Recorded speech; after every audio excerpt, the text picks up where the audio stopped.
Good morning, everybody. Yes, welcome back to Snetterton for day 2. I'm having a case of deja vu because I'm pretty certain yesterday afternoon I was in the assembly area with all of these Civics. Now, yes, that was because due to the rain and the red flags we had yesterday, the day was shortened. We lost the mini club sport race. That's going to be bolted on today. And this race was due to take place yesterday, but now, of course, it's going to be the first race of the day. So we are on version 4 of the timetable. So, as you can see, a bit of a change. Jam-packed schedule today, wall-to-wall racing from about 9:05 all the way through to about 6 o'clock. We've got the Miltech Civic Cup, as you can see. The TCRs are in town today as well. We've got Caterham Graduate racing to bring you Junior Saloon Car Championship, and of course the Mini Club Sport as well. And 3 British Truck Racing Championships. As you can see, the cars are coming in right now.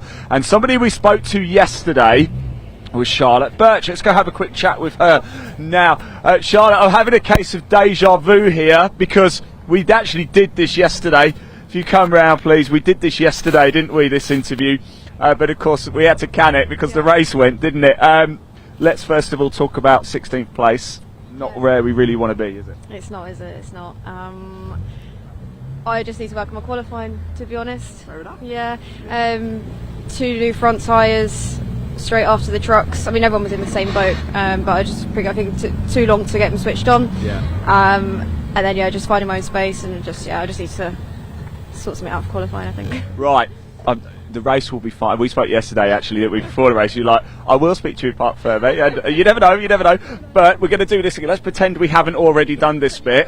Let's open the door just randomly and see what's... Oh, my word, what is this? Oh, my word, I have no idea that was in there. What's the story behind that, Charlotte? So that was a year ago here, actually. Just to put on the record, I wasn't racing. I was just here with my dad's running the Saxos. And I had a few drinks. Because I don't Lemonade. Just lemonade, yeah. Because I don't drink often. When I do drink, straight to my head. And that is the product of a drunk Charlotte, yeah.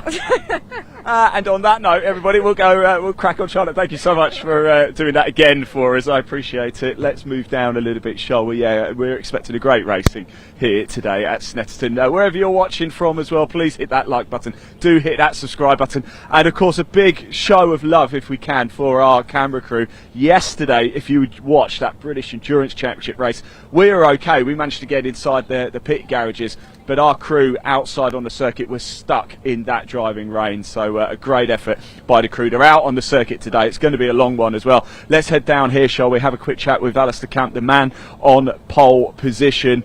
And let's just jump in. Alister, sorry, I thought we were in. I don't know. I've just walked into something. I don't know what's going on. It's good to see you. Of course, we should have done this yesterday, shouldn't we? But here we are now. First thing in the morning, first race out. You looking forward to it? Yeah, it'd be good, mate. And I think it'll be a lot about racing as well this morning. And what it Do you think? Yesterday I think it's just been a bit carnage and a lot of damage for unnecessary reasons. That's quite fun, though, isn't it? Yeah, I suppose it is, but it's not when the mechanics are fixing them all night. So I think it was the right call what we did. I think it'd have been a rush, potentially that the race would have got cut short, and it'd just been another problem. So I think the right thing's been done, because if not, it's all the conspiracy thing. If we did 3 laps and they call it, everyone gets the full points. What could have been? So I think the best way is it was the right call. Yeah, 100%. Yeah. And we were pushing close to curfew too. Right, on pole position for this race. You're obviously quick round here. So what's the secret? I don't think there is any secret. I think it's just right, none of these lot are watching. Oh, right, it's the massive nitrous oxide tank under the seat, the big turbo. No, yeah, that's definitely not. No, I don't know. I think it's just gone well. Like in testing, we couldn't get anywhere near what we've just done in quali, and Liam was fastest. Like when I say fast, like we couldn't get on Friday. We missed the opportunity for Friday, so we did Thursday. Right. So I did Thursday, went like in. Rob was like, yeah, pretty good time, and then Liam goes and does me by half a second on Friday. But then you've got no chance to go and have a go. Yeah. So we did another qualifying yesterday and practice session in the morning, which then gave us the time we wanted to see. So I felt a bit confident then going into it, which then obviously we built going into qualify for ourselves. So yeah, bit of seat time, bit of track time, and it seems to make it work. It's good to see you, mate. Good luck, yeah. Enjoy it, won't you? Indeed. I did want to find Jack if he's around, but I can't find him anywhere. Let's grab Lewis. Can we grab you for a quick chat if we can as well? Just tried to run me over, did Lewis? You didn't see that on the camera. But look, great camaraderie in the Civic Cup. What are you expecting from this race? Because obviously we should have done it yesterday, but now we're doing it this morning. Most probably chaos. yesterday morning for us qualifying, we were just after the trucks. It was very lively and very greasy. First practice on Friday as well. We were the first ones out, and again it was sort of a battle to keep the car in a straight line. I think you're going to see a lot of sideways and a lot of sliding. So yeah, it could be anything really. But yeah, we'll stick it as far up as we possibly can, and You always do. yeah, try my hardest to race up there, but we'll see how it goes. So why is the Civic Cup so great to be a part of? I just think it's so close, you know, when you look at the sort of the times between even the top 5 yesterday in qualifying, it was nothing in it. I had one time taken away, and by taking that one time away, I dropped a couple of places. You know, stuff like that. It's mentally close. You go to a place like Brands Hatch, when you've got the full field of 20 cars split between just over a second, is something else. But yeah, it's affordable, it's cheap, it's fun, it's very close and very minimal contact. I don't think I've actually had anything that I've had to change on the car this year or last year, body wise. Like the car from last year, it's stickered the exact same stickers, same everything. I've got one tyre mark on the side where Dave lost control at Croft, and that's it. That's all I've had in the last 2 years. So yeah, you look at most other championships and you're always going to have at least one problem or get taken out at least once a year. Not here. Right, you've mentioned, the last 2 years. We're now, a number of calendars have already been released for 2026. Can you maybe tell us where you're going to be next year? No idea. No idea. Money dependent. I've got a couple of meetings lined up. I'd like to sort of push back up a little bit in the sort of ladder in motorsport. But yeah, you know what it's like. It's year by year. You don't know what's happening until April when the first round comes around. So we'll see. We'll see what we can pull off. But yeah, hopefully I'm not saying that this is a bad championship. It's one of the best championships in the UK, and I'm happy to stay here forever. But yeah, I just want to get back up sort of to where I was before this. So yeah, got a couple of plans, but we don't know yet.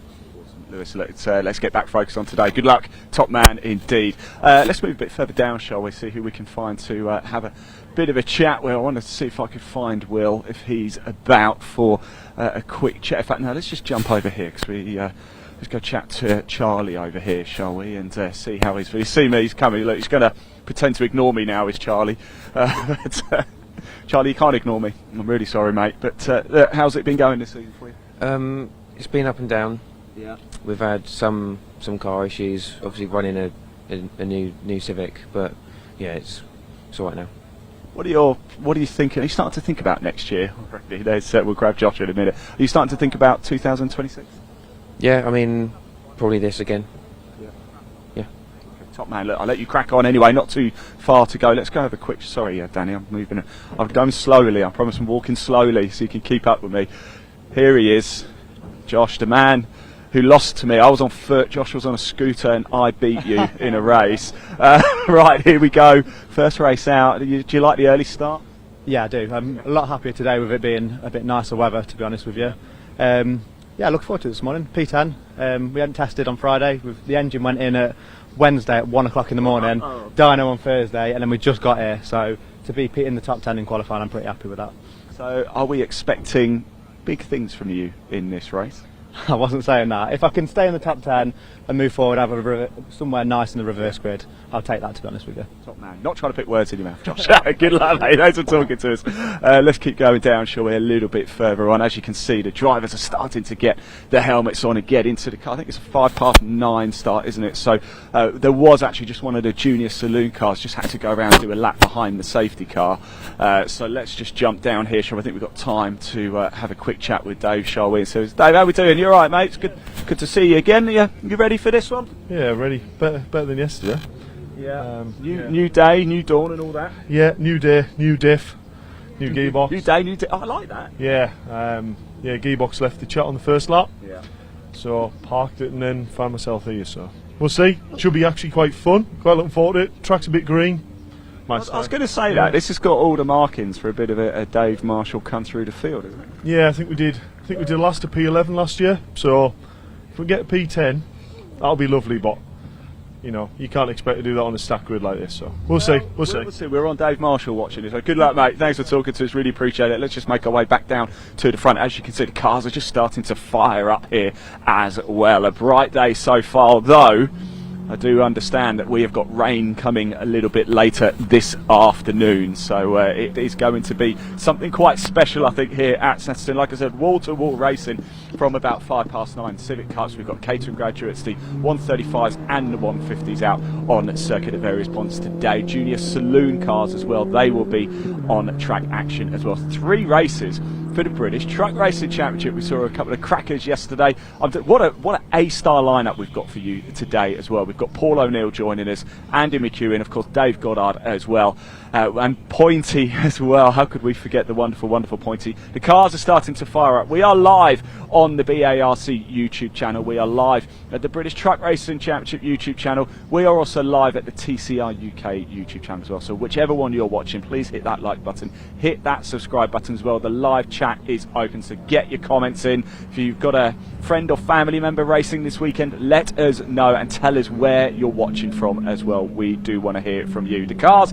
are firing up here down at the assembly area. It is almost time to go racing for the Miltech Civic Cup, the first race of the day here at Snetterton, and it is going to be jam-packed. I am absolutely delighted as ever to hand over to your wonderful commentator, Dave Goddard. Take it away, my friend. Thanks so much, Ian. Yes, good morning, everyone. Welcome to Snetterton Circuit, the home of motorsport in the east of England. And my goodness, have we got a packed programme for you today. The first time ever that the British Truck Racing Championship and TCR UK have ever appeared on the same programme. We've got no fewer than 15 races to get through across the day today. A very busy programme of racing indeed. Now, we lost a couple of races yesterday, of course. We had a delay because of an epic rainstorm that hit during the British Brit Car Endurance Championship race. That had to be halted for a time, but we did get through the programme. We had to bump a couple of races to today, so that means we'll have 3 races today for the Mini Challenge Club Sports. We'll also have both of our races for the Miltech Civic Cup today as well. 2 races for TCR UK, 3 races for the British Truck Racing Championship, 3 races for the P4 Emergency Lighting Caterham Graduates as well. We had a race for the Sigma 150s yesterday, 2 races today for Sigma 135, the less powerful cars, and 1 for Sigma 150.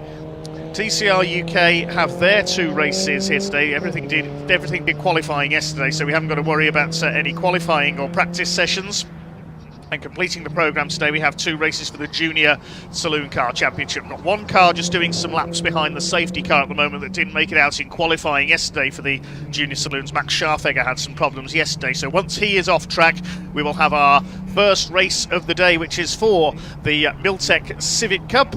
And I'll be handing you over to their commentary team, a pair of commentators who know far more about both TCR UK and the Miltech Civic Cup than I do. Paul O'Neill and, first of all, Andy McEwen. Good morning, Andy. Good morning, Dave. I'm not sure I'd agree with those sentiments, but we'll see if we can blag our way through the day, shall we? It's going to be a busy day, this, definitely, for the Miltech Civic Cup drivers. Busier than they were expecting, because, of course, we were originally anticipating that we would have a race yesterday for the Miltech Civic Cup and another one later on this afternoon. But as Dave quite rightly mentioned, that rainstorm and then a couple of delays through the rest of the day meant that we ended up with that race being cancelled and postponed, I should say, I suppose, and moved over to Sunday morning. So they've got 2 races to squeeze in today, and 2 important ones in the context of the championship as well. Things couldn't really be a lot closer. Coming in to this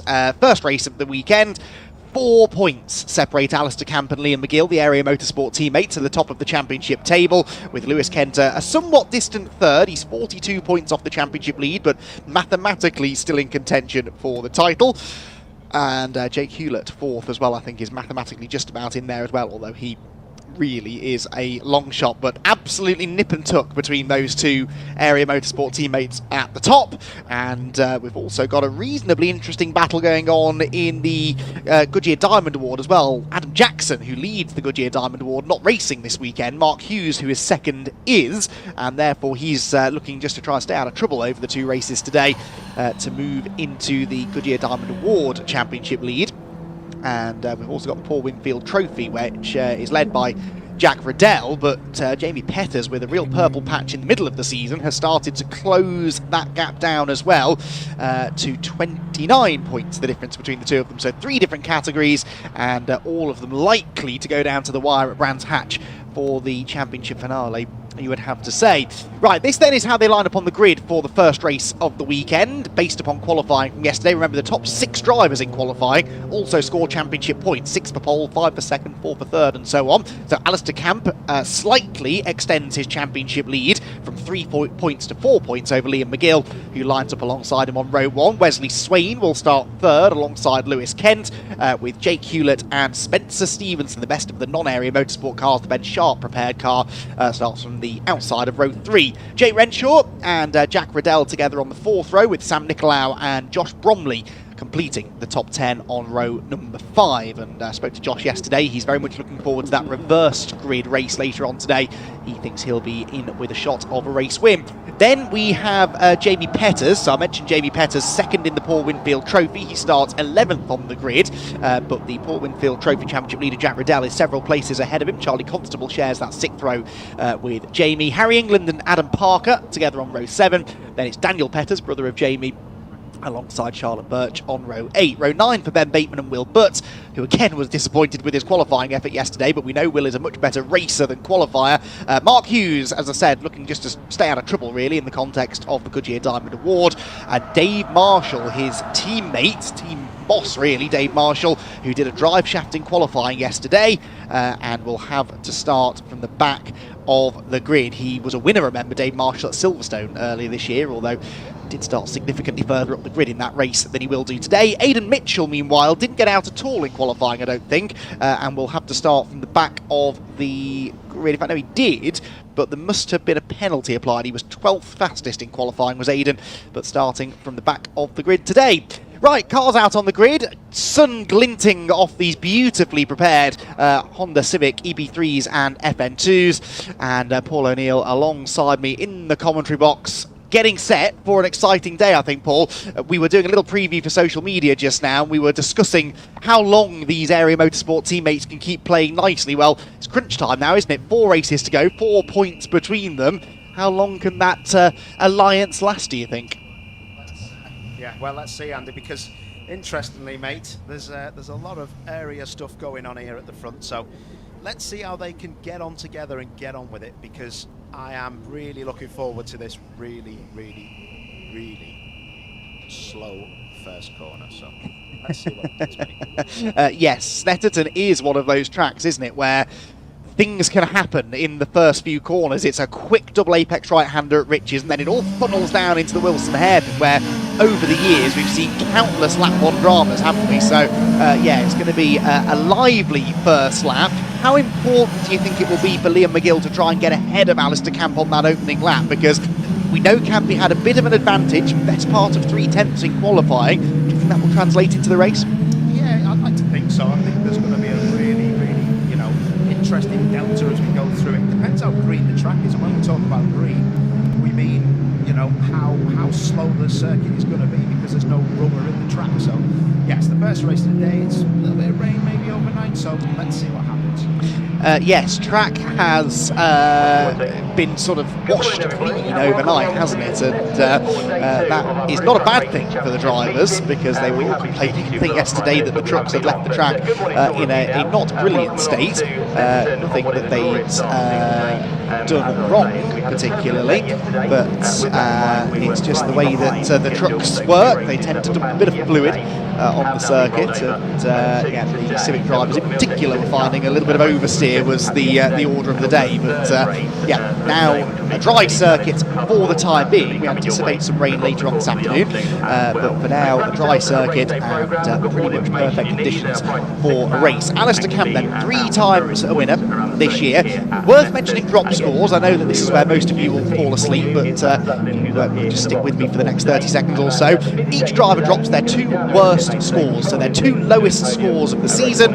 It's like they never happen. They get to delete them from their championship total. So Alister Camp is dropping his 2 worst finishes, an 8th place last time out at Alton Park. Remember when he went round the outside of his teammate at Cascades, and there was a bit of contact, and off onto the grass he went, so he ended up 8th in that race. He's also dropping a 4th place finish from the first race of Crop. That is a total of 42 points that Alister Camp is dropping. Liam McGill is actually dropping 48 points, slightly more. His 2 worst finishes, again, a 4th place, he's finished 4th twice this year, and a 6th place from the middle race of Brands Hatch earlier in the year. So slightly more drop points for Liam McGill to play with.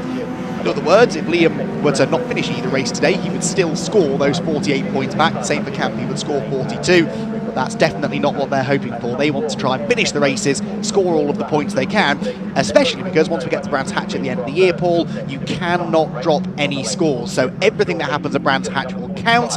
If you're going to have a drama, you'd rather it was today than in a few weeks' time. Although, really, in a championship battle this tight, neither of them can afford any problems, can they?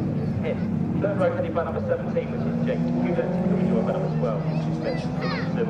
Then on to the 4th row, number 19, and James Brayshaw, alongside him is going to be Jack Ruddle, car number 19. The 5th row then is number 65, which is Sam Nicolau, and 37, which is Josh Bromley. Yeah, so this is going to be a interesting 15 minutes, I suspect.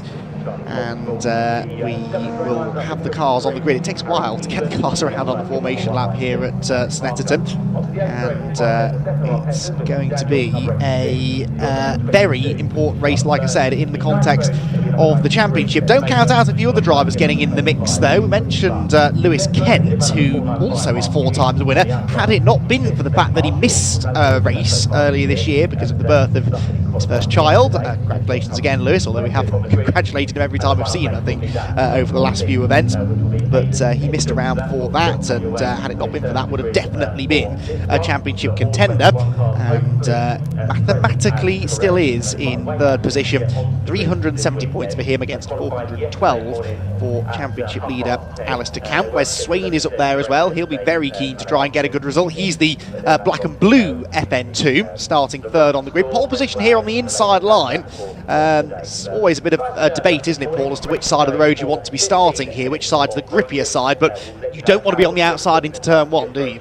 No, not at all. But let's see what happens, because I think McGill's going to attack early doors, really early doors. Let's see what happens. Yeah, here we go then. Back few rows of the grid, I think, are just coming into position then. 15 minutes the duration, and with 4 races to go in the 2025 championship. Place your bets, everyone. Who wins the race? Who wins the championship? Off they go, and McGill is away well. He's level with Alister Camp already on the outside line. In fact, he's ahead of him in the yes. McGill has got the lead as they head into Rich's corner for the first time. That could be crucial. Liam McGill ahead of his teammates, ahead of his championship rival, and that was a much better launch from the outside of row 1, which gets him the early advantage. Through Rich's up towards the Wilson hairpin they go, and there we have it. McGill from Camp. Oh, that's drama behind, and that is Spencer Stevenson tapped into a half spin, runs wide, rejoins, but deep in the pack. That, Paul, could have been a lot worse. Yeah, welcome back, Spencer Stevenson. That's not what you want, but look at McGill. He's trying so hard, and now he's just running wide at the apex. He was still getting the power down, and now it's just going to be battle royale at the front. Yeah, this is interesting. This is not according to the script that Alister Camp would have been writing overnight. He wanted to lead from the front and control the pace of the race, but now Liam McGill is out in front, the 3 abreast further back, and that was a recovering Spencer Stevenson, the grey, black and blue car on the inside line, picking a couple more off. It's a 4-car breakaway then at the front. Lewis Kent only 5th, Paul, so he's also not had a great run through the first few corners. I don't think I expected this much shuffling in the first half a lap. Yeah, it just shows you people just get different traction from the start line, and one of those people who got brilliant traction from the great start line to fire himself. Yeah, he just had just the right amount of wheel spin. The car didn't bog down, but it wasn't sat there spinning the wheels and going nowhere. Camp, I don't think, got a bad start. It was just Liam McGill absolutely aced it, and he is the leader as we arrive down at Brundle and Nelson for the first time. One of the first times you really lean on that right rear tyre, but the leading group all keep it together and accelerate out of Nelson towards the bomb hole and through that never-ending right-hander at Coram to end the lap. Some good battles further back in the pack as well. As the midfield runners come through, Dave Marshall, you can see, has picked a few places up already in his red FN2, and there is Will Butt, just ahead of Aidan Mitchell. Remember, Aidan Mitchell also coming from the back of the grid after being sent to the back, having qualified inside the top dozen initially yesterday afternoon. Dave Marshall gains another position. Where do you think Dave Marshall can get to in this race? Starting 21st, but we know he's a heck of a racer. Why can't he get into the top 10? Let's just see, because there's a lot of drafting to be had here, and people can get on the tail of someone and just pass a couple down the back straight. If anyone's going to do it, it'll be that man Marshall. But let's see it. Just a couple of things. We're sorry if you can hear me and I sound like I'm in a toilet at the minute. I think the technical team are trying to work on that one, so apologies. I've got about 68 messages. Message received and understood. We're working on the problems. Spencer Stevenson is working on resolving his problems as well. Look to the inside of Sam Nicolau. That, though, becomes the outside into Palmer's. That's often the way here, isn't it, on this sort of technically demanding infield section. The inside for one corner can very easily become the outside for the next. And I think Sam Nicolau was therefore able to keep Spencer Stevenson behind for now. Right, Paul, Liam McGill is not getting away at the front of the field, is he? Alister Camp is going with him. We know that Camp in qualifying was 0.3 of a second quicker than McGill, but it's really hard in a race situation to find that sort of advantage again, isn't it? The leader has such an advantage. Yeah, but to me it does look like Campy is now starting to get fully involved in him. So yeah, this is where he needs to be in the tow and really get into the back of that car and try to get past McGill. But yeah, it's getting closer because McGill now starting to look in his mirrors. Yeah, there is one of Petters, that is Jamie Petters, I believe, wasn't it? Trying to make a move, heading down the back straight. Leaders, though, pretty much together as we arrive at the braking zone for Brundle and Nelson, and it is McGill from Camp from Swain. Hewlett maybe just being dropped slightly in fourth, and I'm really mystified as to the relative lack of pace from Lewis Kenton here. Okay, he had a not great start, but I genuinely thought he would then have the speed to latch onto the leaders. If anything, though, Paul, he's dropping away. Yeah, I'd like to think so. He's really not involved, is he? And that's going to take a bit of kerfuffle at the front to get him back in there. I can't see this. This is really difficult for Lewis. Yeah, so a bit of an odd one for him, but there is time yet for the leaders to start battling away. We still are not even a third of the way through the race. The leaders blast past across the line, and it's only a couple of Civic lengths between really all of that leading quartet as they round the bridges. In fact, fastest lap for Camp, so Alister Camp gets the fastest lap back again, a 209.346. It's only half a tenth quicker than Liam McGill, but it sort of proves my point that McGill is going nowhere and Alister Camp is closing right in fact, under the brakes into the Wilson hairpin pool. He's into it now, isn't he? And this is where he's going to start picking a toe up and really starting to put pressure on him. But can he outbrake him in that EP3? Two different cars, closely matched, but they will have strengths and weaknesses against each other. Yes, they will indeed, and I wonder how much of a risk Alister Camp is willing to take here, really. I know we've been bigging this rivalry up between the two of them and saying that every point matters, every position matters. It really does. The difference between finishing first and second is 5 points. You get 40 points for a win, 35 points for finishing second, so it's well worth going for it if the opportunity presents itself. Jamie Petters there rounds the Agostini hairpin. Jamie further down than we've been used to seeing, well, actually 10th place, so that would be pole position for the second race later on. But look who's only 3 places behind him, Dave Marshall from the back of the grid. Dave just got a habit, hasn't he, of popping up at the front of those reverse grid races. He's doing a sterling job, as he's a great camera angle, that just showing the difference in line. And there's Petters, and I talk about difference in lines. That was amazing stuff. Jamie there, proper large. I mean, your tyres should be up to temperature now, son, but he does love it large around the outside. That was a big drift and a good save. It lost him some speed off the corner, though, I'm afraid, so I think it might cost him a place by the time we get to the end of the Bentley Straights. We hit the brakes through the left, through the right at Brundle and Nelson. Sam Nicolau there with, I think that's Josh Bromley behind. Oh, Dave Marshall round the outside. Why not? That's on the outside again into the bomb hole. That's not really where you want to be, but Dave Marshall is on the march. Yeah, he's coming for it, isn't he? And he's going to have to get a little bit further ahead there. But his body language says to me, with the headlights on, I want to pass you, mate. But Petters, with those blue headlights, he's going to be difficult to pass. Yes, he is, isn't he? Jamie Petters then, I think, has been overtaken by both Josh Bromley and Harry England because of that slide. So puts Bromley now provisionally on pole position for race 2.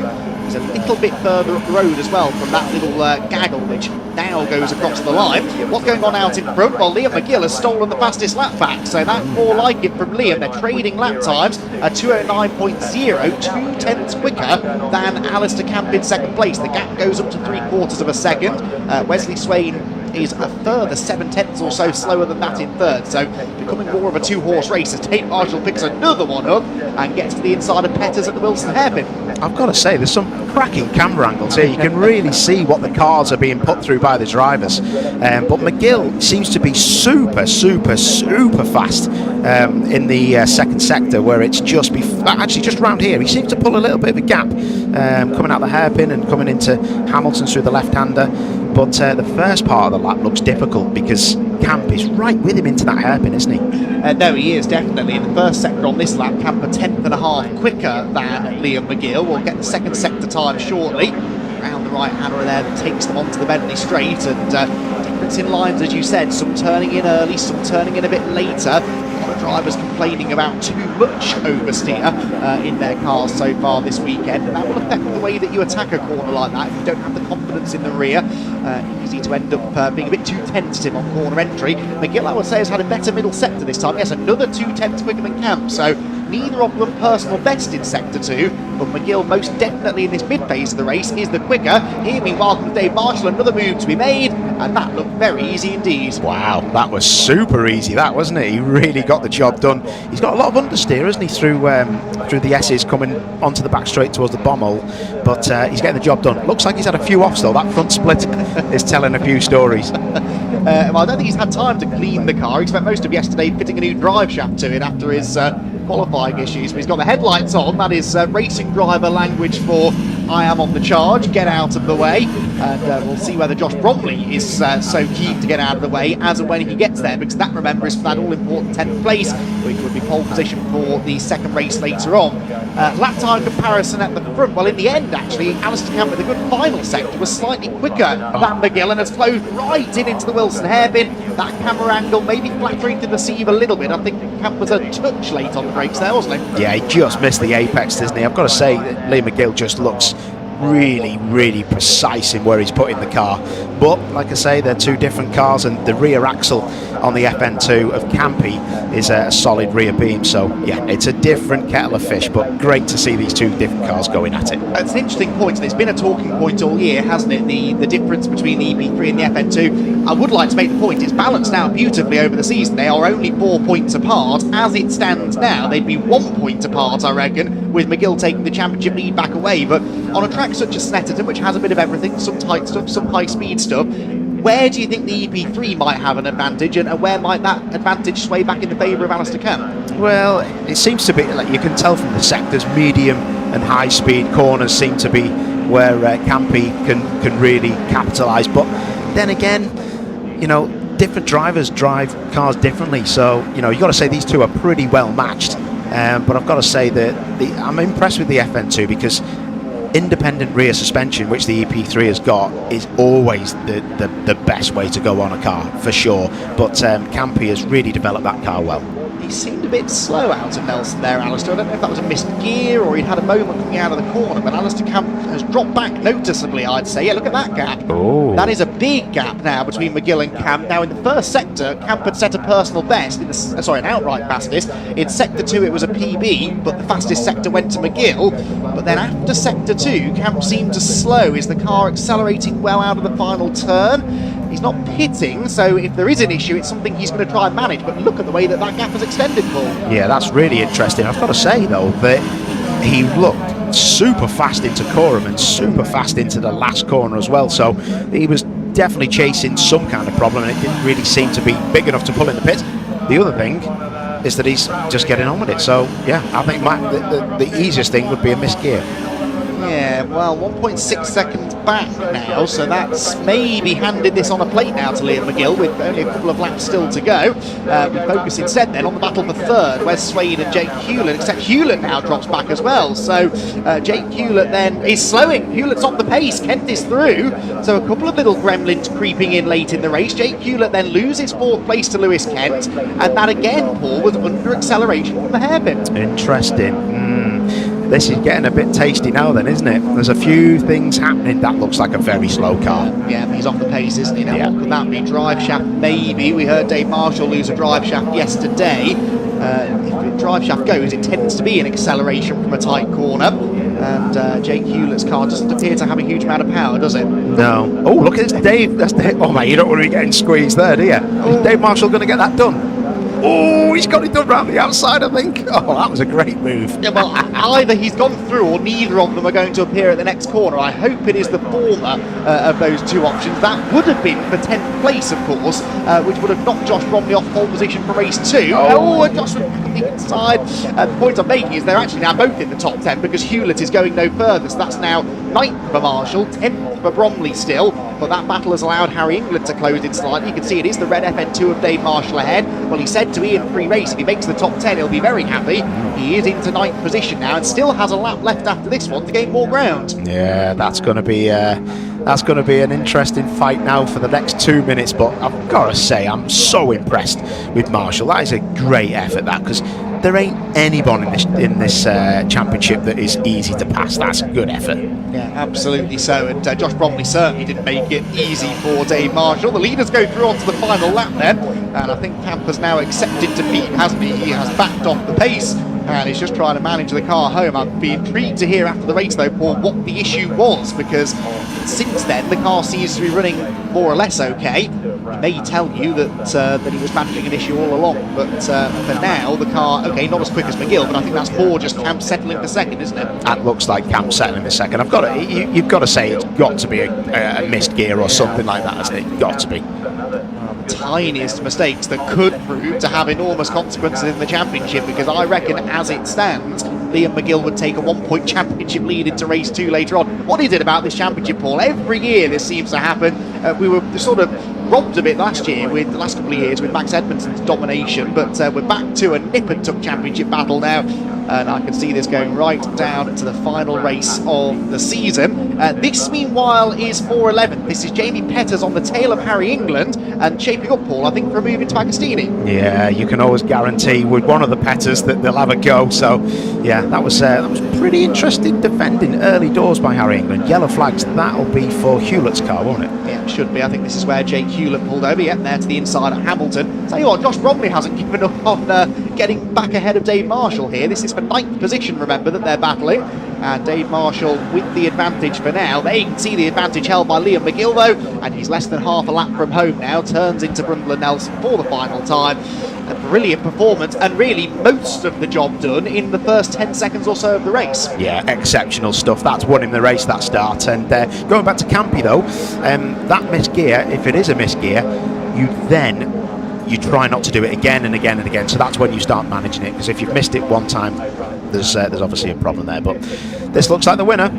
Doesn't it? Liam McGill on course for a 5th win of the season. That will make him the driver with the most wins now. He was tied for 4 on the season with Lewis Kent, but this now is a 5th victory of the season, and perhaps the most important one yet. Liam McGill wins here at Snetterton. Alister Camp comes home in 2nd, and Wesley Swain makes it an all-area motorsport 1, 2, 3 with Lewis Kent 4th. Jack Riddell, by the way, quietly went about his business there, Jack Riddell, but Jack, the winner at Brands Hatch earlier this season, the Paul Winfield Trophy Championship leader as well, ends up with a top 5. Really good result from him. Jake Renshaw, Spencer Stevenson, Sam Nicolau, Dave Marshall, and Josh Bromley, yes, is there with a dodgy transponder, giving me slight cause for concern at the end, but he is there in 10th and will provisionally have pole position for race 2 a little bit later on today. So entertaining race then from the Civics. You'd expect nothing less, and race 2 later on I suspect is going to be even more dramatic with the reverse grid. Like I said, top 10 finishes from race 1 get inverted, and that gives us the grid for race number 2. So the cars are ushered back into the paddock. We can take a look at that provisional result now. Liam McGill with a 5th win of the year, and I think that gives him the championship lead by a single point over Alister Camp, who came home 2nd, Wesley Swain 3rd, Lewis Kent 4th, Jack Riddell 5th ahead of Jake Renshaw, Spencer Stevenson, Sam Nicolau, Dave Marshall with a charge from the back of the grid 21st to 9th, and Josh Bromley completes the top 10. Then it was Jamie Petters and Harry England, with Ben Bateman and Aidan Mitchell 13th and 14th respectively. In 15th position was Adam Parker, 16th place then for Will Butt, 17th Charlotte Burch, 18th Mark Hughes, who I believe will pick up the Goodyear Diamond Award win anyway just by finishing the race. He was some way adrift of the rest of the pack, and we lost Jake Hewlett in the closing stages with mechanical issues, and Dan Petters was shown as retiring to the pit lane. Jack Constable, a non-starter, so Jack Constable, who we did chat to, I'm pretty sure, in the assembly area, didn't we, but didn't actually turn a lap in that race. So there is Jake Hewlett's car, awaiting recovery to the inside at Hamilton. That will lead to a short delay before the next race can get underway. That is a shame for Jake, because he was having a really good run, and unfortunately, not only does he not jump a non-finish in that race, but he will have to start from the back of the grid in race number 2. But we've seen from Dave Marshall in that one, you can make progress from the back in the Civic Cup, and Jake Hewlett will be hoping that he can do the same in the second race later on. That second race, by the way, is scheduled to take place at 12:45. Now, it's a very short turnaround between the two races for the Civic Cup, and so anyone who does have issues to resolve, they will have to do so fairly quickly before race 2 starts later on. Right, I think we're ready to head down into the Parc Fermé area. Paul O'Neill is there to chat to our race winner. Wesley Swain. So quick word with Wesley. Wesley, fantastic stuff. It is great to see you back on the podium. Thanks, guys. Well, there's your winner, Liam McGill. Wow, got to say, mate, was it done at the start? Because it looked hard all the way through. Yeah, I knew I had to do it at the start. Ali's been really fast in qualifying, so I was a couple of tenths off him. So yeah, I was just hoping that I could get a good launch for once, and I ended up getting that launch, so that was good. Got me into the lead, and Ali was keeping me honest. He seemed much quicker in the first sector, and I seemed quicker kind of in the middle towards the end. So yeah, it was kind of, he was catching, then dropping, catching, then dropping, but then I see he made a mistake at the end of the straight, and I was like, jackpot. What mistake was that? Because we didn't really see that. I don't know, I think he maybe just outbroke himself or something like that, or had a slide going into the corner. It's very easy done. That's probably the kind of hilarious bit of the track, to be honest. So once I see him go across the grass, I thought, right, okay, I better not do the same. Top man, well, you needed that. Well done, mate. We'll let you get on your way. Campy, we have a little word, mate. Well done, my man, Alister Camp, P2. Could you have won that? It was a good effort, that. That looked hard work, mate. Did you have a little misgear, or what happened in the back straight? Bit too much commitment. Thought I could brake late, and then the turtle's back end started coming round. I thought, uh-oh. So I just thought, grass it is, or it's just a sausage curb and run the roof. So, but yeah, no, fair play to him, didn't put a foot wrong. I got wheel spin off the line. But yeah, I thought I'd done enough to heat it up, but obviously not. But no, it was good, mate. First sector was really impressive, mate, but then second sector, you just couldn't get anywhere near. No, I don't know what it was like. Through Hamilton on that left and onto the back straight, he was just munching me everywhere. No matter what I tried there, I tried 4 through this left-hander here. So third gear seems to be better for it because it's got more front traction. But yeah, we just tried everything then. I tried every gear possible to try and make, even onto the back straight, I was like 3rd to 4th and trying to flick it, and it's just like, but yeah, we did do a little change yesterday, obviously for the damp, and we thought it'd still be a little bit greasy this morning, so we left the rear like softer than what we normally would have. So I think it's had a bit too much rear, and I know it looks horrendous on live feed when it's like back end, but it's the only way to drive it. Well, listen, we'll let you crack on with your other interviews, mate. I feel terrible holding other people up. Wesley Swain, where's Wesley Swain? Here he is. Let's go and get him. Wes, well done, mate. It's good to see you back up here, fella. Looking super quick at the end of this back end of this season. All good? Yeah, everything was good in that race. I felt just really strong from the start, and I saw obviously there was a bit of chaos behind me, so I just decided to get on with it and try and keep it with the front pack, which I sort of did for most of the race. So it was good. Happy with the car? What was it like being first on the circuit today? Oh, slippery when we first got out, cold, you know, but once it all got to temperature, the track was fast, we were all setting fast times, it all felt nice. What we're looking forward to for this next race, mate? I hate to say it, but I think a bit of carnage with the reverse grid and stuff, but yeah, we'll see what happens. Good man. Listen, we'll leave you to it, mate. Well done. Good stuff. Looks like the other cars are cracking on, so it's back to you guys.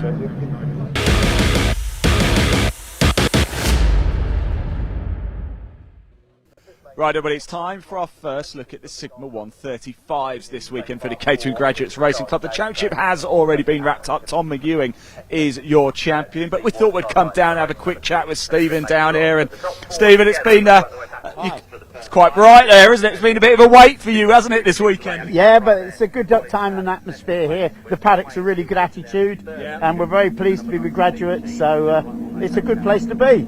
I've been covering the Caterham Graduates for a few years. You guys always make me feel very welcome, so thank you very much indeed. Look, where you are on the grid, you're just looking for a bit of fun this afternoon? Well, yeah, I normally make a good start and gain 4 or 5 places at the beginning, so we'll watch out for that. But the struggle is when the fast ones are behind me, they, you know. But the attitude of the paddock here is so much better that when we race with respect, MS UK, so you tend to find there's less, shall I say, intimidation or aggro as people are coming through. So is that why you love racing in the Caterhams? Well, it's why I love racing at the Graduates, because you know the attitude of people is that they overtake at the right opportunity and they don't push through with crash. Stephen, are we going to see you in 2026? Definitely, yeah. It's a great itinerary we've already got provisionally provided, and you know, we're looking forward to some of those circuits. Excellent. Look, thank you for joining us this year. Really appreciate it. Best of luck. Enjoy the race, won't you? Stephen Trinder there. Hello, David. How you doing? Let's just pop over very quickly. Shall we? A little bit of time to say hello to David. David, this is going to be fun, isn't it? Oh, excellent. Yeah. Well, look at the weather, mate. Perfect. Hey, a perfect Sunday morning sport by a race. You get to go out second. Yeah. It's like golf, isn't it? A good walk sport. I mean, the good thing is the Civics, of course, going out first, so they can sort of get rid of the grease, and you boys can have it. Well, that's the good thing. I mean, they're going out as well before us after lunch as well. Yeah. So the trucks, they leave all sorts of debris on the track. That'll clean it up, and we can have a good race again. Well, I better let you get racing then. It's great to see you, mate. Enjoy it, won't you? Thank you so much for that. There you go, David Jarvis there, Stephen Trinder just off to my right. Time to go racing for the Caterham Graduates, Sigma 135s. Let's go racing. Come on, Dave, over to you.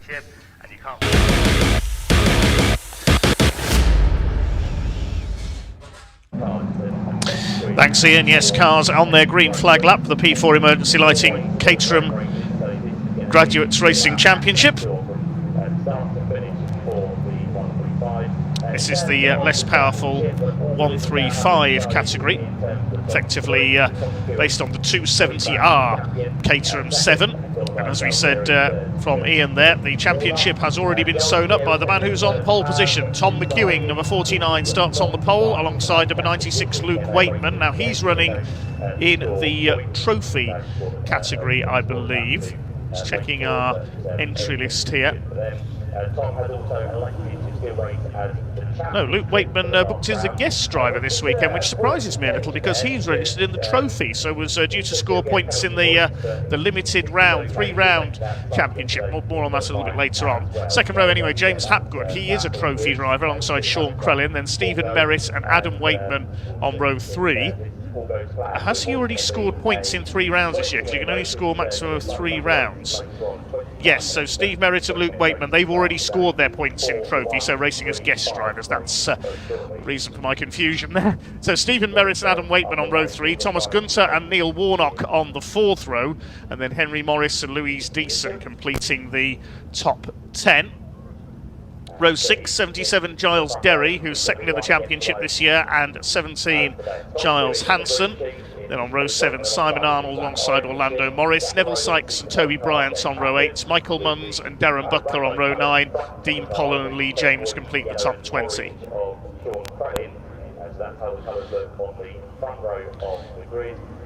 Neil Bell and Benja Headley are next. The cars are lined up on the grid. Revs already rising for the start of our first Caterham race of the day, and we are underway. It's the green machine of Tom McEwing, the man from York, on pole position. Let's see if he can crown his title-winning season with a win. Well, it's 4 wide going into the first start. I think that's the purple car of James Hapgood trying to make a move up the inside there. This huge grid. There's no fewer than 39 cars out there scheduled to be on the grid for this race. Absolutely massive field, to say the least. I've no idea who's going to come out on top here. Tom McEwing and James Hapgood side by side for the lead in the early stages here. I think they've all made it round so far. A bit of bodywork goes flying there towards the back of the field. It is McEwing who leads from Hapgood. Up on the outside there, I noticed number 14, Sean Crellin, the man from Douglas on the Isle of Man, is up into fourth position behind Luke Waitman. That's the black car with the orange nose, Luke Waitman. Crellin in fourth place. He's side by side with, I think that's Giles Derry alongside him, as they start to sort themselves out in these early stages around the Snetterton 300 circuits. Neil Warnock was in there as well, number 42, but it's McEwing who leads the way. Now, he's already sewn up the championship, so we don't need to worry about points charts in this one. He secured that at the previous round of the Sigma 135 Championship at Anglesey with the pair of wins. Tyres squeal as they head around Williams Corner for the first time. This massive field of Caterham Graduates Sigma 135 cars. Their Toyo tyres already being tortured around this opening lap. Now here they come en masse down towards the left-hander at Brundle. It is McEwing in the green car who leads the way. Looks like it's Luke Waitman up there in second. Hapgood is third, Crellin in fourth, and Neil Warnock rounds out the first five. Pick up the rest of the field as they come through at the end of the opening lap. Nice busy pack there further back in the order. 51 of Simon Arnold ahead of 104. That's Neville Sykes. Battling a little bit further down the order. There'll be battles constantly and slipstreaming everywhere all the way through this first of two races today for the Sigma 135s. First five starting to possibly break away just a little. They come up across the line for the first time. It'll be McEwing who leads the way, but he's under attack from Luke Waitman trying to get around the outside. Hapgood in third place. And Waitman does get around the outside down towards Rich's Corner for the second time, so he's up into the lead ahead of Tom McEwing. The place you don't want to be leading is at the top end of that home straight, because you will get slipstream, but McEwing back up the inside as they come through the right-hander at Wilson's hairpin. Sean Crellin in the turquoise and red car in fourth place behind them, as Waitman back up the inside as they go towards Palmer, the left-hander. They're side by side on the entry. Hapgood in third place, Crellin is fourth, Warnock is in fifth position. It's Adam Waitman next in the order. We've got three members of the Waitman family in there, Luke, Adam and Michael, who's further back in the order. Adam Waitman there, the red car with the white wheels. He's being chased by Steve Merritt. The white number 111 car is one of those cars there. Another bit of bodywork goes flying on the outside there. A couple of cars losing wings early on. So McEwing leads this time through Oggies, the right-hander, up towards Williams. Hapgood in third place, then it's Crellin. Warnock in P5, I think, still. Somebody has pulled over with some damage. That's number 95. That is Tom Gunter. He's on the top runners in the championship over the early part of the season, but he missed the round at Alton Park. He's sixth in the standings. That's McEwing to the inside on Luke Waitman, holds the lead into Brundle and Nelson. Hapgood attacking for second place, then it's Crellin. I think it's Steve Merritt who's up into fifth position now, the black and orange car. The Marshal's able to push the 95 of Tom Gunter in, so no need for a safety car. Well done to them.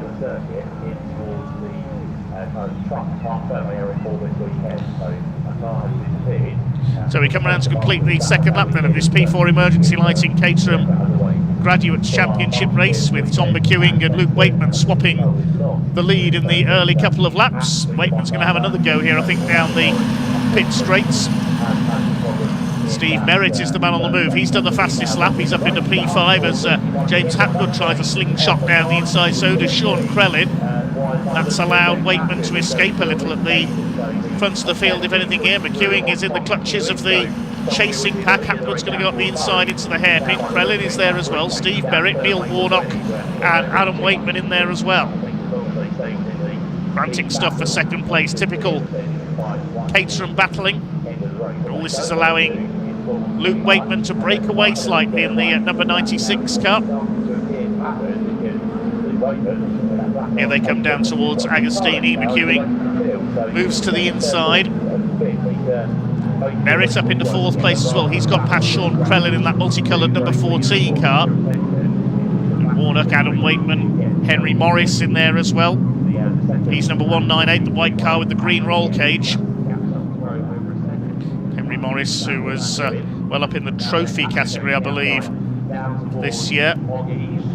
Yes, third in trophy, but the trophy class runners have all scored points in 3 rounds, except for 1 or 2 lower down the points chart. So the trophy class pretty much has been won by Steve Merritt already in the number treble 1. He wants an overall win here.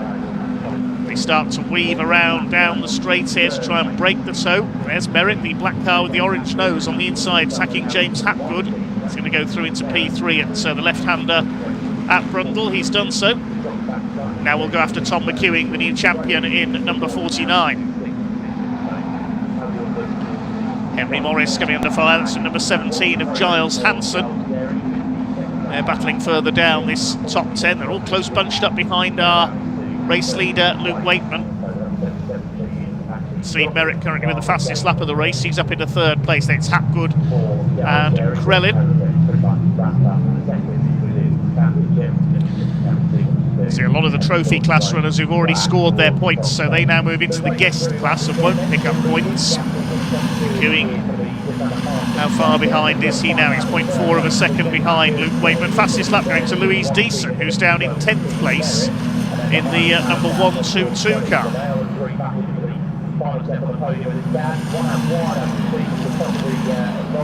Charge their way over the line, then down towards Wilson's hairpin. 3 wide there, Neil Warnock in the middle. Up on the outside is Hanson. On the inside for the hairpin was Henry Morris.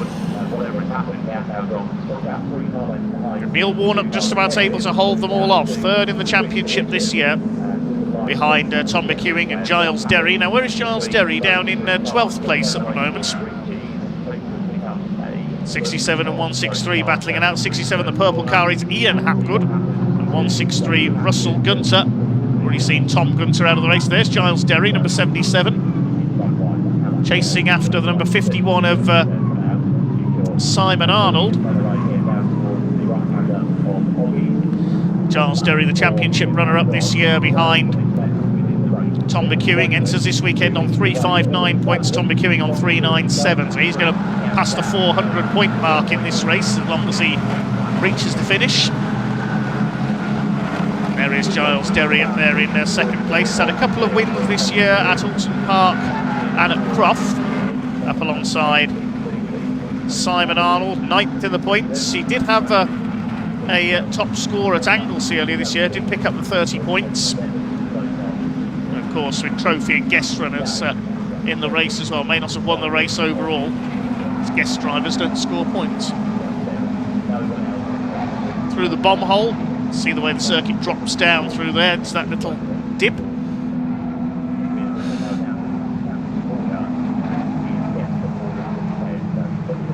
104 up the inside there. Neville Sykes on the attack on the back of I think that was Orlando Morris, number 199. 40 and 75 battling it out are Dean Pollen and Benja Headley. Readers heading over the line, still Luke Wakeman who leads the way. Rest of the pack head over the line. Just over 10.5 minutes to go in this first race of 2 today for the Caterham Graduates Sigma 135s. Battle still raging on for 2nd place and for the lower reaches of the top 10 as well.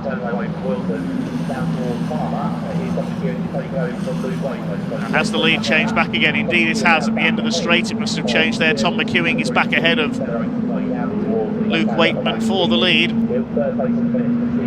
Merritt in 3rd place, then it's Krellin. Krellin having a look up the inside into Agostini, the banksman.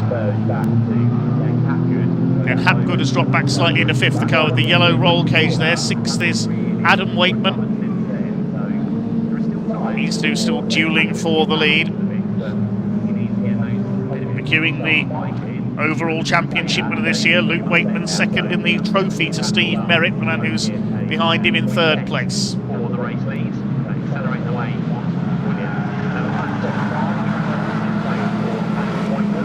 Through the right-hander up Williams onto the Bentley straight. Giles Hanson coming under fire from Neil Warnock on the 42.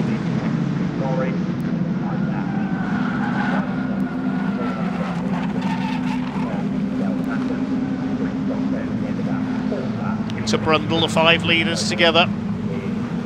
Up the inside there, having a look. Behind Neil Warnock, that's the battle between the 1-2-2 of Louise Deeson. She's lost a rear wing. Look, and who's that on her tail? It's Giles Derry and the 51 of Simon Arnold. They're all close bunched up then in the top dozen places or so. Here comes Sean Crellin on the inside, trying to take 3rd place under braking for Murray. Scored up, bang! There's contact there, and Luke Wakeman hit the back of him. He's lost his nose cone. That's going to damage the 96. He's going to pull into the pits. I think that's burst the radiator on the 96, so he heads straight for the pit lane, and one of our early leaders is out. So the battle is now between Steve Merritt and Tom McEwing for the lead. Sean Crellin and the number 10 of James Hapgood, the Welshman, battling for 3rd place. So one element of that 5-way lead battle has been removed because Luke Wakeman has had to head into the pits. He's damaged the radiator there, hit the back of Sean Crellin's car. Crellin's still there in 3rd place. There he is. Well, down to 4th now because James Hapgood has come through. And there are the leaders. It is Steve Merritt up front in the number treble 1 machine, the Oxfordshire driver. Head of McEwing, the champion, in 2nd place. Adam Wakeman is now 5th. He's got to uphold family honours down the inside into Anglesey.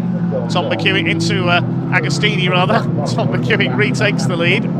Championship did race at Anglesey recently. There were 3 wins there for Tom McEwing. Who does that belong to? A bit of bodywork on the track at the Wilson's hairpin. And a lot more bodywork there. A few souvenirs for one of our marshals.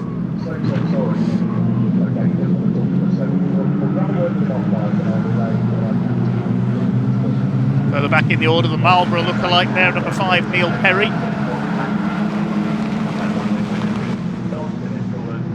Here come the leaders down the Bentley Straight. McEwing back ahead of Steve Merritt. Hapgood in 3rd place.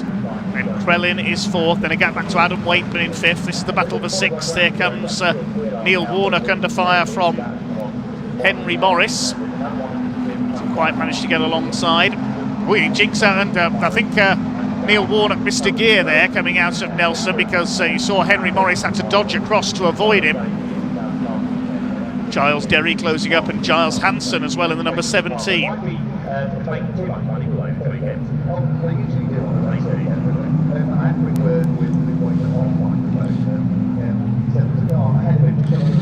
So Neil Warnock recovering there. You can see how quickly and easy it is to miss a gear or lose momentum in these cars.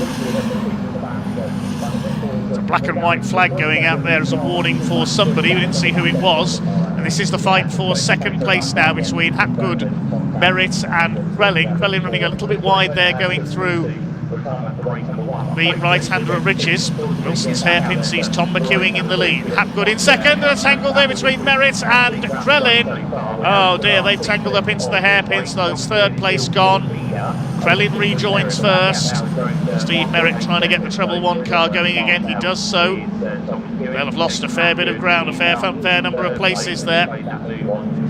So who's up to 3rd? Now it's Adam Wakeman in the red number 98's car. And now this fight is for 4th place. Neil Warnock ahead of Giles Hansen.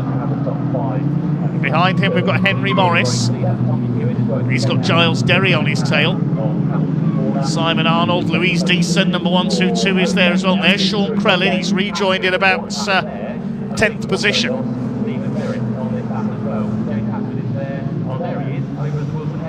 Through the infield loop, there goes our leader, throwing it through Williams there. Tom McEwing sideways, and now James Hapgood on his own. He's able to go after our race leader with just over 5 minutes of this race to go. Down the Bentley Straights.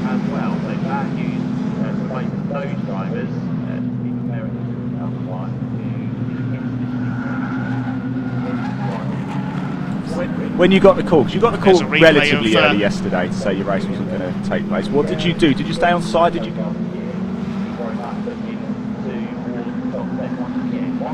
An incident down at the exit of Agostini.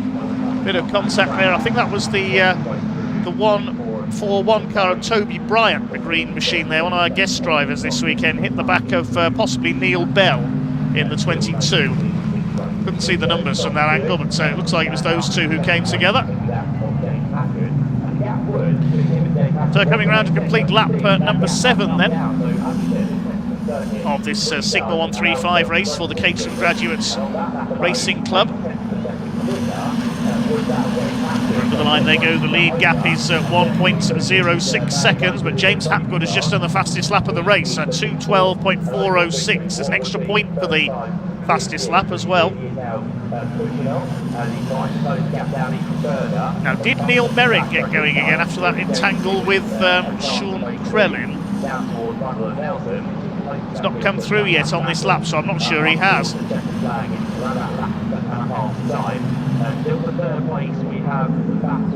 Neil Warnock's holding off Giles Hanson, that's for 4th position. Behind them Henry Morris and Giles Derry. There go the leaders in the foreground into Agostini.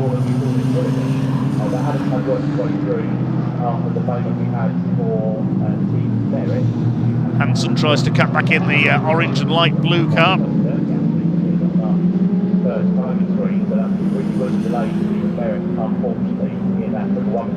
So Warnock holds on in 4th at the moment ahead of this train of cars. Yeah, Steve Merritt has headed for the pits, so he's out of it. There's Adam Waitman on his own in 3rd. And here's this 1, 2, 3, 4, 5, 6 car battle now for 4th position. Louise Deason on the back of it in the 122 car.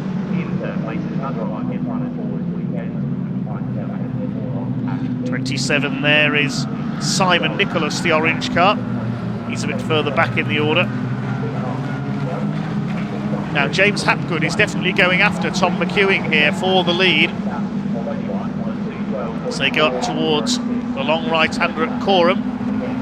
England v Wales for the lead of this Caterham Graduates Sigma 135 race. They're coming around to start their final lap this time. It's a long lap here, one of the longest in UK national motorsports, nearly 3 miles, the Snetterton 300 circuit. Over the line they go to start their final lap. The last lap board is out. Over the line goes the 4th place battle, headed up by Giles Hanson now. He's got ahead of Neil Warnock. Everybody else in the same order. Morris, Darby, Arnold and Deason behind them. Sean Crellin still in 10th, a bit further back. And then behind that we had a very, very close battle with about 6 cars all involved in that one. So I think it's Tom McEwing still up front. 3rd place should be set down for Adam Waitman, and then 4th place is going to be anybody together, I reckon. He's already taken 11 maximum scores so far this season. In terms of championship scores, he's not been out of the top 2 finishers in the championship class all year. Does mean he's had to drop a couple of second places, but he won't let that affect him too much. He's already secured the title. Warnock back ahead of Hanson.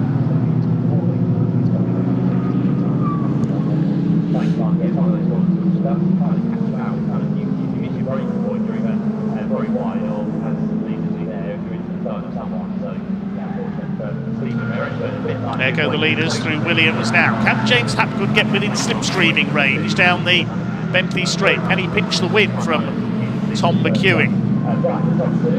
There's a battle further back in the order, the 63 on the inside there, the lime green car. That's Norman Jeeves.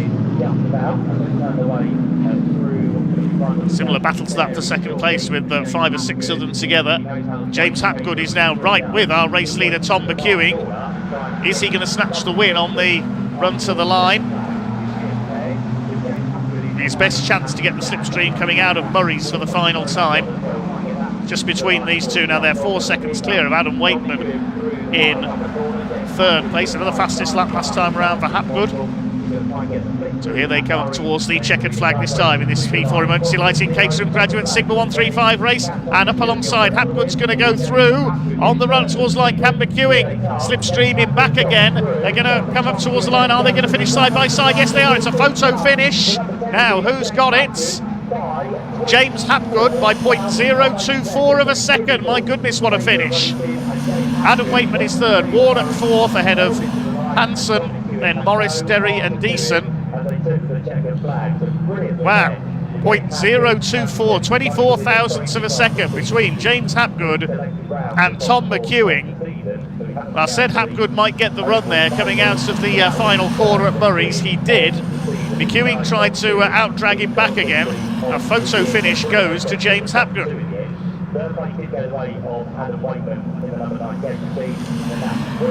That's the finish of the weekend so far. 46 thousandths of a second clear on the number 17 Southampton, and then behind that we had 6th place for 198, which was Henry Morris.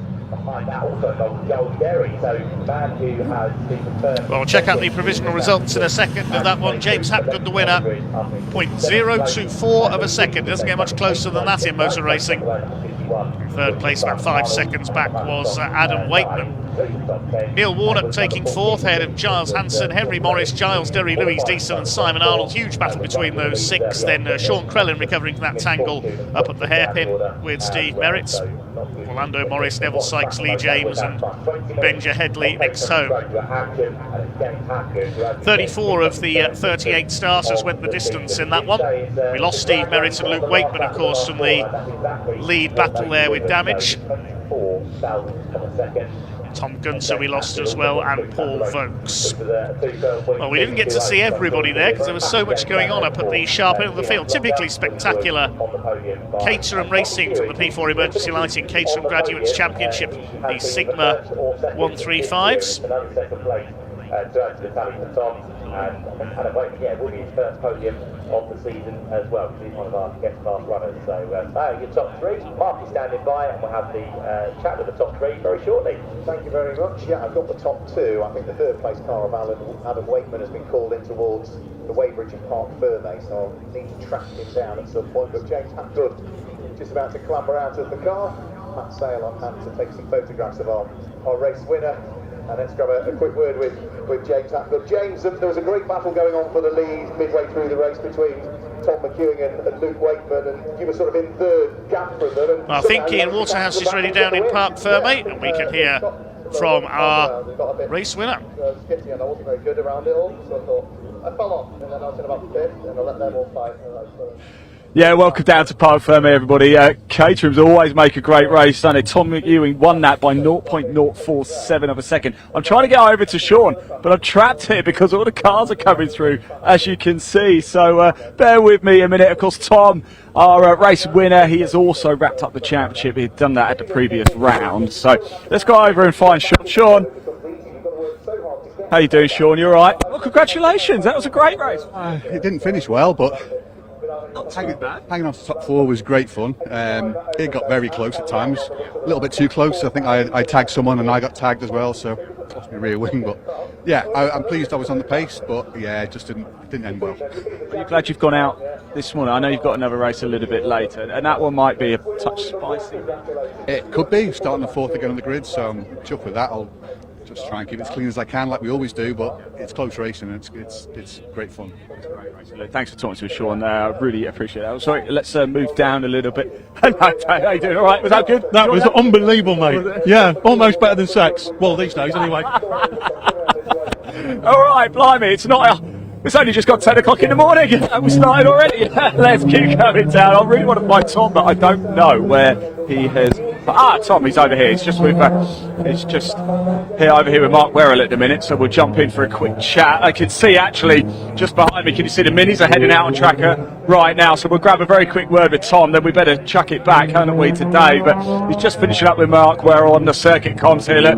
We'll see if we can just jump in very quickly and have a quick chat with him. Stephen Merritt, of course, coming home in 2nd place in that race. Fantastic stuff indeed. I'm just going to make a bit of a nuisance of myself and hang around for a second. Here he is. Look, Tom McEwing, number 49, already wrapped up the championship as well. I don't know where Stephen actually went. I don't remember. We've got Paul Vokes' car down there. He came in actually before the end of the race. He pulled into Park Ferme, so I wonder if I can find him for a chat in a minute and find out what happened. We'll very, very quickly. Go on, Mark, you can do it for us and get this wrapped up. Hello, mate. Very quickly, how was it out there? All right? Good, yeah. A bit chaotic. I fell off a bit, so then I let them fight each other while I just made my way back, and then by the time I got back, everyone had fallen off, so it was just me and Tom then. It was a good race. That's how it worked then, Yeah, top man. Thank you. Tom, very quickly, I won't keep, because we've got to move on to the minutes, so I'm really sorry about that. But well done, congratulations. Close at the end, though. Very, very close, yeah. Standard Caterham out the last corner, drag race. I didn't have the best exit, so I knew I had to kind of do something, so I tried to drop behind James and then get in the toe, and it was nearly enough, but yeah, he got me, yeah. Special year for you. Yes, it's been a great year. I love racing and this championship. It's been really enjoyable. And so yeah, thanks to Dave Keane and DKS Motorsport, giving me a great car all year. My partner Talia's amazing; she helps me out so much, and my parents, come to every race and they're great support. So yeah, thanks to all those guys. One more dance later. Thanks, Tom. Thank you so much. Right, you heard the minis; they're on track already. So let's go straight back to Dave Goddard.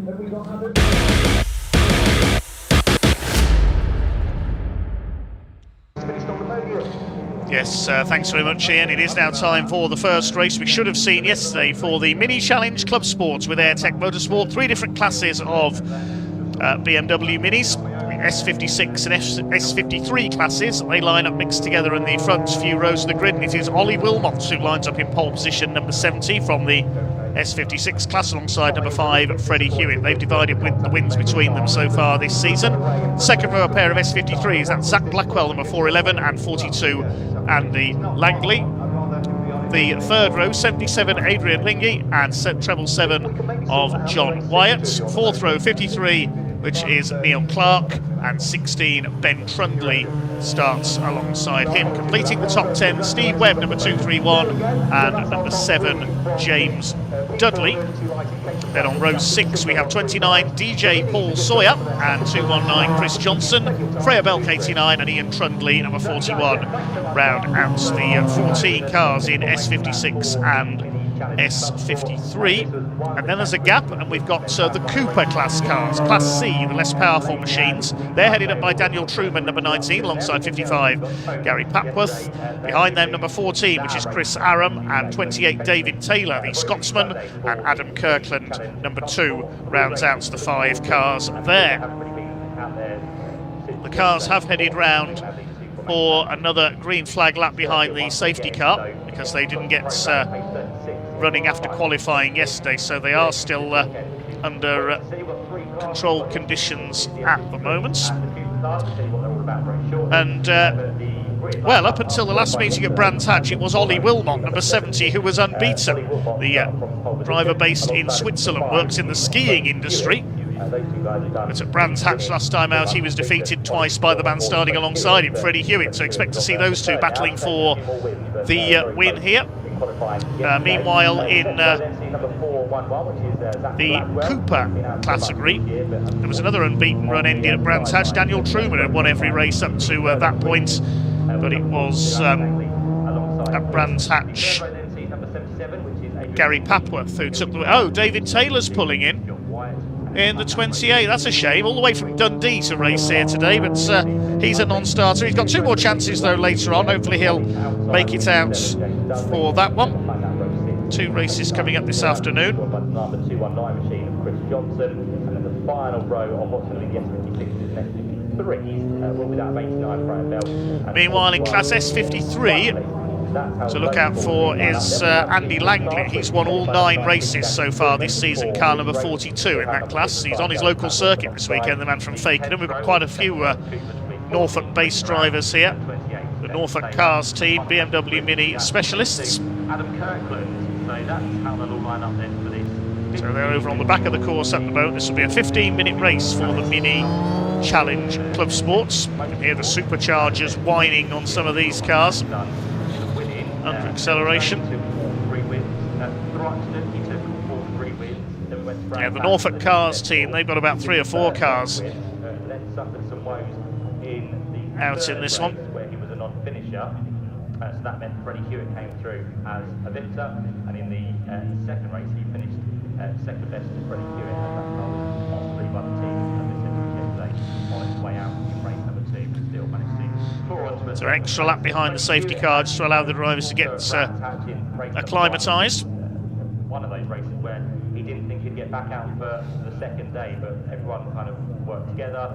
Massive help from all other teams and Freddie was able to get that car prepared and out for the Sunday of the mini festival, and with that it was a well worth effort because they took the 2 victories with those 2 races. So as I said, Freddie now on return to picking up some more valuable results. He has been, as I said, there or thereabouts along the way. He has finished second in most of the races to Ollie Wilmot so far this year. In terms of the S53 class, so Ollie Wilmot in pole position, looking to get back to winning ways after his first defeats of the season for the number 70 car at Brands Hatch. Ollie lives in Wengen in Switzerland. Runs a family ski and board rental business during the winter. And during the summer months works for a helicopter company. So skiing in the winter, helicopters in the summer for Ollie Wilmot over in Switzerland. Mini prepared by Ben Fellows of Fellows Speed Shop.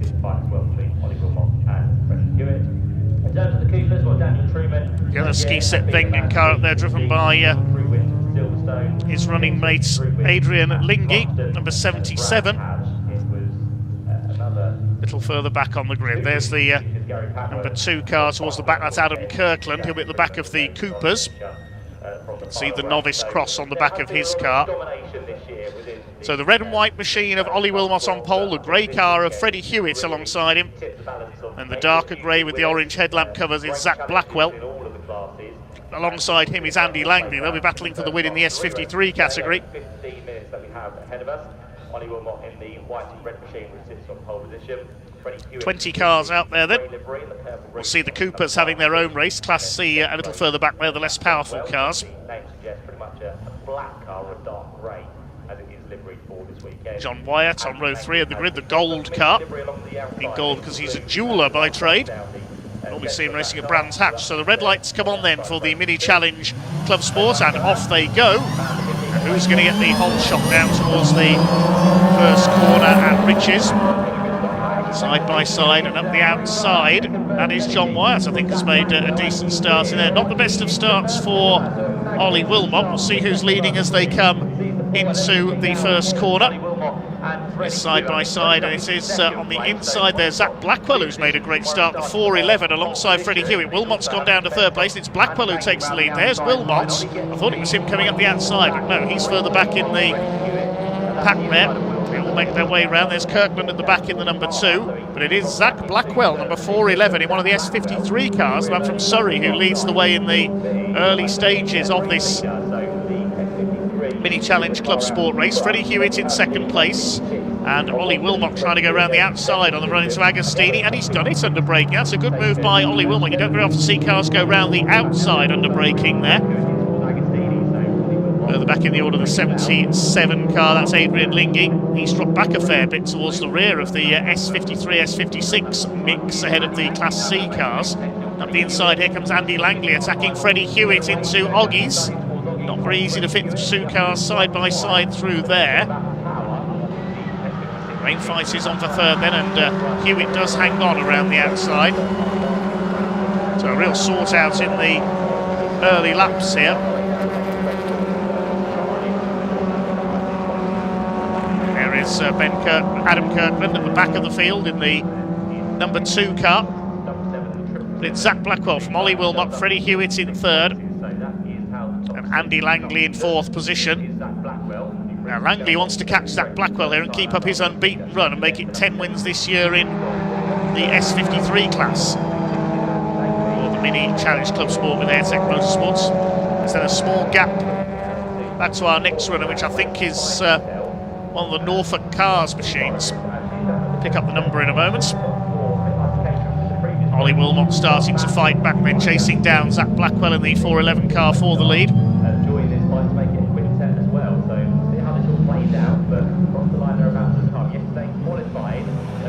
Across the line they go to complete the first lap. Blackwell from Wilmot by just under half a second. It is Ben Trunkley who's gained 3 places off the line up into P5 ahead of John Wyatt.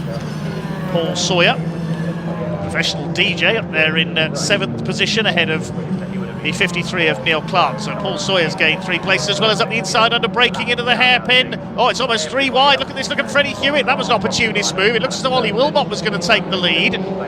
But fighting back is Freddie Hewitt here, trying to take the lead away. Back up the inside now comes Blackwell. You can't go 3 wide into Palmer, surely. And Wilmot has just about held his lead. Andy Langley looking to get involved as well in the 42, the blue and white car. My goodness, that was close there through the hairpin and into Palmer. Ollie Wilmot now has the lead then, and Blackwell's going to be relegated down to 3rd, possibly 4th, because Hewitt goes through on the inside. Andy Langley's going to go through as well, I think, in the 42. Now that's going to be a change for the lead of the S53 class as well. Unless Blackwell can hang on, the dark grey car, yes, I think he has. Andy Langley's going to have another go as they come towards the right-hander at Oggy's. So Ollie Wilmot has now got the lead, chased by Freddie Hewitt. Trunkley is 5th, Wyatt in the gold car in 6th, then Neil Clark in green has got ahead of Paul Sawyer into 7th. Chris Johnson running a bit wide there in the 219 car through Williams corner.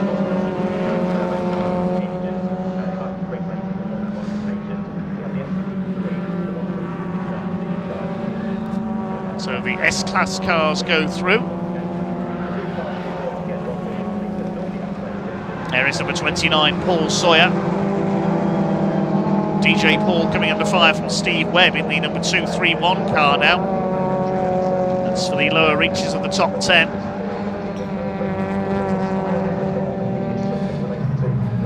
Leaders come through Murray's.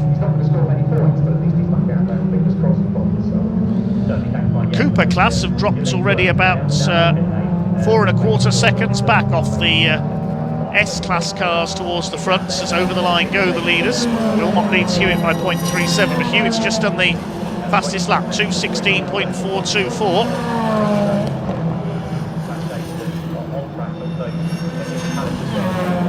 Over the line the S-Class runners go. So Wilmot from Hewitt, Blackwell in 3rd, then Langley. Blackwell still leads the S53 class. Ben Trumgley 5th, John Wyatt in 6th place. There's Neil Clark, and Steve Webb up the inside into the hairpin. He takes Paul Sawyer, that's for 8th position. Now here's our leader in Class C, number 55, that's Gary Papworth, local man from Kings Lynn. Ended Daniel Truman's unbeaten run in that category last time out. There is the 55 in the Union flag livery. Very Austin Powers, isn't it? Austin Powers Jaguar, and the Mini that was also appeared in the later film. He's been chased by number 19, the class championship leader Daniel Truman, number 19 from Leighton Buzzard. Behind them it is Adam Kirkland, I think, next through. I think David Taylor has joined in. We saw him pull off on the green flag lap, but yeah, he's showing us on track a couple of laps down. So David Taylor has been able to join the races. Number 14, Chris Aaron, in 3rd place in the category. Here's a battle further forward. 219 of Chris Johnson there, getting ahead of, I think it was Ian Trumkley, number 41. Here are the leaders, and Freddie Hewitt is not hanging back here. He's going for the lead. He's right on the rear bumper of Ollie Wilmot as they head through the bomb hole up towards Corham. Freddie Hewitt is ready to follow up his successes at Brands Hatch with a win here at Snetterton. Every other race this year has been won by Ollie Wilmot. Into Murray's corner. Freddie Hewitt, whose sister Chloe also raced BMW Minis very successfully. Over the line they go. New fastest lap for 411 Zach Blackwell. 2:16.078. It's only just over half a second covering the 3 leaders.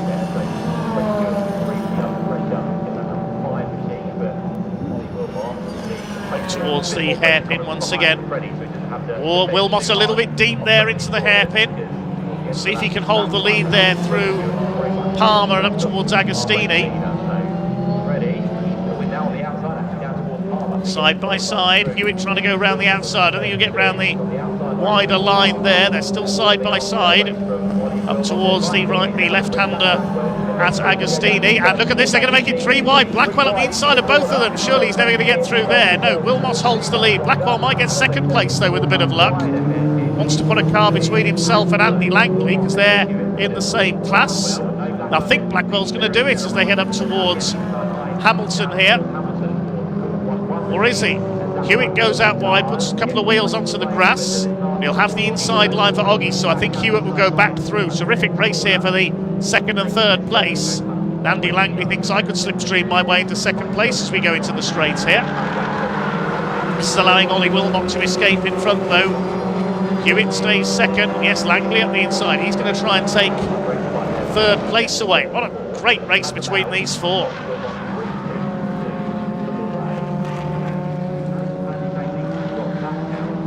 Blackwell side by side with Langley, but Langley's got around him. And the lead of the S53 class changes. Andy Langley sweeps his way into the lead. The car in blue with the pink roof and the white stripes.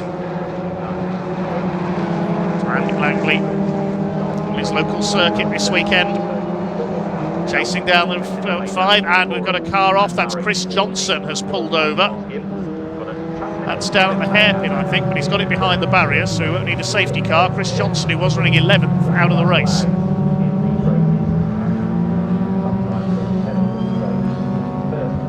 Freddie Hewitt being reeled in by Andy Langley now. He might try for P2 overall.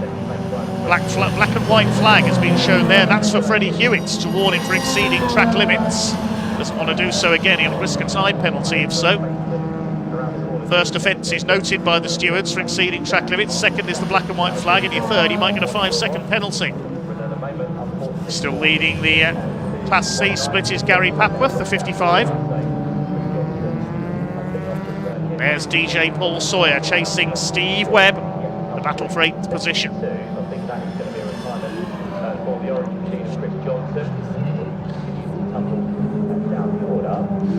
Meanwhile, the leaders are heading towards Agostini once again. What's going to happen this time?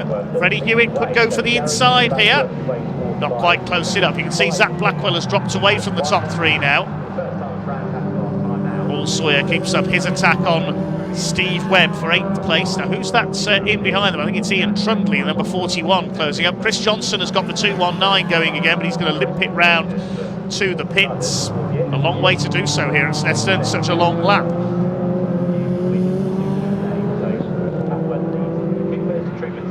Behind Ian Trundley there is the 77 of Adrian Lingy.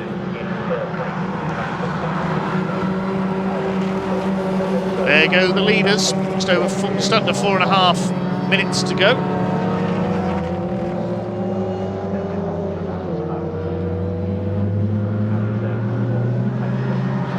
Now towards Brundle.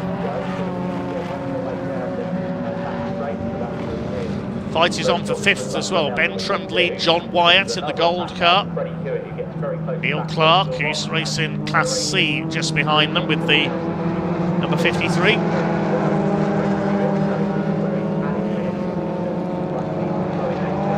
So Ben Trundley,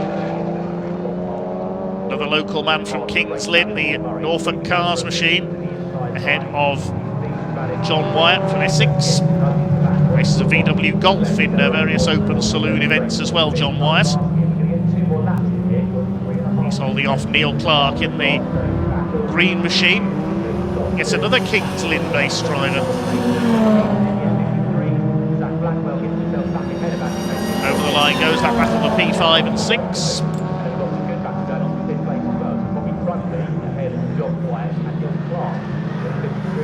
53 has received the black and white warning flag. That's Neil Clark on the back of this trio.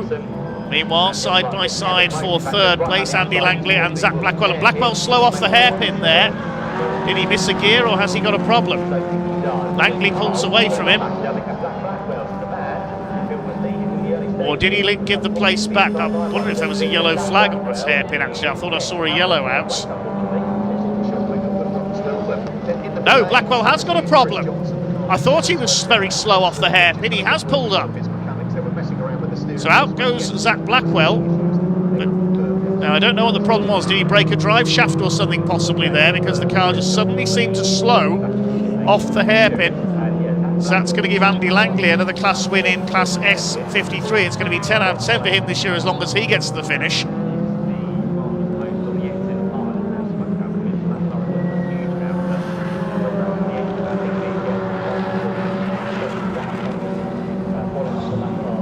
Meanwhile, the lead battle has spread out just a little. Teddy Wilmot led at the line last time through by 0.3 of a second. We know Andy Langley has dropped back a little after his battle with Zach Blackwell. There are the leaders. Wilmot's from Hewitt's, Langley third, and then the fight for fourth headed up by Ben Trundley, John Wyatt and Neil Clark. Then a gap back to Steve Webb, who's now seventh with the demise of Zach Blackwell.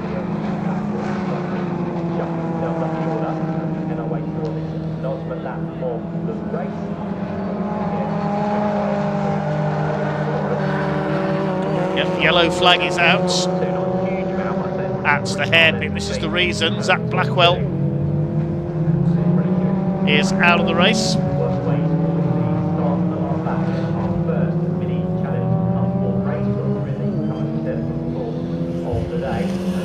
John Wyatt trying to close in on Ben Trundley here for fourth position as they go into the final lap. New fastest lap for Ollie Wilmot, 2:15.975 for the number 70.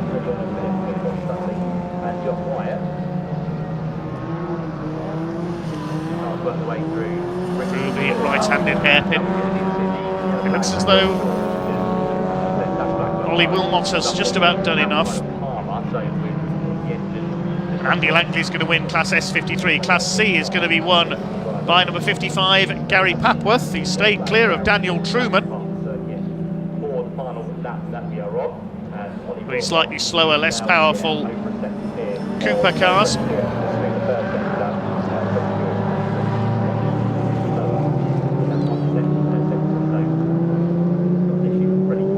The gap has increased just under a second now. Ollie Wilmot's over Freddie Hewitt.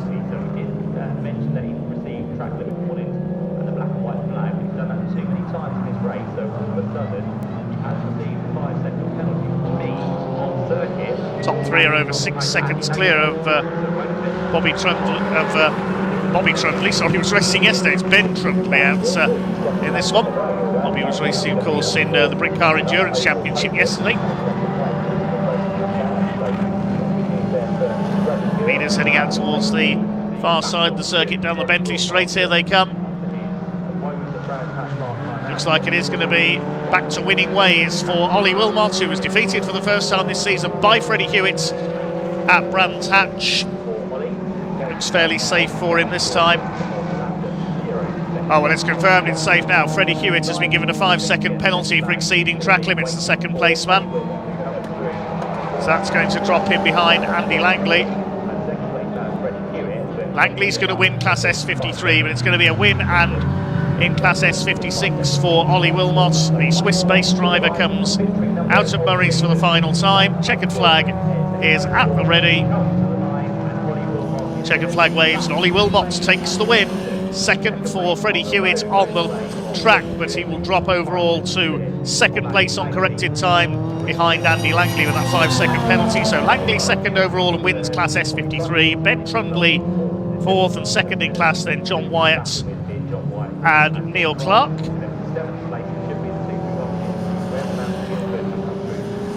Steve Webb next home ahead of Adrian Lingy, who recovered from that poor start to get ahead of Paul Sawyer for P8s, and Ian Trundley rounds out the top 10. Wait for the last couple of cars to come in.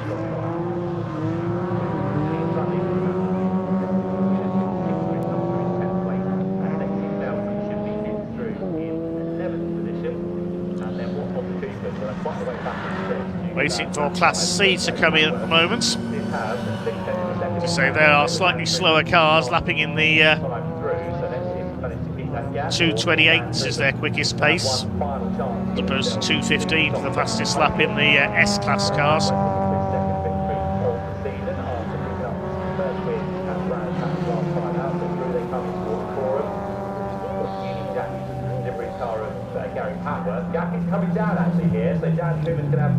So can Gary Papworth hold on for a second class win of the season? Is Dan Truman going to catch him through Murray's for the final time? I don't think he is. Up over the line they come. It is going to be Gary Papworth who takes Class C. There's Truman in second place, and the gap between those two just 0.6 of a second at the line.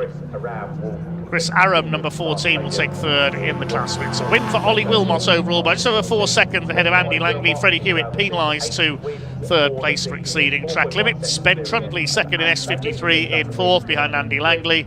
Then Wyatt ahead of Clark, Webb and Adrian Lingy recovering to pass Paul Sawyer on that last lap, with Ian Trundley completing the top 10. Let's head down with Ian to Park Fermé.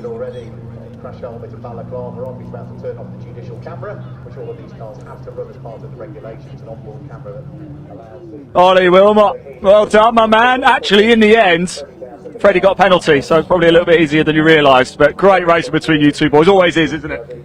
It's the best. I mean, it's fair. We don't hit each other. It's nice. Yeah, and it's nice to have Blackwell with us. But I don't know. I think he's burned his car out. I think. But yeah, nice and close.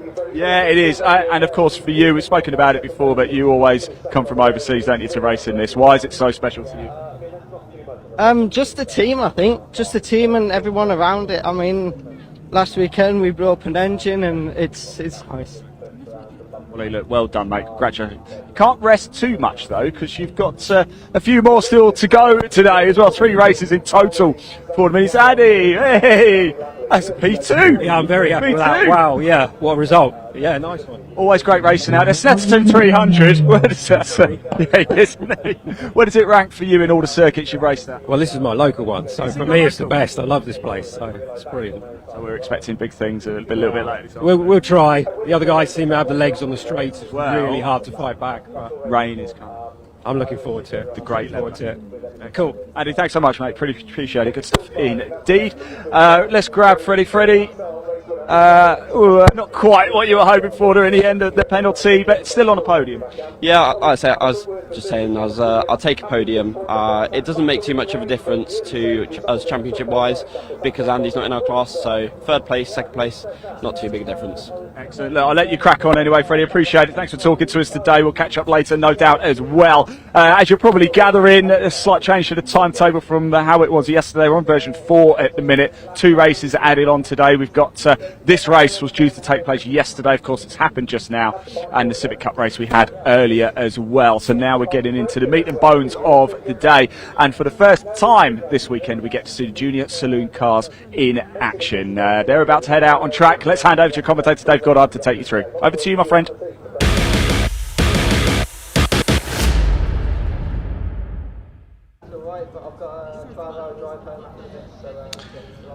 Yes, thanks Ian. Cars coming up to the grid for the first of today's races for the Junior Saloon Car Championship. They will have another race later on, of course. Just looking at the timetable, that's coming up at around 10 to 4 today. But the first of our Junior Saloon Car Championship races onto the grid. Qualifying took place yesterday, and it is Wilf Butler who has out-qualified the championship leader, which is Josh Salvadori. There's only 3 points between those two coming into today's action, so Butler ahead of Salvadori on the grid for race 1. Row 2, treble to Ollie Kerr, currently 3rd in the championship, and Ollie Smith, who's 4th in the points. His brother Harry won this championship last year. He's now in the trophy class of the mini challenge. They're on row 2. Row 3, 27 Matthew Swatton and 87 Leon Holly. 4th row, 26 Louis Austin and 14 Martin Wright, the scholarship winner last winter. And on row 5, a pair of newcomers this weekend. Number 3, Jake Wardle, and 64 Ben Ward. Good luck to them in their first ever Junior Saloon Car Championship race. Row 6, 42 Sherry Ann Powell, starts alongside 35 Tom Algar. And the final row, treble 3, I should say, of Lexi Powell, alongside 23 Max Scharfegger. Max had some problems in qualifying yesterday, had to do some laps behind the safety car this morning. We were going to have another newcomer out there for the Junior Saloon Car Championship this weekend, but unfortunately Layla Henderson from Arlesey in Bedfordshire had an accident in qualifying, has damaged the back end of her car. She's okay, but sadly unable to race. That's a great shame for Layla. I know she was looking forward to her debut. As we see Zach Blackwell's Mini just being stretchered off by the recovery vehicle. There's the cars head off on their green flag lap. This will be a 15-minute race. As we say, looking at the points chart, Josh Salvadori comes into this weekend off the back of a couple of wins last time out at Donington Park. He's just 3 points clear of Wilf Butler, with Ollie Kerr in 3rd place. Another 6 points back. So the championship is really between those three for this year. Ollie Smith, rather, the leading rookie, in 4th place. He's on 327 points, so nearly 100 back on Ollie Kerr. There's 2 rounds to go after this as well. They go to Woolton Park in October, and then there'll be an action and support of the British Truck Racing Championship once again at Brands Hatch at the start of November. The cars, identical 1600cc Citroën Saxo VTRs. Used to be known as the Saxmax Championship before changing its name to Junior Saloon Cars. There's our 2 newcomers. The blue car is number 3 of Jake Wardle. You can find him on YouTube. Look at the channel Motorsport Mishaps on YouTube. Have a look at his highlight reels on there. Starting alongside him, Ben Ward, number 64, driving for the Kersley Motorsport team, teammate of Matthew Swatton, who's been giving him some tutoring, his new teammates. The red, white and blue cars. Matthew Swatton up there in 5th place on the grid. Thanks to partner sponsors of the JSCC, Goodyear Tyres and Mintex Brakes. There's Max Scharfegger back out after picking up some damage in qualifying. The grey and Dayglow yellow car starts at the back. 425 points. Is the man who starts 2nd on the grid. Will Butler is Let's say a quick hello to Richard Barwick, who says all the Brisker F1 camera crew are watching the stream on our way home from Kings Lynn. Yes, it was the Brisker F1 World Final at the Adrian Flux Arena in Kings Lynn last night. Congratulations to Tom Harris, who won yet another world title. Man who's trying to beat John Lund's record. He's on to 6 now, the record is 8.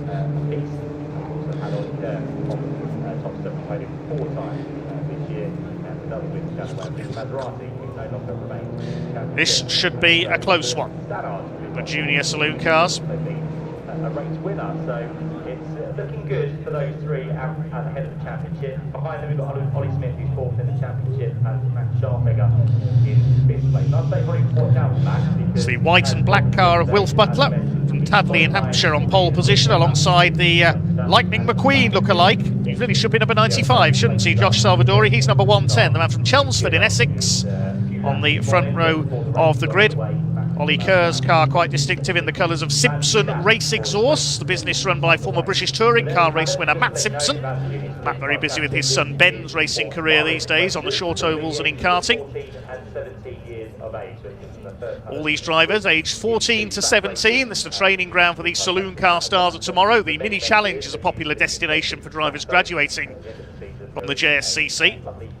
Second row, Ollie Smith, who said his brother Harry won this title last season and is now in the trophy class of the Mini Challenge. Ollie in the green, blue and white car on the second row of the grid. Matthew Swatton in the red, white and blue of Kersley Motorsports on row 3, alongside the light blue car of Leon Holly all the way from Devon. The red lights come on then. 15 minutes for the Junior Saloon Cars gets underway. And who's going to get the whole shot down towards Riches for the first time? Looks like they're all the way okay. Side by side between the 2 front row men. Who's that creeping up on the outside? That's Ollie Kerr. Looks like Wilf Butler has just about held his inside line. Josh Salvadori trying to sweep around the outside in the red machine as they go out of Riches up towards Wilson's hairpin for the first time. Ollie Smith has run a bit wide there, I think that was. He's going to go up the inside. Louis Austin was slowing as well there. They're all together as they come into the hairpin. There's Louis Austin sliding out wide. It was him who got wide coming out of Riches, the green and white car. He just about stays ahead of one of the Kersley Motorsport cars there. That is our newcomer Ben Ward, but it's Wilf Butler who leads. Ollie Kerr's got through into second. Salvadori is third, then Smith ahead of Matthew Swatton. There's Ben Ward side by side with one of the Oryx Motorsport cars. I think that's Sherry Ann Powell. Down into Agostini for the first time. Wilf Butler leads the way, but we have a red flag. The race is being stopped. There's a recovery vehicle on the move at the hairpin, so something's happened up there. So the race has been stopped. We'll await confirmation of what has happened. Who is not in the line there? Max Scharfegger's in there. He's already made up a few places. So what has happened? It's Luke Wardle, number 3, has come to a stop. That's a shame. His first ever race is over already. It's his very first Junior Saloon Car Championship race. He has stopped on the track, I think, there, Jake Wardle. observational driving from himself there, but that he's just going to need to be. Yeah, that's coming up towards Wilson's hairpin that he's pulled over, so the red flag has come out. That will be a full restart. By the team down there on the start-finish line. So already the bucket of dust, effectively, which is used to absorb that oil, will be dressed, and it shouldn't take too long to get that sorted. Quite a way up towards the first corner, so it's half the centre straight by the looks of it. But quick work by the marshals should be able to get that job done fairly efficiently, because we haven't picked the first lap.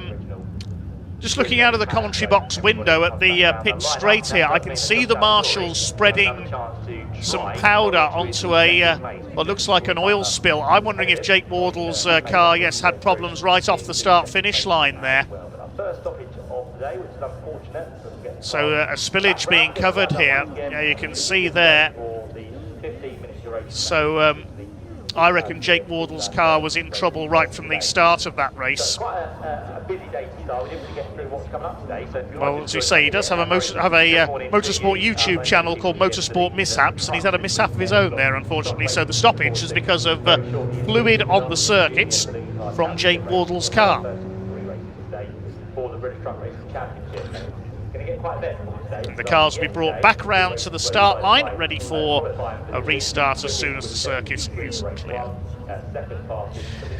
Coming up after this, we have the revised timetable, of course. We have the first truck race of the day, the British Truck Racing Championship Race 3 of the weekend, with Ryan Smith going for a hat-trick of wins. We've got the other class of Caterhams, the P4 Emergency Lighting Caterham Graduates Sigma 150. I just want to say a big thank you to Darren Holcroft, who sent me a few bits of assistance with the championship calculations. After that, we'll have a second race for the Miltech Civic Cup.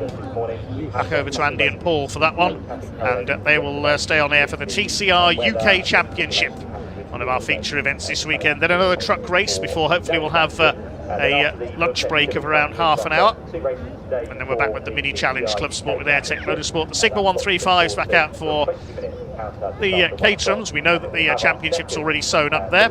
And then our second junior saloon car race of the weekend, that's followed by more from TCR UK, a final truck race of the weekend, and the mini challenge Club Sports with Airtech Motorsport closes out the programme.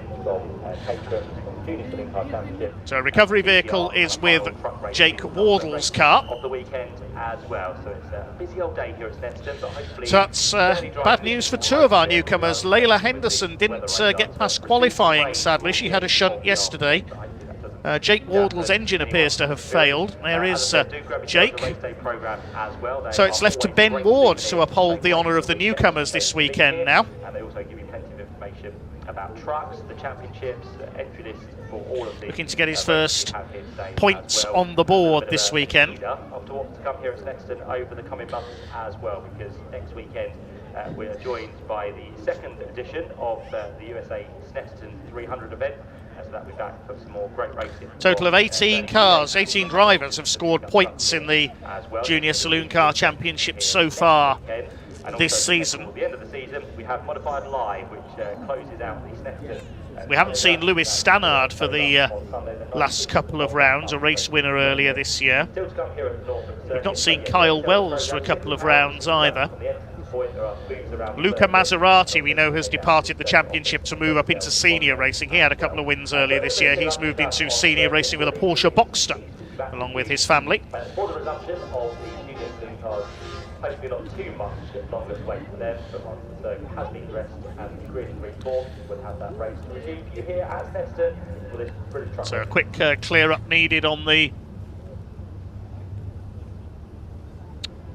centre straight up towards Rich's corner at the moment. That's the reason for the delay. If you're just joining us here on BARC TV, we have a red flag in the Junior Saloon Car Championship due to fluid on the circuits from Jake Wardle's car, which you can see being recovered.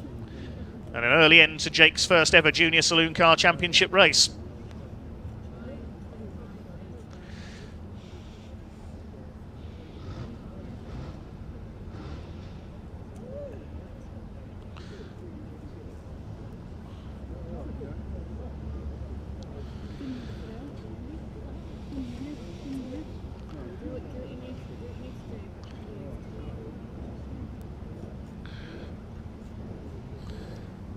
Big thanks to our volunteer marshalling team as always. Couldn't go racing without the Orange family.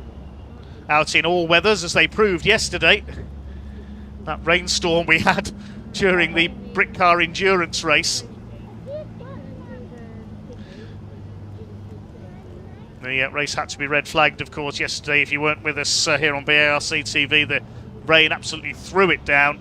We had a bit of thunder and lightning as well, and racing couldn't continue until the rain had halted. That's why we lost a couple of races yesterday, had to be moved to today's programme. So full credit to all the marshals, also the recovery crews, the medical staff, race control staff, everybody else here at Snetterton, making sure the day runs smoothly. Big thank you to all our camera crews as well, braving the rain yesterday. Their main concern is keeping their equipment dry, so if that goes under, of course, we don't have BARC TV, so full credit to all our crews here this weekend. Nice shot of our grid forming up there. Wilf Butler in the black and white number 70 car on the pole. Looks like it will be a full restart over the full 15 minutes distance. Max Scharfegger had already made progress through the field on that opening lap, having had problems and didn't set a qualifying time yesterday, but he's got it all to do again now with the original grid being used. Scharfegger family have competed in Caterham racing in the past and in the Citroen C1 Endurance Series as well.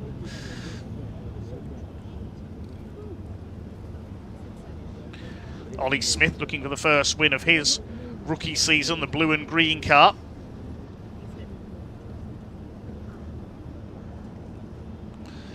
So as soon as that fluid has been treated down on the track towards the first corner at Riches, we will be able to get back underway. There's Jake Wardle's car being stretchered off on the back of the lorry. Our thanks to Trackside Recovery this weekend for providing the recovery vehicles, the heavy artillery in particular for our truck racing recovery. Trackside Recovery always heavily involved in truck racing.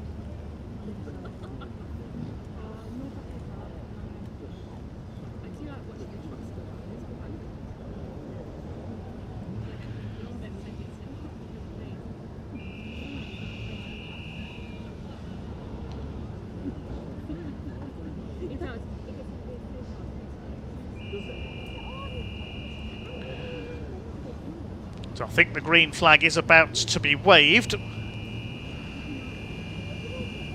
And the field will move away for a fresh green flag lap. They move away.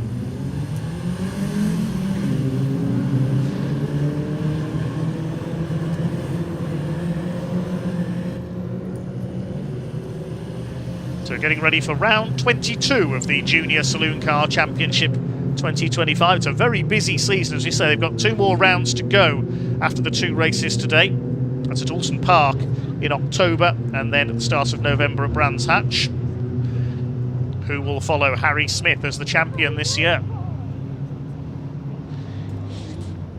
So cars now heading back onto a formation lap. We can see Jake Wardle's car has been recovered from Ritchie's, which is a real shame, not what the family team would have wanted, because, as I said, Jake's qualified really well inside the top 10 on his. So a reminder of the lineup now. Wilf Butler is on pole alongside Josh Salvadori, 2 of the championship protagonists, and Ollie Kerr, number treble 2 behind them, Ollie Smith alongside him. Row 3, Matthew Swatton, number 27 in the Kersley Motorsport car, 87 Leon Holly alongside him. Row 4, 26 Louis Austin and 14 Martin Wrights. 5th row, number 3 Jake Wardle is not there. Ben Ward, number 64 is. Row 6, 42 Sherry-Ann Powell and 35 Tom Algar. And the final row, treble 3 Lexi Powell and 23 Max Scharfegger. Lexi Powell, the grey and red car, is of course the daughter of Stephen Powell, British truck racer, who will be out in the next race. Martin Wright, all the way from Cornwall, he won the Junior Saloon Car Scholarship last winter. He's the black and orange car. Louis Austin in black, white and green just ahead of him, number 26. Ran wide at the start of that first race and dropped back, so he's got another chance here on our first start, dropping a few places. We did mention the championship, 9 points top 3 for a race win within the championship 25. So just getting their tyres warmed up. As they head down the Bentley Straights. This long lap here on the Snetterton 300 circuit. Pole position time for Wilf Butler, 2 minutes 23.664 yesterday, only a tenth of a second ahead of Josh Salvadori. Very evenly matched, these little Saxos. Salvadori, as you mentioned, did drop down behind Ollie Kerr, so Ollie Kerr also needs to find himself ahead of both Wilf Butler and Josh Salvadori to pull back at some point. That's 9 and rear, so he's not got too much work to do, but getting ever closer as we head away from Snetterton this weekend. With the So there are the 3 championship protagonists at the front of the field. They're nearly 100 points clear of Ollie Smith in 4th, so it'll be one of those top 3 on the grid who wins the championship this year. Background in his number 70 machine, the black and white car of Wilf. There's Max Scharfegger. Watch for him coming through from the back. Who know cars in terms of movie, you'll recognise the livery on Josh. He'd already made up a few places when the red flag came out, so he won't be hanging around here. People like to admire it, and do get a chance this weekend, do pop down to the paddock and catch up with all the youngsters, give them your support, and go and check out the cars as well. But yeah, Lightning McQueen is on the outside of row number 1, and then the Simpson livery machine of Ollie Kerr on the second row with the blue, white and green car of what's going to be Ollie Smith with his... Into position on the grid then. Wilf Butler in the Muni Hire sponsored number 70 car on the pole. 110, Lightning McQueen, aka Josh Salvadori, alongside him. Ollie Kerr, number treble 2 in the Simpson race exhaust car. 3rd on the grid. We await the all clear from the marshals, then the red light comes on now. Revs are up for the Junior Saloon Car Championship. We're underway for the second time of asking. Down towards Riches for the first time. Everybody is away cleanly. And down towards the first corner. Looks like Wilf Butler has held his advantage from pole position this time. We saw Josh Salvadori trying to get around the outside at the first attempt. This time he slots in behind. Kerr is in 3rd place. Now Salvadori, is he going to try and go around the outside or switch to the inside on the hairpin? Ollie Kerr slots in behind. Salvadori in 2nd place, but it's Butler who leads. Smith in 4th place, 3 wide through the hairpin for 5th position. Louis Austin was there on the inside. Matthew Swatton in the middle. There's our newcomer Ben Ward on the outside. Max Scharfegger's already on the move from the back of the grid, but it's Butler who leads through Palmer for the first time. Salvadori in 2nd place. Kerr is 3rd. Smith in 4th. Everybody else trying to be 5th. It's Matthew Swatton who has it at the moment. You can see Scharfegger already making some moves from the back of the grid. He's gained 4 places already, just as he did on the first start. Louis Austin holding off Leon Holly, behind them Martin Wright. Algar up the inside there, number 35, battling with Lexi Powell, and Ben Ward with the novice cross on the back of his car towards the back of the field. Out towards Oggies and Williams for the first time. We mentioned the rain yesterday as well, so that's the reason a couple of our camera lenses are a bit steamed up as well. They were affected by the rainstorm yesterday, so apologies for that. We're doing the best we can to resolve it, but our equipment did take a bit of a battering in the rainstorm yesterday, so our apologies for our camera lenses are a bit misted up as a result of that. Meanwhile, the leaders come down the Bentley Straight. It is Wilf Butler who continues to set the pace ahead of Salvadori and Ollie Kerr in 3rd. They're already starting to break away from the rest of the field. Butler under pressure there from Salvadori. Ollie Smith looking on from 4th. Matthew Swatton heads a crocodile of Saxos for 5th position. Up towards Coram for the first time out of the bomb hole. And a change for 5th there. Leon Holly in the light blue car has got through ahead of Swatton coming out of Nelson. Leaders coming through to complete the first lap of this 15-minute race. Then it is Wilf Butler from Josh Salvadori. Across the stripe they will come for the first time. Butler from Salvadori, Kerr in 3rd position. They're covered by just under 1.4 seconds. There's Max Scharfegger, the grey and Dayglow yellow car is already up into that second group. He's side by side with Louis Austin, so he's up to 7th already around the first lap. That's a great first lap by Max Scharfegger. He's up with Louis Austin now, trying to battle through for 5th. It's Swatton who's 5th at the moment in the number 27. No, Leon Holly in the 87, I apologise. So Swatton's lost 3 places there. He's been slipstreamed down the pit straight. Louis Austin's got ahead of him. Now Scharfegger as well, who threw it through the hairpin, almost rallycross style there. So the battle on for 5th, and Swatton's been shuffled backwards. Battle for 9th is between Sherry-Ann Powell and Martin Wright. Lexi Powell is behind them in 11th. She's running well ahead of Tom Algar and Ben Ward, our newcomer.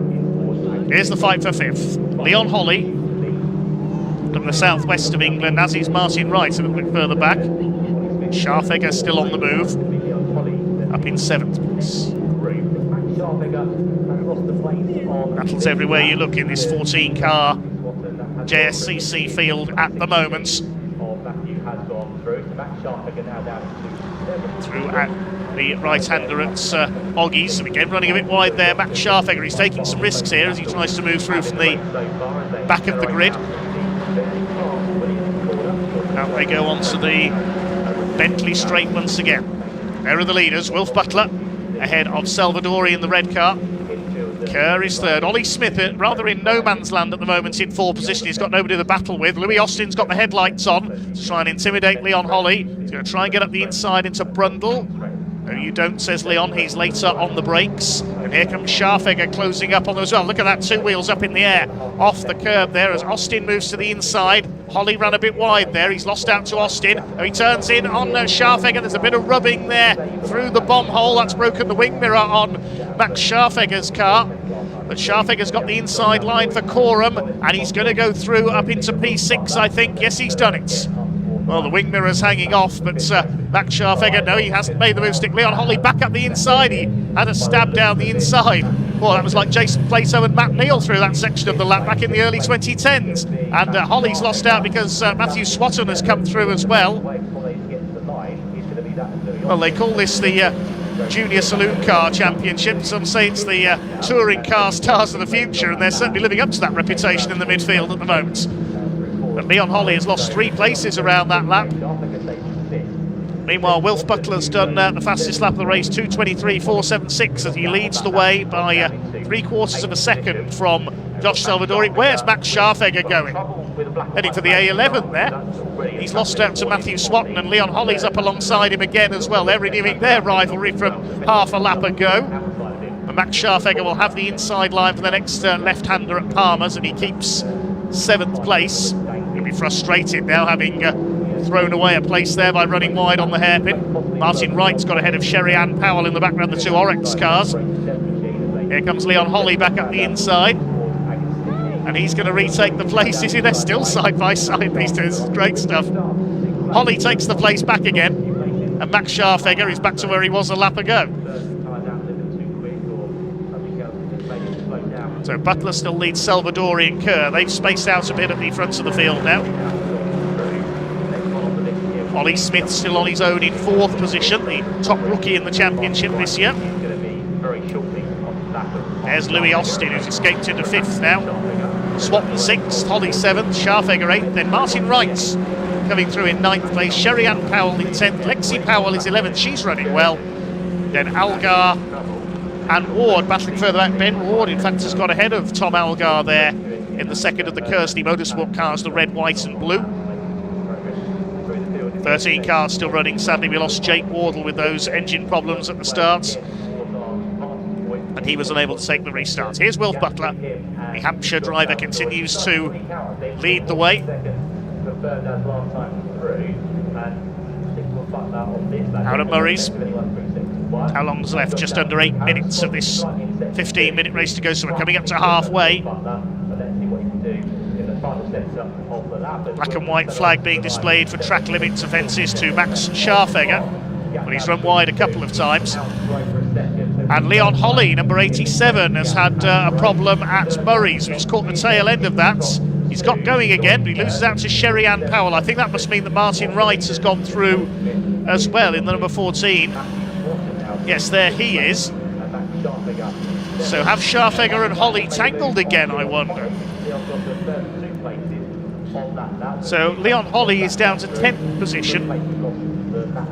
So not too sure what's happened there. As Wilf Butler continues to lead Josh Lightning McQueen Salvadori. Max Scharfegger is going wider and wider on that hairpin every time.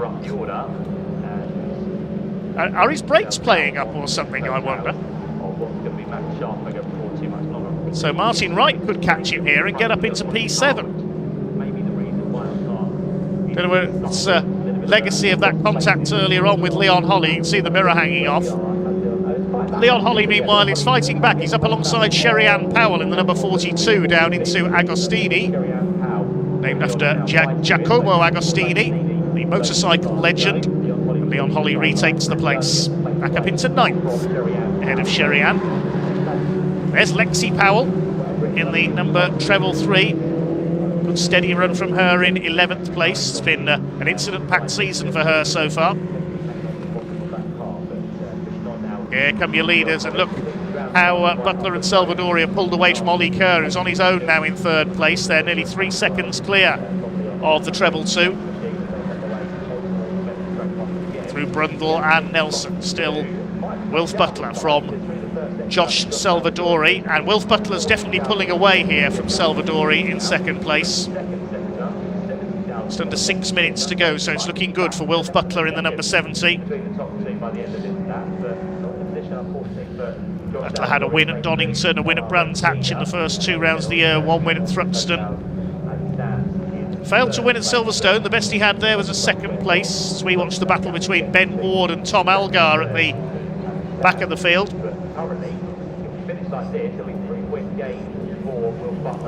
Wilf Butler had a win at Alton Park and 2 at Donington Park as well.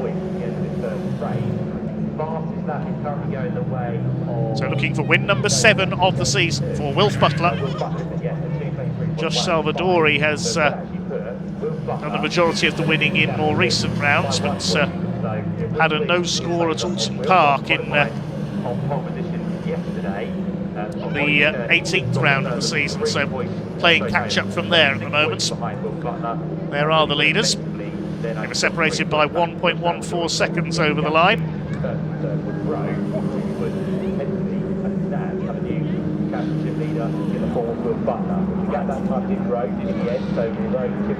Salvadori and Butler, they've been virtually inseparable at the top of the points so far this season. Ollie Kerr in 3rd place.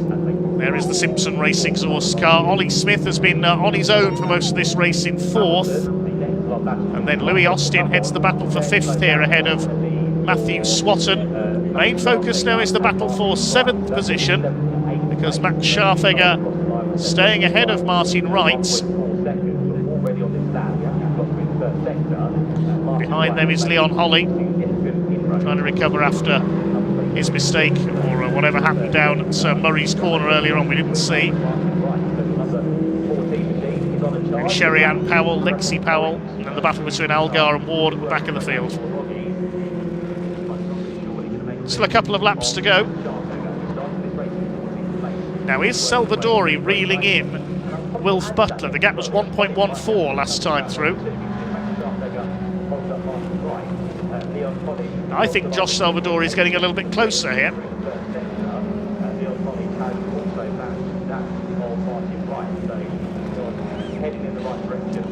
Josh Salvadori, who had a win at the opening round of the year at Donington, he had 1 as well at Brands Hatch.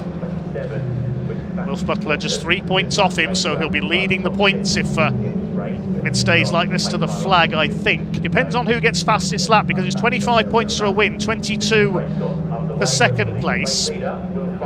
Who's got the fastest lap at the moment? It is Wilf Butler. So if Butler wins this and gets fastest lap, he'll get 4 points more than Josh Salvadori, and I think he'll be leading the championship, by my calculation, by 1 point. Salvadori on 4.25, Butler on 4.22, as we said at the beginning of the race. Coming into this with Oliver Kerr on 4.16 at the moment. Scored his first ever win at Silverstone in round 11 and had 2 at Croft as well. 1 last time out at Donington Park. Outside the top 10 we have Lexi Powell in 11th. 12th place for the number 35 machine on top of the line now is Tom Algar, and the final of our runners within this race. Swing it through Agostini for what should be the penultimate time. Martin Wright a bit out of shape there coming out of the hairpin. He's dropped a bit of ground to Max Scharfegger in the battle for 7th place. Thanks to all of your comments coming in so far. We haven't had much time to read them out with so many races today. Try to, if we can.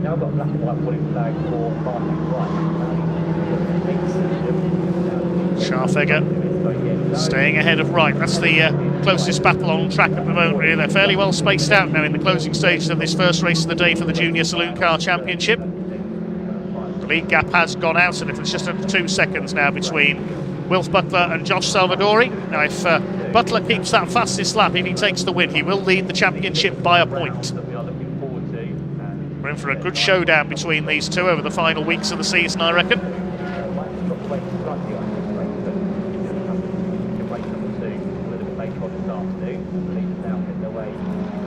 Through Coram go the leaders.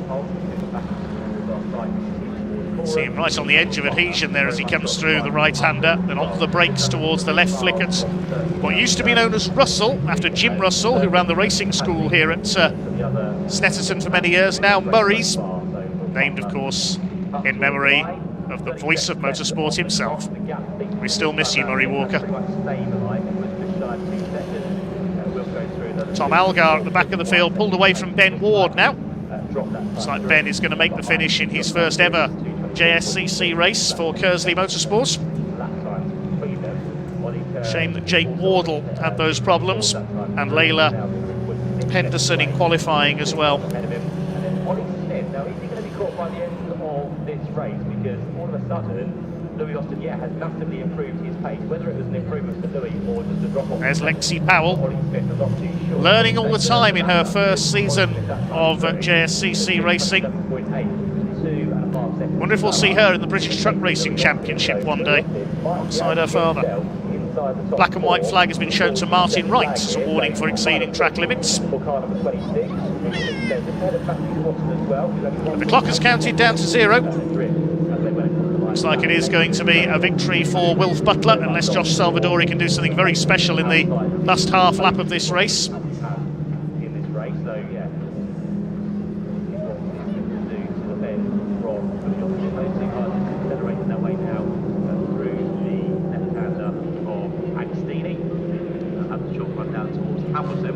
Through towards Williams for the last time.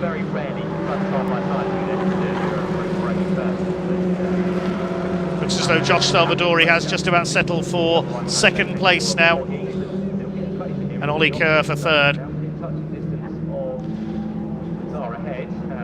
If Salvadori can snatch the fastest lap here, then the two protagonists will be level at the top. Looking at the sector times at the moment, Salvadori was quicker in the first sector, but Butler marginally quicker in sector 2, and they're not the quickest overall, so I don't think we're going to see any change for the fastest lap. But Wilf Butler started from pole position. He's got the fastest lap. He's going to have led all the way as well. Out of Murray's for the final time, into the Senna straights. The checkered flag is being prepared for number 70, Wilf Butler. He comes across the line, takes the win in Junior Saloon Car Championship race win. Race 1, Josh Salvadori comes over in 2nd, 2 seconds the winning margin. Ollie Kerr completes the podium. It should be Ollie Smith who comes through in 4th place. Quite a way in arrears of the podium finishers. No, Louis Austin comes through in 4th position. So Ollie Smith lost that 5th, lost that 4th place. Yeah, slower lap there, 2:28 on the last lap for Ollie Smith. So he's down in 5th. Matthew Swatton was 6th. 7th for Max Scharfegger from the back of the grid. Then Wright, Holly, and it should be Sherry Ann Powell who comes home in 10th, and Ben Ward doing a bit of rally crossing on the final corner there. But he will finish his first ever Junior Saloon Car Championship race. And well done, Lexi Powell comes out on top in an early battle with Tom Algar. Provisional results of that first race of the weekend for the Junior Saloon Car Championship. Then Wilf Butler, the winner by 2 seconds over Josh Salvadori. Butler gets the fastest lap as well, so takes the championship lead by a single point. Ollie Kerr in third place ahead of Louis Austin, who takes fourth on the last lap ahead of Ollie Smith. Swatton Scharfegger, Wright, Holly and Sherry-Ann Powell completing the top 10. Lexi Powell in 11th ahead of Tom Algar, and Ben Ward recovers from that little bit of rallycross to take 13th place. Sadly, we lost Jake Wardle at the first start. Let's head down to Parc Fermé with Ian. Will Butler is your winner, 2 seconds ahead of Josh Salvadori. Ollie Kerr finishes in third place, and the man they are going to be talking to very shortly. Here we go down in Parc Fermé. Look at this great handshake between the two title rivals as well. Wilf, I'll let you get your helmet off first. We'll have a quick chat with you. But well, congratulations. Once you got your nose out in front, it was well, take it home from there. Really. Yeah. Had some good pace, especially after the restart, and yeah, just put some fast laps in at the start, built a nice gap, and then just worked from there. Yeah. Snetterton, you seem to be pretty in tune with it. What's the secret sauce around here? I don't really know. It's just I think a lot of experience in this championship helps, because there's a lot of brave corners around here, braking my sideways, stuff like that. It's just yeah, it's a very skillful track, but yeah, loving it. You and Josh are providing us with one hell of a title fight this season. Eye on the top prize? Yeah, it's always going to be, but I mean, we're teammates, so just gotta use our heads a bit and just make sure we're sensible with it. And yeah, we're having some good racing so far this year, so looking forward to keep it on. Well, congratulations, good man. Don't go too far, because I know Mark will want to talk to you as well. Let's go get Josh over here for a quick chat. Mark's just having a quick chat of Oliver Kerr, who came home in third place. Josh just not quite got the legs on him in that one. Yeah, that's what it is, you know, you need some legs down here. It's a long track and lots of straights, and yeah, it's one of our weak points, but no, it's decent points. Another opportunity coming up later, and still time in the championship. Yeah, definitely, you know, if we get a good place in championship, that's good, but if we don't, we look forward to senior racing. Well, all I can say is thank you to both of you for putting on a great fight for us. We really appreciate it. Let's move over here. Mark will, hopefully, by the time we get over to Oliver Kerr, then he might be finished up. I'll let Mark know as well that I did tell Wilf not to run away for him, so he should be able to get him as well. I told him not to go far for you, Mark. I told him Wilf not to go far. Oliver, third place, happy? It's all right. You know, going from third, finishing third. I think we could tweak the setup a little bit to kind of help just throughout the whole race. But no, happy with third. It did look like they just had something a little bit extra in that race, a little bit more to unlock in the car then, we think, for this album. Yeah, they definitely had kind of, I don't know what they had, but they had some, you know, a little bit more than us in that race. So yeah, hopefully. Well, do you want me to do a little rain dance? Be quite nice, to be fair. Look, like this. If I do that, it's going to rain. Hopefully, yeah. Give me your best rain dance. Oh, no. I haven't got a rain dance. One day. Well done, mate. Congratulations, P3 there. Right, that's it. That's my mission for the rest of the season. Get Oliver Kerr dancing on camera. Right, I'm just going to stay with us, actually. I think we've got a little bit of time, because coming up next, we do have the third British truck racing race of the weekend coming up. But before that, of course, I think there might just be a couple of little bits and bobs to do. I want to grab a chat with Martin Wright down here as well. He's the scholarship winner for the Junior Saloon Car Championship. Dave, I want to get Dave. Martin, great for you for a quick chat, because I wasn't aware of this, but I understand you broke your wrists at Donington Park, and that was only a few weeks ago, and you're racing. How are you?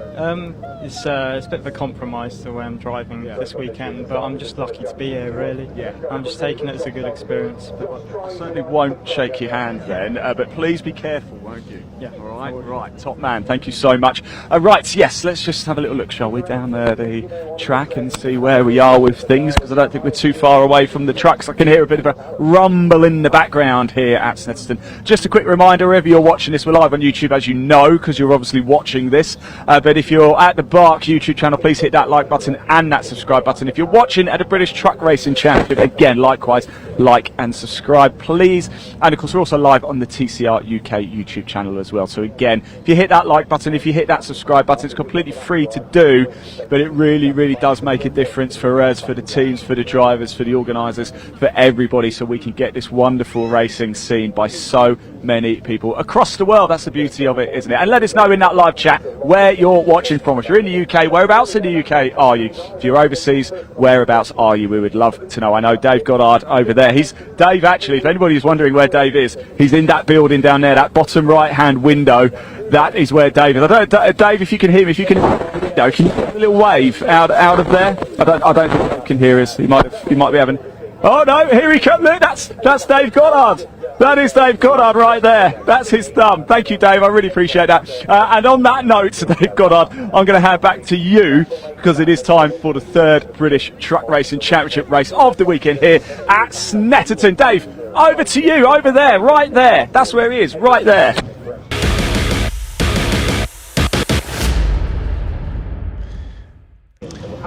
Yes, thanks very much, Ian. Could just about see you over there among the junior saloon cars across the track from me. I'm basically just behind where this camera position is on the start line here at Snetterton this weekend in our commentary box. You can just about see me there.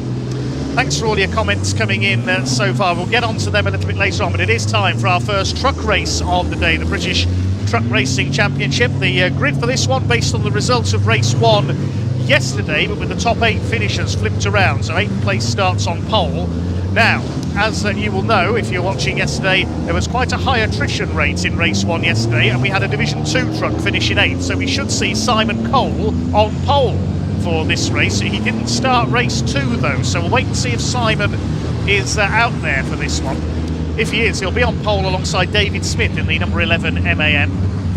Second row, Neil Yates and John Bowler. Row 3, Stuart and Michael Oliver, the father and son pairing. And row 4, David Jenkins and Ryan Smith, who is going for a hat-trick.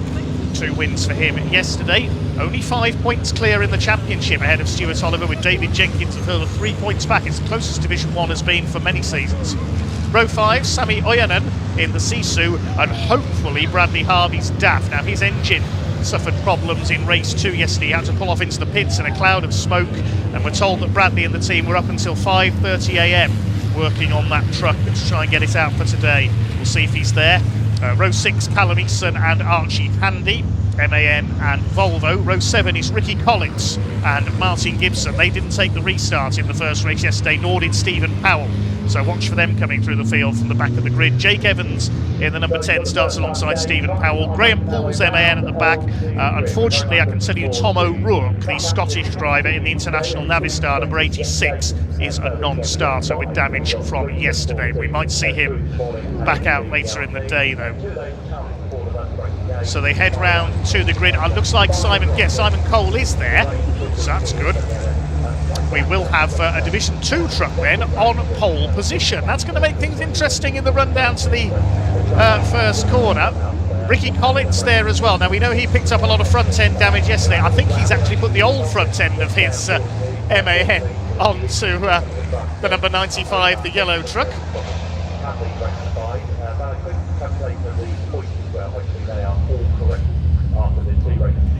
So it's a rather jumbled grid, courtesy of a rather jumbled result in yesterday's race. We had, coming out of Wilson's hairpin for the first time, there was contact and Ricky Collins got sent spinning, which is a great shame for Ricky because he qualified up on the second row of the grid. And when he spun, he got collected by about 3 or 4 other trucks, which puts him out with damage for the day. But he's repaired for today. He's put a different front end on the number 95 MAN, the Yorkshire-based team. There's treble 3 Graham Poole. He got his first ever Division 2 podium yesterday.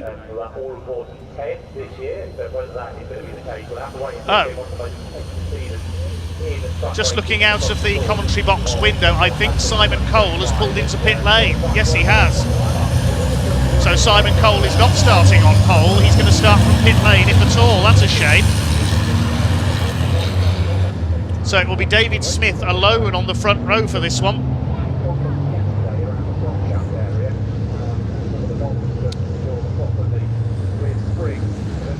So We're on the rolling lap. It will be a rolling start. If you've not seen truck racing before, my goodness, have you got a treat coming up.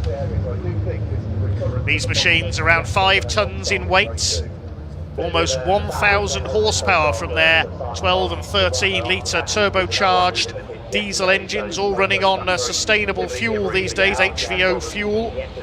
It's one of the partner sponsors of the championship, BWOC, that supplies that sustainable HVO fuel.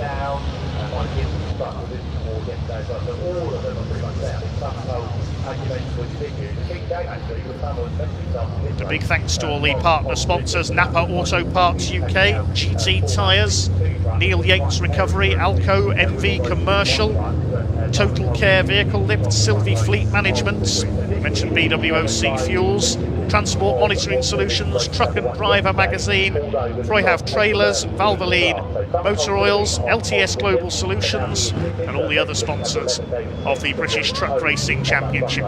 So David Smith is on his own on the front row of the grid. He had a win at Thruxton earlier this season, now looking for his second ever Division 1 win. He was Division 2 champion back in 2012. There's Ricky Collins, his MAN looking a bit different, the yellow machine, to yesterday, with the older style front end placed on it by the team to repair that bodywork damage.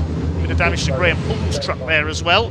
And there is Simon Cole and his team, frantically working on the 41. He should have been starting on pole position for this race. What a shame for the man from Dartford in Kent. Trying to work out what the problem is. Hopefully he can join in once the race has got underway. Failed to start yesterday's second race as well. He won Division 2. His first ever win at Snetterton in the first race yesterday.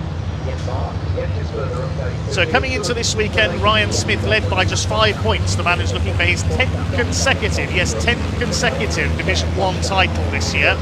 Stuart Oliver has won 10 titles, but his weren't won in consecutive years. It took a couple of years out to race in the European Championship and won that as well. That's good news. That's always nice to see the truck community coming together. So hopefully at some point we'll have Simon Cole out there.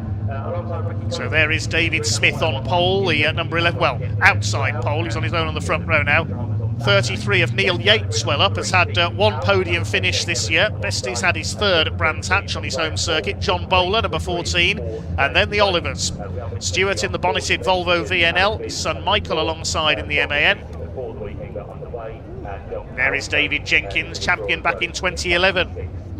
Truck number 69 and his arch rival Ryan Smith alongside him. He will have increased his championship lead slightly with 2 wins yesterday. Can he make it 3 out of 3? He's back in, well, 8th place on the grid officially, which has now become 7th with the demise of Simon Cole.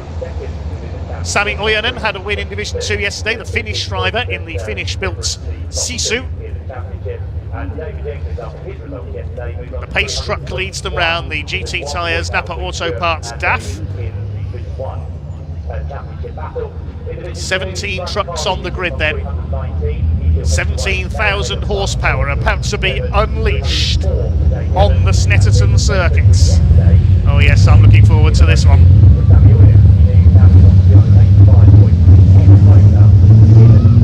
There's Jake Evans at the back of the field. We don't have Bradley Harvey. The team's still working on that truck in the paddock after his problems yesterday.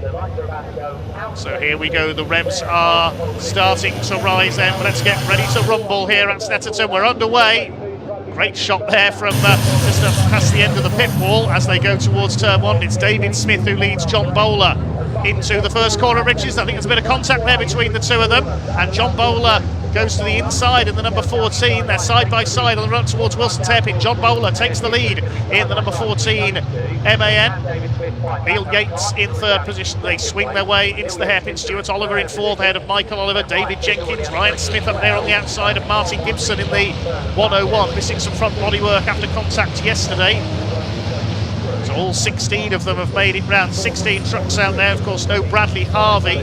We normally see a maximum of 20, but a couple of trucks down in Division 1 at the start of the weekend because Adam Bintz and John Powell not here this weekend.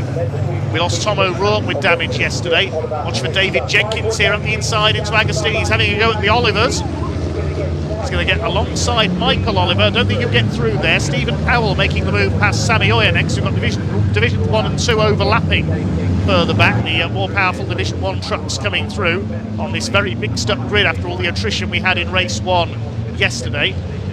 David Jenkins all over the back of Michael Oliver. Michael's father Stuart ahead of him. And then Ryan Smith, the number 1. But it is John Bowler, number 14, the man from Stockport, who leads the way. David Smith in second. Neil Yates holding third, the recovery company boss from Kent. Now who's leading Division 2 further back? It is Sammy Oyanen in the Sisu, looking for his third win of the season. Callum Eason up there in second, then Archie Handley, son of Simon Cole. And then Jake Evans, who had some problems in race 2 yesterday and failed to finish. It certainly has been a weekend of attrition so far in both classes. So they head their way round on the first lap of the day for the big rigs. John Bowler having made his way into the lead out of the first corner. Through the bomb hole they go. Ryan Smith stuck in traffic at the moment as he tries to make it 3 wins out of 3, but it's this man, John Bowler, in the number 14 truck who leads them round. He's had 1 win so far this year, that was in the final race at Thruxton. Had a couple of second places, 3 second places to be precise as well. The standings in Division 1, he's currently in 4th place, so a win here would do him the world of good. Leads David Smith over the line by over 3 seconds already. The rest of the trucks go through line astern. Yates in third, then the Olivers, then Jenkins Smith and Martin Gibson. Division 2 is headed by Sammy Oyanen, ahead of Callum Eason, Jake Evans, Archie Handy. Now, has Simon Cole been able to join in from the pit lane? No, he hasn't. He's still there in pits at the moment, so we've only got 15 runners at present. Battle between David Jenkins and Ryan Smith is joined once again. John Bowler continues to lead the way. Stuart Oliver having a look maybe for 3rd place here, has a run on the inside of Neil Yates. Also having a look down the inside is Smith, but a big lock up there from David Jenkins. He's going to hit Michael Oliver and takes the 12 around. Ryan Smith goes round the outside in avoidance. Let's hope everybody avoids collecting the number 12. Well, David Jenkins just locked them up there coming into Agostini. He missed his braking point. He cannoned into the side of Michael Oliver. Thankfully, everybody else has avoided the number 12, but a lot of damage there for Michael. I think the front tyre is punctured. That's going to be the end of his race, I think. Well, Ryan Smith was able to get around the outside, but he's lost a bit of ground. Ricky Collins got ahead of him. Meanwhile, Stuart Oliver is having a go at Neil Yates for 3rd position. Neil Yates has yet to take a maiden win in Division 1. Had a big accident at Thruxton a couple of years ago on his debut season. He's under fire from the 10 times champion Stuart Oliver. They're closing in on David Smith. Up to 5th as a result of that little contretemps at Agostini is Martin Gibson, missing the front bumper off his Team Oliver Racing MAN. There he is, back in the championship this year, been away with other commitments over the last couple of years, including a bit of car racing. Then we've got Stephen Powell, number 3, David Jenkins, Ricky Collett in the 95. Ryan Smith is in behind him, having been delayed in that incident at Agostini. John Bowler continuing to pull away at the front of the field. Meanwhile, here comes Stuart Oliver. He'll never get round the outside at Murray. Surely on Neil Yates, he'll try to. He is going to go round the outside. I've never seen that before. You very rarely see outside overtakes at Murray's, even in car racing, never mind in trucks. Leaders heading over the line. The lead gap is up to nearly 7 seconds now for John Bowler, so he's checked out at the front. Will the rest of the field be able to reel him in? John Bowler swings his way through the Wilson's hairpin, out of sight of everybody else. That's Graham Poole at the back of the field in the treble 3, looking for a 2nd podium of the weekend in Division 2 if he can. Meanwhile, Martin Gibson has got ahead of Neil Yates, who's dropped back into the clutches of his teammate now, Stephen Powell. Sliding out wide there, Neil Yates he's got a puncture, that's why he's dropping back. I think his rear tyre's going down. Look at the right rear, you can see it bobbling around there, so I think Neil has got a puncture. We'll keep an eye on the 33. Watch as he goes into the right-hander. Yeah, that tyre does look a bit soft there, so that might be why Neil is dropping back. There's a yellow and red striped flag, well, flashing light there. That means slippery surface. Just warning the drivers. That's a common warning in truck racing, it has to be said. I thought it was a yellow flag at first, but somebody dropped out. But no, that's the slippery surface flag we're seeing there coming out of Agostini. Maybe some debris from Michael Oliver's incident earlier on. So Neil Yates, the reason he's dropping back, we believe he may have a puncture in the right rear of the truck as Archie Handy slides off at Agostini. Well, John Bowler's away and gone. This is the fight for second place, led by David Smith ahead of Stuart Oliver. David Smith is a notoriously difficult driver to overtake, as Ryan Smith found out at Brands Hatch earlier this year. Holding on in second place, ahead of Stuart Oliver. It's Martin Gibson now up to fourth. He's still yet to take a win this season. We have had 9 different winners in Division 1 this year. In the most competitive season in Division 1 for many seasons.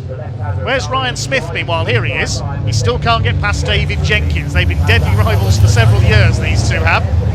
And Ricky Collins keeping pace with them as well in the 95, the heavy haulage boss from Halifax.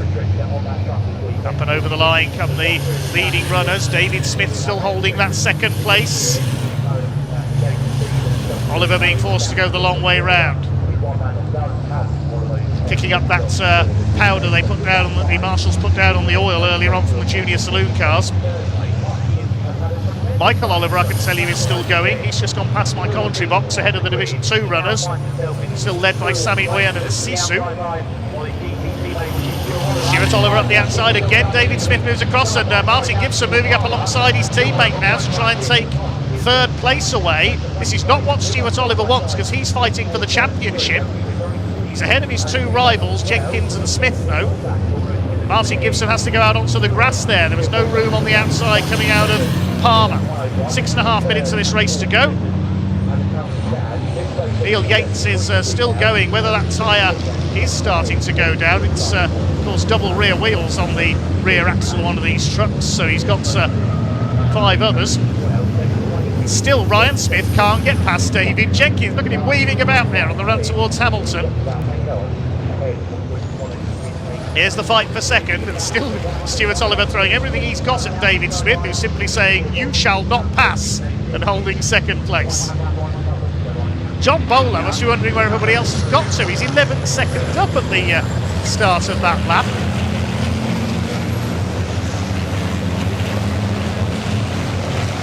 Oliver weaves across the straight there, down the Bentley straight. This could be an overtaking opportunity. He's going for the inside on David Smith in the MAN. Is Stuart Oliver finally going to get through for P2? No, he's not. David Smith doing a superb defensive job here. Martin Gibson in 4th place behind. Then it's Yates ahead of Stephen Powell, and Ryan Smith has finally got past David Jenkins. He's up into P7 now, the championship leader. Looking for 10 titles in a row this year. They still can't dislodge David Smith from second place. There's Ricky Collins in 9th. Michael Oliver's still 10th after being spun out earlier on. Well, John Bowler has just gone past my commentary box. The second place fight's only just coming into Murray's.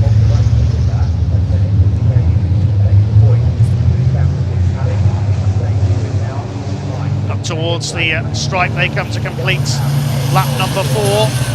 The lead gap is nearly 16 seconds now. John Bowler is pulling away at the rate of 5 seconds a lap. This is incredible. There's our Division 2 leader meanwhile. That is Sammy Oyanen, leading Jake Evans and Callum Eason. Of course, Simon Cole failed to start. And we don't have Bradley Harvey, still repairing the truck from engine problems yesterday. And still David Smith, he's loving this. Look at Stuart Oliver nibbling at the back of David Smith's truck there.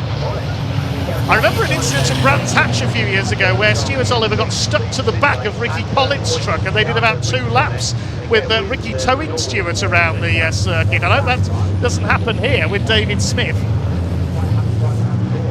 I know Ricky Collins' trucks are used to towing heavy loads on the road, but not on the racetrack, as Stuart tries again. Again, David Smith, you shall not pass, moves across on him. Martin Gibson saying, OK, I'll try and go around the outside of both of you then. Stuart Oliver leads his teammate wide. This is brilliant stuff. All playing into the hands of John Bowler. Less than 4 minutes left now. Oh, Stuart Oliver's got caught up with Gibson. I thought they were both going to slide onto the grass, and look who's with them now. Here comes Ryan Smith. Something's got to give here, surely. They're bumping and boring their way around the Snetterton 300 circuit here. Still fighting for second, which is still held by David Smith. Here comes Ryan Smith, who's now up into P5. He's got past Stephen Powell and Neil Yates. The leader, John Bowler's away and gone into the distance. He's going to take the win, barring any mechanical disaster. But can they get past David Smith here, doing exactly what he did at Brands Hatch earlier this season? That time it was Ryan Smith on his rear bumper. This time it's Stuart Oliver. Here comes Ryan Smith all over the back of Martin Gibson now. Gibson's dropped back a little bit from the fight for second ahead of him, as he's busy defending now.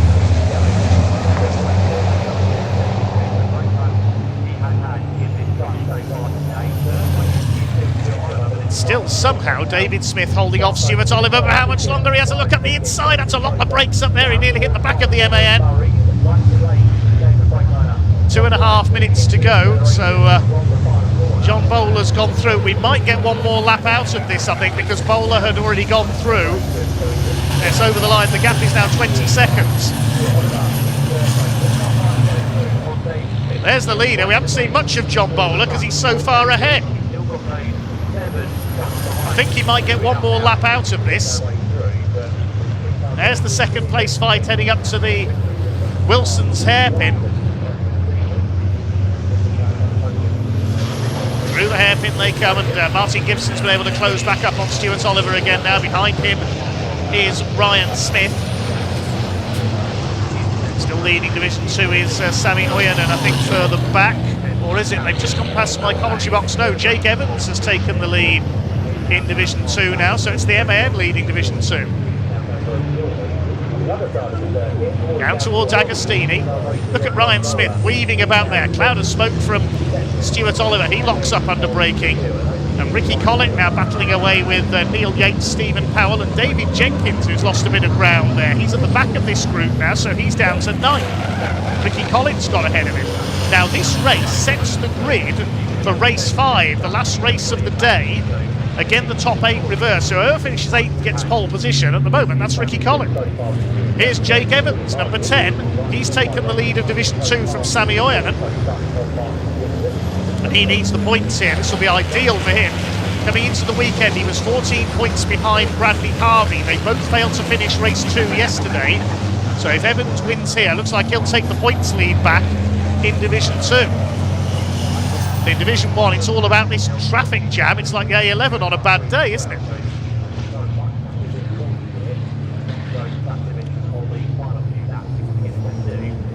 Just waiting to see if John Bowler comes through to start one more lap, or whether the checkered flag will go out as we watch the battle for second place up towards Coram. John Bowler is coming up towards the start-finish line now. There's no checkered flag, so we will get one more lap.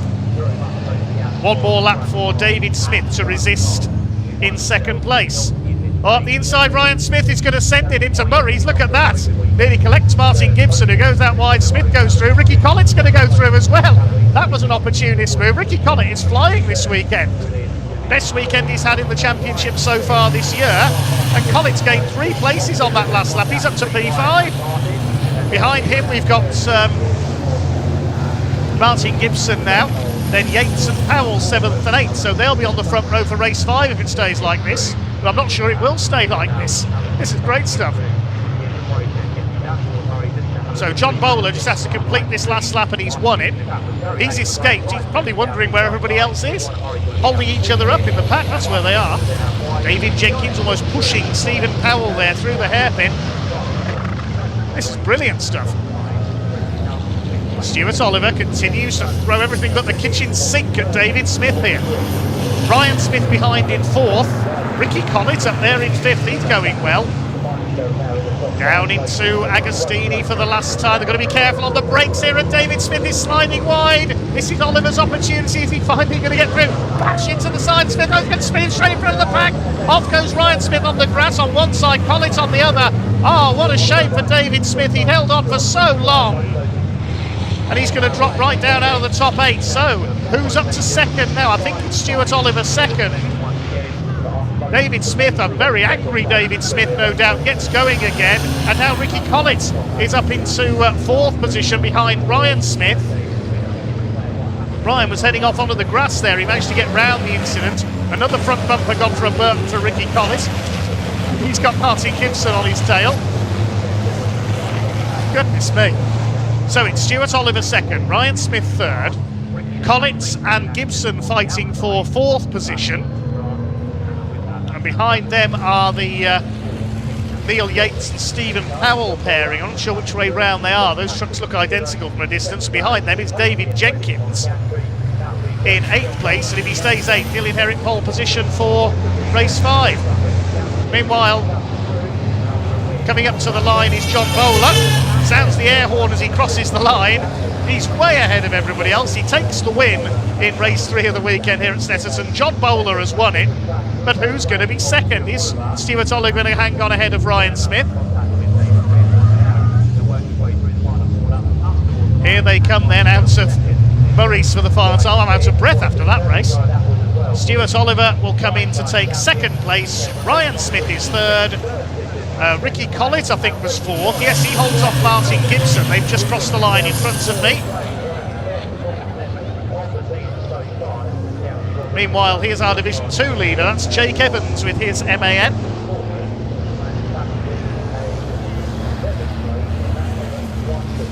I thought we were going to see another pile-up there coming out of Agostini when David Smith got spun in front of the pack. Everybody dodged onto the grass to miss him. David Smith is coming in. He crosses the line in a dejected 10th place. It will be Jake Evans to come in to win Division 2.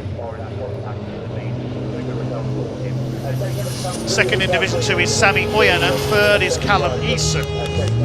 Archie Handy and Graham Poole will complete the finishers, but this man won it. 2nd win of the season for John Bowler.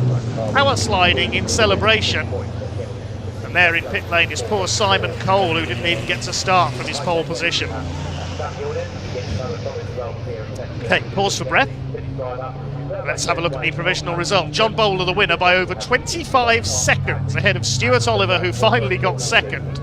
And Ryan Smith managed to get through that contretemps at Agostini for 3rd. Ricky Collins an excellent 4th ahead of Martin Gibson, Neil Yates, Stephen Powell and David Jenkins completing the top 8. So that means he provisionally goes into pole position for race 5.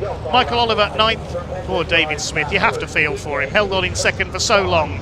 Ends up in 10th place. Division 2 is won by Jake Evans in the number 10 ahead of Sammy Oyanen, Callum Eason, Archie Handy, and waiting for Graham Poole to come in across the line at the moment, as he was close to a lap down in that one.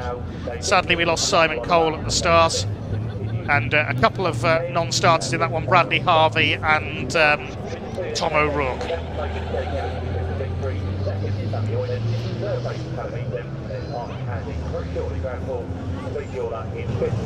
So the truck's heading into Parc Ferme.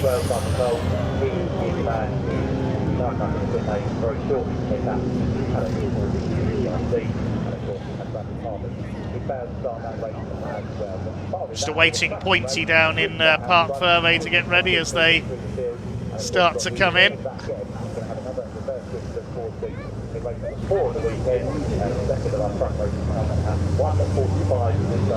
And there is a probably very dejected David Smith in the number 11. He hung on for so long in that 2nd place, and then through Agostini for the last time round he went.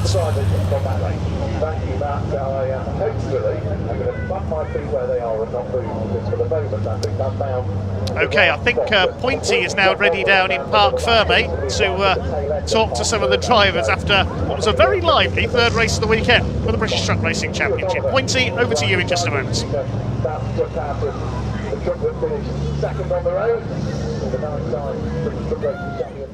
Oh my goodness me! What on earth was that? What a race to start the Sunday off with. We might have kept you waiting with the amended schedule, but my God, what a race. John Bowler making an early start. I predicted it, I'll be honest. I don't care. I predicted that straight through at the beginning.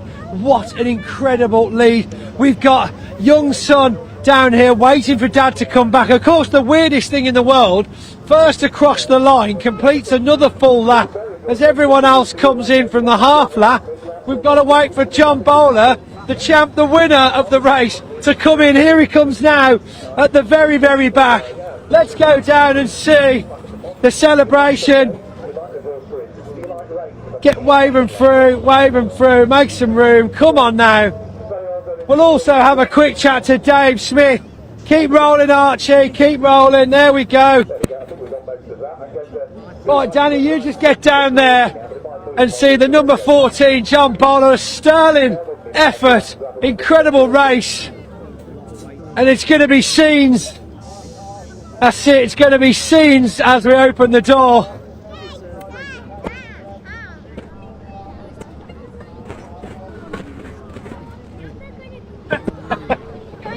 Wait a minute. Little one is going absolutely mental. You know what? You just get in there and look at this. The celebration between father and son. An emotional moment. The young guys watching that race has just seen dad take an absolute whopper of a win. Should we get you both out again now? There we go. John, evidently not a huge challenge for you, that race. But of course you still had to stay almost 20 seconds ahead the entire time. Yeah, that's right. Yeah, it was got a bit of breeze space at the start, and yeah, off we went. And are you happy that Daddy won? Yeah. Yeah. Well, could you give him any advice for the next race? Yeah. What are you going to tell him to do next race? Win. Yeah. Great coaching there, John. Phenomenal race. Very good effort. I mean, well, I don't know whether it was a phenomenal race. You didn't really do much, did you? No, that's it. It was just a bit of a driver training for the rest. One overtake, and then you were like the ghost car on Gran Turismo. Well, yeah, that's it. I mean, I did learn from the video game. Right, well done to you. Let's head back round now. If we can. Dave Smith, let me shake your hand. Condolences. I mean, look. We had some issues down here. We've got rubbing on the tyres, bit of bodywork to sort out, but hearts were in our throats that entire race. You were under constant pressure now. I think anybody that's watched this year knows that you're one of the hardest drivers to get past. And a sterling effort, really. I mean, it was almost the entire race up until that last lap. What flashed before your eyes when it all went down? It all started on the first lap, first corner. I had a little bit, John was pushing me on a little bit, and I thought, all right, here we go. Got round the first corner, I thought, yep, righto. We lack a little bit of pace in the truck. We know the truck's probably not on par a little bit, so we're a little bit down. So it is get out in front and then drive, defend. Yeah, last lap. Yeah, Stuart, I thought I had to come. I locked it up on the way in. I thought, no. Collected it. I thought, I've got this. So Stuart locked up behind you at one point, going for the inside line. We're like, oh, this is going to be horrible. Yeah, I thought I had the line, I had the drive, and I think Stuart, as he come round, just glanced into the side of me and spun me. And that was it. It was just gutted, absolutely gutted. I mean, yeah, our hearts go out to you, buddy, because that was fantastic. Where do we see you starting race 2? That'll be reverse grid from race 2 yesterday. I think I was P7, so I'll be P2 again, won't I? Oh, so another up at P6, I'll be 3. I'll be 3. Either P2 or P6. Oh, it's a big gap there. Like it at the front, don't we? Yeah. Well, look. Let's try that again later on today. Really sorry it went down the way it went, but at least it's mendable, it's drivable, and we can all stay friends, yes? Oh yeah, definitely. Yeah. Oh, okay. By the way, talking about friends, whilst I've got the opportunity, I need to say a bit of an apology and a hello So my number one fan, Noah, out there, as well as, of course, my son, Henry, who hopefully will be watching at home. Noah definitely is watching at home, and I didn't say hello to him yesterday. So, Noah, if you're watching, everyone here has told me off for not giving you a shout-out. So there's your shout-out, mate, OK? Nice one. Right, let's have a quick run down and see if we can't find Dave Jenkins or Ryan Smith, because they were having an absolute battle as well. They've all disappeared. Here we go, Stephen, Ricky Collett. Ricky, were you like, what was it like being chased down by Ryan Smith? Well, that wasn't so bad. I expected it, to be honest, but we had a cracking race. I can't believe how well I've done. I saw some serious position changes out there. I mean, you were battling with teammate Neil Yates at some parts during that race as well. I think that was probably the best race of the weekend so far. It was a great race. We had a DNF yesterday, so we started right at the back. So the idea of the plan was to get in the top 8 and have a good start to the last race, and suddenly we found ourselves there, and then there was so much carnage going on in front. You was just waiting, and then unfortunately another 2 spun off, which put us up again, and then someone else did. But had a good race with Ricky, good race with Neil, and it's very hard racing against your teammate. You don't want to. We saw that further up, yeah. Yeah, you don't want to put them off or anything like that, but. Yeah, so we've got a front row start for the final, so which is it's good for us. Getting recovery from yesterday is very good. So excellent. And whilst we've got you both, you excited to head off to Le Mans this week? Oh yeah, may we? May we? Was that next week? It's next weekend. That is, yeah. Big gap between. I mean, we'll all be setting off on Wednesday. Yeah. What, like next week? Yeah, Wednesday, not next week. We pack up tonight and we set up on Wednesday. Oh yeah, I'll be there. Doesn't sound like you were planning. No, that's all planned. It's all planned, mate. You try have to plan 3 trucks to get there. Yeah, it's quite I bet it is. Look, it's a great calendar, and unfortunately there's not a gap, but everyone's been prepared since the beginning of the year, so they're all professional there. So get all your stuff ready, and touch wood, there's no big disasters in the finals race. He said it now, hasn't he? Look, you can plan as much as you want with panels and spares and stuff like that, but hopefully if everything goes to plan, and then everyone will be there, and it'll be Le Mans last year was fantastic with the French, the FIA at the night race, BGRC. I mean, yeah, it's a great event. I can't wait. Absolutely phenomenal. Right, well, gents, bon voyage if I don't speak to you again this weekend. And au revoir. Merci bucket. Yeah, right. Ian, hello, how are you? You well? It's good to see you this morning. I know. I haven't heard you all morning. Where have you been? I was resting my voice after yesterday's incredible show open. Yeah. Have we had any feedback about that? Yeah, a couple of EMI records have been on to us, told us that we've been sued for copyright. Oh, darn. So, yeah, no. It's not good. I mean, we changed the lyrics considerably. And we were told our band name is No Direction at all. Actually, points it, I'm really sorry, we've got Caterham's on track. So yeah, his hand signals are shocking. He should have done this rather than this. This means carry on, Danny, for future reference. It's the final race of the season for the Caterham Graduates. Sigma 150s. Let's go racing! Yeah.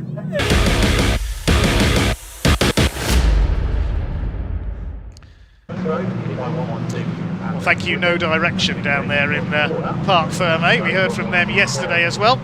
Cars on their green flag lap. That's the last race of the season for the Sigma 150 class of the P4 Emergency Lighting Caterham Graduates Championship. Henry Heaton, number 34, on pole position. He was yesterday's winner by quite a clear margin in terms of Caterham racing. Alongside him for this race on the grid is number 150, Paul Goldstein. Now, I must say a big thank you to Darren Holcroft of the Caterham Graduates Racing Club, who's realised that I struggle with maths and has done a bit of arithmetic for me.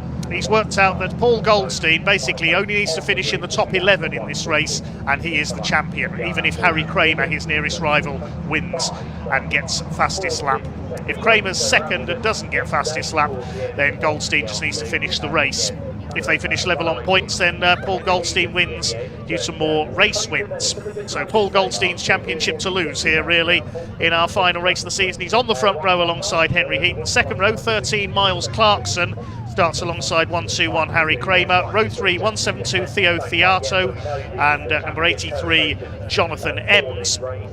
In terms of the trophy category, meanwhile, which is where you only score points in 3 nominated rounds all year. That's already been won by Jamie Elwood ahead of James Sibbett. Neither of those two are here this weekend, so the trophy category is irrelevant for this weekend, but congratulations Jamie Elwood on his title there. So their own position then, it's the red and gold machine of Henry Heaton alongside the all-gold car of Paul Goldstein, all set to win gold this year. He just needs to finish in the top 11 to take the title. The green and yellow is Miles Clarkson on row 2 alongside the 1-2-1 of Harry Kramer. Row 3, Theo Theato and Jonathan Ems, the 2 orange cars. 4th row, Will Bryant, number 72 and 82 of Matthew Willoughby in his 100th motor race, and he says it will be his last for a while as well. So here we go then, we get underway with the last race of the season for the Sigma 150s. Big field of around 25 cars out there, and who's got the whole shot? It is Henry Heaton, the number 34, who will lead the way into riches for the first time. Looks like Goldstein up there in second place. We await to pick up the rest of the field as they go into the Wilson's hairpin. So Heaton leads it. There's Goldstein, all in gold in second place, side by side for third. Jonathan Ems with a good start up there on the outside of Miles Clarkson, who was the leading finisher yesterday's race in who was registered for the full championship. 136 there. Soma Indiana Boyd Gibbons nearly losing it. The longest name certainly here racing this weekend, starting from the back of the grid. So here come your leaders. It's Henry Heaton, number 34, very experienced Caterham racer who leads the way ahead of Goldstein. A challenge up the inside there for third from Theo Theato alongside Jonathan Ems. Clarkson is down to 5th, and then Rob Warner in 6th position. The championship sponsor, the man behind P4 Emergency Lighting. Rob Warner is third in the points at the moment, but he won't win the title because even if he gets a good finish here, he's got higher scores to drop. You drop your 3 worst scores from across the season. So Rob Warner all set to take third place in this year's title race. Side by side there with Harry Kramer, who goes through on the inside as they sort themselves out around turning around. Looks like it's number 50, James McCall, in behind them. There's Boyd Gibbons at the back, along with Rob Appleton, I think it was, in the number 2 car. So Henry Heaton looking to pull away in front for a second win of the weekend. He's competing, as we say, in the trophy category this year. That's one of the attractions of the Caterham Graduates Racing Club. If you can't commit to the full season of the championship, then you nominate 3 rounds where you will score points, and you only pick up points from those 3 meetings, and you go into a separate points table, which is a slightly different way of doing things if you can't commit to a full season of racing. Well, this race showed on our timing initially as 20 minutes, but according to TSL timing, this is a 25-minute race, so a slightly longer race for the Caterham Graduates, this Sigma 115 finale. Henry Heaton leads at the end of the first lap ahead of Goldstein, Theato, Clarkson, Ems, McCall. Rob Warner is 7th ahead of Harry Kramer. Matthew Willoughby is 9th, who was 2nd yesterday. Completing the top 10 is Tommy Eustace, number 148, one of our guest class runners this weekend. Quite a few guest entries being the final meeting of the season. Single file through the hairpin. Number 19 gets through on the inside there. That's Mark Gibson getting past the 37 of Graham Ewings.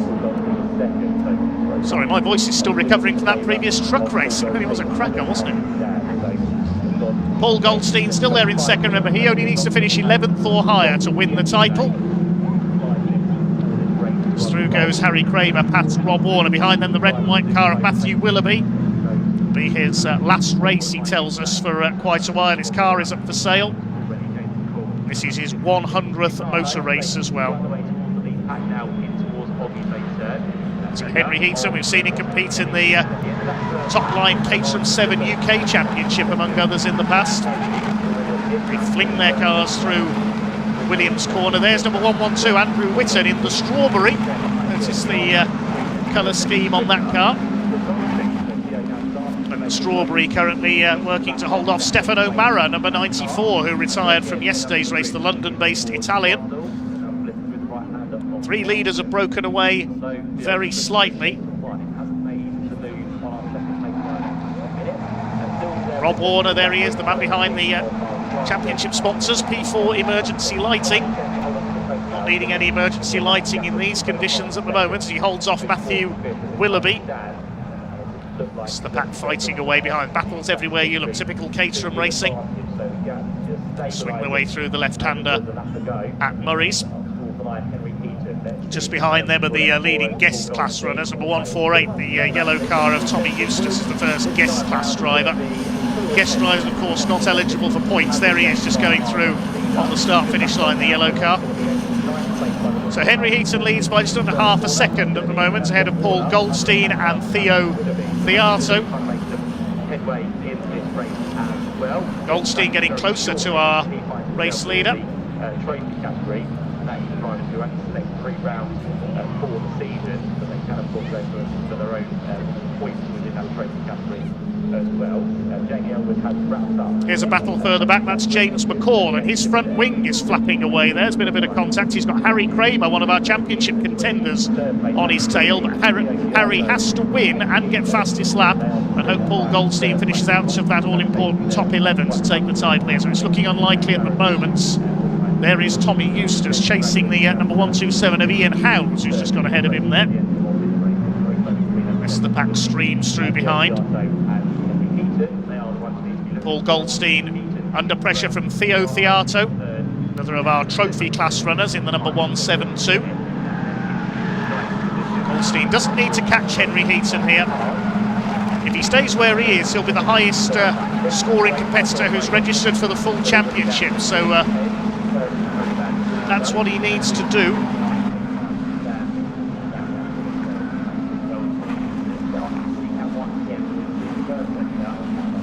How long have we got left? Looks at the timing screen, just under 19 minutes as Harry Kramer stays ahead of James McCall. Good fight going on between those two, being caught by Rob Warner in the blue and orange car, then Matthew Willoughby, then behind him is Ian Howes. Up ahead of them, that's Jonathan Ems, number 83. That's the Clockwork Orange, as that car is known. Miles Clarkson, number 13, the green and yellow car, reeling in Paul Goldstein. I think Goldstein's lost out there to Theo Theato. He's gone up into second place.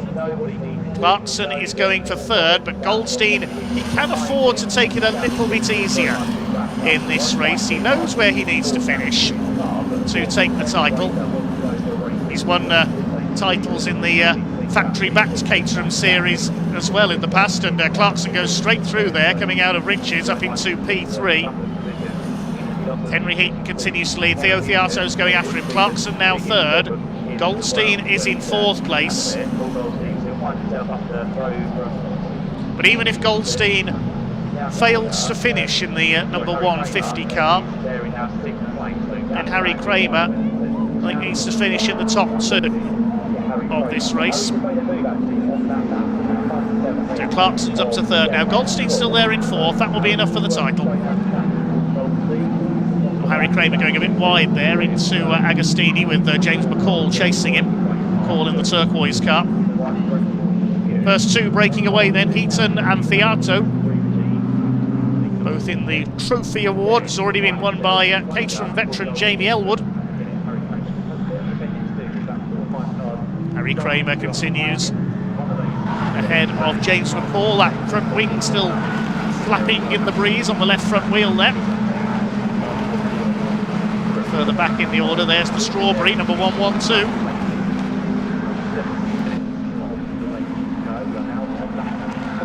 Just ahead of the Strawberry of Andrew Whitton was number 15, Kim Raymond, another Caterham veteran, the bright green car. James McCall still under fire from Warner and Matthew Willoughby. Whether it's a permanent retirement or a temporary one once he sells the car and stops racing at the end of the year, we don't know for Matthew Willoughby. Ian Howes and Tommy Eustace up behind him. Then behind them is Will Bryant, number 72.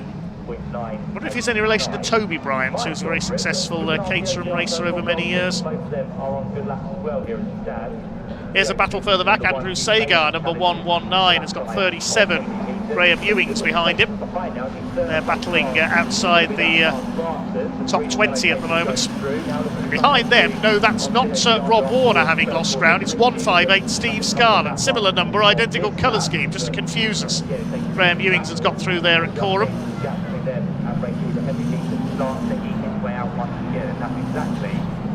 Here comes the second place fight, and Miles Clarkson and Paul Goldstein closing up on Theo Theato now.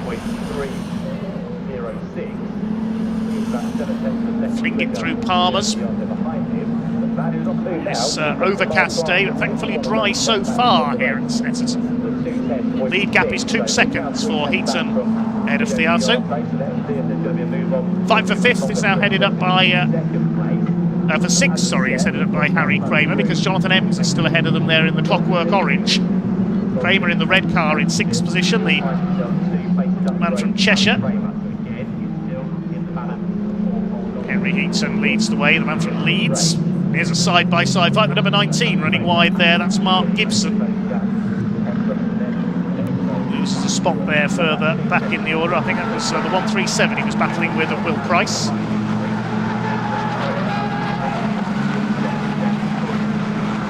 In there as well as Will Bryant.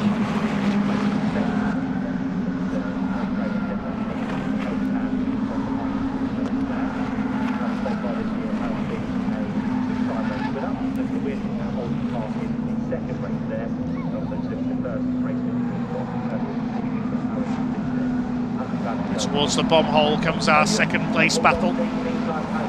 Well, Henry Heaton has now checked out in front ahead of Theato, Clarkson, Goldstein in 4th, the champion-elect. And behind them, Jonathan Ems in number 83, the Oxfordshire driver.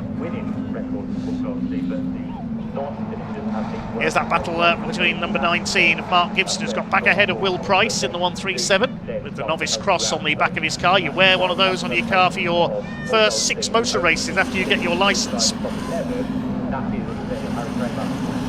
Caterham runs the Caterham Academy, which is only for novice racers. You can't have held a race licence before. You take your licence as part of joining the Caterham Academy. If you want to have a go at motor racing, then you need to get an ARDS licence. That's Association of Racing Driver Schools. There's plenty of race schools all over the UK if you want to learn to be a racing driver. There's Rob Warner's lost some ground, and Kim Raymond overshoots the hairpin. Loses out to Stefan O'Mara in the number 94. Stefan O'Mara not had a happy weekend so far, a retirement in yesterday's race, if I remember correctly. Have a look at the results sheet in just a moment.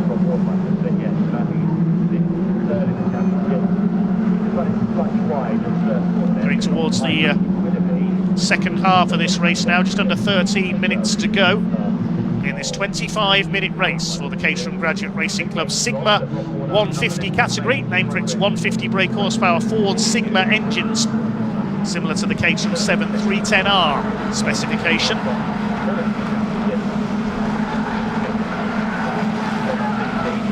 few of them sliding there through Williams Corner, named after the late great Sir Frank Williams, founder of the Formula One team. Theo Theato up the inside, battling away with Miles Clarkson. This is for second place, behind Henry Heaton. Paul Goldstein just looking on.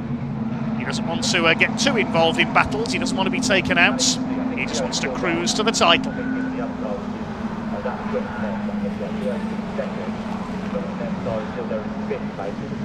There is Henry Heaton, racing a whole variety of Caterham championships, as does Paul Goldstein. He races wherever his Caterham is eligible. 181 coming out of fire. That's Ed Benton with Will Price now on his tail. Number 19 has already gone through of Mark Gibson.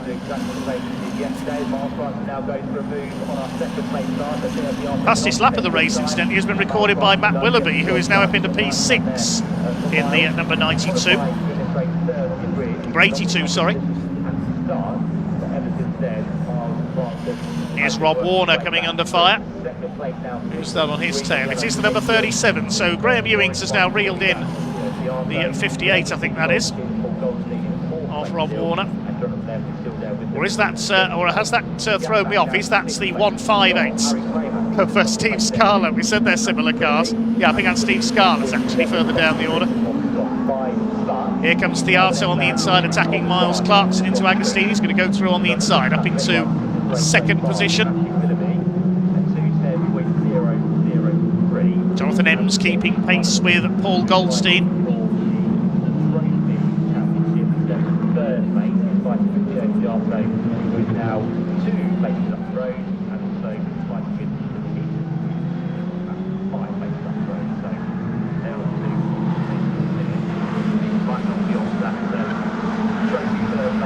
4.5 minutes of this race to go. James McCall a little bit sideways there, holding off Harry Kramer, who's down in 7th place. Seeing the title slipping away here. There's Steve Scarlett under fire from Graham Ewings. We move back towards the front of the field. McCall won't be close enough there. These two are close though. Ed Benton and the 137 of Will Price. Said there are battles everywhere you look in this race. Typical Caterham racing on the Snetterton 300 circuits. Harry Kramer has now got ahead of James McCall. That was through Nelson.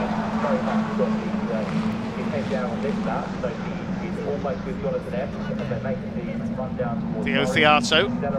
Has he dropped a place there, Theo Theato? Behind Miles Clarkson. Leader just heads over the line. And yes, Clarkson is up into 2nd place. So Clarkson splits the 2 trophy registered drivers, Heaton and Theato. Paul Goldstein still in there behind them in the number 150, heading as it stands at the moment for the Sigma 150 Championship. Into the head. Miles Clarkson was involved in a fabulous photo finish in yesterday's race. First race seeing Henry Heaton the winner by nearly 8 seconds. Matthew Willoughby beat Miles Clarkson to 2nd place by 2 1/1000ths of a second. They photo finished over the line. Rob Warner was 4th and Goldstein was down in 8th.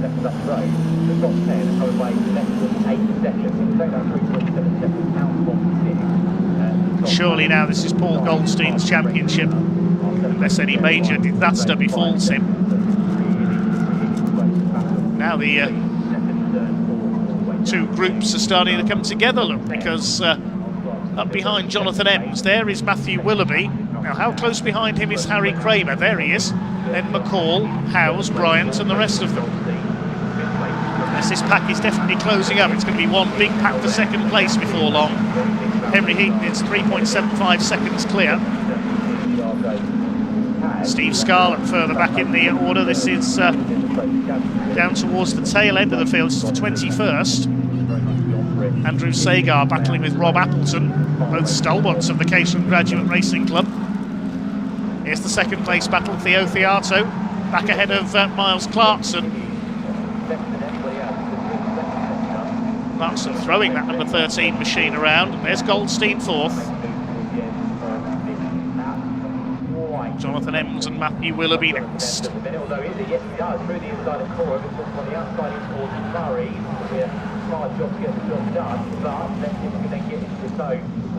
Up over the line they come to complete lap number 8 this time through. The black and white flag for track limits being displayed, and that goes to Harry Kramer, lead 121. As Clarkson and Theato continue to swap places for 2nd place. Miles Clarkson back up into 2nd. Towards Wilson's hairpin.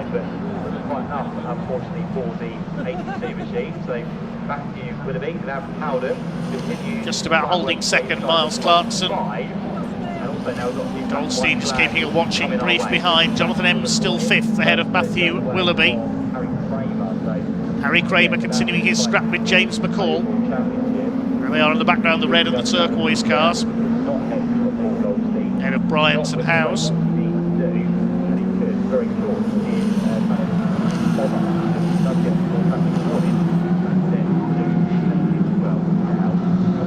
Swing their way through Agostini up towards Hamilton.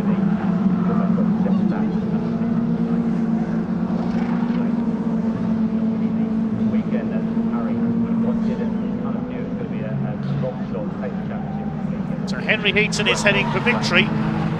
Should be about 3 more laps to go.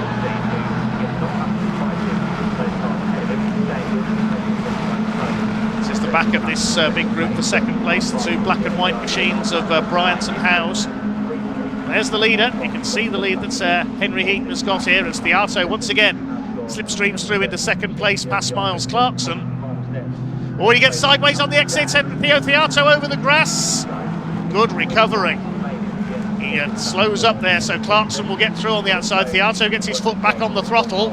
Slid wide there, coming out of Brundle and across the grass. Was lucky not to spear into the pack as he came back on. So good recovery there by Theo Theato. He only lost one place. Goldstein ahead of him. Now that could have been disastrous for Goldstein. He was obviously being careful there, seeing that car go off ahead of him. He's got Matthew Willoughby, number 82, behind him. And then behind him as they come over the line, it will be Jonathan Ems. There's the orange machine, ahead of Kramer and McCall. Beating the top 10, Bryant and Howes. 5 minutes of the race to go. Lead gap is 5.5 seconds. For Henry Heaton over Miles Clarkson. Into the hairpin. Goldstein has lost a place there. Matthew Willoughby has got through into 4th position. And now challenging Henry Heaton. Matthew Willoughby, we saw this in yesterday's race. He comes on strong in the final part of the race. He got second yesterday in that photo finish with Miles Clarkson. He's going after Clarkson and Theato again. Where is Goldstein? There he is. And he's got... Is that his title rival behind him? Yes, Harry Kramer. And even if Kramer finishes ahead of Goldstein, it will still be the gold car that takes the title. Remember, he only needs to finish 11th or higher. Oh, it might be irrelevant for Kramer anyway. He's got a 5-second penalty for exceeding track limits, number 121. So that'll drop him down the order anyway. 5 seconds is a long time in Caterham racing. There is the 121. So that'll drop him back.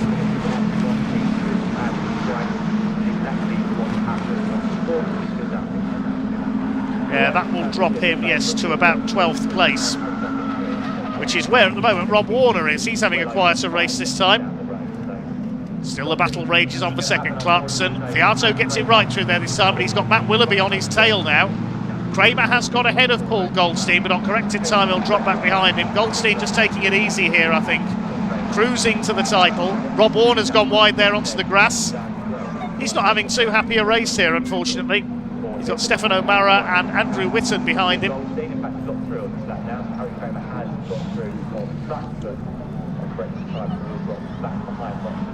Just over 3 minutes to go, so it looks like it'll be 2 laps to go this time.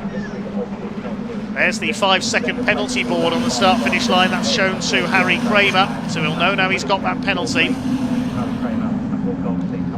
It's the right-hander at Rich. It's still Miles Clarkson holding second, Theato third, Willoughby is fourth.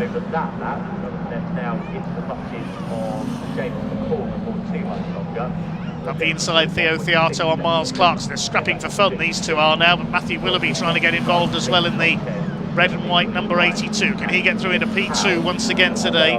Well, there's Henry Heaton, our race leader. With everybody else scrapping behind him, he's just able to get his head down, and his foot down and pull away. Now 5 seconds ahead now. He's heading for a double victory here at Snetterton. Theato under fire from Willoughby. There is Paul Goldstein. Just a couple of laps from another Caterham Championship. But he only started racing a couple of years ago in the Caterham Academy. And he is proving to be one of the leading exponents of Caterham racing in the UK.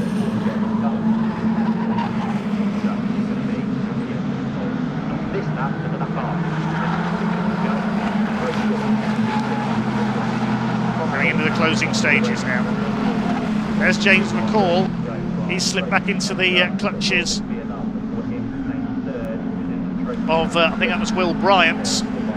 Here comes the fight for second. Theato up the inside into Brundle once again. He goes through. Can he get the car stopped for the right-hander at Nelson? Yes, he can. Good move, Theo Theato. Back up into second position.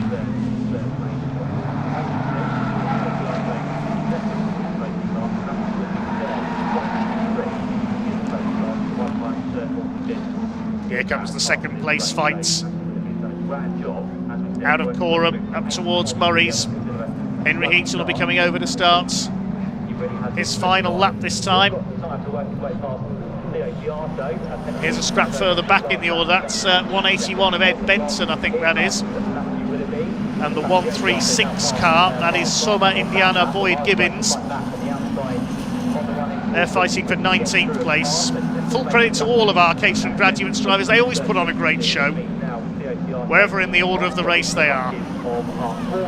Still the second place fight rages on. Miles Clarkson got back ahead down the home straight there of Theo Theato. Then Willoughby, Harry Kramer's up there with them, but he knows he's got that time penalty coming, so Paul Goldstein will end up ahead of him in the final reckoning.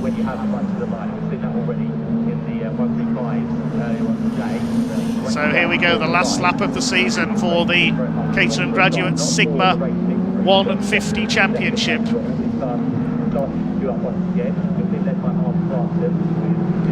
Round Agostini for the final time. There's Paul Goldstein just ahead of Jonathan Evans. He knows he's almost there for the Sigma 150 Championship. Matthew Willoughby just puts a wheel onto the grass there. Well, Henry Heaton is going to take the double. He is a master of Caterham racing, has appeared in the UK Championship among several others. He's going to make it a double for the weekend. Here's a battle further back. The 19 of Mark Gibson being caught by Charles Elliott, number 144 in the Rothmans look-alike machine. And there's the lead. You can see how much Henry Heaton has stretched it out.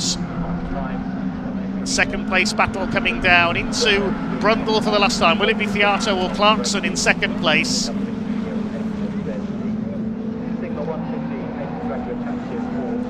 Henry Heaton is going to win it.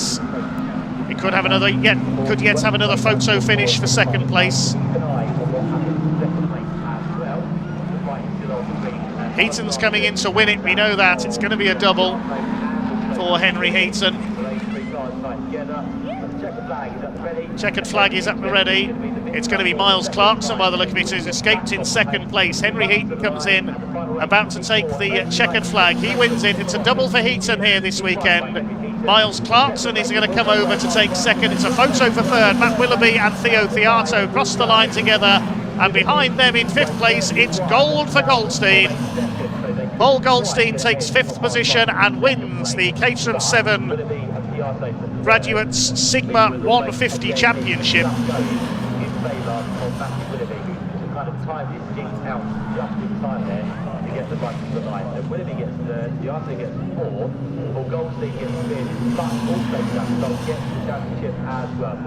Rest of the cars across the line, and there he is. Gold for Goldstein. He wins the Sigma 150 Championship for 2025 with a fifth place. Harry Kramer's penalty dropping him to 10th. Henry Heaton takes the win by 4.7 seconds in the end. 2 wins for him this weekend. Miles Clarkson in second, and another photo finish for Matt Willoughby. He finishes his 100th motor race on the podium. 0.031 of a second ahead of Theo Theato. Goldstein takes the title with fifth ahead of Jonathan Evans. Will Bryant is seventh ahead of James McCall, and Ian Howe's ninth. Harry Kramer, that 5-second penalty dropped into 10th. Then Eustace, Mara, Whitton and Rob Warner down in 14th position. He'll finish third provisionally in the championship this year. All but one of the starters finished that race. Commiserations to Paul Vokes, who was the only non-finisher. So that brings to a close the Sigma 150 season. The Sigma 135s have another race later on, but of course their championship already decided in favour of Tom McEwing. I think we can go down to celebrate with Paul Goldstein and Henry Heaton with Ian in Parc Ferme.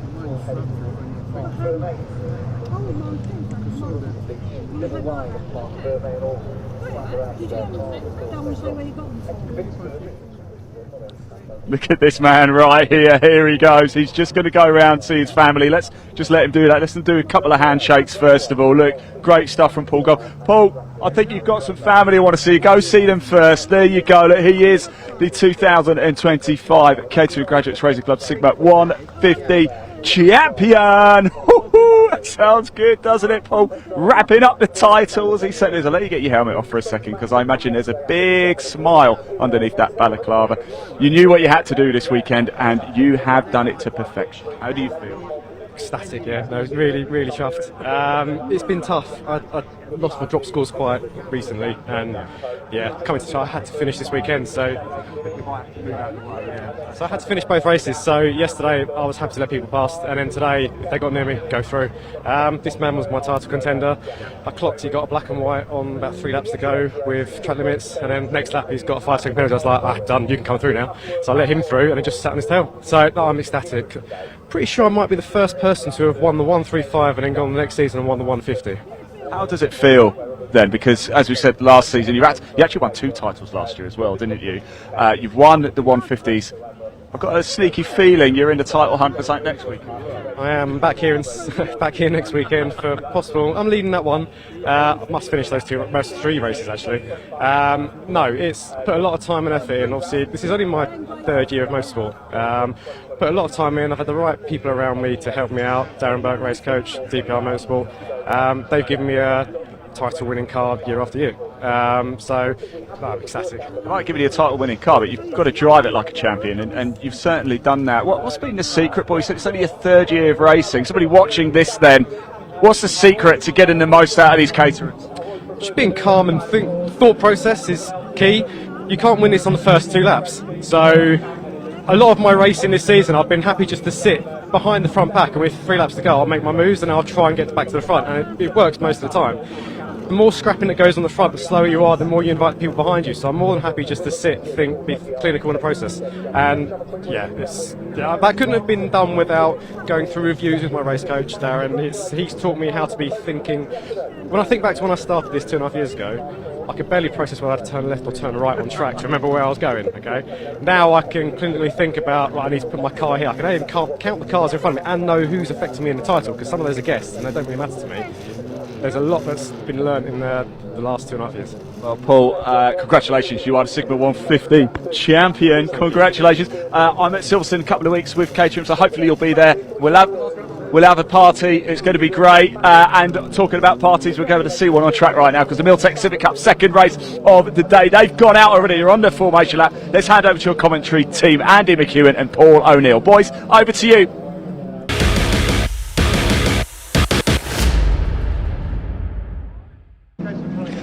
Thank you, Ian. Yes, Andy and Paul with you for the next best part of an hour or so, really, because we've got Miltech Civic Cup followed immediately by the TCR UK Championship, and we have 2 races back to back for you. This is the reverse grid race for the Miltech Civic Cup, so if you joined us for race 1 earlier on today, the top 10 finishers from that race reversed to give us a grid for race 2. So it's Josh Bromley who has pole, and Dave Marshall, who came from the back of the grid, remember, 21st to 9th, well, now starts on the front row of the grid. Sam Nicolau and Spencer Stevenson are next. Spencer had that moment on the opening lap, so he'll be looking to bounce back from that one. Jake Renshaw and Jack Riddell, the Paul Winfield Trophy winner, share row 3. Then you've got the top 4 from race 1, Lewis Kent and Wesley Swain on row 4, and the 2 title contenders, Alister Camp and Liam McGill, they share row number 5. Remember, the championship standings coming into this race have Liam McGill 2 points ahead of Alister Camp in the title race. Jamie Petters and Harry England are next, ahead of Ben Bateman and Aidan Mitchell. Aidan Mitchell, though, maybe at the back of the grid, because they were going to put a new engine in his benchmark racing on the Civic, so we'll see whether that has happened. Adam Parker and Will Butt are next, ahead of Charlotte Burch and Mark Hughes.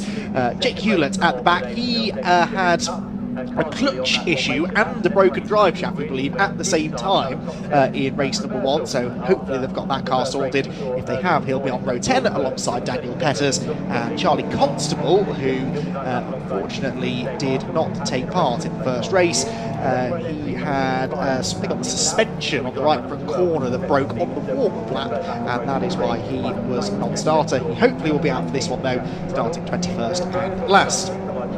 So, 2 points in it in the championship race then, Liam McGill versus Alister Camp. This is the final opportunity that either of those drivers, any of these drivers, have to drop any scores. So essentially the absolute worst case scenario is that Alister Camp scores 27 points from this race, and the same for Liam McGill, because their second lowest score, if they were to non-finish, for example, in this race, is what they would end up scoring back. So there's a very good chance, Paul, whatever happens, we're going to go to Brands Hatch with next to nothing between those 2. But these reverse grid races, we say it all the time, this is where championships are won and lost, because very often those 2 have finished 1st and 2nd in race 1 of the weekend. In reverse grids, other people get involved. It's an opportunity to take some points out of your irons. Exactly that, and it's going to be a question of how you can get up the front from those 9th and 10th places, but also just damage limitation as well. You can't lean on someone, break a track rod or break a toe link and be in a load of trouble. But let's talk about the front of this grid, because there's a few people at the front here that are maybe on not the best of tyres, so they're not looking to win this. They're just looking to hang on in there. So the pack will be bunched. Yes, I think this has got all of the makings of an absolute thriller. Josh Bromley and Dave Marshall on the front row of the grid together. Dave Marshall, remember, won the reverse grid race at Silverstone earlier this year from a similar position, I seem to recall, and he'll be hoping to try and do the same again in his FN2. Josh Bromley would love to get himself onto the top step of the podium for the first time in this second race of the weekend. Revs starting to rise then, the red lights go on. When they extinguish, we are racing for the second time today in the Miltech Civic Cup. Off they go, and it's a pretty even start from both on the front row then by the looks of it. McGill not away as well this time as he was in race 1, so I don't think he's gained any ground on the run to turn 1. Spencer Stevenson has, though. He's to the outside of Dave Marshall, into Rich's Marshall inside, moving to the inside. They've both drift out wide, and Jack Riddell gets to the inside for the second race in a row. Spencer Stevenson's off, and that's one of the Petters heading to the grass as well, with a half spin further back in the pack. Not sure if that's Jamie or Dan. Meanwhile, at the hairpin, everyone bunches together, and the two title contenders were amongst those going door handle to door handle through turn 2. Yeah, they're out of the first bit, aren't they? So one of the Petters off, as we said, but out front, look at Marshall. Oh, he's got to be careful, but it doesn't look like he's got the grip at the start of this race to really put the pressure on at the front. No, so it is going to be Bromley, Riddell, and then side by side for third. Marshall there to the inside, I think, of Jake Renshaw in one of the BSR cars. Looking at the championship contenders, Alister Camp there nips to the inside of Sam Nicolau, and Liam McGill tries to go with him, so they're moving through the pack pretty much as one, sort of as we expected, really. They're nose to tail as they round the left-hander at Hamilton. Look at this for third there, Renshaw to the inside of Dave Marshall, who is late on the brakes and covers him off. Yeah, you can tell that it's cold out there. There's a lot of people weaving tyres, and it's a yellow flag, isn't it? And that's actually for one of the Petters. And McGill is ahead of Camp Paul. He went round the outside of Alister Camp through Oggies. That was a brave move on cold tyres, and that is hugely significant for the championship. Liam McGill ahead of Alister Camp, and already, look, trying to make more ground against some of his Area Motorsport teammates. Well, they're fanning out, aren't they? Lewis Kent now is looking round the outside of Renshaw. Jamie Petters it was that was off. What are they going to do about that? I think they have got the capability of live snatch recovery here today, but only at certain corners, and I think that is one of them that they can't use the live snatch recovery. Cold tyres for everyone.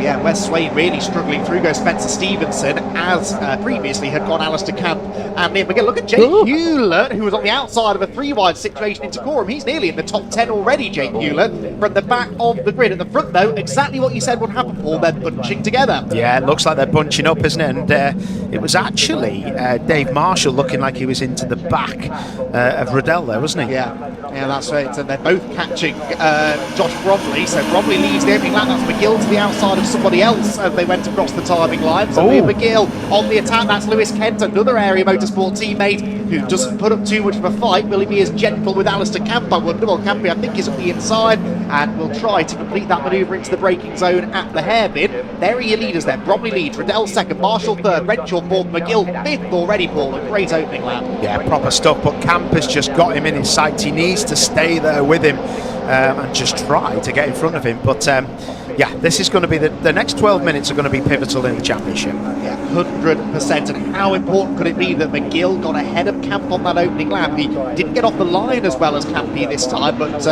he's made the move, and he's on the inside and sideways against Jake Renshaw. That ends maybe in a bit of contact. If it wasn't significant, and I think he might still make the move stick on corner exit. Lewis Kent comes up to challenge as well. That could have been big. They both go past Renshaw, who did well in fairness there to see McGill coming and step out of the way. He did. He opened the door up, seen him coming, because that would have been big contact otherwise. But that just shows you how cold these rear tyres are. It looks well skittish out there, as you can see them just running wide onto the back straight. And now suddenly there are two cars between the title contenders. McGill has has Kent and Renshaw between himself and Alister Camp, his title rival. Only one of those, remember, is a teammate. Out of the pit lane goes Aidan Mitchell, his weekend going from bad to worse, I'm afraid, in the Ben Sharp racing car. This, meanwhile, for second place. Dave Marshall now seems to be on the attack. He's trying to get past Jack Riddell, and Liam McGill sees an opportunity, goes to the outside into the bomb hole. That is super brave, and it works. He's into third place. These are the chances you have to take, and McGill looks like he wants this championship Really, really good opportunistic move that was. How is Riddell going to look at trying to defend from McGill? He's not. He's down the inside. Done. What a move. You don't get it done there, but Marshall's now going to be involved, and it's going to be slow off the corner. And he's on the outside line. There's a danger here, isn't there, that McGill could get freight trained. He's getting the side draft against Jack Riddell. Bromley leads the way. Who is second at the line? McGill might have cleared it. That car is working well in a straight line. He does clear Jack Riddell and gets into second position. So McGill's second. That's Kent now to the inside of Dave Marshall as well. But look, 1, 2, 3, 4 cars now between McGill and Alister Camp. That is impressive stuff. Well, it's proper stuff that was. But McGill, and look at this, they're all bunching up again. McGill though, it was like Riddell missed a gear. It was unbelievable speed, but traction again. He must have just got that traction and got it done. Yeah, that's what Camp was saying after the previous race. Speaking of, that is Alister Camp around the outside of Jake Renshaw. Good move, a little bit sideways, but he's got the job done. That means there's only 3 cars between himself and McGill now. But Liam's already disappearing up the road and chasing after race leader Josh Bromley. Spencer Stevenson there to the inside of Renshaw as well. This is proper reverse racing. Renshaw gets lent on by Stevenson, and I think that is going to mean maybe Wes Swain comes through as well. And that black and green car, which just goes very wide, that is Jake Hewlett into the top 10 now, except he's just got onto the grass, as did Renshaw. Yeah, Renshaw was just a little bit understeery, wasn't he, out of Hamilton's. But it's all settling down again, but Camp will not like the position he's in. He needs to be getting really further up, but it'll come because there's going to be some more, maybe a little bit of contact with those cars in front, and they'll bunch up again. Yeah, well, the question now is, can McGill get past Bromley? There's no doubt to me that he's quicker than Josh Bromley, but Josh is not going to move aside without a fight, and that I am sure. That was a bit easier though. Lewis Kent getting past Jack Riddell, who I just don't think quite has the ultimate pace in this one, does he? He's slipping down the order, and Alister Camp is now the next man to come and fill his mirrors and try to make a move stick. Good battling going on here a little bit further down the order, as Ben Bateman was one of those trying to make progress. Look at McGill though, already with the race leader. Yeah, do you know why he's with the race leader? You're just having a look at the timing screen there, because Bromley ran so wide at Caterham and had to come out the throttle. I would be interested to see if he's right with him now at the first corner. I think he's going to be, isn't he? Oh yeah, look at that, less than a car length in it. We know McGill's car's working well across the start-finish straight. Josh Bromley though defends the inside on the way into Ridges. Now is that going to give McGill the opportunity? Yes it does. Bromley washes out wide, and in the end it's made quite easy for Liam McGill. Does Josh come back at him into the hairpin? He's not going to be close enough, is he? So if Liam McGill will get the lead away, that took him 3 laps and a quarter to go from 10th on the grid to the lead of the race. Alister Camp yet to break into the top 5, and that's the big difference, isn't it? Who can get to the front first? Even if Camp can get through the traffic, he will not surely now have a chance to chase down Liam McGill. Yeah, this would have been a different story if McGill did not take that chance down at Bommel, because he wanted the place, and because he got the place, he just put some more distance between him and Camp. Great driving that was. That was Dave Marshall nearly into the side of Lewis Kent. I'm not sure if they stayed out of each other's way then. They're both still there, which is good news. That's the battle for third position. In fact, Kent's just got ahead of Dave Marshall for third place. Dave was, I think, trying to get the position back. What a drive though from Liam McGill. The drive of a champion, this, isn't it? And another race win now, 6th of the season, surely is a bit of a formality now. The question for me is, what can Camp do? Camp is going about this race in a very different manner. He's obviously confident that he's got the pace to at least get to second, and hasn't taken as many risks as McGill has. Yeah, if he can get up to second, I'll be very impressed. It just looks like, well, he might be picking one off now, mightn't he? Does he get down the inside of Riddell? Yeah, looks like it. Yeah, job done nicely underneath the bridge into Brundle and Nelson. But yeah, just completely different attitudes from both drivers. And Alister Camp, I think, will be a little bit disappointed. He hit it well, in fairness, after race 1, but he'll be disappointed that McGill got the better of him in that first race. Oh my word, that's Swain all over the grass out of the bomb hole. Alister was telling us after that first race, he actually went off. We didn't catch it on the live stream. Went off down at Brundle and Nelson in pursuit of Liam McGill, and now I fear he's not even going to have a chance to have a go at his title rival in this second race of the weekend. 6 and a bit minutes to go. Then across the line they go, and the battle now is for second place as Lewis Kent starts to close in on Josh Bromley. Interesting stuff. Well, there you go. That's round the outside. That's probably going to... I'll be well impressed if Kent pulls this off. because that is a dangerous place to be playing those games. Fair play to Bromley. He could have pushed him on the grass there. That's great stuff. But can he get the undercut? Well, he's got to be careful because Marshall's down his inside now. Marshall ain't messing around, is he? Oh, Dave Marshall, ever the opportunist, and Josh Bromley saying thank you, Dave. That's just given me an extra couple of corners to catch my breath. Lewis Kent turns from attack to defence and does hold on to third place despite some assistance there from Dave Marshall, who I think was actually pushing him through Palmer's that time. Might try once again to nip to the inside into Agostini. I don't think he's quite close enough, and so the positions stay as they are. It is then Alister Camp behind them. Here comes Renshaw to the inside of Sam Nicolau, and that's another place gain for Jake Renshaw. Sorry, Hewlett, even getting my Jakes mixed up. Jake Hewlett into 9th position now, and continues to make good progress from the back. Good stuff. Looks a bit murky out there, doesn't it? I think that might just be the camera. Well, no, it does look pretty murky. It's got the temperatures really dropped. I think that's why people were struggling with the rear tyre temps for sure.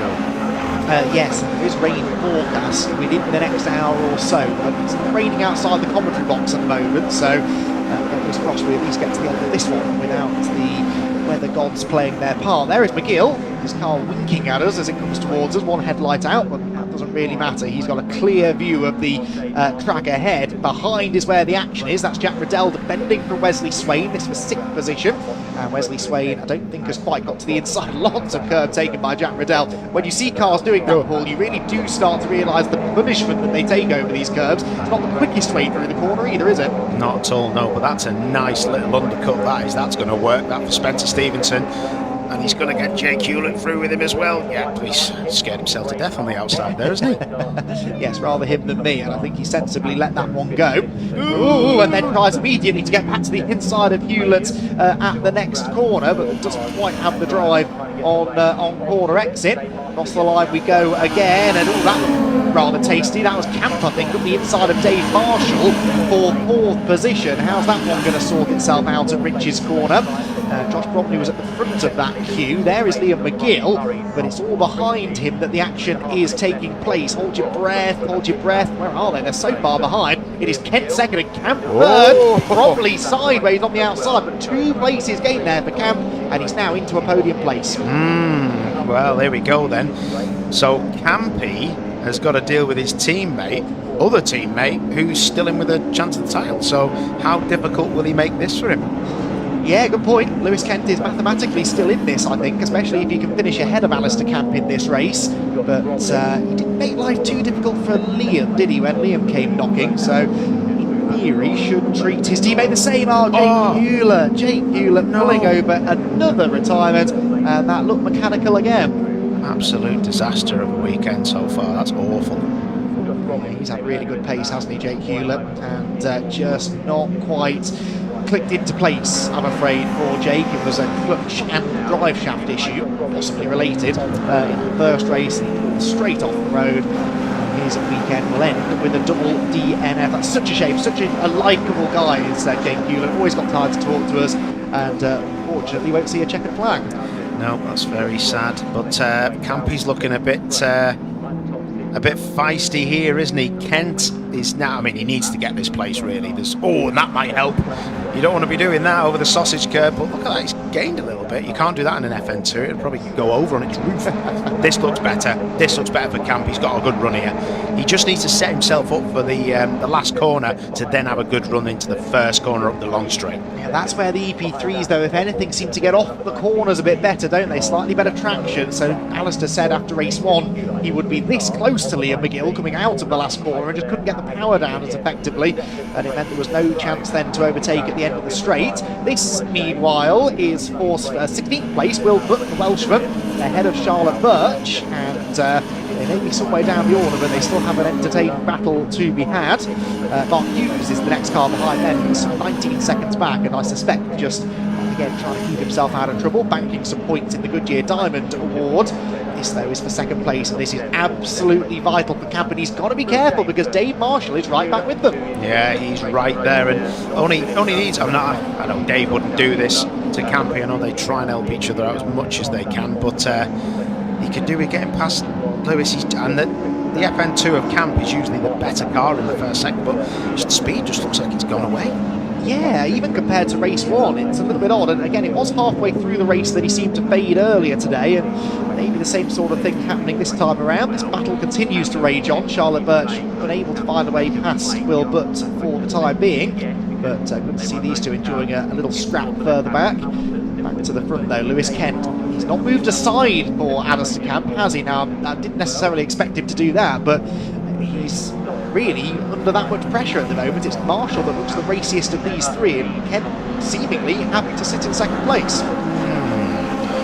I can't see Camp making any move. I mean, Dave Marshall looks more like a danger. Yeah, absolutely. We're only within half a lap of the checkered flag now as well, so Lewis Kent doesn't really have to defend for much longer. Someone is defending further back. That's Spencer Stevenson, I think, on the inside line. In fact, Spencer going slowly. We'll pick that up in a moment or two. Campy then closes in on Lewis Kent, but running out of opportunities now to make a move. As it stands then, it's going to be another 10 points that he loses to Liam McGill, and this won't count as a drop score for Alister Camp. Remember, his drop was a 4th, and he is 1 place higher than that, so it's going to be a reasonable lead that Liam McGill may take into the final round. Campy pushing on through Coram, sideways on the brakes, tries to get to the inside of Lewis Kent, but he's not quite going to get there. In fact, Marshall's had a better run out of the final turn than Alister Camp. It's another victory though for Liam McGill. That is a 6th win of the year, his 2nd of the day, and he will take the championship lead into the final round of Brands Hatch. It's Lewis Kent and Alister Camp who join him on again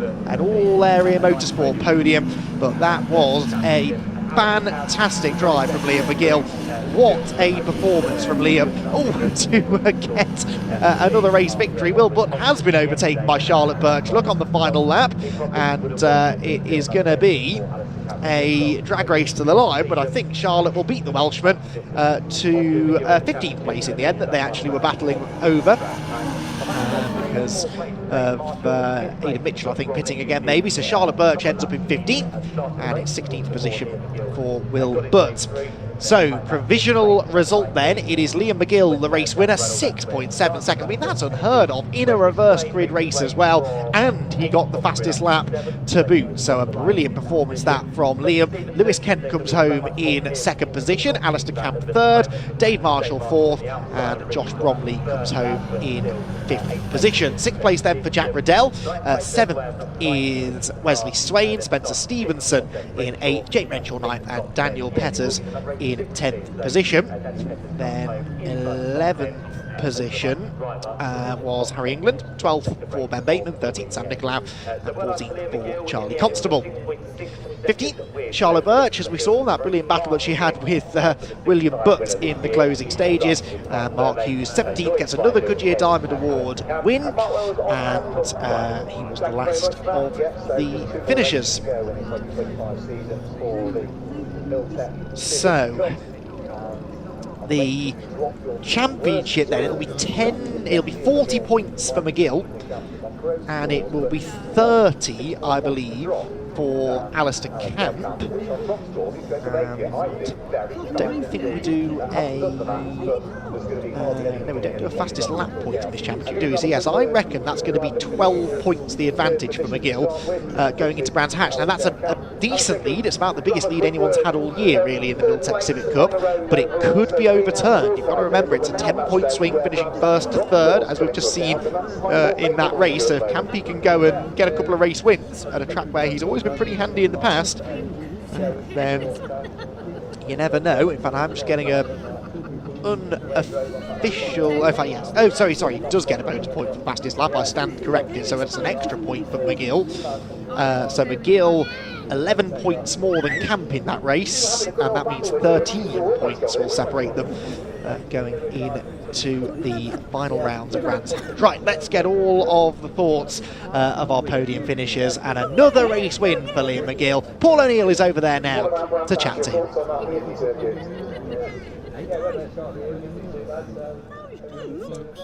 Miltech Civic Cup Race 2 is done and dusted. First place, he's not here, but we'll get him. That was proper stuff. Liam McGill.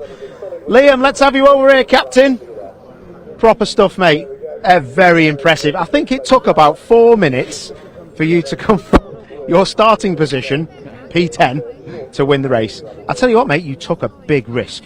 Massive risk.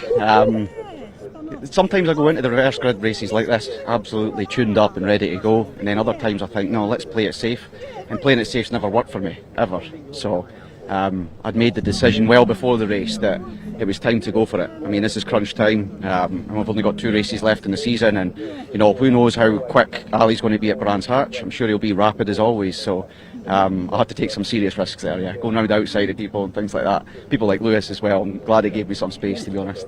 You know you can do that with people like Lewis, though. Yeah, Lewis a very fair racer, hard racer, very fair racer, and clean all the time. I've seen you probably having a look in your mirrors to see where Campy was. He was quite far back. It didn't look like he had the speed, but typical Campy, made the places up at the end, didn't he? He did. I mean, I think he was in 4th for... He certainly looked like he was on 4th in the last lap. Then he pulls into P3, so no, it doesn't surprise me.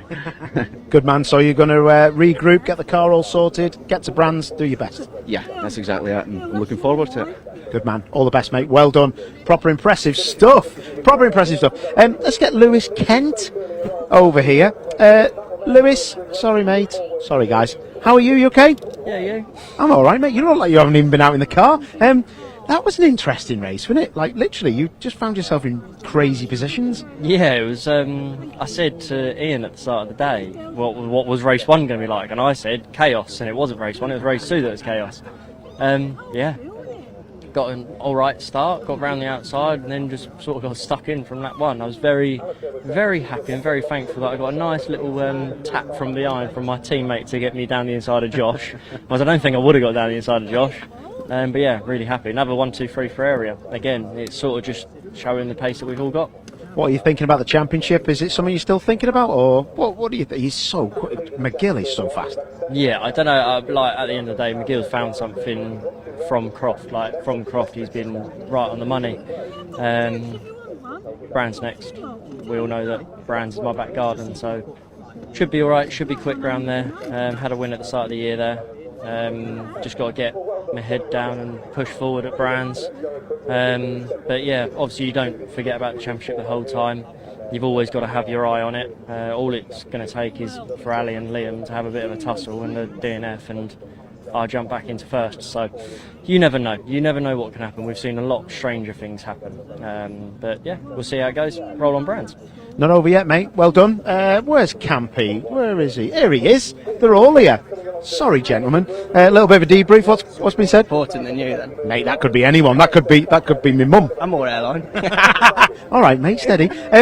You seem happy enough, mate. You left it late on to get on the podium. Yeah. That's just Sunday, innit? Sunday driving. I was just chilling.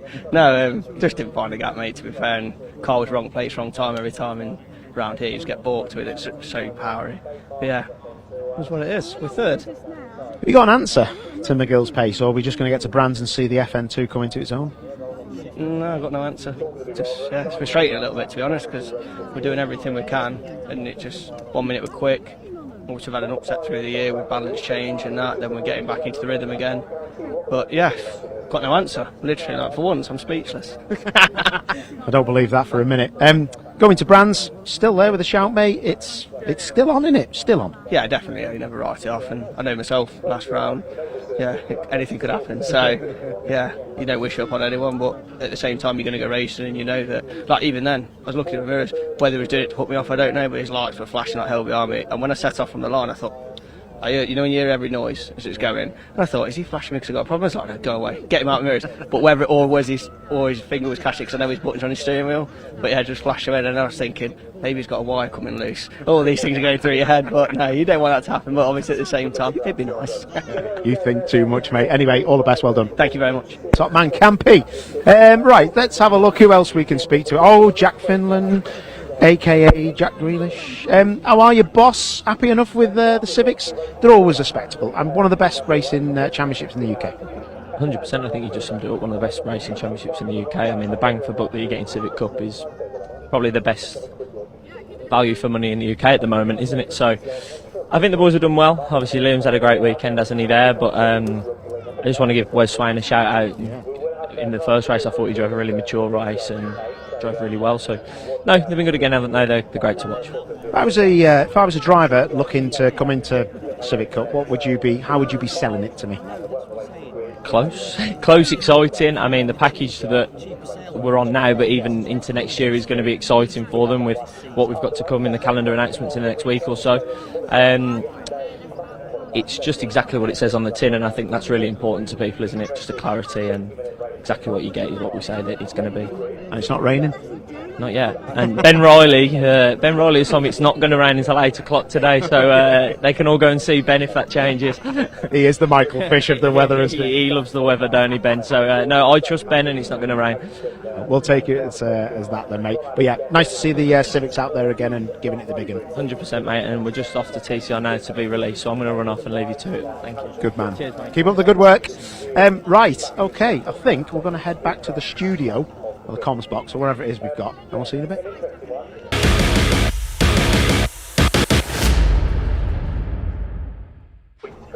Yes, thank you, Paul. Well, we're waiting with bated breath to see what happens in this first of 2 TCR UK races today, with an awful lot on the line again in the championship. We are getting down to crunch time, just 4 races to go, exactly the same situation we were in at the start of the weekend for Civic Cup, really. 4 races to go, and only the 2 races today can be counted as dropped scores. This, by the way, is a look at how the rest of the afternoon looks for you. We've got 2 doses of TCR UK action.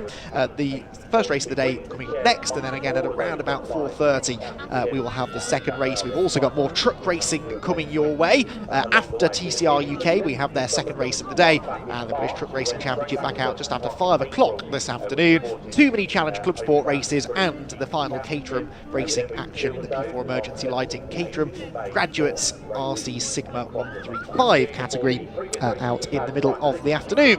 So a busy day ahead, and a really important race this in the context of the TCR UK Championship for a number of reasons, really. We have a tie at the top of the championship table at the moment. Adam Shepherd, 6 times a race winner this year, is joint championship leader now after his double race victory at Alton Park last time out, sharing that championship lead with Callum Newsham. Now, you may remember, those of you who followed TCR UK throughout the season, that Adam Shepherd switched to a new car, the Cupra Leon VZ, the latest generation of Cupra TCR car, midway through the year. In fact, at Silverstone, the 3rd event of the season, was when he made the switch over to the new Cupra, and it took him a couple of rounds just to get through the teething problems, and then he really started doing well. Picked up 2 wins from the 3 races at Croft, picked up a double victory again last time at Alton Park. So Adam Shepherd has won 4 of the last 5 races in that new Cupra Leon VZ. However, Callum Newsham, who's just been sort of plugging away at the wheel of his trusty old Hyundai i30N, has now also upgraded to a newer Hyundai Elantra N TCR. So Callum Newsham also now in a new car. That means he has to start from the back of the grid in this race, though, so he's done the same sort of thing as Adam, really, switching to a latest generation TCR car, but doing it much later in the season. And with only 4 races to go, he starts stone dead last on the grid, and his title rival Adam Shepherd, as you can see there, is on pole position. He shares that front row, does Adam Shepherd, with Maximus Hall, who is a former British touring car racer, mini challenge front runner, and he's at the wheel of a Ben Sharp Racing prepared Lincoln Co. We've seen Lincoln Co's winning this championship before, remember, in the hands of Victor Anderson a couple of years ago. Then come the father and son pairing, Sam and Steve Laidlaw, son ahead of father actually, on that second row of the grid. They were both out in the brick car race yesterday, you may remember. Steve Laidlaw got himself entangled with a Ginetta in the closing stages of that one. He'll be hoping for a cleaner time of it this afternoon. Then row 3, Brad Hutchison and Harry Blore, with Luke Sargent and Mark Smith together on row 4. Row 5 for Alex Jones and Jeff Oldham. Will Beach there is 11th ahead of George Jackson. Now, George Jackson was actually 2nd quickest in qualifying yesterday, but he too has switched to a new car. He's another in a Cupra Leon VZ, so same car as Adam Shepherd and Stephen Sam Laidlaw. We've seen that car do a lot of the winning in the second half of the season, the Cupra Leon VZ, and George Jackson, now wheel of one of those, has also made some big steps forward in pace, but because it's a change of car, he has to start from the back of the grid, but has front in pace. And then 3-time race winner and joint championship leader Callum Newsham lines up at the tail end of the field. So that is how the standings look, that's how the grid looks, and Adam Shepherd looking for perhaps another 2 race victories. Now, if he does today what he managed to do last time at Alton Park and do the double, then he would tie Lewis Kent, who we saw out in that Civic Cup race earlier on. He would tie Lewis Kent for the record of most race wins in the championship. Lewis Kent won 40 races in his time in TCR UK. Adam Shepherd currently sits on 12 race victories. Another 2 would put him joint top on that particular tally. And that would mean that Adam Shepherd would lead essentially every single stats category that there is. He already has more podiums than anybody else. He's led more laps than anybody else in the history of the championship. He's had more pole positions. 13 career pole this is for Adam Shepherd today. And he is again tied with Lewis Kent for the most fastest laps in championship history at 15. So Adam Shepherd, it is really remarkable, this career that he has put together in TCR UK. All of those race wins, all of those podiums and pole positions, and yet to win a championship. Right, I can see on the screen in front of me, Paul O'Neill is down on the grid. The cars are about to arrive with him. Let's head down and hear from Paul, shall we, and see what he can pick up on the grid before the race.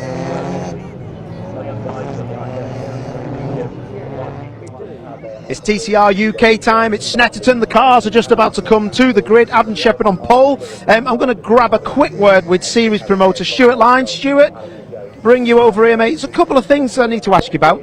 One of them is, it's been a busy few months, hasn't it? There's been a lot going on with regards to TCR UK. Yeah. We've it's been a tough year again, you know, because of the economy and stuff. But you know, we've held our own. We've run some good meetings. I mean, and just when you thought you were gathering some traction, we thought, oh, maybe at 18 at least for this one. And then we had the fire at PMR, which, you know, is not documented too much about the fact that there were 7 TCR cars in there. But we've got through that now. You know, Adam's done a great job sorting the insurance out, and everyone's going to be, well, getting back to normal as we speak. But there's new cars coming in, so. You know, everything. I'm not saying it's a great thing that we lost the cars, but you know, at least everything's been resolved. It's amazing to see how many cars there are actually on the grid after what you were just saying about what happened at Power Maxton. Adam Weaver, I couldn't imagine what that was like for him. His whole business gone. Yeah. I mean, it's been a nightmare for him, and you know, but look, we've all worked together and we've worked through it, and you know, and I think, you know, we can only go forward now. I think the grid's looking good.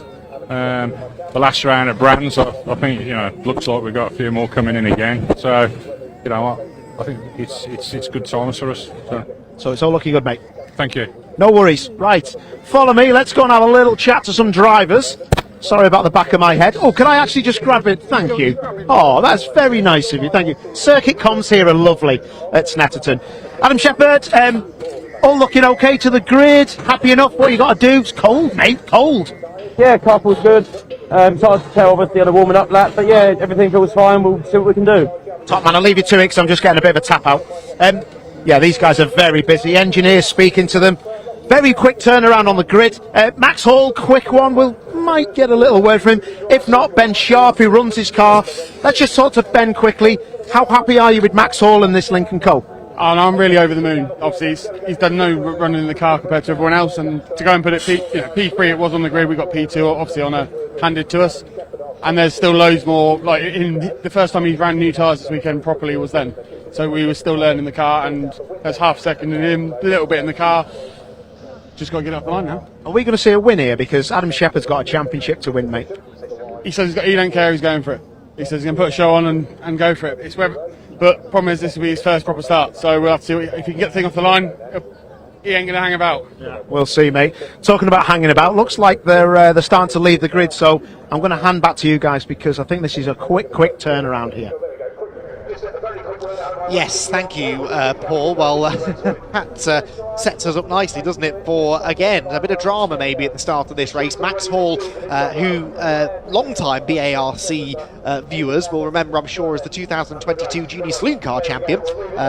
Junior Saloon Cars racing on this package this weekend as well.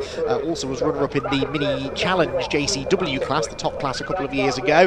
And Max Hall, an extremely talented driver, not a driver known generally for backing out an opportunity to go for a race win, and that's not a criticism far from it. We need more drivers like that, really, in championships such as this one. And Max Hall knows that he's got half a chance here going for a race win. But important point there, I think, that is team principal Ben Sharp mentions, which is starting these TCR cars, getting them off the line can be a little bit of a challenge, and this being the first time that he's done a standing start in a TCR car, is he going to be able to get off the line as well as Adam Shepherd? Adam's starts, though, haven't been brilliant since he's had this Cooper BZ either, so maybe opens the door for the Laidlaws behind. Sam Laidlaw third, Steve Laidlaw fourth on the grid, remember, and they were both, they're known for their good starts. Ever since they got their hands on those Coopers, they've been able to get off the line extremely well, and they will be wanting to do the same again. So rev start to rise then, green flag lap about to get underway, and a little practice start here for Max Hall, gets quite a lot of wheel spin, perhaps just trying to generate some heat into the front tyres on that Lincoln Co, but the real start, if you like, that we get, he'll be hoping that he doesn't get quite as much wheel spin as that. There at the back is Callum Newsham in the Hyundai Elantra. They just haven't quite got the setup right on that Elantra yet. But Paul O'Neill, what day does Callum Newsham have ahead? I don't think he necessarily expects to be in a fight for race wins. That makes it more about damage limitation, would you say? I would like to think so. He'll just want to get round the first corner, let's be quite honest. He's obviously driven the car in testing, he's qualified it, has to start at the back, but the one thing you won't want to do is get involved in somebody else's accident. But that car will be a very different car than he's driven already, because it's very cold out there, bitterly cold, mate. They're going to be really struggling with rear tyres, I think. Yes, and already drivers have been complaining about the general lack of grip on track this weekend, and if you're also trying to figure out a brand new car, then that only adds to the challenge, doesn't it? Adam Shepherd versus Max Hall, we're bigging this up quite a lot. I mean, the obvious advantage has to lie with Adam Shepherd. He's the more experienced of the two in this category of racing. He's had more time in that car than he's in right now. But if Max Hall has half an opportunity, he's not going to back out of it, is he? I don't like to speculate, but I've got to say I don't see Max Hall challenging him at the start because of the fact that it's his first start in one of these cars, but also I think really Adam is just going to be a little step ahead of him with how comfortable he is on cold tyres, mate, to be honest. Well, that's certainly what Adam will be hoping. There is the Elantra of Callum Newsham, good-looking car, that isn't it? Sort of a hybrid of the Works Hyundai livery and his Norscot livery that we saw on the i30N earlier in the season. I mean, it's an interesting call that they've made. He wanted to get in this car a little bit earlier in the season. They didn't quite have all the pieces in place to make that happen. He's finally got the new car, but to do so late in the season when he's joint championship leader, I mean, talk about, giving yourself everything to do. It's a heck of a mountain they've got to climb. Well, he's damned if he does and damned if he doesn't, to be honest, because the Elantra is the car to have, but you just need the time testing and getting on top of it, and they're not quite there yet. I mean, he just needs to be on the podium in one of these races. That's all he can hope for. But listen, Callum's a proper peddler. Let's not forget what he's done in that i30, because that is not the fastest car on the grid.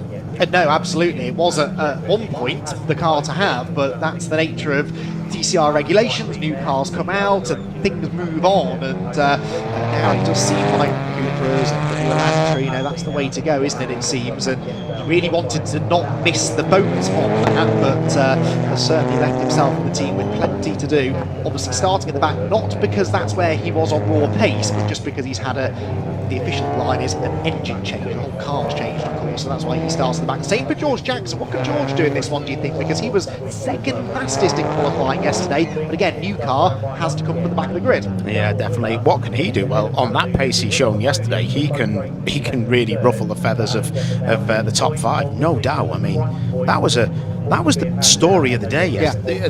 Proper effort that was. So yeah, just shows you new car testing, a bit of coaching, that it can do wonders for you. So yeah, it's going to be interesting, but I'm really just a little bit concerned about these cold rear tyres for some of these drivers.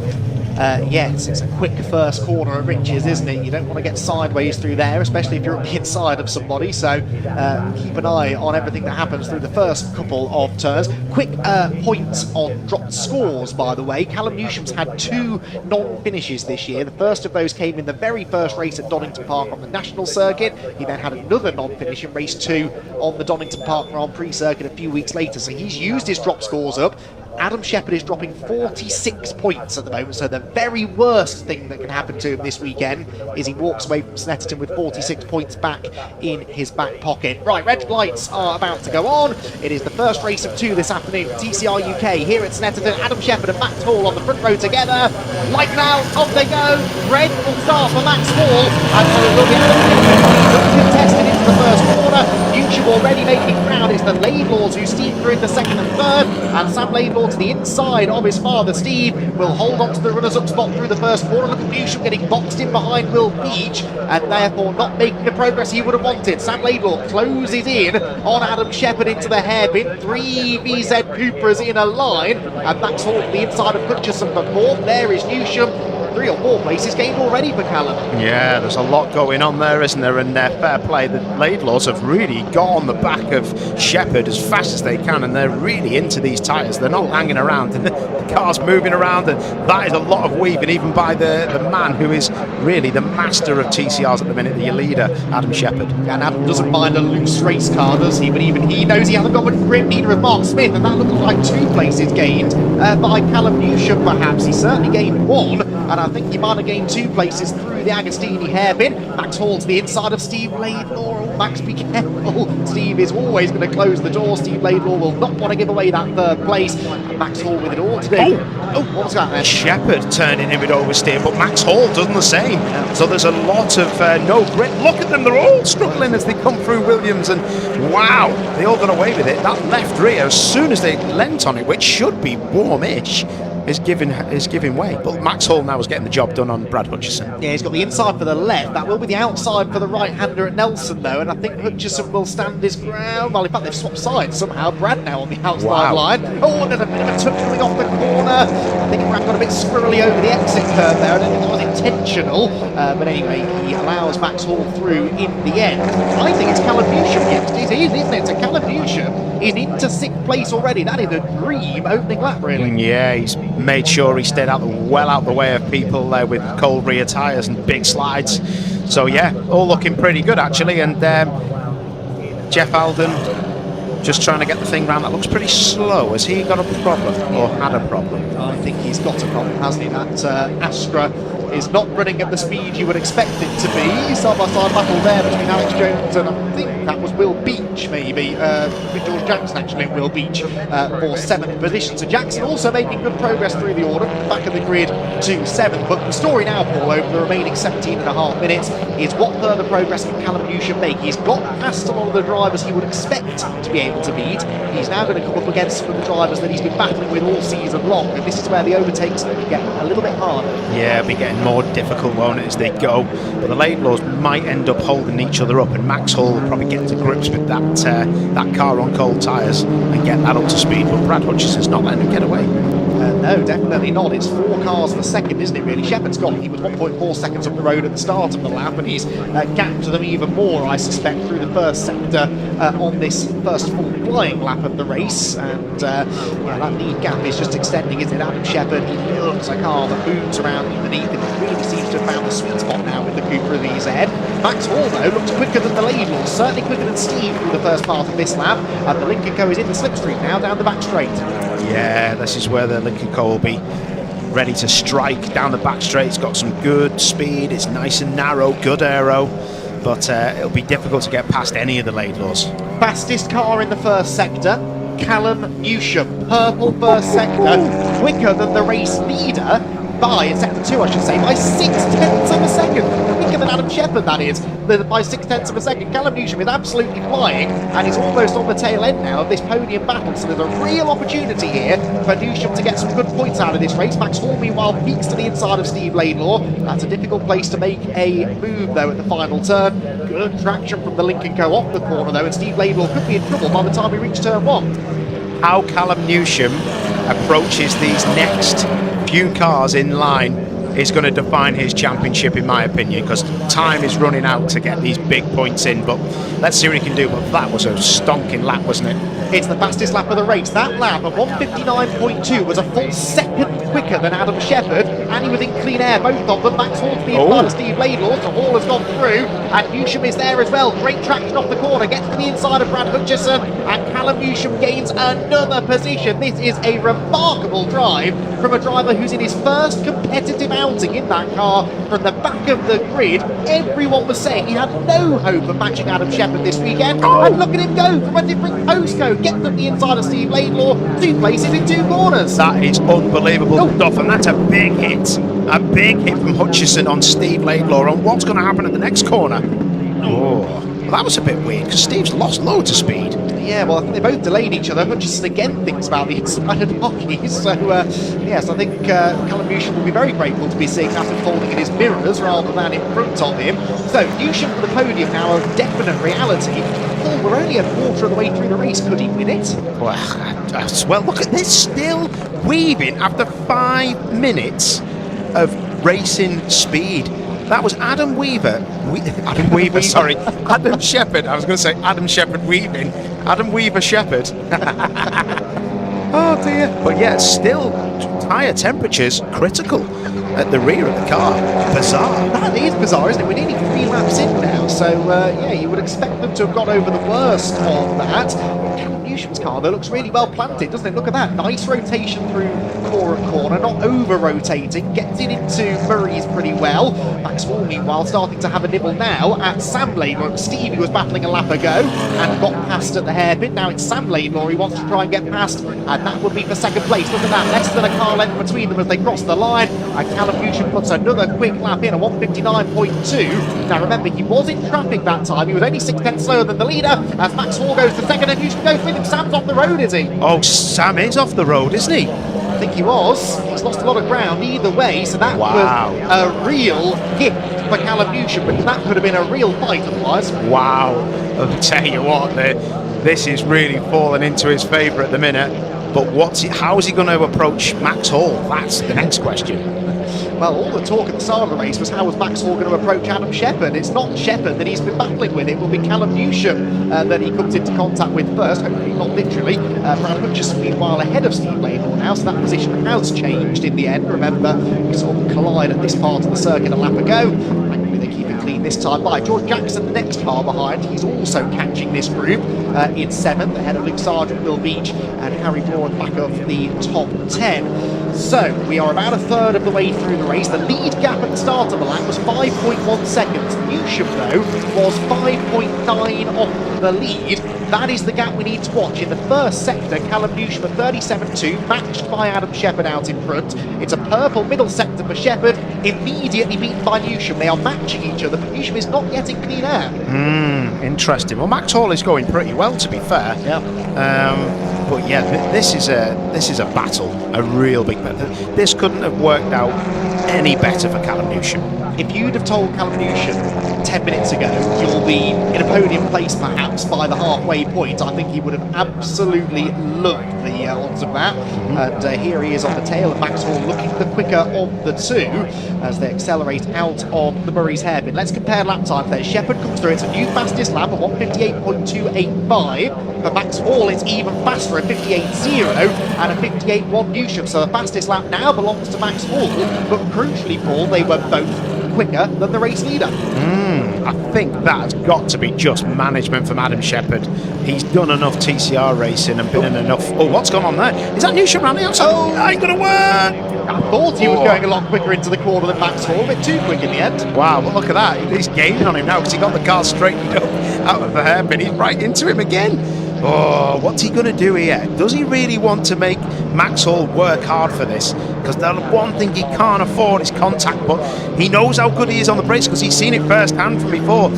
He's got to get underneath him on a switchback if he's going to try that game, and he could do it here. That front end on that Elantra is pretty impressive. And it's getting off the corner as well. Because of that, he's getting the car rotated, gets on the throttle nice and early, but just can't find a way past Max Hall, who runs very wide. out of Hamilton. But Max made his intentions clear there. He is going to defend this position, and it's up to Callum Newsham to come and take it away from him. He tries to get to the inside into Williams, not able to do it. Takes a wider line in though, and that should fade the Hyundai down the straight. He's onto him here. He's going to have to pull alongside him, but it's going to be round the outside. How brave is Callum Newsham? Because he doesn't really need to do this, but he might have to. He's going to get forced into it. What's going to happen? That's an overlap. Can he get it round the outside? That is super special. What a move. And it was a clap from you, Andy. That was brilliant. And he's got it done. That's brilliant. A brave move, yes, but what an important move that is. He is now in second position, potentially only losing about 5 points to Adam Shepherd, and he's got half the race now in clean air to show us exactly what that car is capable of. The body language of that Elantra through corner, that looks the car to have. Absolutely, that was impressive. They've got to have made changes from yesterday from driving the car, because that looks like a different beast. Impressive, very impressive. So it's a 7.6 second gap between Adam Shepherd and Callum Newsham. 9.5 minutes to go, but we haven't yet really seen Callum Newsham in clean air, not since the tyres have gone up to temperature anyway. So this is the lap where we might really see what he's capable of. There goes, or is about to go, Adam Shepherd, I think, through Palmer's somewhere. And here comes Callum Newsham in second position now, and we will watch the timing screens with interest. Adam Shepherd, interestingly, I know you're saying he's managing the race, he's just popped in another purple first sector, quickest of anybody through the first part of the lap, so we might just be able to see Callum Newsham distantly in his mirrors and know that now maybe is the time to start pushing. Others behind definitely going to start pushing, and George Jackson, I think, is now the one we really need to focus on. Yeah, George Jackson getting on with it, isn't he? And now he's up with Steve Laidlaw, isn't he? It's a good effort. Yes, now again, all three of these cars in this battle, Sam and Steve Laidlaw and George Jackson, they're all these Cupra Leon VZ, so it's all three drivers in the same car, so all running to the same BOP. There's a difference in compensation weights based on how drivers are doing in the championship. That will favour George Jackson over the Laidlaws, but regardless of that, what a different driver we're seeing in George Jackson, and it's really important, I think, to labour the point that this is not just because he's in a new car. He's on the inside of Steve Laidlaw now and looking for a move, not able to do it, but he has put a lot of work in the build-up to this weekend, so that when he got the new car, he was a good enough driver in a way to extract the most from it. Yeah, it's been, like you say, it's been one of the most impressive things about this weekend, and we all thought Steve and Sam were doing great jobs, and George Jackson, I've got to say, has jumped in this thing and made it look really special. Fair play. So Adam Shepherd crosses the line at the end of lap number 6. It's another new fastest lap, a 1:57.460.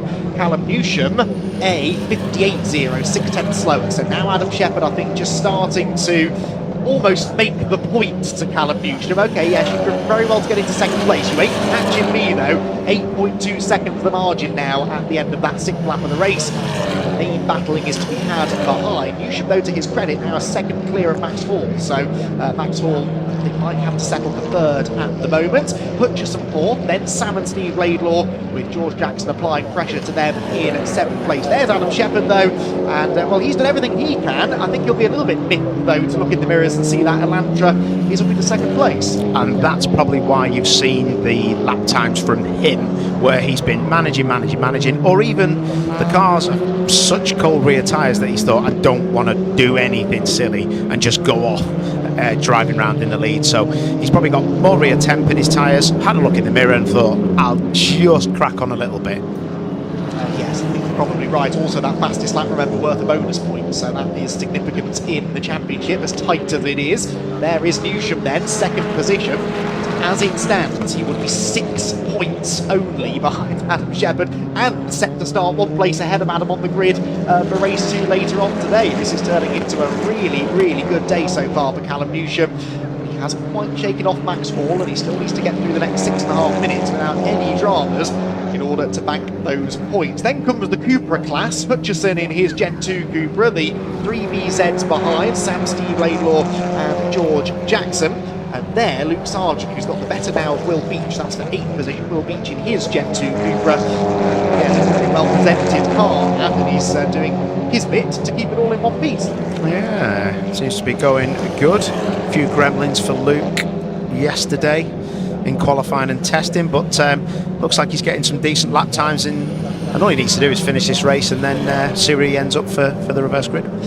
Yes, well, at the moment he would be third. Harry Law would have pole position with Will Beach on the front row. Mark Smith, who we've seen quite often benefiting from the reverse grid, would be the first one on the outside of that reversal at the moment, 11th position for the former Alpha racer. And then you've got Alex Jones and Jeff Holden battling in the Gen 1 Cup, but Jeff Holden, obviously we've seen limping around. I think there's some sort of issue in his Opel Astra, is somewhat way off the pace. There's the gap. You can see visibly the gap between Adam Shepherd and Callum Newsham. It went out again on the previous lap to the tune of in fact, only by about half a tenth, so Newsham with a personal best lap, matching the leader's pace. And the Gen 1 Cup battle continuing to rage on. Not really rage on, actually. Alex Jones keeping his golf in one piece and fairly sedately on his way towards another class win. Yeah, it's all going swimmingly well, isn't it? Shepherd will be very disappointed that Newsham is in second place so quickly, because he would have relied on these guys, actually, or especially the Laidlaws, to back him up a bit, but he was easy feed. Jackson's right into it, isn't he? Yeah, George Jackson doesn't want to mess up his shiny new toy, I'm sure, but equally he'll want to get stuck in here and gain a few places. He looks quicker than Steve Laidlaw right now. Laidlaw's just not quite had the pace maybe this weekend that we've been used to seeing from them. They were out in the brick car race yesterday getting some more track time, albeit in very different conditions. It was very wet when they were last out on the track this weekend. But Sam and Steve Laidlaw, they've been pretty evenly matched between the two of them, but not quite having the pace of Adam Shepherd, for example. We've seen particularly Steve Laidlaw really struggling to have him earlier this year. Yeah, this is it's interesting, isn't it? Sam and Steve, I expect to be a lot quicker than this. They're always not guaranteed a podium, no one's guaranteed it, but top three pace is always usually there for them, and it's this has been a real sticking point this weekend, but I'm sure they'll come away with something by the time the weekend's over. It's a difficult track though, isn't it, Snetterton? We often think of, Walton Park, Croft as being the really difficult circuits that challenge the drivers, but Snetterton, because it's so long, because it's so technically demanding, do you think it does favour drivers with a few more years experience than the Laidlaws? I think that is something, because it's a long lap and it's technical. The high speed, he's got it done. Jackson's done it. Nice. George Jackson down the inside of Steve Laidlaw. Oof, that'll sting. That'll really sting. If someone else in a VZ, you'd think you're top dog. I know how it is as a driver, so interesting. Got to give hats off to George Jackson. Spot on stuff. There will be, a difference in weight between the cars because, as I said, the compensation weight will favour George Jackson, who's not been a season entrant. He's not been a factor in the championship battle, but still, Steve Laidlaw will not have a beaming smile on his face, I suspect, at the end of this race. But even with the compensation weight, yeah, which shouldn't be a lot, it's a long lap to be fair, so it is probably quite a hindrance. There's a yellow flag just getting waved. Is that at the first corner maybe? Or it could be where we were. Anyway, we're all good. Seems like everyone's still going, but yeah, it is. It's a difficult track. It's technical, and it's proved to be interesting anyway for our championship protagonists. Most certainly so. Right, we're going to come through now, I think, to begin the penultimate lap of the race. They might just have time, I think they will just have time for 2 more laps then. So Adam Shepherd will have another nearly 6 miles of racing to do before he picks up win number 7 of the season. And this will be a 13th career win, one away now from tying Lewis Kent's record of 14. So he's very, very close now to snatching that last record that he wants. Well, I suppose the last record he really wants is to add himself to the list of champions in TCR UK. Remarkable time that Adam's had in the championship, really. Ever since he came into TCR, he was one of the front runners. He was winning races. He was always a pace setter. It's just never quite worked out for the championship, has it? And look, we still have 3 more races after this one. This championship is far from won. But he's got to feel that this is his best opportunity yet to do it, and hopefully he's not thinking back to previous years where things have gone wrong, because he's got all of the tools now, Adam Shepherd, to finally lift that championship trophy, hasn't he? Exactly. He's got the right car, he's got the right team around him, he's got everything in place, he's got the experience of all those times he's come close, and wow, he's come close a few times, hasn't he? Sometimes it's ended in free practice 1 of the final round, isn't it? Right here, in fact, on a soggy day at Snetterton, I seem to recall a few years ago. But yeah, just needs to put that all battle behind him as we head into these final 3 races and just get the job done. He'll be disappointed, I'm sure, in the fact that he's not taking more points out of Callum Newsham, but anyway, he will want to make sure that he doesn't make any more mistakes. Luke Sargent, by the way, has disappeared. He's stopped out on track, perhaps the cause of the yellow flag up at turn 1. There's also a time penalty for Max Hall, a 5-second track limits penalty. It shouldn't affect anything though, because he's 10 seconds up the road of Brad Hutchison in 4th position. Yeah, that's quite a thing that happens when you're in a new car. It's not the width of the car, it's the actual, just the overdriving of it, trying to get the time out of it, and you never know what it's going to be like. You just seat time in a car just gives you everything you need. So yeah, it's been a good outing this has for Max Hall. Yes, definitely has caught a few people's attention, I suspect. Adam Shepherd then on to his final lap of the race, and 7.1 seconds still the cushion that he's got over Callum Newsham, but those two starting together on the grid for race 2 is a tantalising prospect. You have to feel that if Callum had started on the front row with Adam, this could have been a much closer race, but anyway, as it is, Adam have been able to sort of dominate really. Newsham second, Hall third with that penalty to be applied, and the closest battle, the one for 4th, Brad Hutchison trying to fend off Sam Laidlaw, and Alex Jones continues on his way seemingly to a Gen 1 Cup victory. Yeah, we'll see what goes on.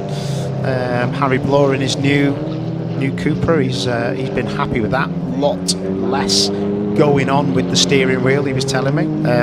Obviously with the i30 it was quite a nervous car, had to be nervous to make it super quick, but yeah, he's getting on with that car. We'll see him further up the front, I reckon, at Brands Hatch maybe in this next race. Harry Bloor is in the pit lane. Oh, maybe not then. I was about to make the point that meant Mark Smith would be on pole position for race 2. That might now become Alex Jones if Harry Bloor doesn't manage to get back out on track. So Harry Bloor pulling into the pit lane then potentially to retire.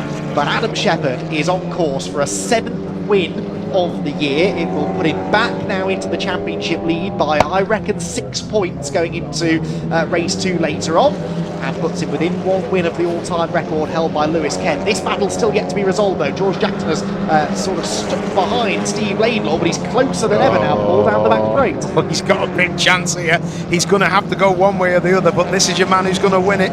Yeah, Adam Shepherd to the final corner will pick up on that battle. Well, here we are, side by side, nearly into the S's, but I think Steve Laidlaw has that one covered off for now. Adam Shepherd, though, is heading for the timing line, has crossed the timing line now. There he goes to claim the race victory here at Snetterton, and that 7th win of the year is a really important one in the championship battle. Callum Newsham second, just 7 seconds back at the flag. Max Hall should hold on to third, despite the penalty to be applied for exceeding track limits. Is George Jackson going to have a pop at Steve Laidlaw at the last corner?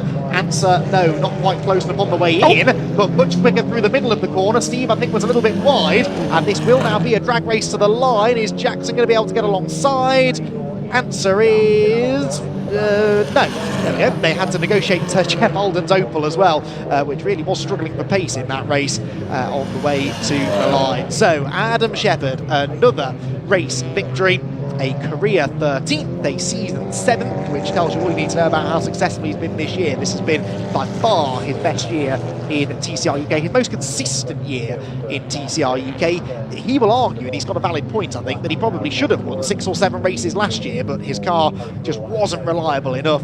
And now into 2025, this new Cupra Leon BZ has proven to be exactly what he needed to mount a serious championship challenge. Shepherd the winner, Newsham second, Max Hall in third, ahead of Brad Hutchison and Sam Laidlaw. Steve Laidlaw was 6th ahead of the charging George Jackson. Will be Jane Mark Smith ninth, and Harry Bloor did, I think, get back out on track. Yes, he did. We'll have to wait and see whether he gets to the line ahead of Alex Jones, though. It's going to be nip and tuck, actually. They haven't yet got to the checkered flag. That will be significant for the reverse grid race, and it will be Alex Jones who picks up the reversed grid pole position. So, exciting stuff from TCR UK. I can tell you Harry Bloor there has gone across the line in 10th, so Bloor will be pole position for race 2 a little bit later on. And we'll, well, that's got all the makings of another dramatic race, hasn't it? Because with the 2 title contenders now starting alongside each other for that race, they're not only starting alongside each other, but starting alongside each other in the back of the pack. That could be a fascinating 20-minute encounter. Do not want to miss that one. It is due to kick off, all things being well, at around about 4:30 this afternoon. We've got one more race before the scheduled lunch break, that being race 2 of the day for the British Truck Racing Championship, their 4th race of the weekend. So the trucks will be up next. And before that, we'll have an opportunity to hear from our podium finishers down in Parc Fermé. Just waiting for cars to make their way around. It's a slightly different route back to the paddock area at Snetterton. They don't do a full in-lap because it's such a really wrong by doing a full in-lap actually. Other categories have been told that they're going to make use the cut through at the exit of Palmer's Corner, turn 3, to take the back exit into the paddock, with the TCR drivers being led around a whole lap to the pit lane entry. So that's why we've got this short delay before the cars make it back. Adam Shepherd will be the first one to get there, and confirmation then that Shepherd will take 41 points from that race. That is 6 more than Callum Newsham, and even my very, very shaky math skills tell me that means they are going to be separated by just those 6 points, because they were level on points going into the race. 6 points will be the difference between the two of them. Sam Laidlaw, by the way, 3rd in the championship, and indeed his father Steve, mathematically both still in contention for the championship, but of course they both finished behind the top 2 in the points, so actually not really the result that they needed, was it, to keep the championship hopes alive. Cars then arrived down in Parc Fermé, greeted by teams and family members who give a nice round of applause to the drivers as they make their way down. And I think we are almost ready then to head down and have a chat with our podium finishers at the end of a very important race, that Max Hall, Callum Newsham and championship leader Adam Shepherd down in Parc Fermé, ready to catch up with Paul O'Neill.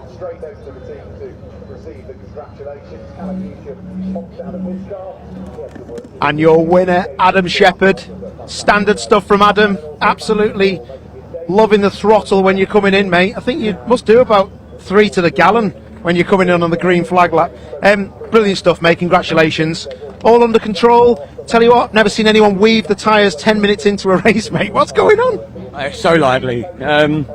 We've been struggling with balance all weekend with the car, oversteer, understeer, oversteer, understeer. So we had understeer in qualifying, tweaked the car, and now massive oversteer again. So just trying to get heat into the rears, even 10 minutes in, as you say. But no, it's fast. I think we've got fastest lap as well, which is good. So yeah, brilliant start. Happy enough with your own start, because you must have looked in your mirror and thought, where's Max gone? Yeah, had a bit of a wheel spin, so it was hard to gauge how good mine was, because I think Max got a bad one. But yeah, big lead into turn 1, turn 2, and then yeah, brought it home. What's the plan for this next race? Is it just damage limitation, or let's try and win it? Okay, try and win it. We've got to try and win everything now. I think it's going to be wet. We've not driven this car in the wet up in about 3 laps on Thursday, so I think lots of people will be in the same boat with that. But yeah, see how we go, and yeah, try and win the next one. Was you quite interested to see who was behind you at the end? Yeah, I was watching behind me, so I was like wishing Max on a little bit to try and take some more points off Callum, but no, I knew it'd come through, so yeah, good race. Top man, well done. Go and celebrate with the team. This man here probably wouldn't believe that you were going to finish second. That was probably quite emotional, mate. That's amazing. Yeah, I honestly didn't expect that, but I'm not crying, by the way. I'm coughing. But yeah, I was really fighting the car there. It's really loose. It's hard to drive, but you know it's fast, so yeah, I'll take that. But I didn't expect to get second. I was hoping for top 3, but not second. But so I'm happy with that. When did you think, actually, she's underneath me now, I'm gonna go for it? Because there's a lot of weaving by a lot of cars. Even the leader was Adam Shepherd, flat out trying to get rear tyre temp. Yeah, well, it was about maybe five laps in, and I know I could start pushing because my tyres felt really cold. But I was just sliding all the way through the race there, which is it's a fast race car, but yeah, it's very hard to hold on to. Team have done a good job, mate. You've got to be well proud of them. Yeah, exactly. Like they don't know the car, this brand new car, and neither do I. And I think we're doing a pretty good job with it. Wicked. Right, on to the next one and see how you get on, lad. Cheers, thank you. Spot on, Max. Wow, good effort, mate. It's nice to see you up here. Loving TCR UK. I mean, yeah, after that result, I'm loving it, yeah. Look great, car looks fantastic. Still, it looks like hard work though. The rear tyre temps, everyone complaining about. Yeah, I mean, I didn't really realise how much hard work it'd be, especially on the first couple of laps. It was all sliding round, managed to keep it under control, and then the tyre drop off towards the end was really bad. But that one was me getting used to the car and how it races. But yeah, I'm really happy with that in the end. What about the start, mate? I think you kind of knew it was going to be difficult. Yeah, I knew that was going to be a difficult one to get off the line. But just released the rev limit button too early, just wheel span. But all learning for the next one. Next one, going to be starting, you know, pretty high up there again. Just got to go for it. You've got a race under your belt. You must be thinking, I've got to have a win here. I mean, I've heard it'd be wet as well, so I'm kind of looking forward to that one. So we'll see what happens. Awesome, mate. Go and celebrate with the team. Well done. Cheers, mate. Thank you. Top man. Right, I think that is everybody gone. So I'm going to have to hand back to you guys.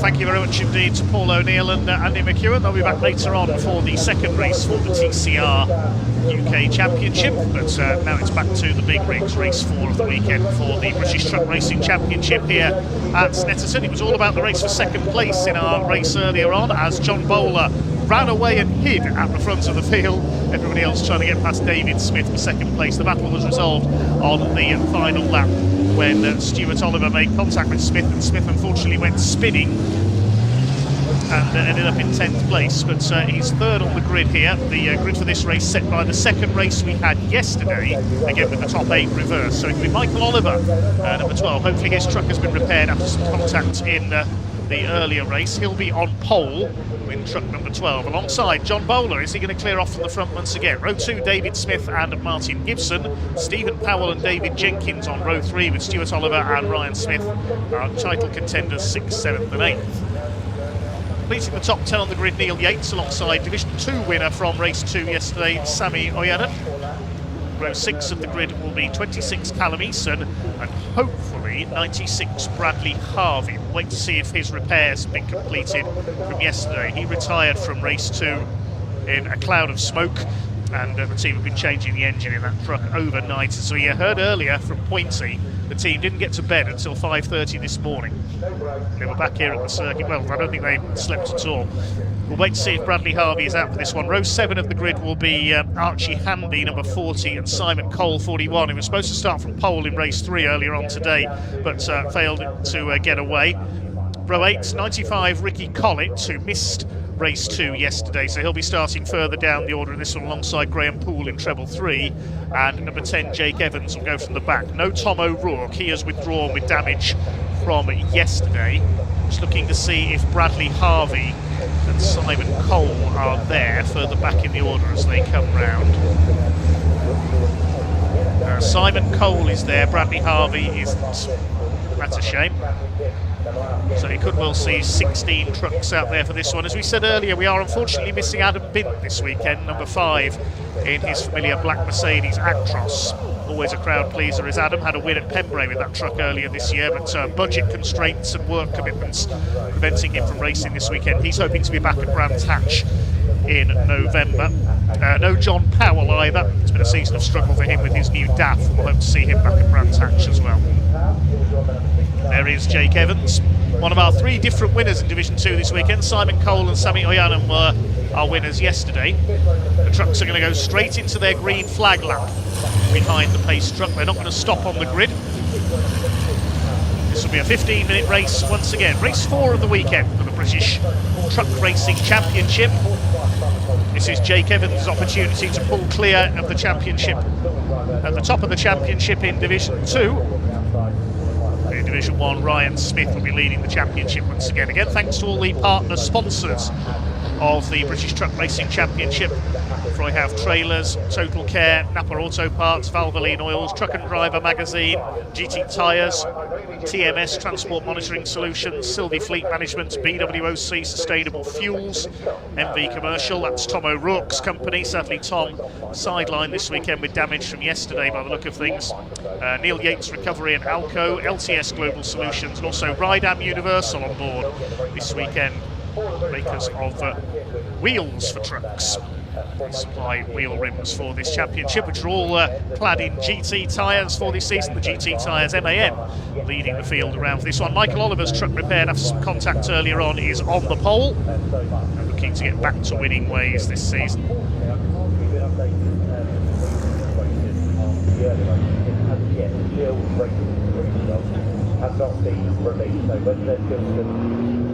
But is John Bowler going to clear off in front again?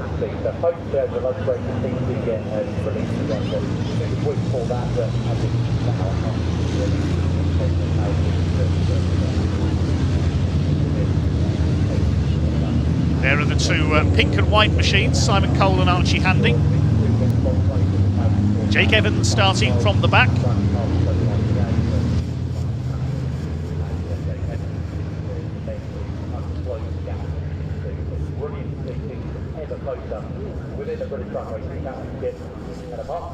Not as murky as it looks here at Snetterton through our camera there. That's a bit of damage to our camera lens caused by the rainstorm yesterday. Unfortunately, it's missed it up a bit, so apologies there.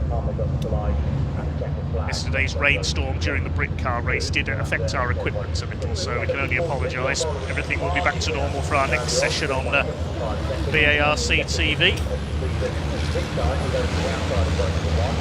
Lead is coming up at Silverstone at the beginning of October.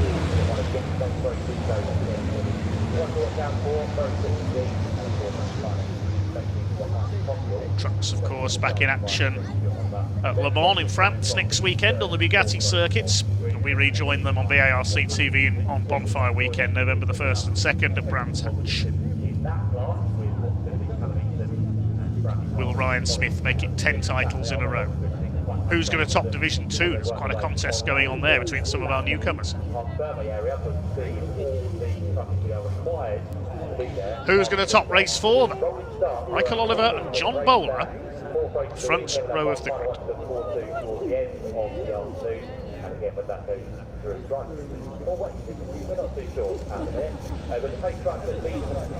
Revs beginning to rise already from these 12 and 13 litre engines. Almost 1,000 horsepower under each driver's right foot. David Smith alongside Martin Gibson on the second. Two bonneted trucks of Stuart Oliver and Ryan Smith together. David Jenkins on the third row has had such a consistent season this year. Only one race win. He's always been there in the points, only one retirement. That was when he broke his radiator at Brands Hatch on Easter weekend.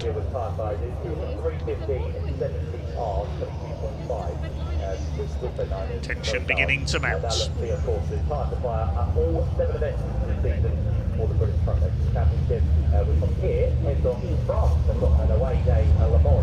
Cloudy, but so far dry conditions today. Red lights are on the starting gantry.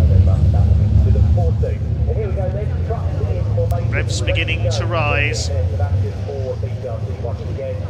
The pack about to be unleashed for race 4 of the weekend for the British Truck Racing Championship.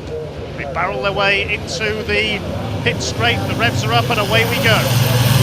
And towards Rich's corner for the first time. Who's going to get the whole shot? It looks like it is Michael Oliver, who has held his lead from pole position. Not such a good start for John Bowler this time. David Smith going through into second place. And who's that coming up the inside? Looks like Neil Yates. John Bowler's been hung out to dry around the outside. He's gone backwards. Second place is David Smith. It's Stephen Powell, in fact, up there in third place in the number 3. Martin Gibson making his way down the outside into the hairpin. David Smith will lead on him. There's contact between the two of them.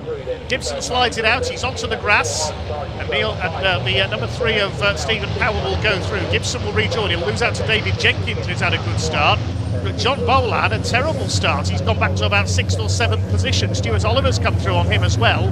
Ryan Smith just behind him. What a contrast to the race earlier on. Michael Oliver leads the way in the number 12 MAN. It's MAN's holding the first 5 places at the moment. Ryan Smith attacking John Bowler, trying to go around the outside of Agostini. He won't get through there. Neil Yates just behind him. Sammy Oyanen in the Sisu leads Division 2. Out of Agostini for the first time. Up the inside, David Jenkins gets past David Smith. Is up into third position behind Stephen Powell. Steve Powell has yet to win this year. He's not had a happy season, had a lot of mechanical troubles with the MAN early on in the year, and Simon Cole slowing again. Well, he won race 1 for Division 2 yesterday, but he's had no luck since then. Out in front then it is, as Simon Cole pulls off, out in front it is Michael Oliver in the number 12. And a couple of wins already this year. There's Graham Poole at the tail of the field in the treble 3. Second place is the similar looking truck of number 3, Stephen Powell, his teammates.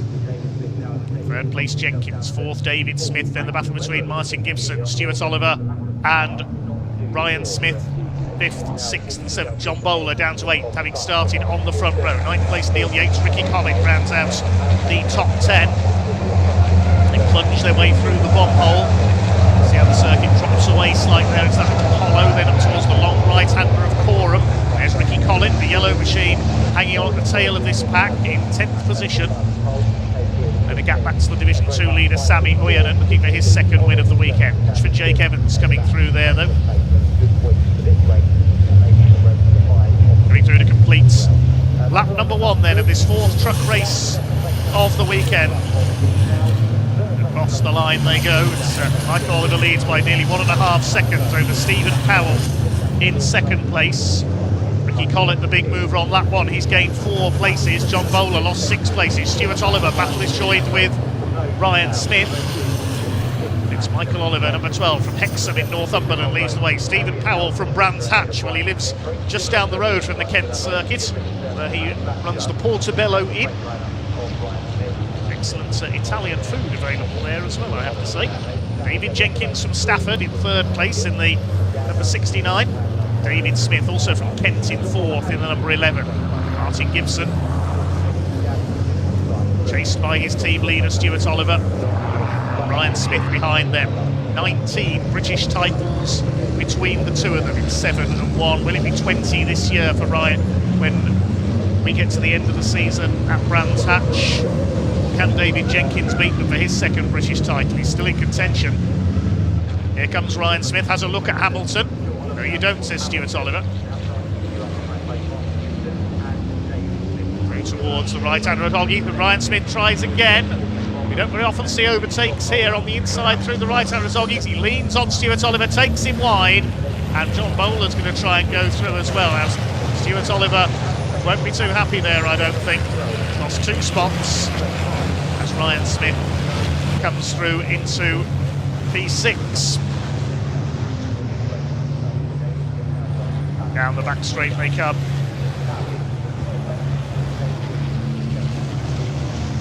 Up the inside comes Martin Gibson attacking David Smith. Doesn't quite manage to get alongside. John Bowler staying ahead of Stuart Oliver after that change at Oggies.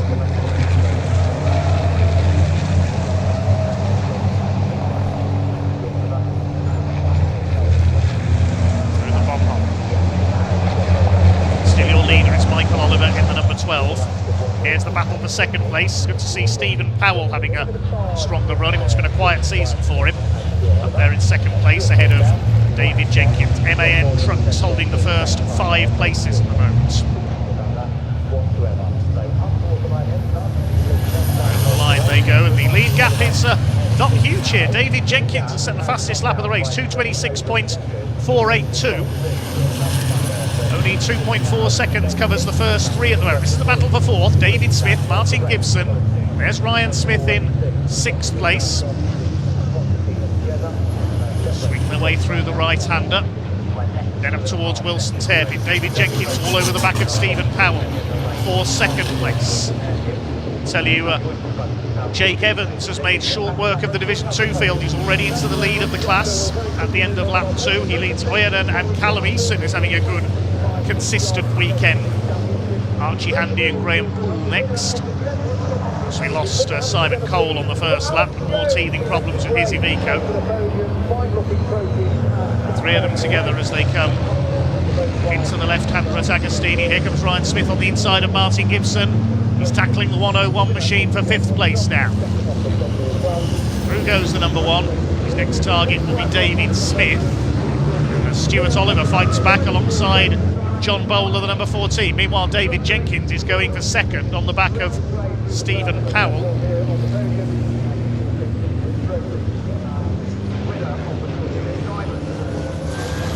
To the Bentley straight they come. He's those three have pulled away from the rest of the field. They're about 5.5 seconds clear of David Smith, who's now got Ryan Smith, his namesake, on his tail. We've been there before. Remember Brands Hatch at the start of the season. Is David Smith going to put in another "you shall not pass" performance here? There they are in the background. Ryan's going for the inside, the two Smiths together. I think David will hold his advantage. Yes, he has. 101 is next, that is Martin Gibson. Ryan Smith goes for the inside. David Smith holds it through Nelson. I don't think he'll get through there. Oh, and Graham Poole's lost it, coming into Agostini, onto the grass. He'll get going again from there, no problem, he hasn't hit anything. Graham's at the tail of the Division 2 field in 5th position in that class. And Ryan Smith already going for David Smith on the inside, but David moves to cover into Murray's corner. This is bringing Martin Gibson back into this battle as well. Ryan Smith's best chance, I think, is to get alongside down the centre straight, which they're coming into now. 7.5 minutes to go, so we're already at half distance. Another new fastest lap for David Jenkins, 2:25.718 for the third place man. Ryan Smith not close enough to attack this time as they go into Riches. Martin Gibson might have a go at them as well, and Stuart Oliver is up behind them. There's the battle for the lead, the three of them together now. They're not letting Michael Oliver get away here. Michael continues to set the pace. Ryan Smith, well, he won't get around the outside on the hairpin, surely. It'll allow Martin Gibson a chance to attack. Hits the grass there on the exit, Ryan Smith. He's trying a bit too hard there to get alongside David Smith.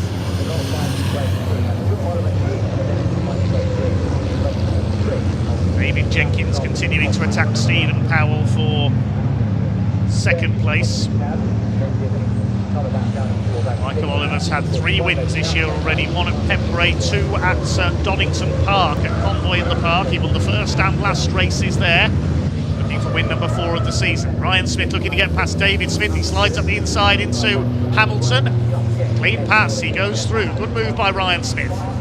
Up into P4, and now he'll go after the 3 leaders. Now, what's the gap between 3rd and 4th places? At about 10 seconds between the two of them, so he's got a lot of ground to make up in the next 6 minutes. Ryan Smith, well, there's our Division 2 leader, Jake Evans, at the back of the grid, going for his 2nd win of the weekend, and with no Bradley Harvey out there, this is an ideal opportunity for Jake Evans to close up and take the points lead in Division 2. It'll be an interesting run into the season for the Division 2 drivers. Ryan Smith starting to get away now from David Smith. He's going after the lead battle. Is there enough time to catch them? David Smith has got Team Oliver all over his tail. Martin Gibson and Stuart Oliver. Then it is John Bowler. He's under fire from Ricky Collins, who's got ahead of Neil Yates up into 9th.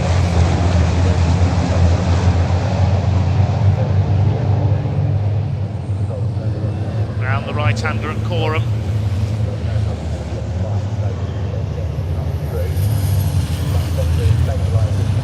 Top 3 have got across the line, and Stephen Powell has now done the fastest lap, 2:25.627. So Powell is attacking for the lead here as we reach 2/3 distance in this race. Race 4 of the weekend for the British Truck Racing Championship. Here are the leaders into the Wilson's hairpin. Michael Oliver coming under a bit of pressure now. Stephen Powell in the number 3. He wants that first win of the season. The best he's had in the 2nd place at Donington. He's had 4 non-finishes and a non-starts. At his home circuit of Brands Hatch, he failed to start the final race. Black and white flag has been shown to Ryan Smith for exceeding track limits. We saw him run wide out of the hairpin. It's just a warning. There he is in the background. That's the gap to the leaders. He's only got just over 4 minutes to catch them. David Smith is once again doing the "you shall not pass" tactic on Team Oliver this time. Martin Gibson and Stuart Oliver. Stuart won't be happy to be that far down because he's trying to fight for the championship. Jenkins chasing Powell for 2nd. Powell attacking and defending at the same time, trying to catch our leader, Michael Oliver. This is the fight for 4th. The 5th place, I should say.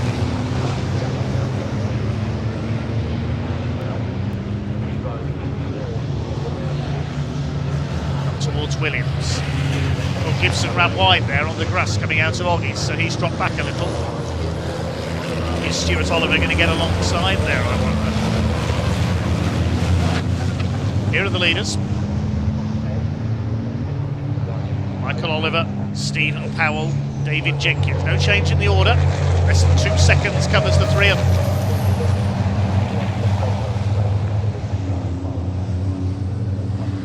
Into Cora. Towards Murray's. Here's the second group headed up by David Smith.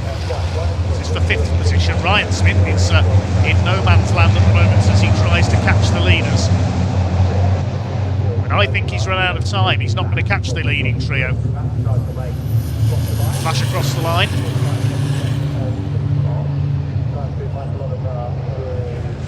Let's see what the gap is this time. 1.61 seconds covers the three of them. But Ryan Smith, not surprisingly, has done the fastest lap because he's on his own. Stuart Oliver attacking his teammate Martin Gibson now, trying to take P6 away.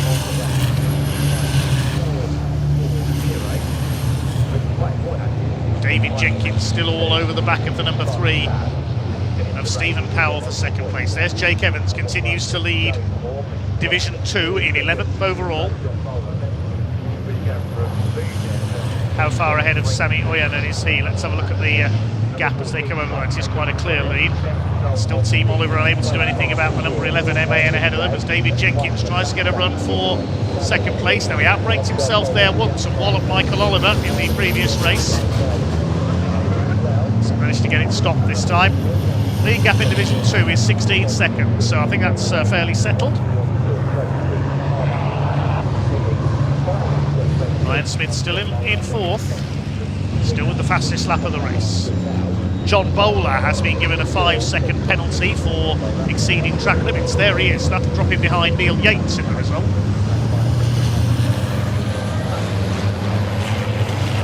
So John Bowler, contrasting fortunes for him, a dominant win earlier on, but now will only finish most likely in 10th. Leaders down the Bentley straight. There's only a minute left on the clock, so it could well be checkered flag this time. Wait and see.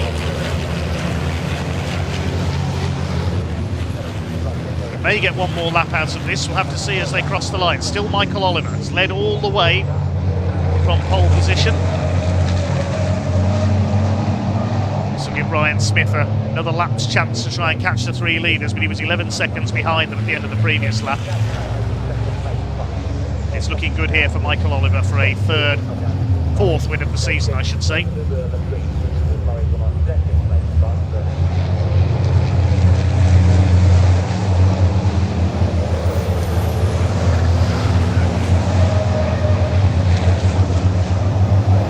Over the line they go. It is last lap time for Michael Oliver. There's David Jenkins. Is that Michael Oliver slowing down? He's down to 3rd, Michael Oliver, as they cross the line there. He was slow out of... yeah, Michael's got a problem. He was slow out of the final corner. So David Jenkins and Stephen Powell now fighting for the lead. Stephen Powell's got the lead, but he's under attack from Jenkins. I think Michael Oliver's got a problem. He was very slow down the straights and into Riches. Well, that took me by surprise. I think it took Stephen Powell by surprise as well. Powell finds himself in the lead. Now, can he hold off David Jenkins? There's a little bit of smoke coming from Jenkins' truck there, I think. They lapped Graham Poole, who slowed up as well. Yeah, look how far Michael Oliver's dropped back. He's in trouble. Stephen Powell is under fire from a rather smoky David Jenkins for the lead. Out of Agostini. They're on the last lap now. You have to feel for Michael Oliver there. I don't know what the problem was. He just suddenly slowed coming down the pit straight past the commentary box. And now David Jenkins attacking. Stephen Powell's gone wide, coming through Oggies, and through goes Jenkins. Stephen Powell just suddenly went wide there, all on his own. Has he got a problem as well? Look how he's dropped back. There's Michael Oliver up in a cloud of smoke. He's out of it. Oh, goodness me. And is Powell in trouble as well? Coming down the straight there's smoke coming from Jenkins. It looks like it's coming from the right front of Jenkins' truck there, look. And Stephen Powell seems to be slowing as well. No, he's back up to speed now. He ran wide coming out of Oggies. It looked like he was slowing down, but he's got the momentum back again now. What a bizarre end to this race. It looks as though David Jenkins is heading for a second win of the season, and at a perfect time as well. With the championship race hotting up, it'll be Ryan Smith in third place now, but a long way back. What a weekend of attrition and uncertainty it has been here at Snetterton this year for the annual visit to the British Truck Racing Championship. And it's going to be the LKQ, Digraph and Morris Lubricants MAN of David Jenkins comes in to take the victory. Second for Stephen Powell. Well, David Jenkins was third going into that final lap, and he comes out with the win.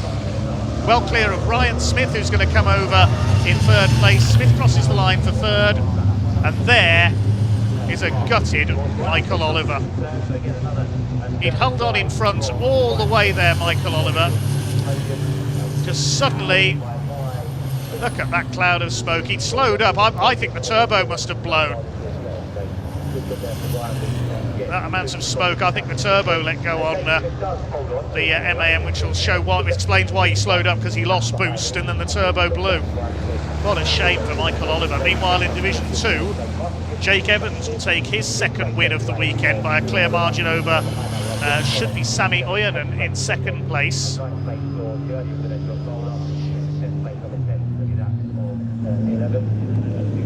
See the provisional result. The rest of the Division 2 trucks just coming home, but provisional results is a win for David Jenkins by 1.63 seconds over Stephen Powell after Powell ran wide on the final lap at Oggies.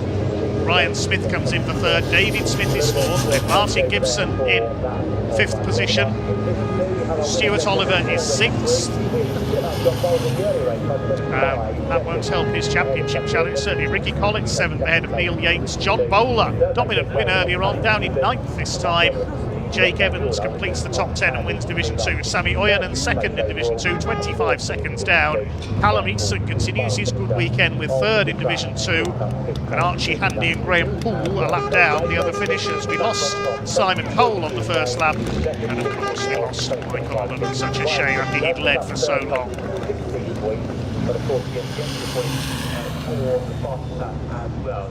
Undoubtedly upset Michael Oliver talking to the trackside recovery crew. I think that's Steve Bewers there in the background. The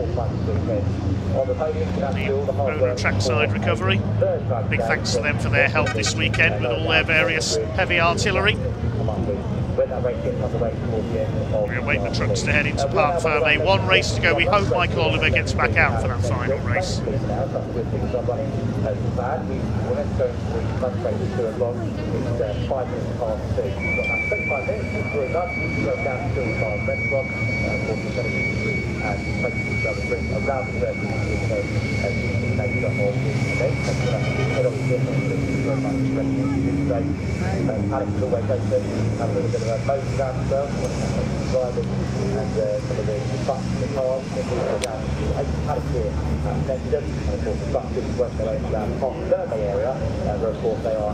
Okay, I think we can now hand down to Point C in Parc Fermé in just a moment to hear from our drivers.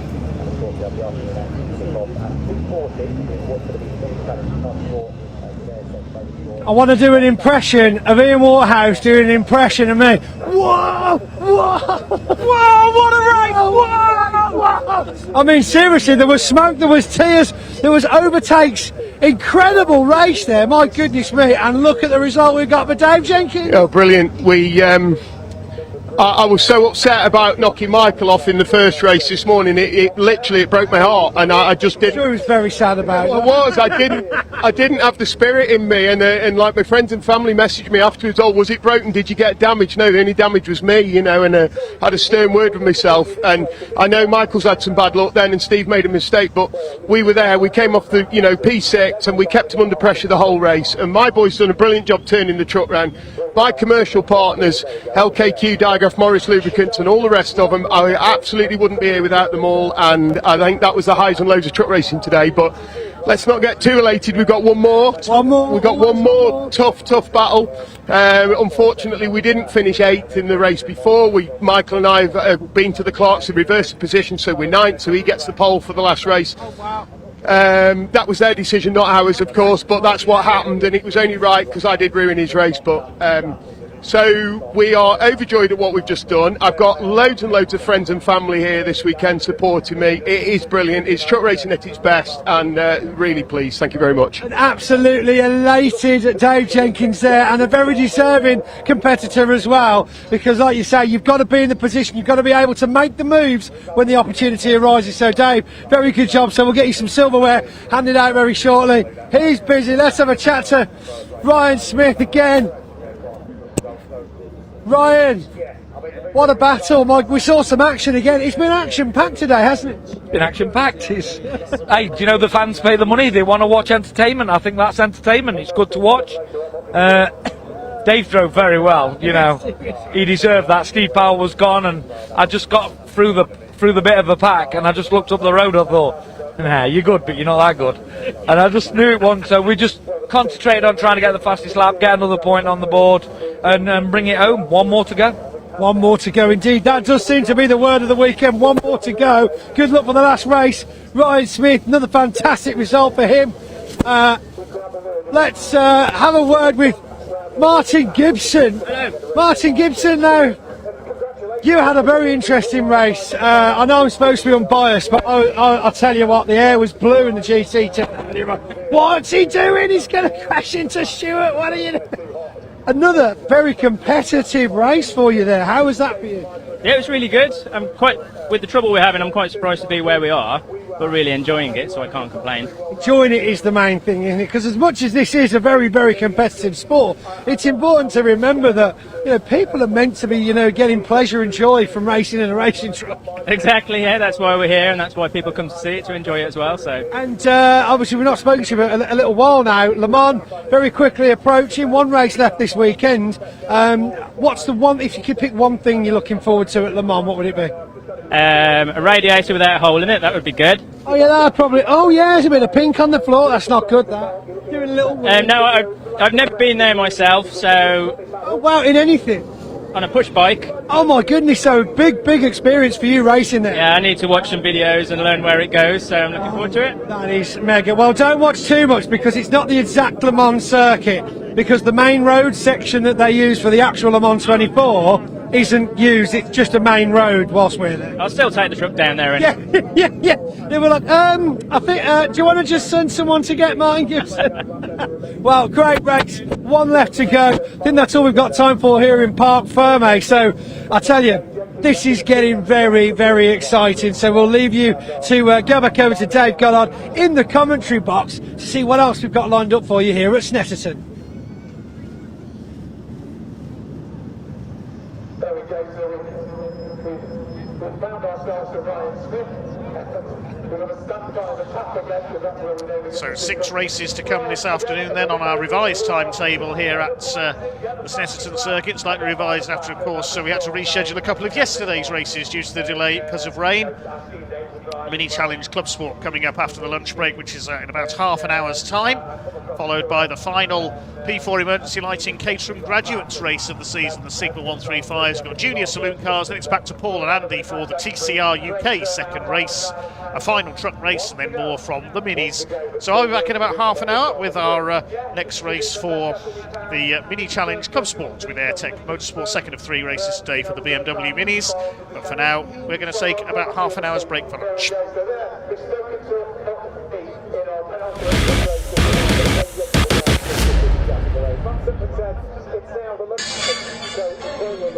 Hey everyone, yes, welcome to our first ever quiz here. It's the trucks against TCR. Nice to see you. If you are under the age of 40, ask your mum and dad there right now. Right, we've got the TCR team over here against the trucks team over here. Let's start with Andy McEwen, team captain. Please introduce your team for us. So, on my left, I have our current championship leader, Callum Newsham, and on our right, I have another TCR driver, Brad Hutchison.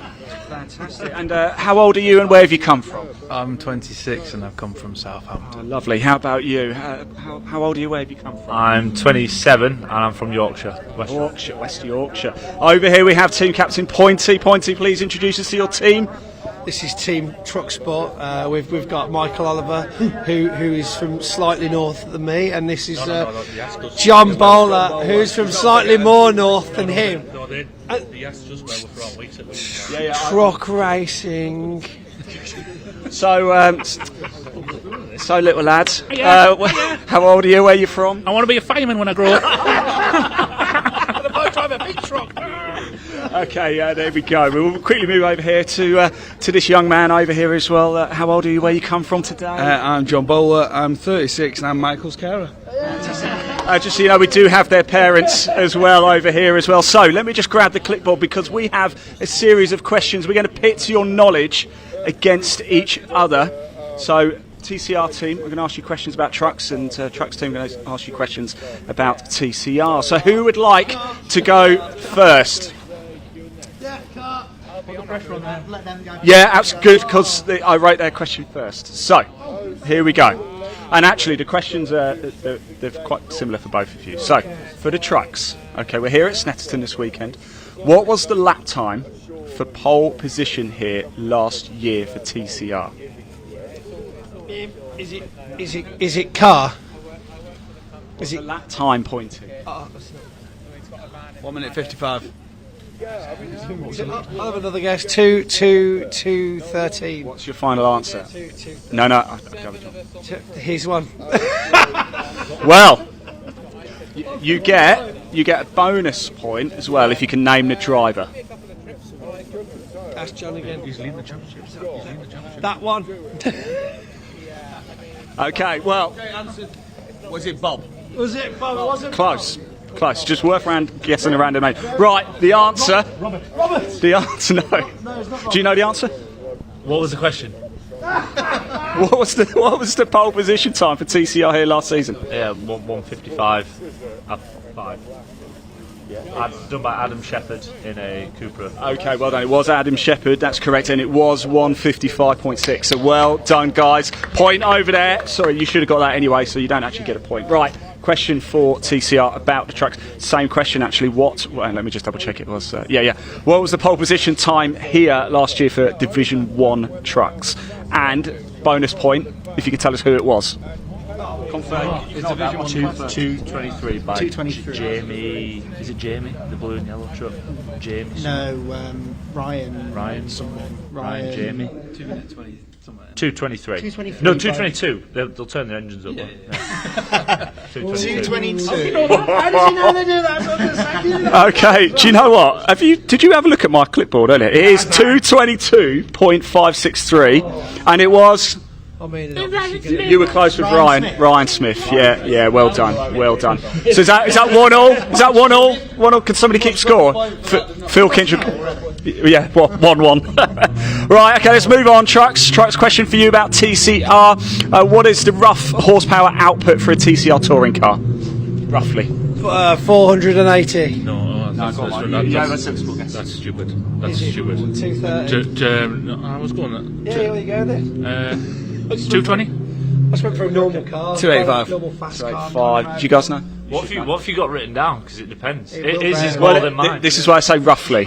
This is why I say roughly. And Anywhere, by the way, I didn't write these. By the way, this came from Bark. I've got 350. Yeah, I was going to say anywhere between 340 and 360 is about right. Yeah. So it wasn't that far off then. 430. Was it? Well, just a fair bit, Pointy. It's a bit closer than 250.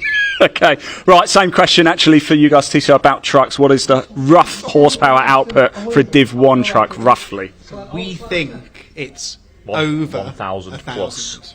No, you've got to have a number. Yeah. You think it's over 1,000? There's a lot of numbers over 1,000. I'm not having that either.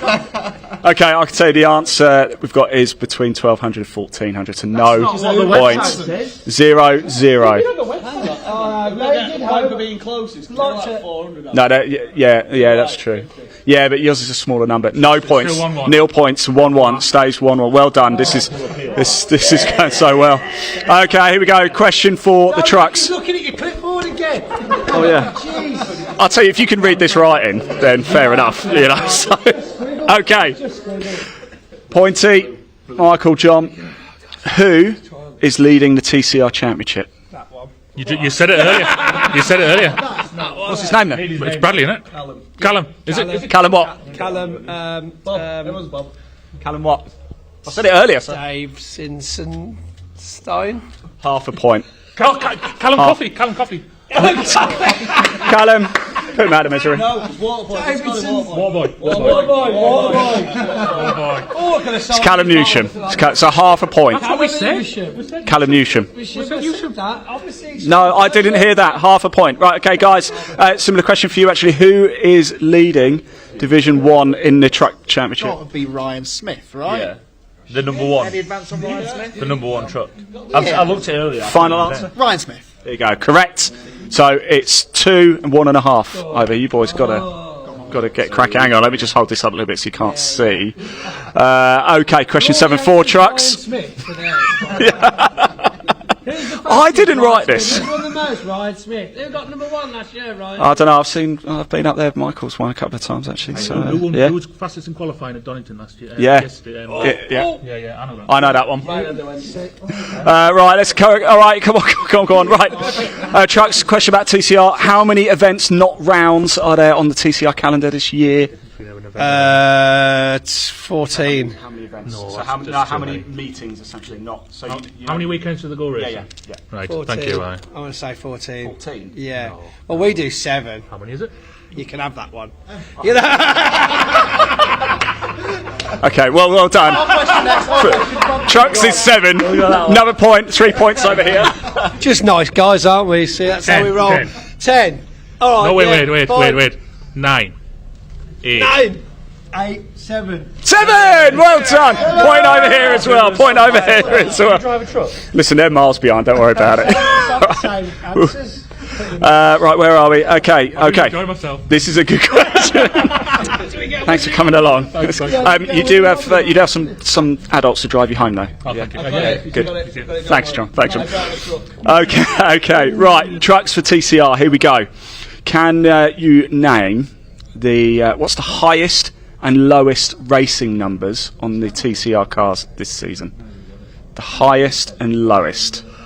So we've got a 1. I don't know. Tell me. That's the question. Well, if I told you that, then I'd give you half the answer. Give us half. What? What was the question? As a car. So and it's the same for the trucks. So think about it as well. So for the trucks and you guys for TCR, the racing numbers on the cars. Who's got the lowest? Yeah, the smallest and the biggest number. Both. I reckon the lowest number is the lowest number is 2, and the highest number is 666. No. Oh, it's a guess. Wait a minute, guess. What are you going to do? Come on, you got the answers or what? I was going to try and get them out. I'll tell you what. Okay, we'll come back to you. What do you reckon for trucks? Right, what's the question? So what the number? Highest and lowest number. The highest and lowest race number. That's correct. So point over here, please, Phil. 1 point for that. What's the highest? This is a bit of a shot in the dark. I'm sure it's a 3-digit. 3 maybe. 323. Oh, correct. Oh, 2 points. I know. Don't blame me. Guys. We're going to go 1 and 101. 617. Oh, 617. 2 points here as well. Well done, guys. 617. 6 and 117. So I got Bradley Burns as 6, Adam Shepherd as 117, Ryan Smith is number 1, Graham Paul 333 for the trucks. Now, final scores, please. Phil, I think we have a clear winner here, don't we? Do we? Yeah, I'm pretty certain it's TCR 4-3 maybe, 4-3 or 4-2.5. Watch our sport. One final question, though. One final question. We don't watch anything. That's what I mean, yeah. One final question for you. How many BARC championships have been racing in 2025? Closest gets a prize. No, we'll just next win. Next point wins. So next point wins. Yeah. So how many BARC championships? How many BARC championships are there? No, don't go stupid number. I'm being serious. I'm thinking. Well, there's this one. Comment below. Let us know what you think. Are we actually we've come to the agreement on 22. 22. Dave gone 22. Can we just go lower? Go higher or lower? I'd go higher. Higher than 22? All playing higher and lower now, are we? Is it closest Let's do 23. Closest wins. Yeah, 23. It's 34. TCR wins! TCR, you are more knowledgeable. Congratulations. Well done, guys. Congratulations. The extra prize is tickets to the next TCR round. Well done! Yes! Congratulations, guys! Woo! Guys, thank you so much for joining us. Enjoy the weekend, everybody here at Snetterton. Thank you. Right, Dave Taylor. You came in actually into Park Fair, mate, revving the engine, giving it a bit. Were you trying to run me over, Dave? Yeah. Look, you said that race 1 for you was a bit of a test session. So race 2, what are we expecting? A result, because didn't get a result this race. So. Okay. Well, look, you've got good luck charm here, haven't you? Aye. Eddie the Meerkat, who apparently Dave thinks looks a bit like me. I don't know. No, I'm not so sure about that. Look, you've made the trip all the way down from Scotland. In fact, you go all over the country doing this. Why is the Mini Club Sport so special to you? It's very friendly. You know, you could mingle in with the guys. We'll have our on-track bumps and we're off-track bumps. So you know, as long as they're here racing and enjoying it, that's the main thing. Like I say, race 1, I missed 2 laps because I'd come in with a misfire. So. Hopefully get that sorted. We'll talk about racing. I think it's time to go racing for race 2 here of the Mini Challenge Club Sport. Dave, over to you.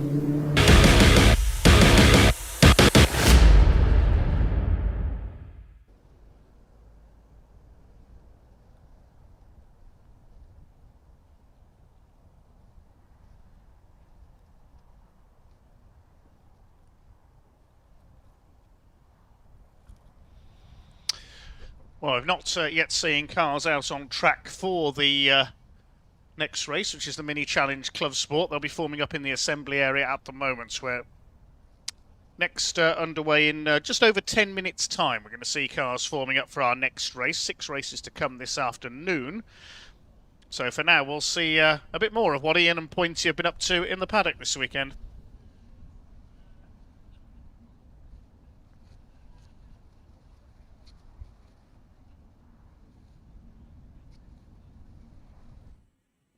Hi there, welcome back to the British Truck Racing Championship paddock. You just saw a bit of an incident there with Michael Oliver not having a great finish to race 2 here at Snetterton. But of course, with a lunch break ahead of us and a cameraman in the postcode who thought, you know what, let's just go and have a butcher's what's going on. Now, this is something you won't always get to see. Tensions can be a little bit high, especially seeing as Dave Jenkins just told us in Park Ferme, Michael Oliver has been handed the first place grid position in the last race of the weekend, so there's a lot of pressure to get this tested. Let's try and wingle our way through. Of course we can see, excuse me. Oh, is it a Heppel? Is it tight, that? Very tight. Oh my goodness, man, it looks tight. Very tight on the rim, isn't it, Steve? Yeah. Right. We won't get too close over here, but we can see on the back of Michael Oliver's, as I did have a gamble. I did have a gamble as it being turbo related. We can see the turbo coming out. Looks like we've had, what's happened? The actual turbo. Is it bust a seal or a hose? No. The whole thing's... Oh no. Okay, yeah, so... Yeah, I could. Yeah, go on. Zoom in on what he's about to show you, because the the bits that spin very quickly on a turbo and inside the turbo. It's supposed to have lots of propellers on it and it's supposed to be straight, but it's not. It's neither. No propeller. Sans propeller. Is it going to be? Oh, thanks. Is it hot? Is it hot? You pass it here then. Yeah. Is it going to be fixable for the next race? It depends if we're going to have to take the intercooler out. If we've got to take the intercooler out, probably not. What are the chances of that kind of this kind of shrapnel disappearing off into there then? Quite high. Look, it's full of oil. Oh yes, you've got to. So that's you're going to flush out the entire intercooler, because that's not going to be good for the engine if it starts breathing. I'm going to take this pipe off. I'll take the pipe off the other side and see what's sitting in there. And if that's clean, I'll be all right with it. But if it's full of oil on that side and it's got a bit of metal in, I'll probably just say But just everyone pray. Nil point. Okay, everyone pray. Can we all just pray for Michael Oliver to fix the turbo? That there's no junk in the other side. Look, there you go. Stevie's on the kneeling pad, specifically designed. So as you can see, loads of pressure. We've got a couple of hours. What time's the next race? So they've got 3 hours. So if they can do it, they will do it. As we saw last night with Bradley Harvey, said they were up until 5:30 in the morning changing an engine. When they had that issue race 2 yesterday, they actually sent a truck out with a trailer to go and get another engine lump, and then they spent the entire night transferring the gearbox, the running gear, everything out, the race spec, head rocket cover, everything, the lot. You know, we're talking pistons, we're talking crank. It was a complete engine rebuild. 5:30 they gave up and then finished it off this morning. Hopefully we might see a continued or finished weekend from Bradley Harvey. Over to the right though, just to quickly show you the kind of things that happen when trucks come back in though. Quite a bit of damage to the bumpers here, but this is just one of the mechanics now checking on the running gear, which of course will be the wishbones. We've got the brake discs, which actually carries the hub for the wheels as well. The pads will get sanded down because they obviously get very hot. If there's fresh pads going on, they'll sand those in just to take the surface off them. Very common thing for pretty much any team on the truck racing circuit. When I say circuit, I mean like, you know, the rounds and stuff, because they're not on the circuit, are they? They're in the paddock. Shut up, Ian. Ian, you've obviously been around a lot of different awnings and garages and stuff. When you come over to the trucks and you see the aftermath of a race and how much pressure there is to get things fixed and the scale of some of these parts and the vehicles, how does it differ to what you see on the rest of the paddock? I was just watching the chaps here take the tyre off, and they've got the guns, but they've got the hammer to bash it off as well. And of course, when we're doing the caterers, for example, it's just like a couple of bolts off the camera. I mean, you know, obviously different world, isn't it? I mean, these are what, 4.5, 5 ton trucks, aren't they? Well, if you saw the quiz yesterday, then just some of them are over 5 tons. Yeah, incredible amounts of weight. In fact, after the last race, we saw Ryan Smith, Arnie, his head mechanic, using a hammer and chisel because his front right wheel had rubbed against someone else's wheel and the bolts had gnarled up, so he was having to chisel them off to get them loose. And you just think, oh yeah, hammer and chisel, that's the race. Nonsense, is there? There's no it's literally just get a hammer and bash it. If it'll do, it'll do. Absolutely. We saw Stevie said very tight, and sometimes you've got to bash it when it's tight. But don't you just love, do you know what I love about walking around the truck area here, the paddock, is smell. Yeah. Oh, it's a good smell, isn't it? Yeah, and surprising actually, you still get that real engineering fragrance, even though of course we're running completely on biodiesel now. Yeah. So massive shout out to BWOC, of course, who are a partner and sponsor of the championship, because all the trucks in the BTRC are running on green diesel. A big thank you as well to GT. Cracking brownies they've got. Oh yeah, M&S best. Other supermarkets are available, of course. Pointy, just on the quiz yesterday. Oh, listen. A little bit of homework needed on your boys' part, isn't it? Just any homework would have been good, I think. Yeah, I mean, look, I think we held our own. I think, as from an educational standpoint, maybe could have done better on an entertainment basis. So I think we smashed it. Absolutely, and talking of entertainment basis, I know a lot of people watching on the Truck Racing YouTube channel, so hit that subscribe button, because next week you're off to Le Français. Le Mans! Which is where, sorry? It's in France. It's in France, okay. Just in case, because it could have been Le Mans in Spain. Yeah. But that's much spelt Le Mans. Rather than. Are you looking to your little French? Looking forward to your French adventure? You know what? Yes, and obviously, you know, we were lucky enough to commentate from the circuit commentary last year. It was an incredible experience for me. I mean, I realised I'd achieved a bucket list thing without putting it on my bucket list. Yeah.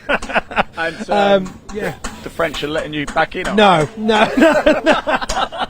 So you commentate from home this year? No, they were like, you know, you're allowed to come to France, you're allowed to come to Le Mans, you're allowed to come to the circuit, you are not allowed to come to race control.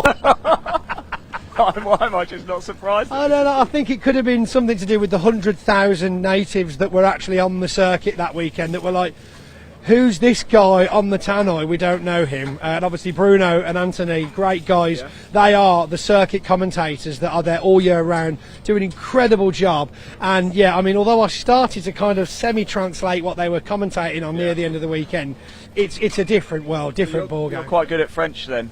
Oui. Don't try it, it's not going to work. Comment tap or two? Je m'appelle Ponty! Hey, knows his stuff. Right, let's go, that's enough. I don't know if you feel free to carry on walking around. If not, we're not too let's far away. have a look at some other Caterham. tents. Yes, minis, actually. Minis. How long we got left? 5 minutes. They're due to get underway at 2:40 actually, so they'll be on track fairly soon. But Very you soon. wanna Okay, let's come. Let's see anybody want to chat? Anyone want to say hello? What's your name? Katie. Hello, Katie. What are you here to see? I know. Just my brother wanted to come. Oh, your brother. This brother or that brother? This one. Oh, what's your name? Bradley. Hello, Bradley. Why did you want to come? To see the trucks. That's the answer I was looking for. Okay. Which is your favourite truck? That one. That one there, number 7. Pink one. The pink one. Which one's the pink one? I don't know what. Is it Simon Cole and Archie Handy? 41 and 40? Yeah. Excellent. Thumbs up for Team Cole. You maybe go over there and give them a bit of, get a bit of a hand, give them some cheer because they need a bit of help with their reliability, yeah? Yeah. Consistent engine management is what we need. Yeah, good job, guys. Thank you very much. As you can see, though, great turnout today at Snetterton, even though we had absolutely horrific weather yesterday. That even though it's effectively a school day, a school night rather, we've still got hi guys, hi. We've still got plenty of spectators. In fact, I've been told off, right? There is obviously an unwritten competition about who's Pointy's #1 fan. Max has been in touch. Ian Waterhouse is Pointy's #1 fan for some reason, bless him. He's obviously never met anyone else.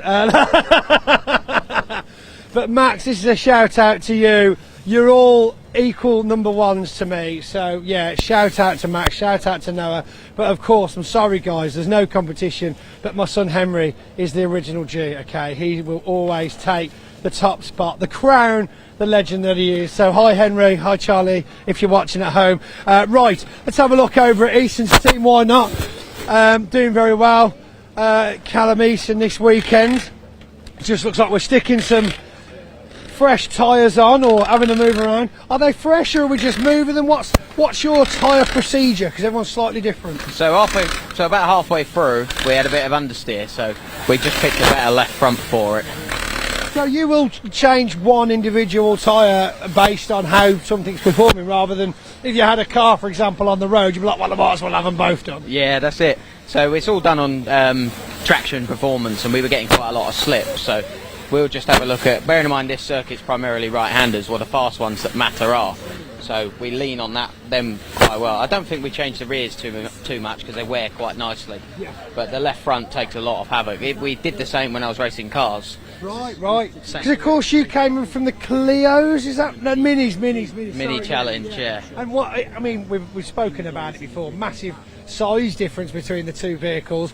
What about with regards to the processes? Is racing just racing and it's a different vehicle, or is it a kind of different ethos, a different way of life with certain championships? It all comes down to the vehicle you're driving. So obviously there is with the Minis, which is a great championship run by Ria Beauchamp, which is great, so tight, so level. But when you jump into this, you've got a bit more body roll that you've got to deal with. Obviously front wheel drive to rear wheel drive, lock diff, and they weren't. So it's one of them. In the Minis we'd struggle with understeer. With these we'll struggle with understeer, but it's just what it is. It's the natural characteristics of it all. So basically you've just got to be better. Right, well, we'll leave you to play tyres, and that is all we've got time for now. In the British Truck Racing paddock, I believe he said we've got the Caterhams or the Minis out next, actually. So let's go back to Dave in the commentary box to give you a rundown of what's coming up. Thanks, Pointy. As you can see, it is the Mini Challenge Club Sport in association with Airtech Motorsport that is on track next for their second race of the day. Lined up in the order that they finished the first race, so Ollie Wilmot takes pole, looking for his 11th win of the season so far, if my count is correct. Starts alongside Andy Langley in the number 42 machine. Second row, Freddie Hewitt, winner at Brands Hatch last time out, starts alongside number 16, Ben Trundley. Row 3 is the gold car of John Wyatt, number treble 7, alongside 53 Neil Clark. 4th row 231 Steve Webb and number 77 Adrian Lingy.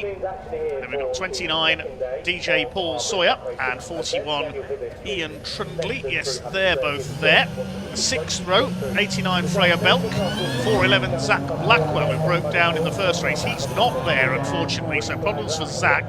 219 Chris Johnson pulled up in race 1 as well. He's there. 7 James Dudley, he failed to start the first race. I think he had problems in qualifying, so James Dudley is a non-starter. Then there's a gap, and we've got Class C for the less powerful Coopers. 55 Gary Papworth won the first race. He's on pole there, his second win of the season, alongside Daniel Truman in the number 19. Then number 14, Chris Aram, 2, Adam Kirkland, and 28, David Taylor, the Scotsman, starts from the back. He had some problems in the first race and finished adrift at the back.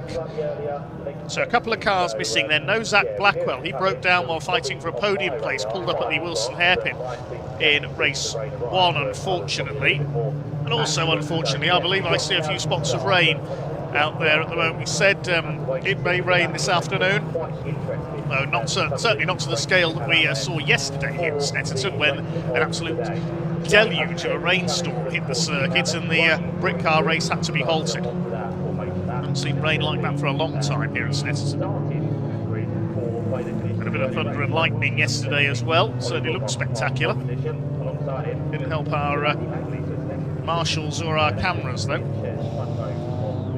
Again, full credit to everybody for battling against the conditions yesterday. 2 races to go today for the Mini Challenge.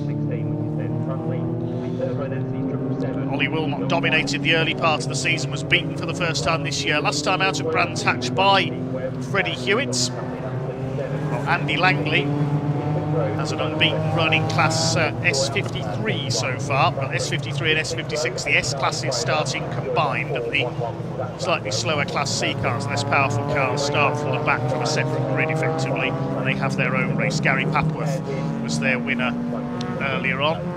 Gary in the Union flag liveried car. Ollie Wilmot, the Swiss-based employee of the ski industry. He said skiing in the winter, helicopters in the summer for him. Sounds almost like James Bond, doesn't it? Thanks to all the championship partners: Airtech Motorsport, Garmin, SatNav Specialists, Ravenol Oils, Davanti, Silver Lake Automotive Recycling. I know they've got a presence in the paddock this weekend. Norfolk Cars Mini Specialists, their local circuit this weekend. BMTR Motorsport Tyres, based in Birmingham. Opus Group and Robin Austin Surveyors, the championship partners for the Mini Challenge this year. It's the Club Sports, the more cost-effective way to go BMW Mini Racing. You see a couple of cars with the wipers on out there, so a bit of rain coming down. Not very serious rain at the moment, I have to say. So it's the white and red car of Ollie Wilmot who pulls up in pole position. The dark blue and grey car with the pink roof and the white stripes and wheels. That's Andy Langley, first of our S53 class runners, starts alongside him. The grey car with the purple wheels, that's Freddie Hewitt, alongside the mostly navy blue with the pink headlight covers is number 16, which is Ben Trundley. John Wyatt in the gold car on row 3. Gold because he works as a jeweller. Alongside him, the green and white of number 53, Neil Clark. Clark used to compete in the Cooper class towards the back of the field. So the red light comes on then. It's a 15-minute race for the Mini Challenge Club Sport category, and we are underway. View of the wipers going, as you can see, as they leave the grid. Everybody's away well, down towards Riches for the first time. It's a great start by Andy Langley from the outside the front row. The S53 class car has got the lead ahead of Ollie Wilmot as they head into Riches. Somebody's gone off, I think, on the outside there. Riches will pick that up in a moment. The yellow flags are out there, so somebody has slid off on the outside. It may be pretty wet up there, as the leader finds out as he hits the hairpin and goes out way wide. Andy Langley, they're all over the place. It's definitely raining up at that end of the circuit. As you can see, they tiptoe their way around. There's Dave Taylor, hoping to get a few more laps in than he did in race 1, battling out. Oh, it's Freddie Hewitt that's gone off. He's gone straight on into the gravel. He's out of the race. That's one of the favourites in trouble already, and his race looks to be run. So it's Andy Langley who leads. Ollie Wilmot in second place. Ben Trundley is third. There's a car joining from the pit lane just in front of my commentary box. It's Chris Johnson. There's somebody else out as well. I think that is Freya Belt, number 89, quite possibly, that has either pulled off or gone off up there. It's getting wetter out there. You can see how slowly they're making their way into Agostini there, the Cooper class cars. There's a car slowing there as well. I think the safety car is being scrambled. In fact, yes, I can see yellow flags on the home straight, so it looks like we're going safety car because of the cars that are off on the first part of the lap and because of the conditions. So the safety car is going to be scrambled with Andy Langley, number 42, local man from Fakenham in Norfolk, in the lead.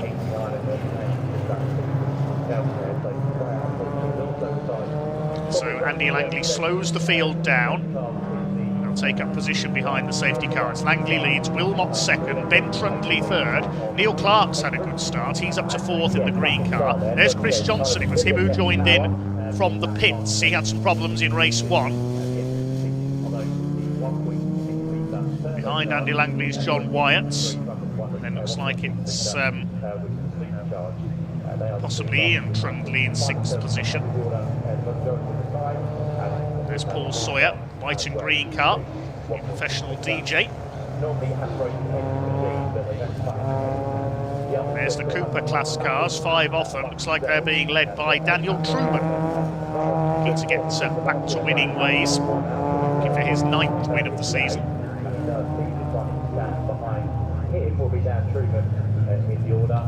It's the white and green car. Second of the Coopers is the Union flag car of Papworth. And David Taylor's up to third, so he's got ahead of Chris Aram and the number 2 car, which is Adam Kirkman. The Hyundai safety car is now on track. There's Chris Johnson at the back of the field.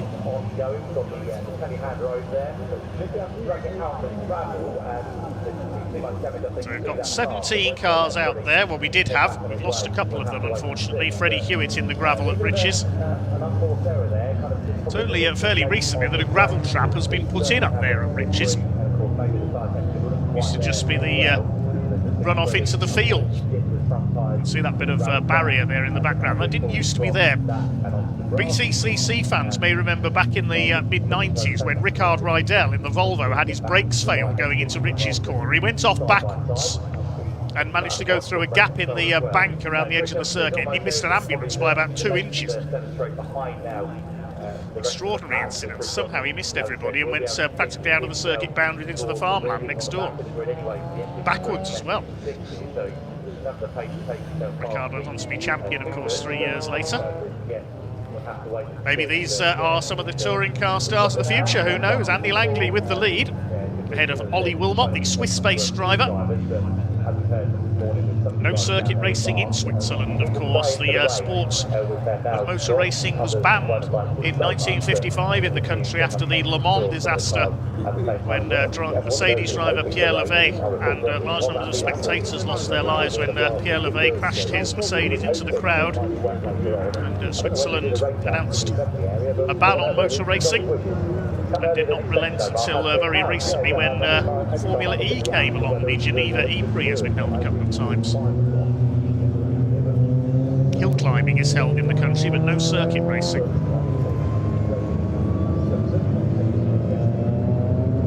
That's a few cars making their way through. Number 2, one of our newcomers to the Cooper class this year. Number 2, Adam Kirkland at the back of the field. Chris Johnson has been able to catch up as a result of this delay as well, the man from Nottingham, who joined in late from the pit lane. So the officials just clearing Freddie Hewitt's car away from up at Rich's corner out of the gravel. Freya Belk out of the race as well. We didn't see what's happened to her, but I think she just pulled over. A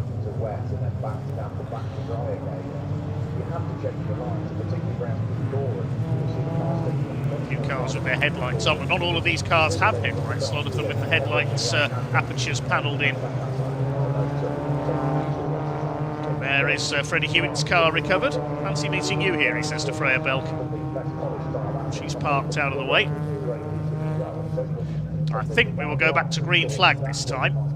Those two cars safely recovered. Drivers now playing with the conditions out there, and of course I've been feeling where the grip might be and where the lack of adhesion might be as well around the circuit. So it's always every single time a driver goes round when it's gradually starting to rain, it just becomes different every single time. So it's sucking to see at the minute, really. It just evolves as well, doesn't it? It continually evolves the track. So yeah, core is one of the difficult ones. Richie isn't too bad in the wet. Take a wider arm through there. Thanks again for all your comments coming in. We would read some out, but I think the safety car's about to come in.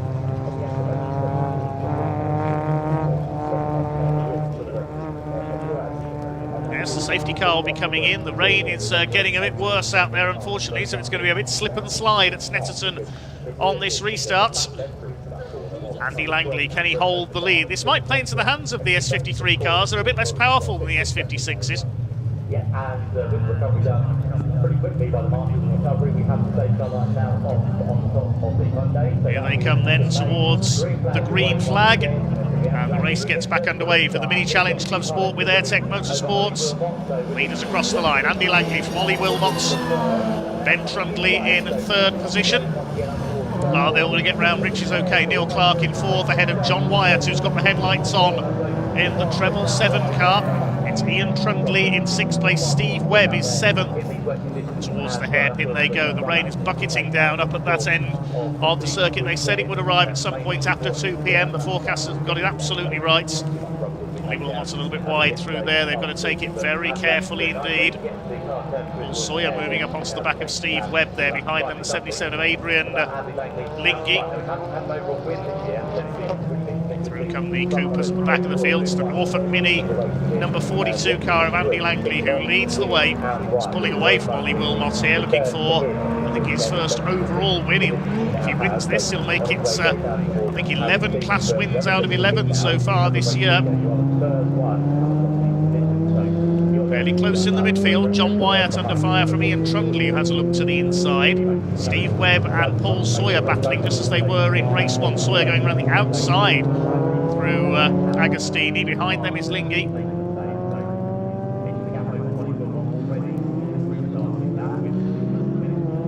Now Paul Sawyer moving up to try and have a go at the number 41, which is Ian Trundley.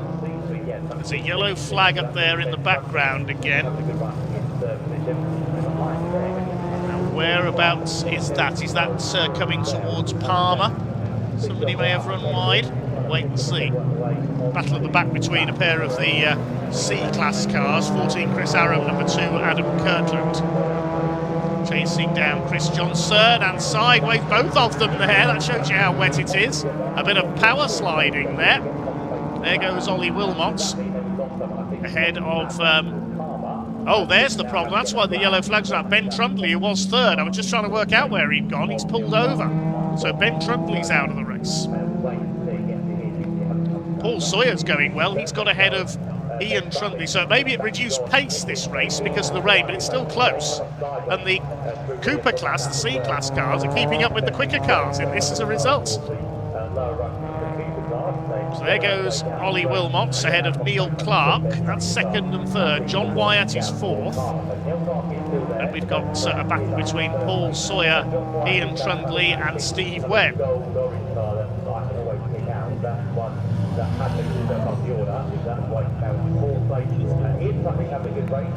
Leader's about to come up over the line. Langley's already gone through. He's nearly 6 seconds clear now. He's done a fastest lap of 2:38.123. Rest of the lapping in the mid 240s, 243, 245, 248. So Langley blitzing this race. There he goes. Ollie Wilmot up there in second. Conditions are worsening out there. Neil Clark in third. So Langley leads and leads Class S53. Ollie Wilmot still leads Class S56. Paul Sawyer's going well up there in fifth overall at the moment, ahead of Ian Trundley. Sawyer the second of the S53s. They're the cars with the yellow markers on our timing tower. The Class C cars with the light blue. That's being led by Daniel Truman ahead of Gary Papworth.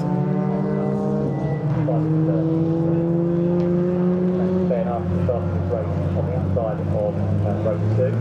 What was the progress of the 411? I don't think that's again, that was in the car. 4 minutes of this race to go. Steve Webb leads Adrian Lingy there further back. There's Dan Truman, the leader of the Class C cars. Chris Johnson's got ahead of Gary Papworth. Chris Johnson in a Class S53 car. Third in Class C is David Taylor. Saw him having some lively battles at Thruxton earlier this year when these cars visited. Race control have given the notice rain lights on. I think that means on the back of the car, so a lot of them haven't got proper headlights, as we can see. There's Ollie Wilmot, but he's way behind Andy Langley. He's loving these wet conditions.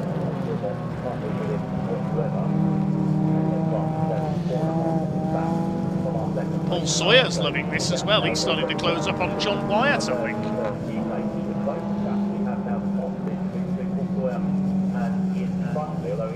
There is the number 19 leading Class C, Daniel Truman from Leighton Buzzard in Bedfordshire. Controlling the pace in the C category.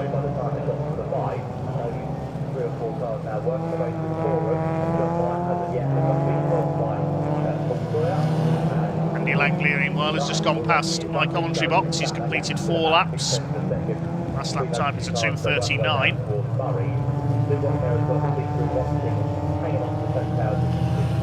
Truman in 9th overall. We said the Class C cars able to keep up with the S56 and S53 cars much better. The rain proving a great leveller.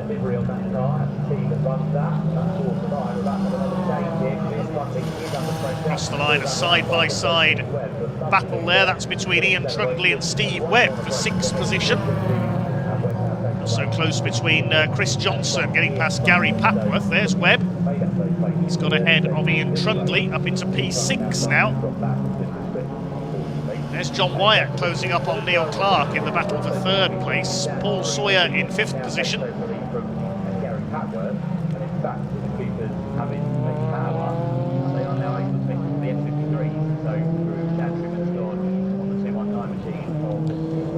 Into Palmer, there's Ian Trundley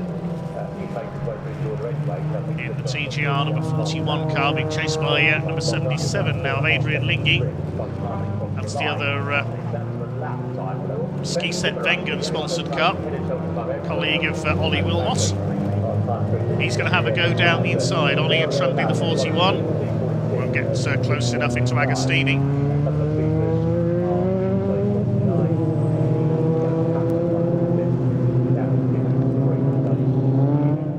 To the closing stages now, only 1 minute left on the clock. So Andy Langley doing around to start his final lap provisionally this time. Adam Kirkland, our novice, getting past Chris Aram there. Now here's Andy Langley. Will he be checkered flag this time, or will we see one more lap to go? It's going to be close as he gets to the line. I think it will be last lap this time around.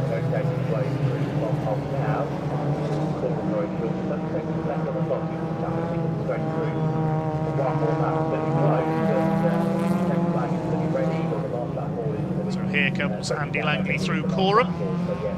I don't think he's taken an overall win yet this year. There's the battle for 3rd between Neil Clark and John Wyatt for 2nd in Class S56 as well.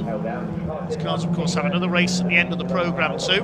There's 5 seconds left on the clock. It will be last lap this time. The clock about to flick to 0 just as Andy Langley crosses the line. So he will get one more lap, but only just in time over the line there. Battle for 3rd place is the highlight at the moment. Ollie Wilmot, I think, has settled for 2nd now. See what the gap is. It was 12.5 seconds last time through. Ollie Wilmot just about to go over the line now. The gap is 19.4 seconds. The last lap for Andy Langley was 7 seconds quicker than Ollie Wilmot. So I think Andy Langley must be the only car with wet tyres on or something. Either way, he'll be crowned as the Rain Master in the Mini Challenge Club Sport. He's dominated this one. There's the battle for 3rd. Neil Clark in the 53 from Kings Lynn, still holding off John Wyatt, the Essex-based driver. in the Gold Machine. Races a VW Golf in various other saloon events as well. A very busy racer is John Wyatt. Racing BMW Minis for a few years now. Paul Sawyer is still in P5 ahead of Steve Webb and Adrian Lingy. They've got past Ian Trundley. Chris Johnson in 9th. Daniel Truman is down to 10th. Johnson coming through having started from the pit lane. Daniel Truman still leads Class C by 8.5 seconds over Gary Papworth and David Taylor. Kirkland and Aram rounding out the 14 runners. We've had 3 retirements, of course. We lost Freya Belk and Freddie Hewitt on the first corner, and Ben Trundley dropping out of the race as well. Hopefully they can repair for later on. Hopefully we'll see the likes of Zach Blackwell back out as well.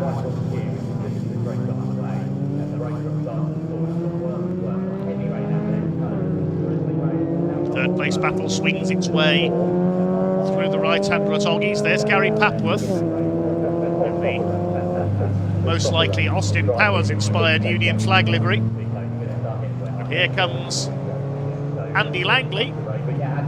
It's going to be a win for Norfolk Mini right here in Norfolk. He has run away from everybody else on the restart of this one. It's going to be an overall win for an S53 class car. We don't say that too often.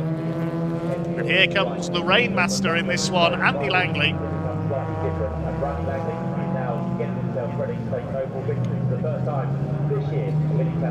He's going to keep up his run of class wins. It's going to be 11 out of 11 for 2025. But more importantly, this one is an overall win as well.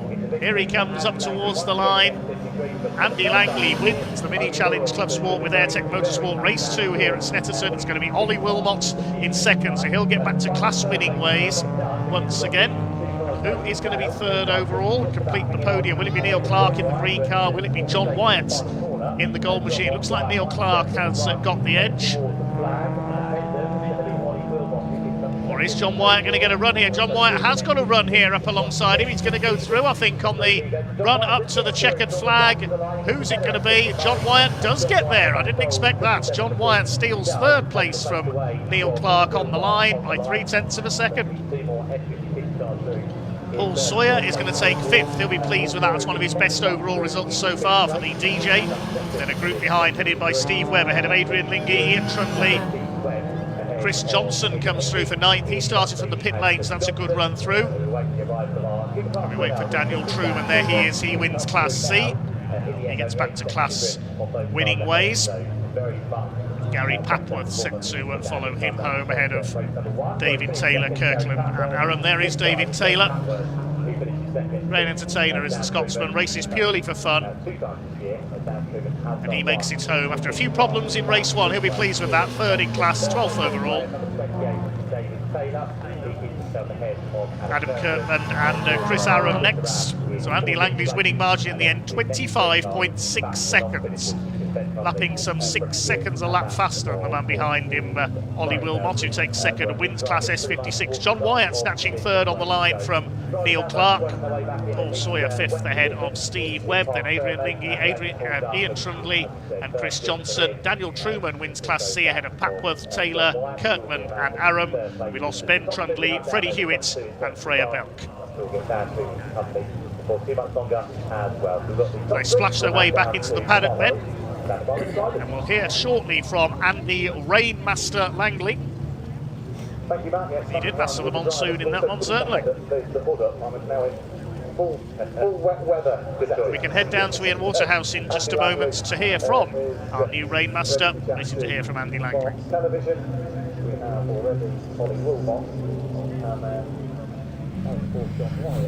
Well, here we go, Andy Langley. I didn't think you were going to get out. Come over here, because it's pretty grim out there, isn't it? How slippy is it? Oh, incredibly slippy. Yeah, I just couldn't believe it. Nearly went off several times, but I saw the gap growing, and yeah, just took it fairly easy. But wow, you clearly like these conditions, though. Yeah, I've got a bit of I've got a bit of an advantage because this is my home circuit. So I've done a lot of laps around here.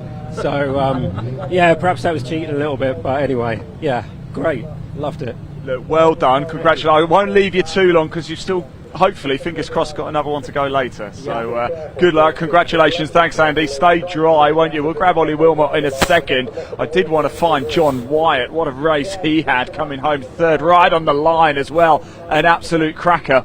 Already, blimey, Caterhams are already onto the start line. We are running through very quickly as we possibly can. Ollie, come on, don't ruin that hair. Look at that. Wow, I'm jealous, man. Look, another great race. Category, well, won the category, so main thing. But yeah, we've put it on slick setup, so it's a difficult one. So I was really struggling. Like 2 more laps, and I think I wouldn't be on the podium. Well, at least you know what to do for later, right? Yeah, we were hoping, but yeah, it's going to be wet. Okay, look, I'll let you go. Stay dry. Thank you so much, Ollie. Great to see you as well. Yeah, like I said, John White, what a fantastic race. They're all the way over there. Of course, it is starting to absolutely hammer it down here, and it's going to stay for the rest of the day. We're going to have a wet afternoon here at Snetterton, but the Caterhams are already on track. So more action coming up for you right now. I'm going to hand back to your commentator, Dave Goddard, to take you through. Enjoy.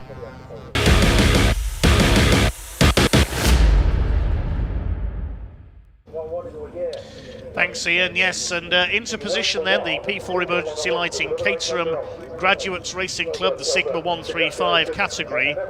We'll give you the grid for this one. The championship's already been sewn up. It is the champion Tom McEwing on pole in the number 49 alongside 96 Luke Waitman. Failed to finish the earlier race this weekend. Row 2, number 10 James Hapgood alongside 14 Sean Crellin. On row 3, treble 1, which is Steve Merritt, another non-finisher in race 1. Starts alongside 98 of Adam Waitman. 4th row, 198 Henry Morris, alongside 42 Neil Warnock. 122 Louise Deason and 95 Tom Gunter. Another non-finisher in the first race, completing the top 10. The 6th row, 77 Giles Derry and 17 Giles Hanson. Simon Arnold and Michael Munns on row 7 in 51 and 54. The 8th row, 104 Neville Sykes alongside 68, which is Darren Butler. 199 Orlando Morris and 71 Lee James, and 6 Anthony Nichols and 40 Dean Pollen complete the top 20 on this grid. Just been told there will be 2 green flag laps in this one because of the changing conditions. Drivers haven't run in the wet so far this weekend, so protocol is that 2 green flag laps are held. Simon Nicholas and Benja Headley on row 11 ahead of Neil Bell and Russell Gunter on row 12. Mark Soden and Norman Jeeves row 13. Behind them Alan Bateman and David Jarvis. Ian Hapgood and Neil Perry complete the first 15 rows of the grid. Row 16 is Stephen Trinder, number 711, alongside 36, which is Grant Boyd Gibbons. He's changed category, was meant to race in the Sigma 150s this weekend. Row 17 is Mike Waitman, number 21, and Rob Winrow in the 146. Paul Vokes, car 69, alongside number 57, Simon White. David Poulter and Simon Martin round out the grid. Simon Martin, due to a tyre infringement in qualifying, will be starting at the back with a 10-second penalty. They move off then for what is a significant race, because the P4 Emergency Lighting Caterham Graduates Championship, the Caterham Graduates Racing Club, this is their last race with the BARC. They are moving on to pastures new for 2026. So this is their last race with BARC, their last race of 2025. So we thank them for their entertainment on BARC TV over the years. All the best in their new ventures. And in the end, second place driver Tom McEwing. Those two were the top 2 through by 24 thousandths of a second. Very, very close indeed. So that was field of some 38 cars we should see for this one. One non-starter, Toby Bryant, number 141, was withdrawn with a bit of damage from earlier on. But it is Tom McEwing on pole, the already confirmed champion.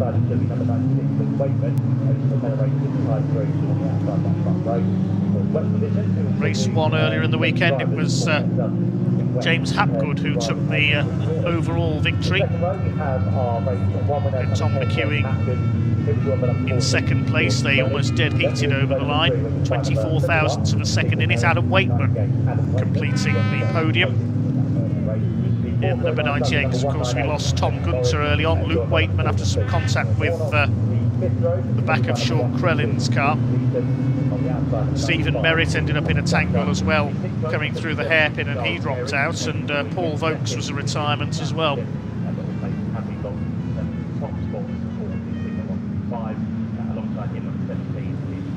Caterham's being accompanied by a chorus of air horns from the show trucks on the infield, by the sound of it, in the background.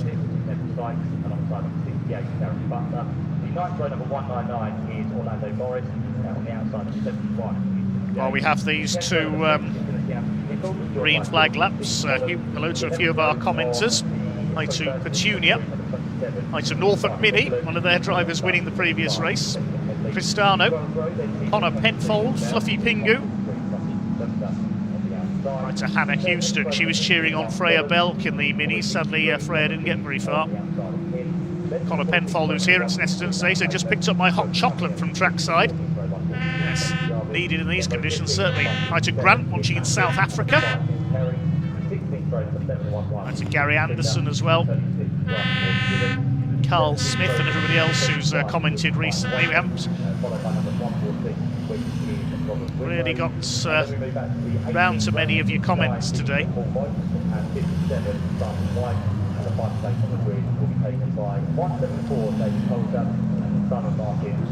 As Cristano says, well done to the Norfolk lads in the Minis.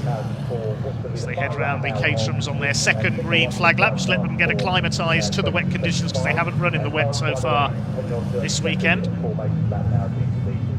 Changeable weather conditions which they had from earlier on this morning, so second chance for the drivers to try things out, although the patch will need to catch up a little bit because 13.5 field is stretched out from kind of the final cars coming through Forum, and the lead cars already heading away.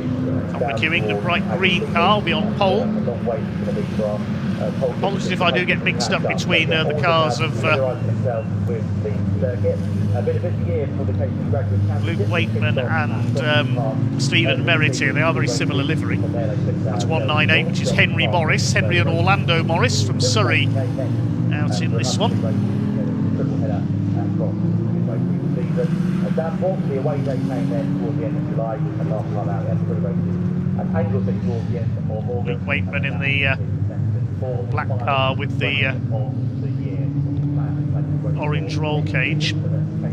James Hapgood in purple and yellow, his car easy to pick out, the Welshman. Alongside him will be Sean Crellin. He comes all the way from the Isle of Man, the turquoise, red and yellow car. Oh, we've got somebody who's spun. I think that's Adam Waitman. Has spun at Oggies there in the background. So he'll try and make his way back up to his grid position. Adam Waitman, the red car with the white wheels, yes. Steve Merritt alongside him will be in black with a Dayglow orange nose cone. Just waiting the cars to start forming up on the grid shortly then, for what will be a 25-minute race. We've seen one frantic Caterham race already, the finale for the Sigma 150s over 25 minutes.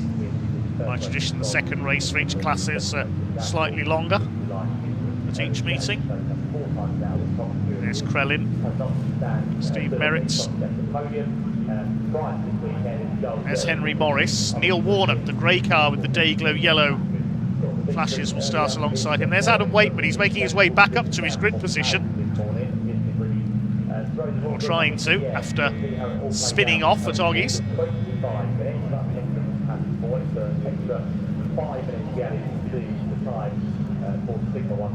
So the front row now started to come into line on the grid in front of my commentary box.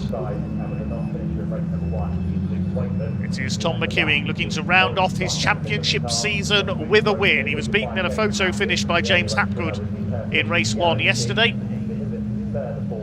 Adam Waitman has regained his third row slot on the grid. Fifth row of the grid, I can see Louise Deason with the pink roll cage. Alongside her should be Tom Gunter, the silver and black car. Yes, he's there. Number 6 will be Giles Derry, the green and gold machine, alongside number 17, Giles Hansen. He's in light blue, black and orange.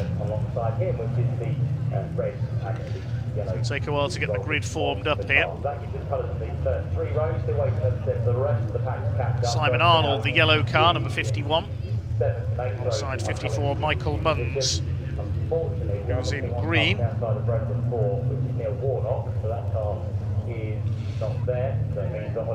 going to be very slippery here, especially in the early stages.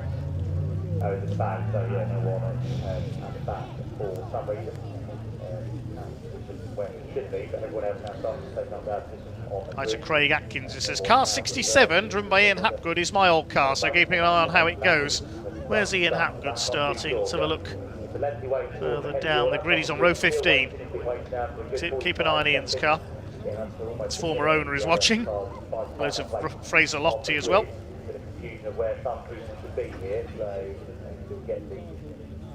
There or thereabouts, and of course with the time constraints today anyway, moving on with things pretty rapidly, so this race is scheduled to start 10 past 3. A couple of minutes past that now, getting to finish at 6 o'clock with a curfew at 6:30, and now marshals up to secure the cars into the positions they need to be. So towards the rear there, we're going to get those cars where they should be, and I think we're almost there, so all being good, we get the green flag, and 38 all there about cars in position. 25 minutes of race to look forward. Okay, just waiting for everybody to be confirmed in position then by the marshals. 5-second board has been held aloft. The red lights come on. Revs are up for our last Caterham race of the weekend, and away they go. Not a great start there by Sean Crellin. He's quite slow away in the 14. There's one or two cars fairly slow away in the wet. Some of these cars won't have been set up for wet conditions, of course, and one car was very slow away, was Neil Warnock, number 42. He's got away at the back of the field, so he must have stalled. Meantime, the leaders are heading up towards the Wilson's hairpin for the first time. Let's have a look who's got the lead as they come into it. McEwing is there on the inside. One car running out very wide is Hapgood in the number 10. Bit of bodywork goes flying there. I think that was Luke Wakeman attacking for the lead in the number 96 car. They're sliding all over the place on the hairpin. Very tentative in these early stages. Saw there the grey and green car of Neil Warnock at the back of the field, number 42. But it is McEwing who leads the way. Somebody spun in the background. That's taken out Sean Crellin. I think it was Henry Morris who spun, and Crellin got caught up with him. They've got going again. So McEwing leads it. It's Wakeman in second place. Steve Merritt is third. Hapgood is fourth. And I think that might be Tom Gunter who's come through to fifth in the number 95 car. The rest of them go filtering their way tentatively through Agostini. 67, the purple car, that's the car we mentioned earlier, Ian Hapgood, the purple car with the white trim. There's another spinner up at Hamilton's. Who's gone there? That's the number 71 car of Lee James facing the wrong way. Local man from Diss in Norfolk. He's trying to rejoin. The car sliding wide there. Here they come down the Bentley straight, the leaders. Luke Wakeman on the left, the black car. In the green car, it's Tom McEwing, the champion. Steve Merritt going with them. Those three have pulled away slightly from the number 10 of James Hapgood, fight side by side with Tom Gunter, I think that is, for fourth position. It's McEwing who leads the way as they come through Nelson. So a fair few slips, slides, skids and spins in the early stages here on the Snetterton 300 circuit. These drivers just getting acclimatised to the conditions at the moment.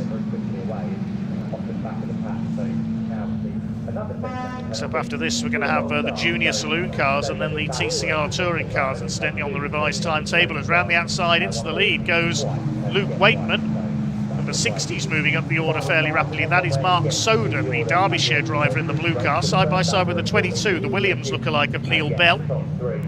As they come through to complete the opening lap of this Caterham Graduates Sigma 135 race. It is Luke Wakeman who leads the way. 10-second penalty for number 155, Simon Martin. He was supposed to take a 10-second penalty on the grid because he was at the back because of a tyre for infringement in qualifying. I don't think he took that penalty, so he's been given an additional 10-second penalty, Simon Martin. I don't think he waited for the additional 10 seconds at the start. That'll be why. Meanwhile, Luke Waitman leads McEwing, Merritt. There's Gunter in 4th place. Hapgood is 5th in the purple and yellow car. Purple and yellow colours like that looks a bit like a Cadbury's caramel. 6th place is Adam Waitman. He's lost his nose cone somewhere, maybe as a result of that spin on the green flag lap. There's Giles Hansen, number 17. He is in P8. Plenty of chop and change. Russell Gunter, number 163, has gained some places, certainly, back in the midfield. Up the inside comes Steve Merritt into Agostini. He's going to take 2nd place away. There's Adam Waitman. You can see his nose cone is missing. That'll affect him particularly down the straights. 7th behind him is Giles Derry. Oh, somebody's off in the background. Who's that that's gone around? Spin coming out of course, if you drop your rear wheel onto the grass on the Exeter Palmers, you will be sent spinning. We'll pick up who that was in just a moment. Everybody else filtering through. Agostini okay by the look of things. Couldn't quite make out the number on that car that spun, but it got going again, only with the loss of a bit of bodywork. Adam Waitman runs wide again. So number 96, Luke Waitman, is your leader. He's a guest class car though this weekend. A lot of drivers who were in the trophy but have completed their 3 scoring rounds running in the guest class, and Steve Merritt's going through into the lead. He takes the lead through Brundle and Nelson. McEwing closing back up as well, and Tom Gunter, number 95, looking to make up for a non-finish yesterday, is going with them. Look how wet it is now down at the bomb hole and into Coram. Hapgood is in 5th place.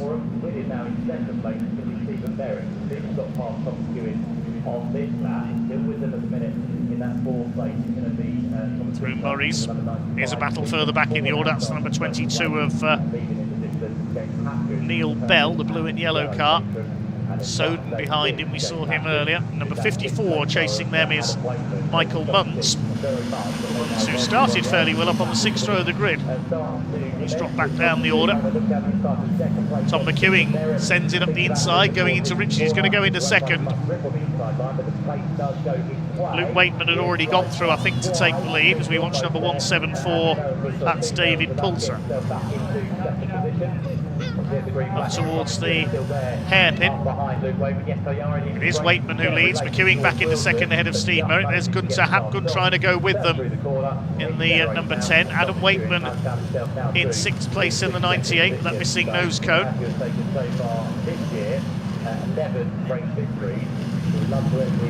Lead battle heads out of Palms. Merritt's trying for 2nd place. He's surely going to go through here down the short straights. Side by side for 2nd on the inside to Agostini is Merritt, and he goes through. Gets the tighter line up into 2nd place under braking. Well, it was Luke Waitman, but now it's back with Stephen Merritt, so had changed back once again. Tom McEwing, 2nd place market, albeit 3 corners. As the pack heads its way through. There's the purple number 67 car we mentioned earlier. Craig Atkins' old car.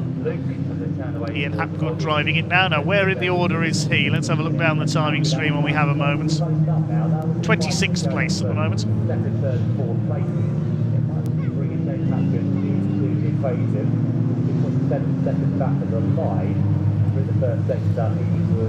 Midfield heads to Agostini. Simon Arnold coming under fire there. I think it was Paul Vokes behind him, possibly number 69. There's Simon Martin, who will have that penalty added on, presumably because he didn't take the penalty at the start of the race. Luke Waitman continues to lead the way. Up the inside comes Tom McEwing, but he'll be on the outside for Nelson. Can he get the move done? Yes, he can. And driving there by Tom McEwing, this year's champion.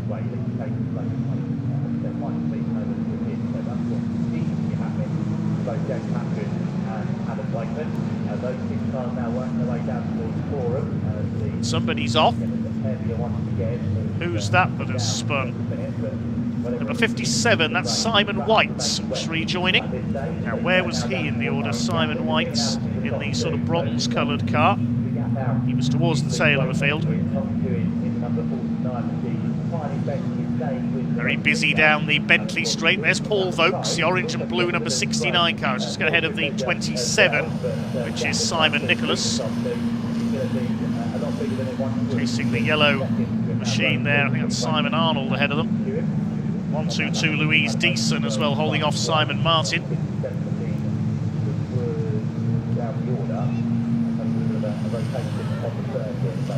Rain lights on as they head into Coram. Leaders have already headed up into the Wilson's hairpin. It's still Luke Waitman, Tom McEwing, Steve Merritt battling out in front. Fastest lap of the race recorded by Adam Waitman in 6th, so that's damaged nose. He's not slowing him down too much, is it? He set the fastest lap of the race, 2:39.927. First driver to dip into the 2:39s in this race. Tom Krellin running wide there. He's dropped back into 9th place ahead of Giles Hansen. Brave Marshall there grabbing a souvenir from the edge of the track.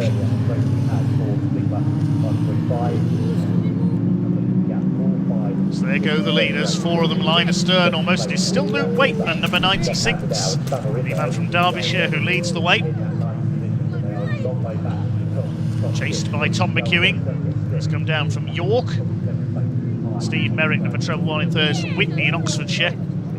Tom Gunter from Reading in 4th place.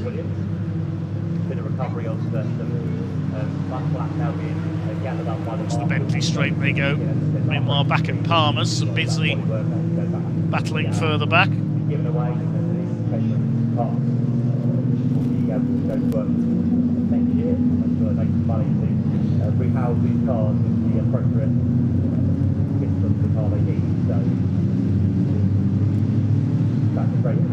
Just under 15 minutes of this 25-minute race still to go. Still Luke Waitman, number 96, who leads the way. I believe he's the brother of Adam Waitman. So we've got Mike Waitman out there towards the back of the field. And straight off, wallop straight into the barrier. What happened there? Who was that? It's the 57 car again of Simon White. I'm not quite sure what happened there. It looked like something broke. He suddenly went across into the barrier, running into Agostini. The car didn't seem to turn away, so I reckon his steering may have broken there. So out goes the man from Surrey. Already seen him spin once. Here's a battle further back in the order. The car with the flames design on there is Anthony Nichols, number 6, leading the 75, the blue machine of Benja Headley. Simon Martin trying to make a move on Louise Deason's number 122. She's dropped quite a way down the order, qualified well. Simon White manages to make it into the paddock at least. He's out of the race without impact with the barriers.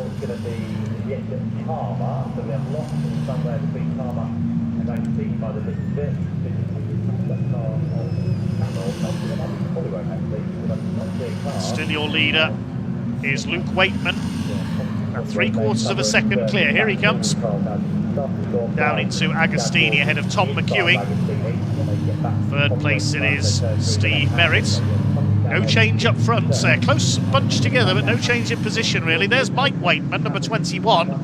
I believe he's the father of Luke and Adam. I could be wrong, apologies if I am. Mike is further back in the order at the moment, not able to fight with the rest of the family at the front. He's down in 32nd, in fact, at the moment. There is Luke Waitman leading the way out of Oggies up towards Williams.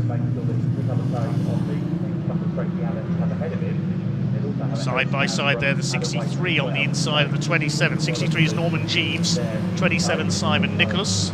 And they're under fire from number 163, Russell Gunter. I think it might have been him who spun at Palmer earlier on and clipped the barriers. He's fighting his way back up. Leaders head down into the left-hander at Brundtland. Tom McEwing going for the inside. Waitman holds him off, only just there through Brundle and Nelson for the lead of the race. Steve Merritt with the Dayglow orange nose and wheel rims in 3rd place. Here's a replay. What watch the background at Palmer. And there's a spin. It's Louise Deason, number 122. Oh, that was close. Paul Vokes very nearly T-boning her.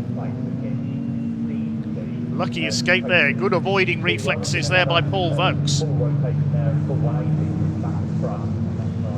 So it's certainly still slip and slide at Snetterton. And a fair few spins as well. Still 11.5 minutes of this race to go. 77 there, Giles Derry. Runner-up in the championship provisionally this year. Is running in 8th place here. Number 6 is the Anthony Nichols car with the white and flames paint job. Looks a bit like an American hot rod.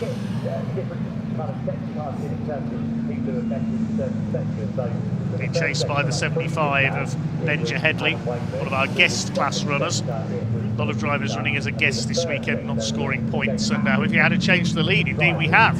Tom McEwing has taken over from Luke Waitman, so battle is now joined at the front of the field. Towards Agostini. Can Luke Waitman take the lead back again?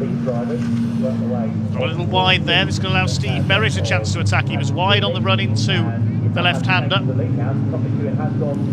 Just about holds second place though. Tom Gunter still 4th. And James Hapgood in 5th. Side by side between the 27 of Simon Nicholas and the recovering Louise Deason after her spin, making her way back up the order. Would the leader out of shape there? Tom McEwing's going to lose the lead. Through goes Luke Waitman. You saw Tom McEwing kick the tail out there coming through the right-hander at Oggies.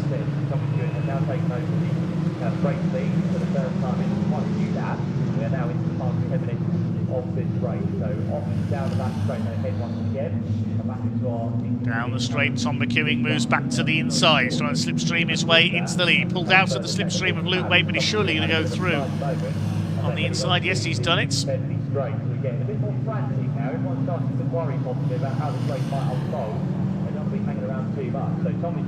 Again, twitching there as they come off Nelson. McEwing and Waitman continuing to swap the lead.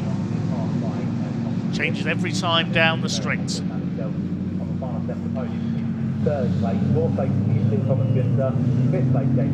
Inside there, going through is 104 Neville Sykes with the white wheels, the blue car.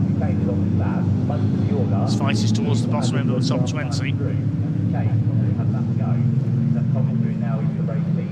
25 Tom Gunter, just giving you a watching brief on the leaders from his 4th place, trying to have a go at Steve Merritt, number treble 1. Leaders go over the lines almost side by side. Waitman up on the outside. Can he get back ahead of Tom McEwing?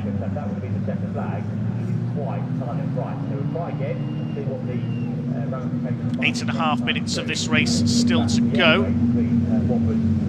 There's Mike Waitman, number 21.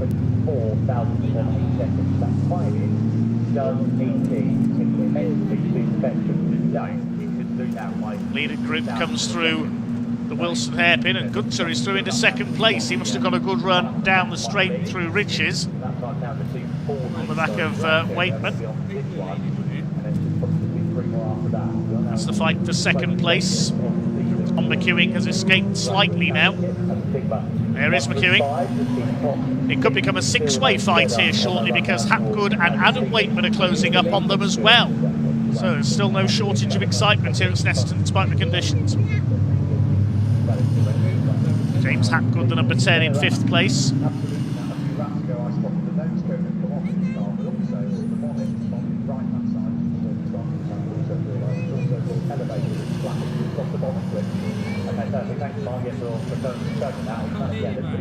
The cars further back coming into Brundle. One of them, Neil Perry, in the red and white Marlborough lookalike. Leader runs out wide. He always does there through Williams in these wet conditions. Looks like Luke Waitman could have got back into 2nd place here ahead of Tom Gunter. Or has he? Check as they come towards us at Brundle this time.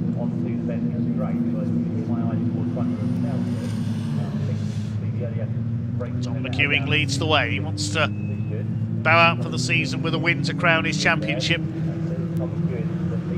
Luke Wakeman back through on Tom Gunter for second place. Steve Merritt fourth. Behind them in fifth, Adam Wakeman gets ahead of James Hapgood. Has gone on to the final step of the podium now, so that was a nice move down the back straight for Thomas Gunter. Probably now the next man to think, right, I can't think about the two laps. Through Coram come the leaders. I don't want it to get too far off the road, so I need to make my move. Chances of James Hapgood making it a double for the weekend appearing remote at the moment.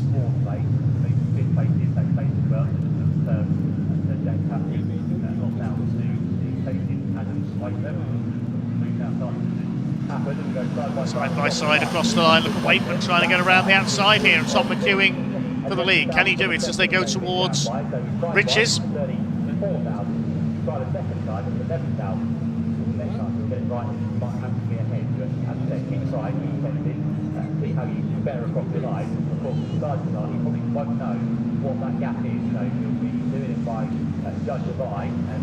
battle further back down the order.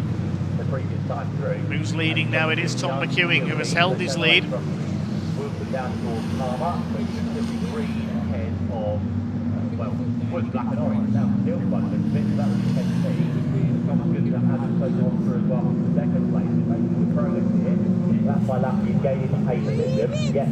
Still close, bunched up behind our leader. They come down towards the left-hand Red Agostino, just over 5 minutes to go.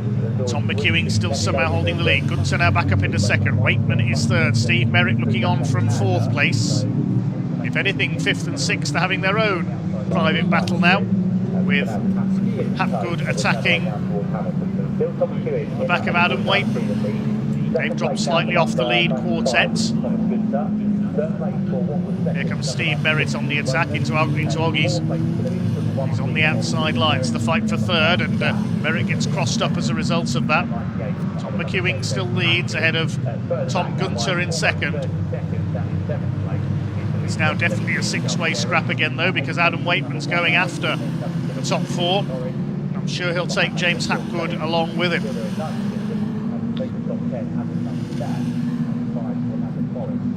Here comes Tom Gunter. He wants a turn at leading this race. It's been Wakeman and the number 49 that have led so far. Louise Deason's off again. She's not having a great race. Thankfully, nobody close enough this time. And Tom Gunter's got a run on the leader coming out of Nelson into the bomb hole. They're side by side. Tom Gunter had a good look up the inside there, but Tom McEwing keeps his foot in and just about keeps his lead. Great stuff there out of the Nelson corner towards the bomb hole. Tom Gunter had a real run on the race leader. He and Luke Wakeman have led most of the way so far. Be an upset if Tom Gunter could steal victory. 3.5 minutes to go, so 2 laps left.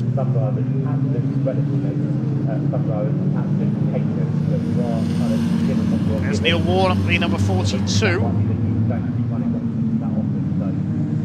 Only down 27th at the moment, normally a front runner. 49 on the attack there as well as Tom McEwing battling it out for the lead with Tom Gunter. Has Gunter taken the lead down the straight? Indeed he has. Tom Gunter, but he's going to slide wide on the hairpin. Can he gather it up? Yes, he can. Here comes Adam Wakeman into the equation as well. The Wakeman's battling it out with Steve Merritt. Tom Gunter has now taken the lead. There he is. From Tom McEwing. He's pushing a bit too hard there through Palmer's. He went out wide. You don't want to get a wheel onto the grass there, because as we've already seen, it will send you spinning.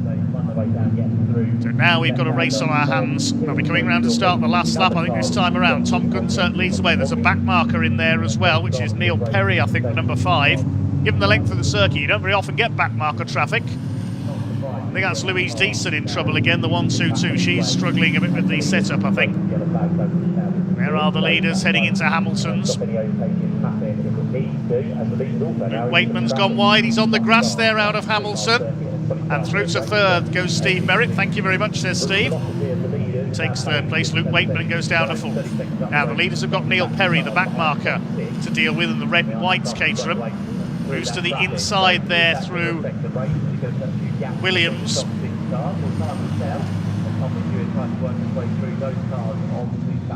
Down the straight they come. Now, has Tom Gunter been able to get far enough ahead to break the toe? Coming up on what I think is David Poulter, number 174, to be lapped. Leaders through Brundle. Into Nelson. Can Tom McEwing fight back around what's going to be a cracker of a final lap to try and defeat the 95 of Tom Gunter? James Hackwood now under fire from Adam Waitman again. Halfway round that lap, then Thomas Gunter falls back once more. So just trying to work out the cars compared to traffic. Silver car is the race leader down towards Murray to Thomas Gunter. The second car is the green team to Thomas Hewitt. So here come the leaders out of Murray's to start their final lap. Less than a minute on the clock. The last lap of the Caterham Graduates Racing Club season, and their last lap as part of the British Automobile Racing Club as well, before the club moves on to pastures new, the Caterham Graduates Racing Club. And Neil Warnock is off in the 42. It's not been a good race for him at all. Wheel spins his way over the grass to rejoin. Last lap board, you can see, is out from the marshals on the home straight. So is it going to be Tom Gunter or 49 of Tom McEwing who take the win? They're at Wilson's hairpin. Steve Merritt diving up the inside there, still battling with Luke Waitman for third place.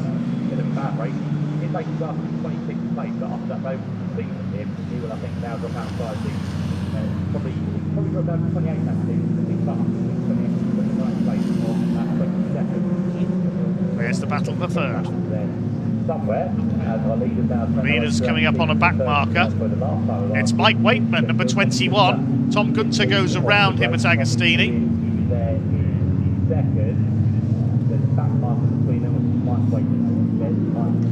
Waitman stays to the left. Blue flags being shown to him, the blue lights on there from the marshals to warn him that the leaders are lapping him. There is Tom McEwing, giving chase to Thomas Gunter for the lead. Gunter, the silver car, out of Oggies. Tom McEwing, who he's got a little bit crossed up there. Did McEwing lose it there? I can't know. He's just got the rear end kicked out. He's done that a couple of times. I thought he lost it for a second there.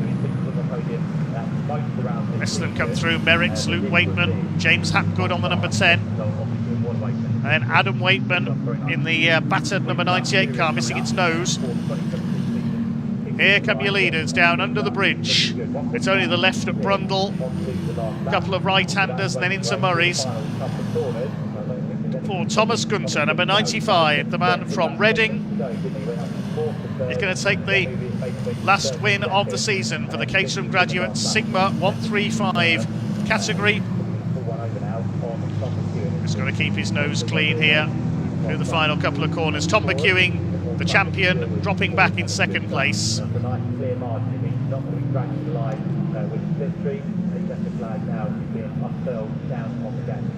Here he comes into Murray's for the final time. He may have failed to finish yesterday's race after an early mishap, but no problem today. He's raced his way through from fourth to first. Tom Gunter is going to be the last winner of the season for the Caterham Graduates Racing Club. There is the checkered flag. Gunter wins it.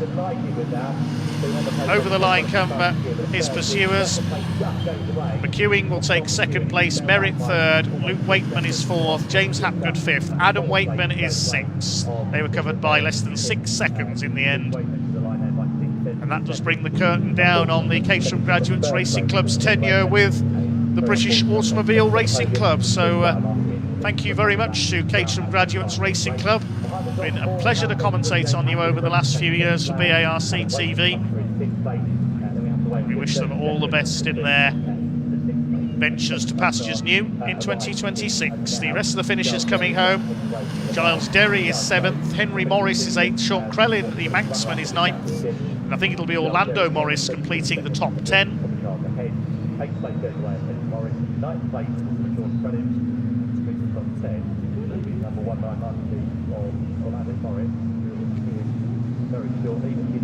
Look at the provisional results. Still cars coming across the line, which we can make you a provisional result of a win for Tom Gunter, number 95, battling all the way in that top 10. He got the fastest lap as well. Tom McEwing second. He'll now start the proper celebrations of his championship, just under 3 seconds down the flag. Stephen Merritt in third, ahead of Luke Wakeman, with James Hapgood completing the top 5. Adam Wakeman in 6th place, then Derry, Morris, Krellin and Orlando Morris completing the top 10, ahead of Giles Hansen, Mark Soden.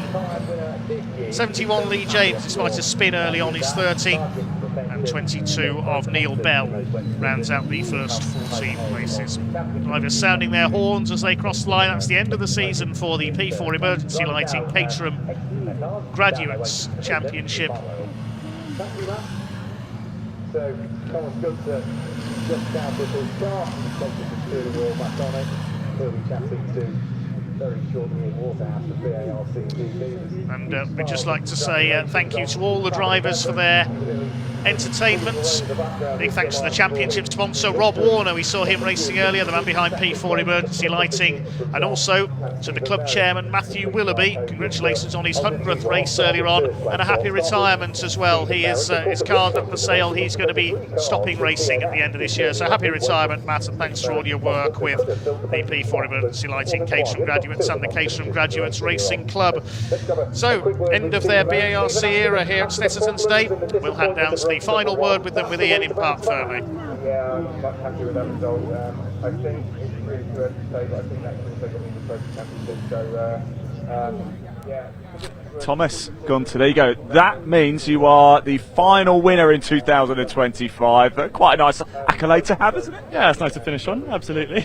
Talk us through the race. Difficult conditions out there. Yeah, absolutely. I mean, on the green flag laps, there are a couple of guys spinning. But yeah, just tried to stay patient, and I guess it paid off in the end. A couple of back markers near the end. No late nerves. Yeah, I was a little bit worried when I saw them coming around the corner. Absolutely. But no, they were brilliant. They stayed, they very predictable, stayed on line. They made it really easy just to go around the outside, which is what we can ask already. Are we going to see you back next year? I hope so. Yeah, fingers crossed. Good man. Congratulations, Thomas Gunter. He takes me to Tom, can we just borrow you a second? Now, look, we already knew it beforehand anyway. I just wanted to say it to you in person. You are, of course, the 2025 Caterham Graduates Sigma 135 champion. How does it feel? Yeah, awesome. And to be honest, in no part, or small part, because of that last race, which was so much fun. Obviously, like super sketchy conditions. The amount of times I nearly lost it. Oh my god! But it was such good driving out there. Like Tom Gunter was like mega. His pace the last couple of laps were like incredible. But even the start, with Wakeman, Steve Merritt, it was like awesome, and like there was no drama. Like I think on that last lap, it stretched it to about a second, where you're like, do you know what? Let's just get home and finish. Let's not. Yeah, for sure. And also we started catching a few lap cars, and to be honest, yeah, at that point I was like, don't bin it, just bring it home. My mini goal today was this weekend was 2 podiums. So yeah, I'm pleased with that. And yeah, had a great year. Really enjoyed myself. Can I say my sister and brother-in-law Rosie and Matt are watching me in Ecuador. Yeah, so they always make an effort to watch me wherever they are in the world. So thanks, guys. Yeah, and hopefully see you soon. What does it mean to you, Tom, to be champion this year? You know what? It's amazing, but I generally really have enjoyed racing in the championship so much. Like the most since my academy year, the camaraderie is similar, and the vibe and the paddock's awesome. And like you can see how packed this grid is. Like it's easily the biggest grid in Caterham racing at the moment, and like the racing's awesome. There's like so few incidents, and yeah, everyone has a great time.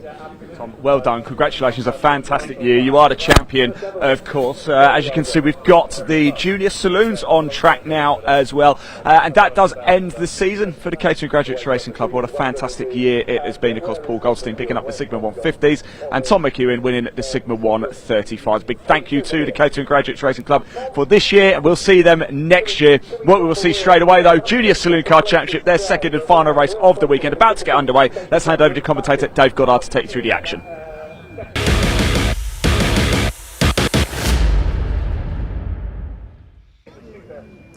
Thanks, Ian. Yes, the junior saloons on the grid for their second and final race of the weekend. They're getting underway very shortly. Just waiting to confirm, will they get 2 green flag laps? Not sure if they will. We haven't had any notification of it, but If they haven't run in the wet yet this weekend, they often do. We'll wait and see as the cars get underway. I'm pleased to say Jake Wardle's back out after his problems at the start of race 1. So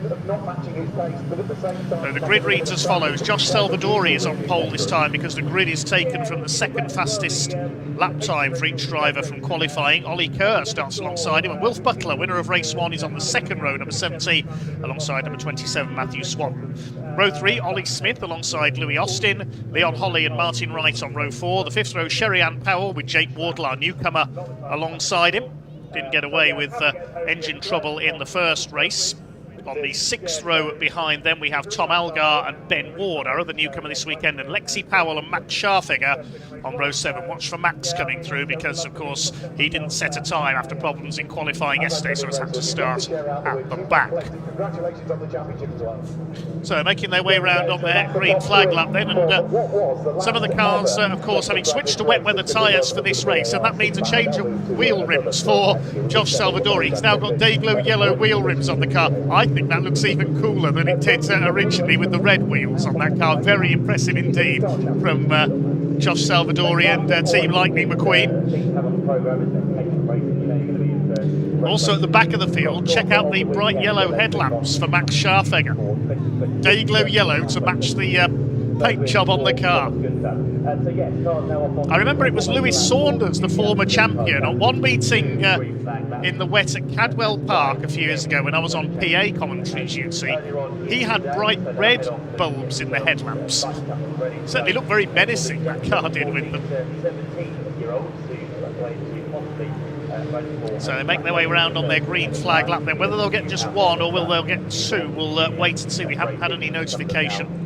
Thanks again for their support, Goodyear for tyres and Mintex for brakes, the supporters of the Junior Saloon Car Championship this year. So there's just 1 point in it by my calculation in the championship after Wilf Butler won and got fastest lap earlier on. He is a single point ahead of Josh Salvadori. Entered the race 3 points behind him. With Ollie Kerr third in the points. Ollie Smith is fourth, the leading rookie. I think he's gone over to bright orange wheel trims for this one, as has Wilf Butler. What colour is the wet weather tyre rims on Ollie Kerr? Silver.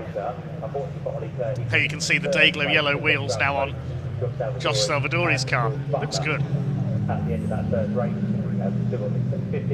This is going to be very slip and slide indeed. A lively race earlier on with Wilf Butler leading all the way. Now, I don't think they're stopping on the grid this time through, are they? So double check, no they're not. They are going to have a second green flag lap. On the front row of the grid. The second row then, team number 70 was Wilf Butler. Here we join by number 27, which is Matthew Swanson.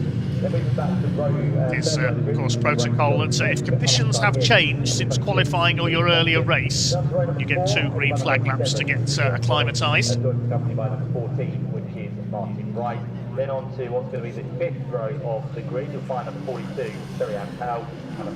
Ollie Kerr looking for the return to winning ways. Had a couple of wins at Silverstone recently.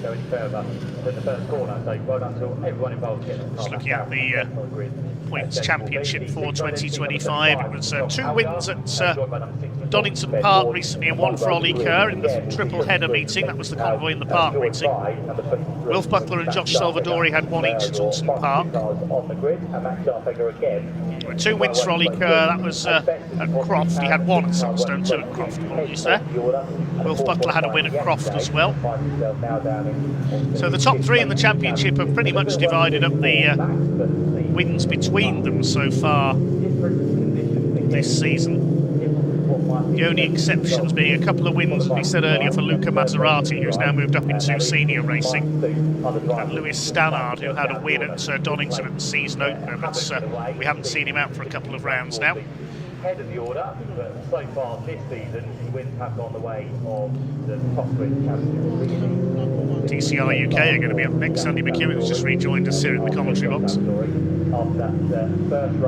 You never know, some of these drivers might make it all the way through to TCR UK someday, these junior racers, some as young as 14. If things go his way, got Olico on the outside of the front row. He's had 4 wins so far this year, and other wins have been shared by 2 drivers not here this weekend. One of those So they head down the Bentley Straight, just warming their Goodyear tyres. They'll pull up on the grid this time, ready for this 15-minute race.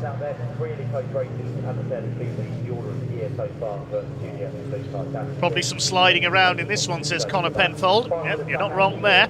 Jody Wood says, good luck, Louis Austin. Where's he lining up? He's 6th on the grid. The green and white number 26 car. Didn't get the best of starts in our earlier race. The grid seems to have rather split into 2 here, doesn't it? There's the other 6 cars towards the back, headed by Sherry Ann Powell in the 42. It's going to take them a while to line up on the grid here. Hopefully nobody burns their clutch out. Hyundai safety car waiting there at the back. Identical 1.6 litre Citroën Saxo VTRs.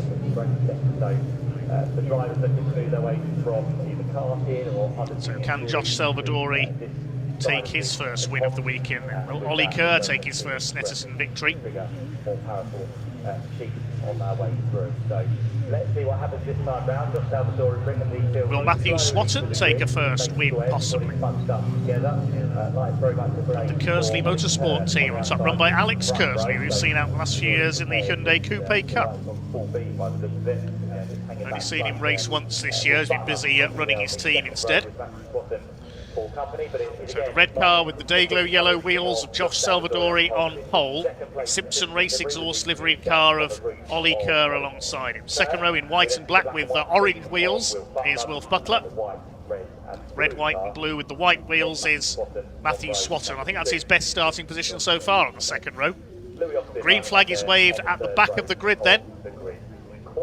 This will be a 15-minute race for the junior saloon cars. The red lights are on. They go out now and we are underway.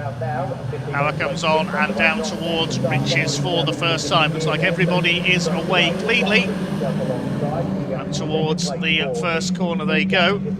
Looks like Josh Salvadori has just about held his lead. Leon Holly charging up the inside of Martin Wright into the first corner. Max Scharfegger's made a good start. He's made up about 4 places already. There's Jake Wardle, our newcomer, at the back of the field in number 3, the blue car. It's Salvadori in the clear as they head into the hairpin for the first time. Ben Butler up on the outside of Ollie Kerr. Ollie Smith into 4th place. Matthew Swatton stuck on the wider line. Scharfegger's carving his way through the field early on in this one. He'll be one to watch.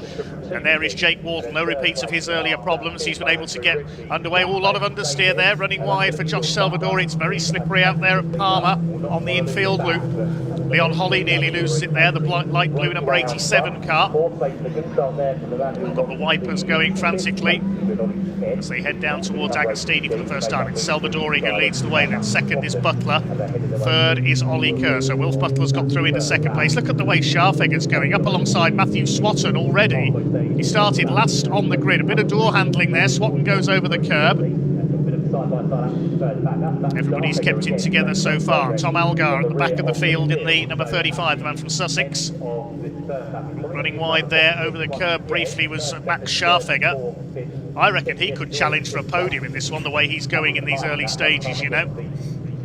Chasing down Louis Austin now. That's for P5 already. We've only done half a lap. Through Williams' corner for the first time.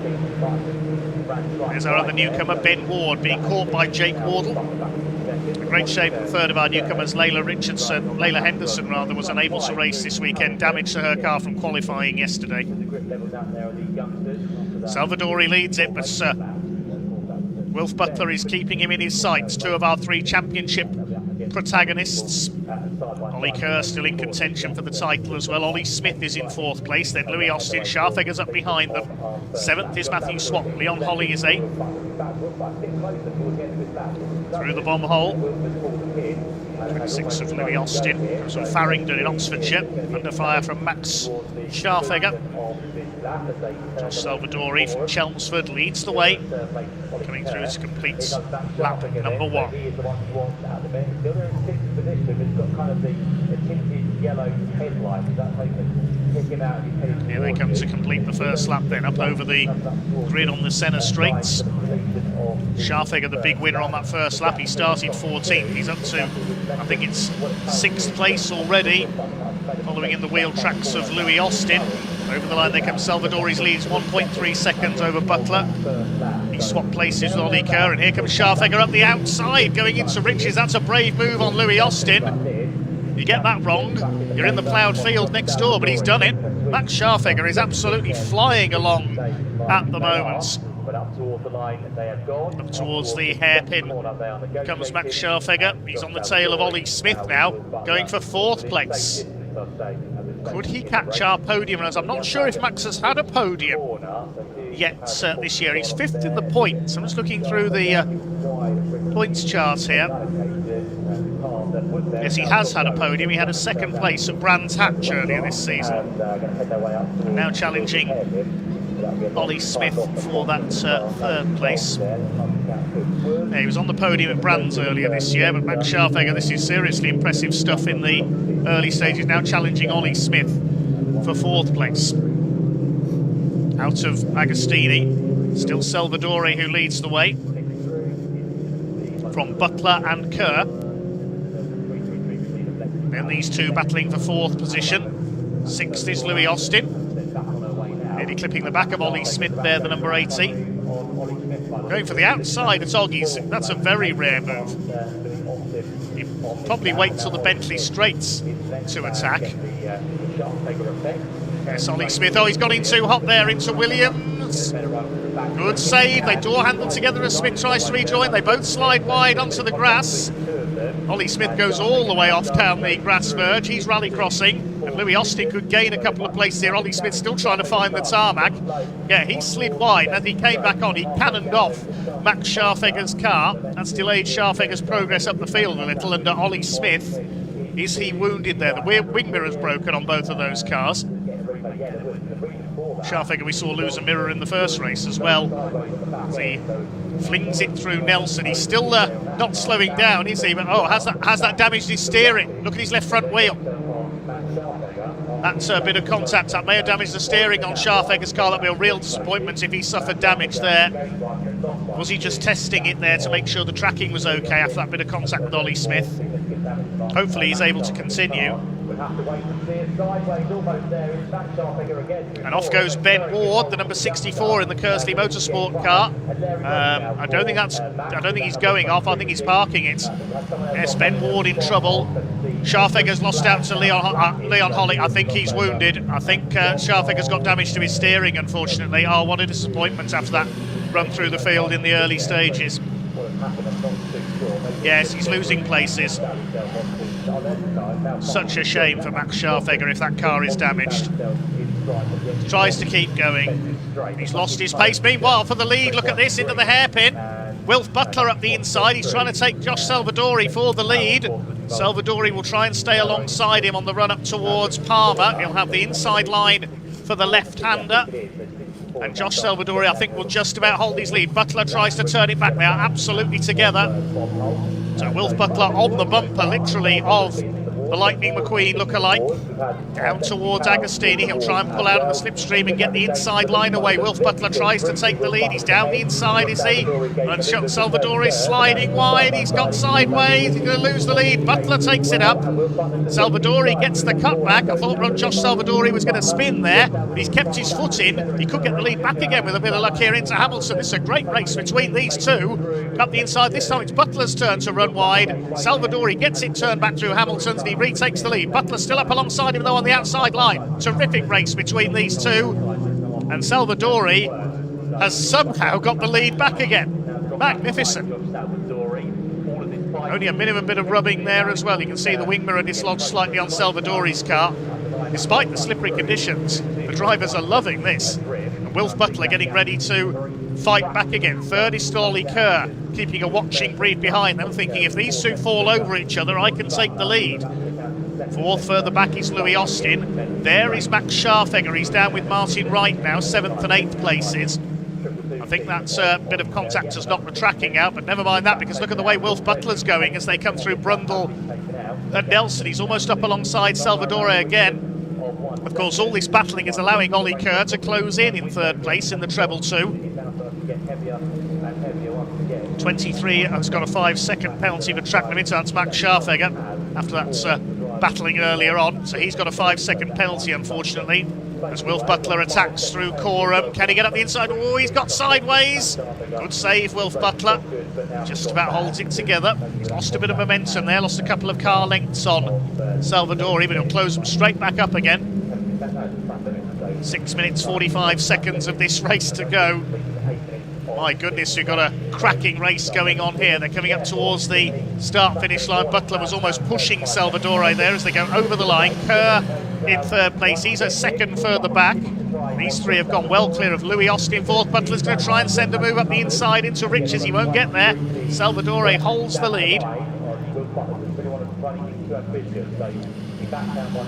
Louis Austin at nearly 9.5 seconds down now in fourth place. It's all about the three title contenders at the front. There's still 2 rounds to go after this, of course. They go to Woolson Park in October, and then the finale at the beginning of November at Brands Hatch. Now Ollie Kerr is trying to make it a 3-way fight for the lead. He's closing up. Into Palmer. Kerr's got his headlights on. Well, Butler goes a bit wide there. Coming out of Palmer, he nearly got onto the grass. He's right with Salvadore now. Which side's he going to go on the entry to Agostini? He goes to the right. That's around the outside. This is where Salvadore a lap ago nearly lost it. Kerr just looking on from third place. At the inside, Butler, he could get a move done here at Hamilton. He's got the inside line for the left-hander. He's going through. Wilf Butler takes the lead. Terrific stuff. Keeps it in tight on the exit. He didn't run wide. Salvadore is going to try and go back around the outside as Oggies. Look at this. This is superb racing between these two. They're side by side on the run into Williams. Butler's got the inside line this time. Salvadore keeping his foot in. There's nothing between the two of them. This is more like a Caterham race up front between them. And now Kerr's going to have a go. They're not going to go 3 wide down the Bentley Straight in weather like this, surely. He goes to the other side of the track now. This is like Caterham racing. 3 of them wide down the Bentley Straight. Oh, magnificent. Ollie Kerr's, is he going to take both of them? Butler in the middle. Kerr's going to be on the outside. Salvadore's got the inside line. Salvadore retakes the lead. Into the right-hander at Nelson. It's Salvadore from Butler. Kerr very nearly got both of them. He's in third place, but he's going for it. He was just keeping a watching brief earlier on, but Ollie Kerr is on the attack now. Salvadore's pulled away a little bit through the bomb hole there. Just over 4 minutes of this race still to go, so a couple of laps at least still of this terrific race for the Junior Saloon Car Championship remaining. Further 10-second penalty for Max Scharfegger, so after his early charge from the back, it's all coming apart for him. You can see his tracking's been knocked out. The wheel's not tracking through on the front by that contact with Ollie Smith earlier on. Another 10 seconds of penalties for him for track limits as well. He's all over the place further back in the lower reaches of the top 10 as the leaders come up over the line. This pulsating race for the Junior Saloon Cars up towards Riches. Salvadore from Butler. Kerr in third place. They're nearly 10 seconds clear of Louis Austin in fourth. Further back in the order, it's now Leon Holly is up to fifth, battling with Matthew Swatton. They were close as they crossed the line there past my commentary box. Martin Wright is seventh. Scharfegger in 8th place at the moment.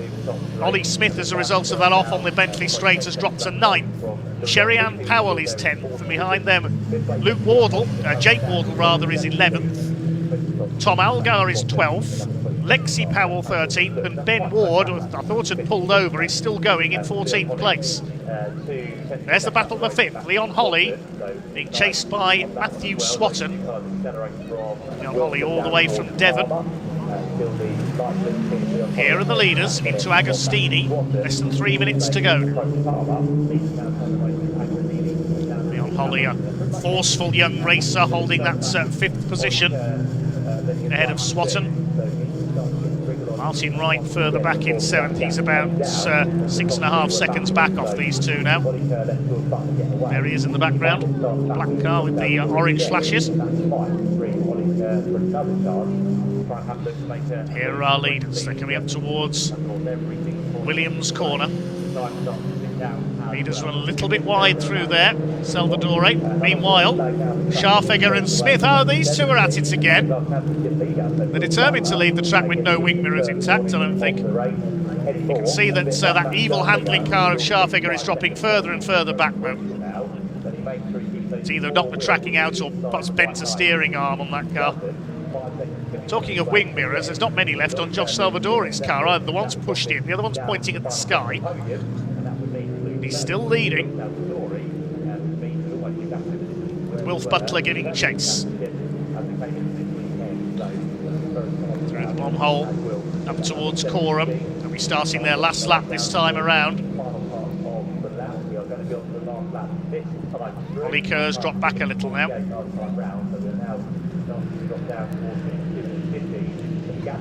They don't want to push too hard here. Know how slippy it is. Through Murray's for the penultimate time. Black and white flag being shown to number 70. That's Wilf Butler. A warning for exceeding track limits for the second place car. Needs to be careful around this final lap. There's Kerr in third. He's dropped about another half a second back now. So it looks like he will take third place. And if anything, Salvadori is pulling away slightly. Here's a battle further back. We saw these two battling in race 1 as well. Lexi Powell ahead of Tom Algar. This is the fight for 12th and 13th places.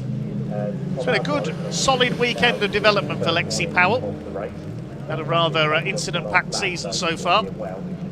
She's certainly kept her nose clean back in the pack for this round.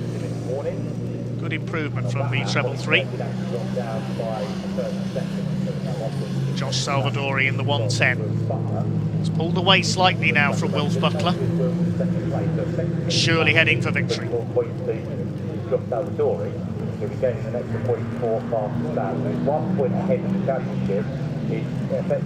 Looking for win number 7 of his season, Josh Salvadori.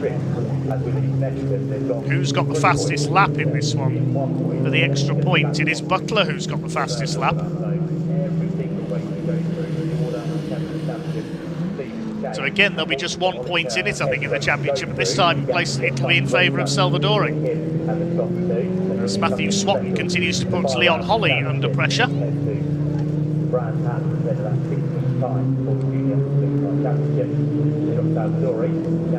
Clock has counted down to 0, so it will be checkered flag at this time. Leaders heading into the Bentley straight. I think Josh Salvadori has got clean away here after that incredible side-by-side battling earlier on. This has certainly been one of the races of the weekend so far. Here at Snetterton Circuit on BARC TV.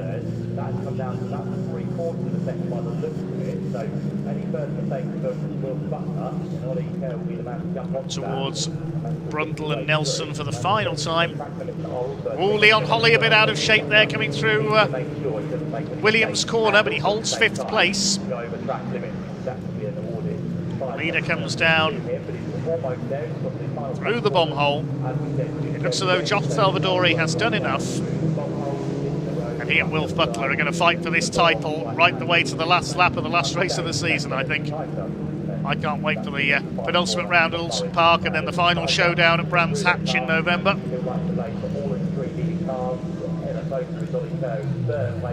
Into the final corner. Here he comes for win number 7 of the season. Josh Salvadori up towards the checkered flag. And Lightning McQueen himself comes through. They're taking the win here at Snetterton. Wilf Butler second and Ollie Kerr third. What a great race between the top two in that one. The battle for 5th is not finished yet. It's going to be Louis Austin who will take a rather lonely P4. Now is Leon Holly going to be able to hang on ahead of Matthew Swatton to take 5th place? Holly's had a couple of wayward moments on the last lap, but Matthew Swatton is closing up. Can he slipstream him on the run to the line? This is going to be close. Matthew Swatton pulls out of the slipstream. He's not quite going to get there. Leon Holly gets it by 0.2 of a second. Martin Wright will take 7th place. It's Ollie Smith in 5th. Sherry Ann Powell is 9th. And Who's going to complete the top 10? Well, Max Scharfegger will cross the line in 10th place, I think, yes, but he'll have that penalty. So Jake Wardle gets a top 10 on his debut weekend. Well done, Jake.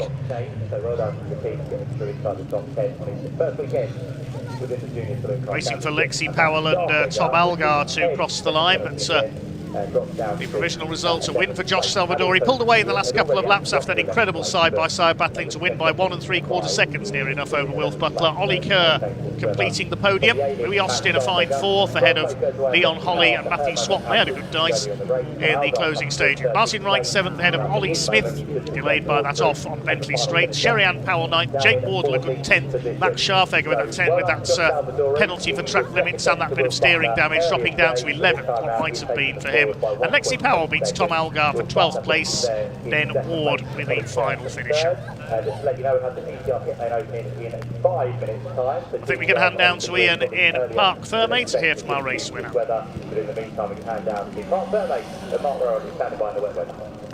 you very much. Thank you very much indeed, Matt. Yes, so we've got our Whoa, one each today for Josh and Wilf. The title fight continues as they head to Alton Park next. But Josh, wow, you boys, the respect that you two have amongst yourselves, with Oliver as well in the mix as well. We just couldn't call it. Yeah, it was really tough. A couple of mistakes on my part. Just being the guinea pig out front, you don't know what to expect. I went off, they gave me a kick up the back, and we got on with it. It was great racing. Well done. Congratulations. I'll let you crack on. Wilf, can we get out of this rain? Let's get out of this rain. I just talked about the respect between you and Josh and Oliver as well. The racing was sensational. Yeah, it was amazing race. Had some few door bangs along the way, but obviously in the wet it's going to happen. We were just giving each other so much room, and it was just such a good hack. Yeah, it was amazing. Right, now, of course, it's 1 for 1 here at Snetterton. So, in fact, let me come around here. Yeah, 1 for 1 here at Snetterton. So it's kind of as you were really in the championship, wasn't it? On to Alton Park next. Do you like Alton?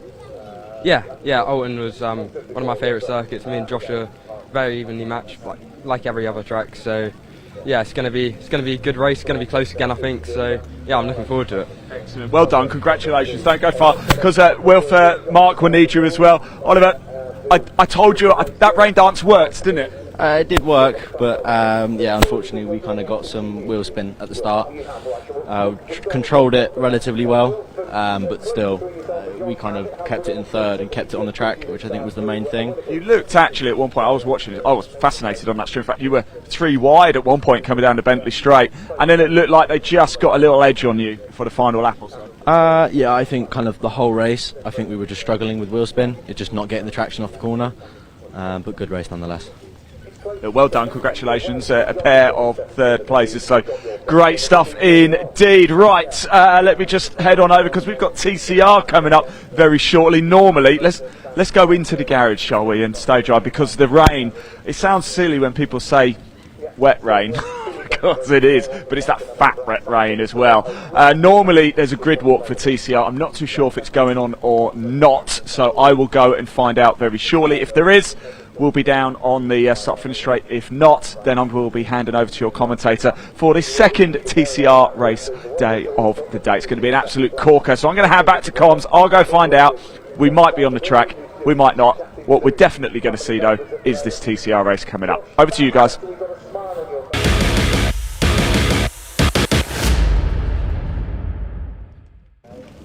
Yes, thank you, Ian. Well, conditions have changed significantly since we last had TCR cars on the track, with the heavens opening pretty much right on schedule, really. It was supposed to be mid-afternoon, and indeed that has been the case. The sky is now leaden grey, full blanket of grey cloud above us, and no real sign of things improving massively. The good news is, whilst the track is wet, it's certainly not waterlogged. We don't have a huge amount of standing water, so the track is certainly very raceable, but conditions are not as pleasant as they have been for the race earlier on today. That race earlier on today was won by Adam Shepherd. Yet another victory for Adam in his quest for the 2025 TCR UK Championship, and he really did everything that he could in that race. He started from pole position, he led the whole way, and he came across the line first at the end of the 20 minutes. What wasn't quite according to the script was his big championship rival Callum Newsham coming from the back of the grid in a brand new car that he's never raced before,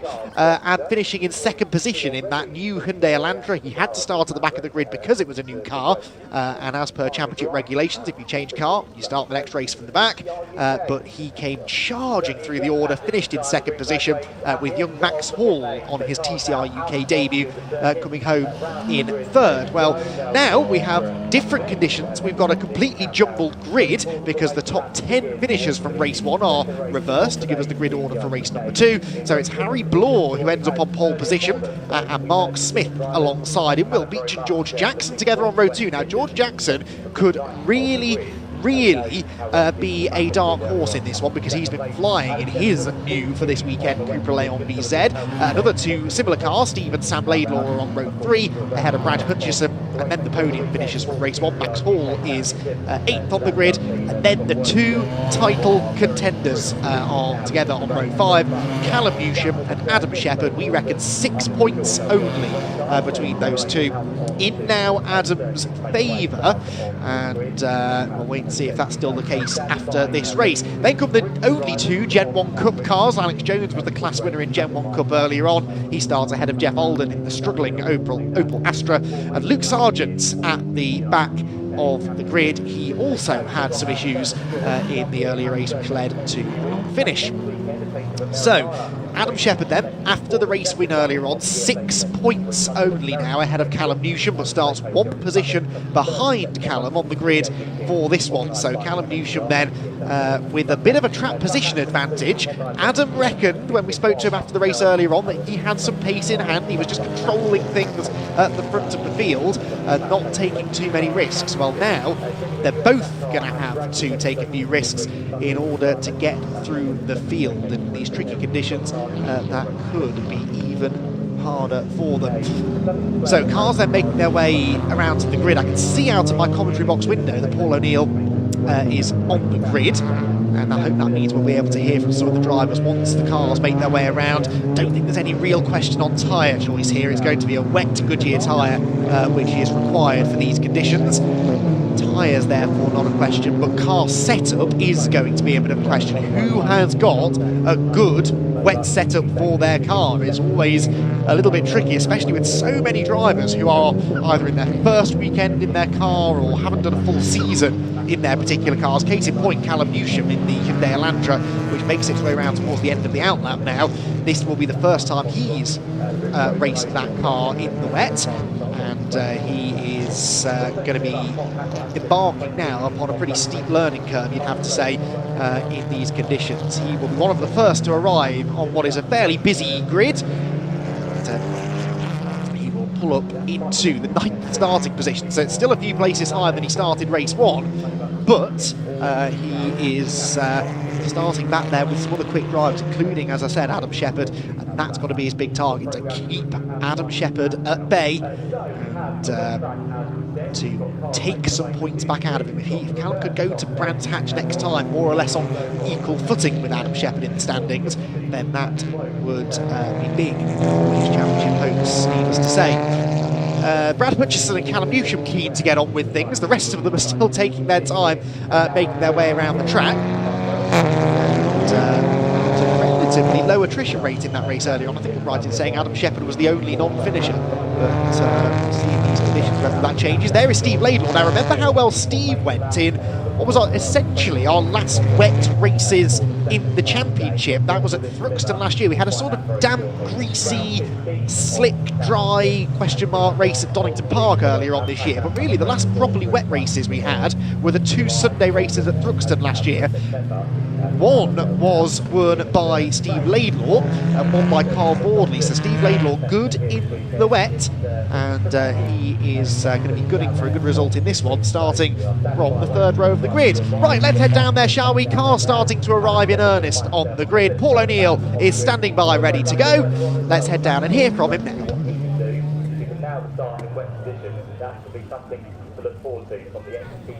TCR UK is back. It's very wet. We're at Snetterton. It's a nice shot you're going to have down the grid. So on the pole is the pole man coming up to the top. You can see him. He's just coming through here. It's going to be a very, very, very big day for him, this is. He's had a decent run out of it this morning in the first race. Harry Blaw on the pole, reverse grid pole. Mark Smith is alongside him in the same car. Different teams. Harry is just getting a bit of pressure taken out of his wet tyres. I'm just going to have a little interruption with him. I know he's a bit busy, but let's just have a word, because he's getting his marks put on by his. Let's make sure that you're all sorted before you speak to us, mate. He's getting sorted. You must be quite nervous, maybe. You got the car underneath you to do it, lad. Yeah, definitely. I mean, this is my first time to work actually this year, I believe. Oh, wow. Yeah, first time this year. Bit nervous. I think it's a bit cruel putting me on pole, I think. But yeah, I'm excited and nervous at the same time, I believe. Yeah, it's going to be good fun. I think the best word of advice, mate, is just keep looking ahead and just get on with it, mate, and you'll be fine. This car will be absolutely spot on in the wet. Have you had a good feel round in this warm-up lap? Definitely, yeah. I definitely think it's more, I would say, more good than I thought, definitely in the wet. Obviously, yeah. But yeah, I'm very optimistic, I would like to say. But yeah. I'm sure you'll be fine, mate. I'll leave you to it. Make sure you got all your heated windscreens on and everything. Shut the doors. Last thing the drivers want is to have somebody talking to them and having rain go in the cabin. So the 2-minute board is out. I'll let these guys chat. Hello. Rick Kerry. Rick Kerry's here. Rick, you're not getting away with it. What's going on? I thought you were going to be here, mate. I know, we were looking. I tested in the Link car, the Lynx & Co car. Was really good, but I thought I'd put the money towards buying it or buying one. So hopefully for next season, we're interested. Whether it's definitely happening, I don't know, but we'd like to if we can. Good man. Rick Kerry said he's definitely on the grid for TCR UK next year. Yeah, good man. Good to see you, lad. Right, okay. Let's have a look. Have we got a little bit of time? They're all going off. How long we got? 2 minutes. Okay. I think we're going to have to leave it, to be honest. This is going to be a quick turnaround. Be 2 green flag laps, I think, for these guys, just to get used to the wet. So back to you guys.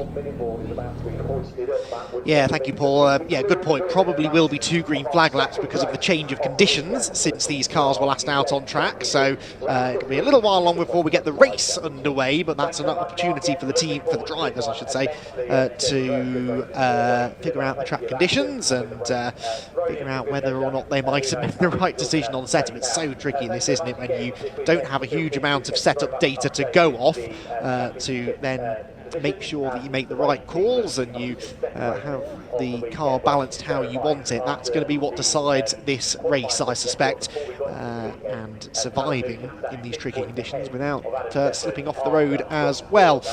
So, just the 6 championship points in it between Adam Shepherd and Callum Newsham. In other championship standings news, Mark Smith continues to lead the Goodyear Diamond Award, although did lose 6 points to Will Beach in the race earlier on. They are now 50 points apart with 3 races to go. Sounds like a big margin, but remember, no drop scores at Brands Hatch, so that's, you know, a win for Beach and a non-finish for Mark Smith would bring that right back together.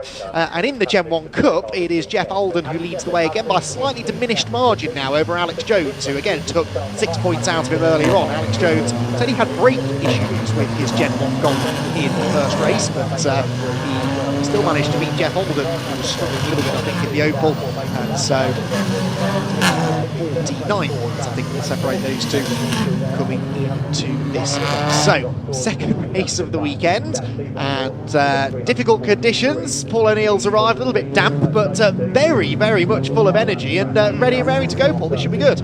I'm really looking forward to this. I think it needs something a little bit different, which we've got. A bit of rain, reverse grid. The front row looks petrified, so that's good. But yeah, hey, listen, this will be really good. This is the race that we need to set us up for this championship final. So let's see what happens. They'll all be on really good wets. They're gonna have to be on good wets, mate, because otherwise they're just gonna be having no turning or anything like that. Max Hall is someone I'm really looking forward to watching, because this will be a leveler. Yes, I spoke to him after race 1 and he said he hopes it's wet. He's good in the wet, he backs himself, and like you said, it's a great leveller. There are so many drivers out there as well, Paul, who are entering into their first ever wet race in their particular car. You know, you've got George Jackson, Adam Shepherd won't have done a wet race yet in his car, Callum Newsham, Max Hall. So many people really voyaging into the unknown here. So whereas actually normally you'd think experienced drivers probably better in these conditions, quite a lot of those experienced drivers are sort of starting at square one again. Yes, definitely. The only thing to add to that, we were speaking to Luke Sargent before, and he was the one who pointed out that Steve Laidlaw and Sam Laidlaw did the brick car race yesterday, and in the wet. Very wet like this. Very good point, well made, Paul. Yeah, it was very similar conditions to these, and they were up there fighting for a class win, weren't they, in the TCR class, so we expect them maybe to find a bit of form, and this is exactly what they needed, because that pace for the Laidlaws that we've seen all season long, it just wasn't there this afternoon, was it? Yeah, not there at all. I mean, it's the first time I've actually seen the VZs not look like they just look out of position. It was bizarre, because they're always either not far off the top running VZ or right on it, so or better sometimes. So yeah, this will be something that they probably want, so they can just go home with a good result, I would say. But I think there might be a little bit of action on here, because there's going to be people locking up left, right and centre, not knowing how much pedal pressure to put on their brakes. You all have done a few wet laps in your time, I'm sure, around here in a front-wheel drive touring car. Where are the trouble spots? Is it into those big braking zones or through the high-speed stuff? No, high-speed stuff's usually okay if you stay a car width away from the apexes. But with regards to braking, I always coach people, if it's a heavy braking zone with big speed, you've got to start braking offline onto that part of the track that hasn't got that rubbery grade into it, that's a dry line, away from that, and then start to come back across and then get yourself in. So the hairpins could be the ones where you might see a few dives, inexperienced guys who are in the front. So yeah, I just hope everyone gets through the first few corners all right. Well, I mentioned whilst you were out on the grid, Paul, that the last properly wet races we had were at Thruxton towards the end of last year. Now, we had a race at Thruxton, reverse grid race. Mark Smith was on pole position, Callum Newsham was leading the championship, and partway around the first lap they collided at the complex, and that was Newsham's season done. He cannot have a non-finish in this race, Callum Newsham. He has used both of his drop scores up. He's also got a shiny new and I'm sure not very cheap Hyundai Elantra that he doesn't want to mess up.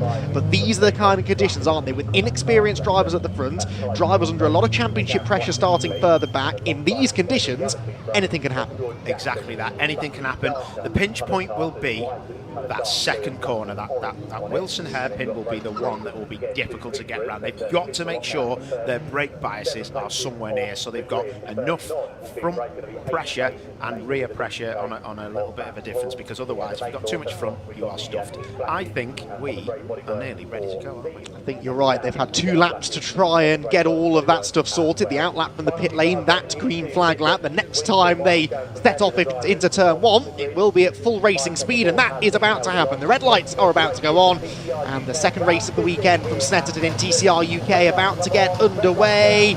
Lights out, and the pole sitter Harry Bloor goes nowhere. Now he gets going, but he looks looking down the order and delayed Callum Newsham slightly, I think, and Shepherd might be ahead of him. We'll pick that up in a moment, but Harry Bloor goes nowhere. And does that mean then that Mark Smith leads the way? No, I think it's Will Beach. Will Beach has got the advantage, and George Jackson steams around the outside. What's going on further back? Keep an eye on those championship rivals. They're battling away with Max Hall towards the hairpin. This for the race lead though. George Jackson wants to try and hit the front early. It is Beach with the early advantage. Where are Newsham and Shepherd? Newsham is back up the inside of Shepherd and having a go at Sam Laidlaw too. Yeah, impressive stuff, and I see that Max Hall was getting very involved, wasn't he? But look at the wet line round the outside.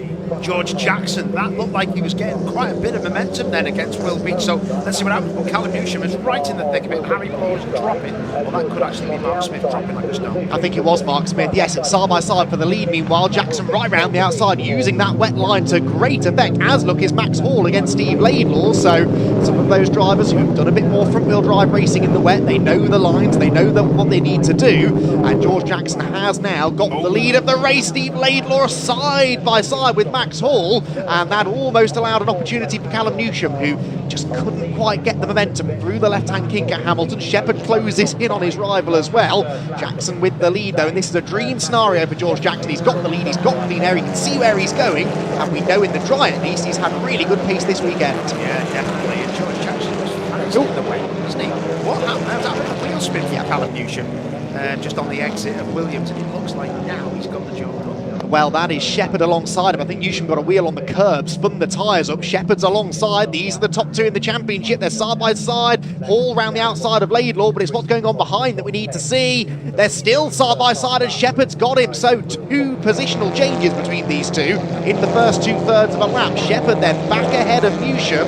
Could that prove to be a tiny but costly error from Callum? Yeah, maybe, but you never know what's going to go on. They've got to get around this first lap just to see what it's like under racing conditions. And yeah, you can see they're all turning in a bit later for Coram. But George Jackson is away like a scalded cat. He's got Brad Hutchison going after him though. Remember, Brad won his first ever race on the road, at least, in the wet at Donington a couple of years ago. He had it taken away on a technical infringement, but he did dominate on the road. We know he's pretty handy in these conditions. Big pack of cars going through there. That was Steve Laidlaw, Max Hall and Adam Shepherd, all trying to keep Laidlaw at bay. It's the 4th position that they're battling, and look at Shepherd on the wide line, ringed around Steve Laidlaw. That was made to look very easy. That was proper stuff, that would be something George Jackson would have probably seen the last bit of. Max Hall round the outside, and look how quick he gets off the corner, but he did leave himself open a bit. That's down the inside now, Callum Newsham. Laidlaw just struggling and dropping back again. Yeah, and I think Newsham will get that move made into Palmer's. Really important here, isn't it, for Newsham not to panic? Yes, okay, he was ahead of Shepherd. He's given the place back away, but he's still moving through the pack with Adam Shepherd. And we know they were pretty evenly matched in the dry earlier on. Dropping down there. In fact, Newsham didn't get past Laidlaw in the end, so he's still the meat in a Laidlaw sandwich as Max Hall here goes for another podium. He enjoyed his podium on debut in race 1, and he wants to try and get another one now in race 2. He is to the inside of Will Beach at Hamilton. He's ahead of Will Beach by the time they exit Hamilton. And now Will has the attentions of Adam Shepherd, who lunges to the inside into Agostini, and I think that should be job done. Interesting. What's going to be really interesting is to see how George Jackson deals with the pressure, even though he's starting to gap Hutchison. But it's how you manage that wet tyre. If this starts to dry out a little bit, it's not raining too hard, there's a lot of spray. If you don't look after them front, you start wheel spinning on curbs with white lines and losing traction, you're going to absolutely wreck them wet tyres. Yeah, they've got to be careful about that, haven't they? We're only 4 minutes in, lots of racing still to be done. Max Hall versus Adam Shepherd. Well, we were teeing this battle up in race 1. We never really got it after Max Hall's poor start as Newsham lunges to the inside of Steve Laidlaw, who gets him straight back again. Again, corner exit, not great for Newsham. And Sam Laidlaw sees an opportunity to get alongside as well. Around goes Sam Laidlaw. Sam Laidlaw with a spin coming out of the bomb hole. Newsham continues. That was almost big, very big indeed. Well, we don't know what damage that's done, because Callum Newsham's car took quite a big hit there. Not massive, it was a little bit square, but he'll be worried about that. But his car looks okay to now, but if it's going to do anything, it's going to bend a tolling cord, do something to it. Yeah, those are the tiny bits of contact that in the wet are just so much more likely to happen than in the dry. I think Newsham will count himself pretty lucky to have got away with that. Poor Sam Laidlaw, though, plummets down the order. He is behind Luke Sargent now in 9th position. Jeff Alden, by the way, leads in the Gen 1 Cup. He's about 10 seconds up the road from Alex Jones. So Jeff clearly overcoming some of the issues that he had in the Opel in race 1 earlier on today. As I started saying, though, this is the battle we kind of expected for the race win in the first race. Didn't really happen. Now, though, we're really going to see what Max Hall has got. He has got the track position advantage. And in the wet, Paul, I'd argue that's even more important than in the dry, isn't it? Being the car ahead, you've got clearer view, you get the first pick of what line to go for. Yeah, exactly that. But yeah, there's a lot of different lines coming from Shepherd and Max Hall, so it's really interesting to see how this battle pans out. But he's got his hands full with Adam Shepherd. But I'm really impressed with Max Hall. It's not an easy thing to do, jumping this car in the wet. Where was Callum Newsham? Did I miss? There's a yellow flag at the top of the screen. I do not see Callum Newsham in this picture. He should be there, and I don't see the Hyundai Elantra. Now, I hope that that's just my eyes deceiving me. Let's have a look. So there goes Hutchison then. There are Hall, Shepherd. The next car should be Will Beach, then Steve Laidlaw, and then it should be Callum Newsham. So we've got the Cupra VZ of Steve Laidlaw not there either. So Steve Laidlaw and Callum Newsham, I think I'm right in saying, Paul, are not there. So there has been a drama in the first sector. There is Steve Laidlaw. So Steve Laidlaw's car pointing the wrong way, but has that involved one of our championship contenders, Paul? Oh, that could be interesting. They're very much their last sectors are both Newsham has completed the second sector. He has, but 1 minute 29 compared to people doing 41s and 42. So he's somewhere in that second sector now. So where is he? Something's happened, hasn't it? And is the car wounded? Remember, he was battling Steve Laidlaw for 6th position. He'd already had a tangle with Sam Laidlaw, and now something perhaps has happened with Steve. We don't really know. Lead gap, by the way, comes down as well, as Brad Hutchison was quite a bit quicker than George Jackson. No. There is Newsham. He's been in the wall, hasn't he? Has he, or has Steve hit the back of him? We don't know. We can't say. They might be two completely different instances. But that doesn't look. That looks horrendous. Yeah, look at the height that the rear wing's got on it. That's been backwards into something, I think, fairly quickly. And that is a brand new, to him anyway, Hyundai Elantra, which now has a huge amount of repair work. I mean, forget this race. He's not going to finish this one, surely. The question now is whether they're going to be able to get that car back on track for Brands Hatch for the championship decider yet again. Right at the end of the season, in wet conditions, it all unravels for Newsham. That is a huge hit. Whatever he's hit, that's massive. He could easily have gone off at turn 1 because it was the first sector he didn't complete, wasn't it? Yeah, well, Laidlaw, I think, is off between turns 1 and 2. Again, we're not saying they were linked, but if the conditions worsened all of a sudden around Rich's corner, it may well have caught them both out. We'll get to the bottom of it as and when we can. For now, though, we've got to fight for the race lead here. George Jackson has been reeled in rapidly by Brad Hutchison. Is this tyre management, perhaps, already coming into play? Hutchison noticeably quicker over the last lap or so, and as they battle, third place man Max Hall and fastest driver on the track Adam Shepherd get closer and closer as well. Well, Max Hall, as you say, is now starting to gain, very much so. Hutchison needs to get this move done on Jackson because he's caught him ever so quickly, but this could really back everyone up into Shepherd, like you say. This is interesting, mate. Is he looking for wetter patches of water here? It's like wet enough. It's wet enough, George. Crack on. Well, either way, he's probably feeling that the front tyres aren't giving him quite the grip that they were earlier on, but he still has the track position advantage. Again, though, of these three cars, Brad Hutchison, he is the one who's had the most experience in this car in these conditions. George Jackson, his first wet race in this car. Max Hall, his first wet race in this car. Even Adam Shepherd is the same in 4th position. This could be advantage Hutchison if only he could find a way past George Jackson. George, though, I'm fairly certain is not going to be in the mood for moving aside, is he? He's going to put up a fight here. Absolutely not. You're bang on with that. And there's fastest laps being exchanged. Now it's Max Hall who's done a 13.8, and that is a lot quicker. That's nearly 2 seconds, 2.1 seconds quicker than the leader. So yeah, they're really catching up now. There is Harry Blur. He's in 8th position. This is what we want to see, though. We're ticking towards the halfway point. Good exit from the hairpin there for George Jackson. So he gaps Hutchison again. And the pressure George must be feeling here, gunning for his first ever win in the championship in these conditions with this cast of characters hunting him down. It's so difficult for him to not put a foot wrong over the next 10 minutes. Yeah, but still, he's still doing a great job. You've got to say, he must have had a little lock-up somewhere, or because they caught him ever so fast.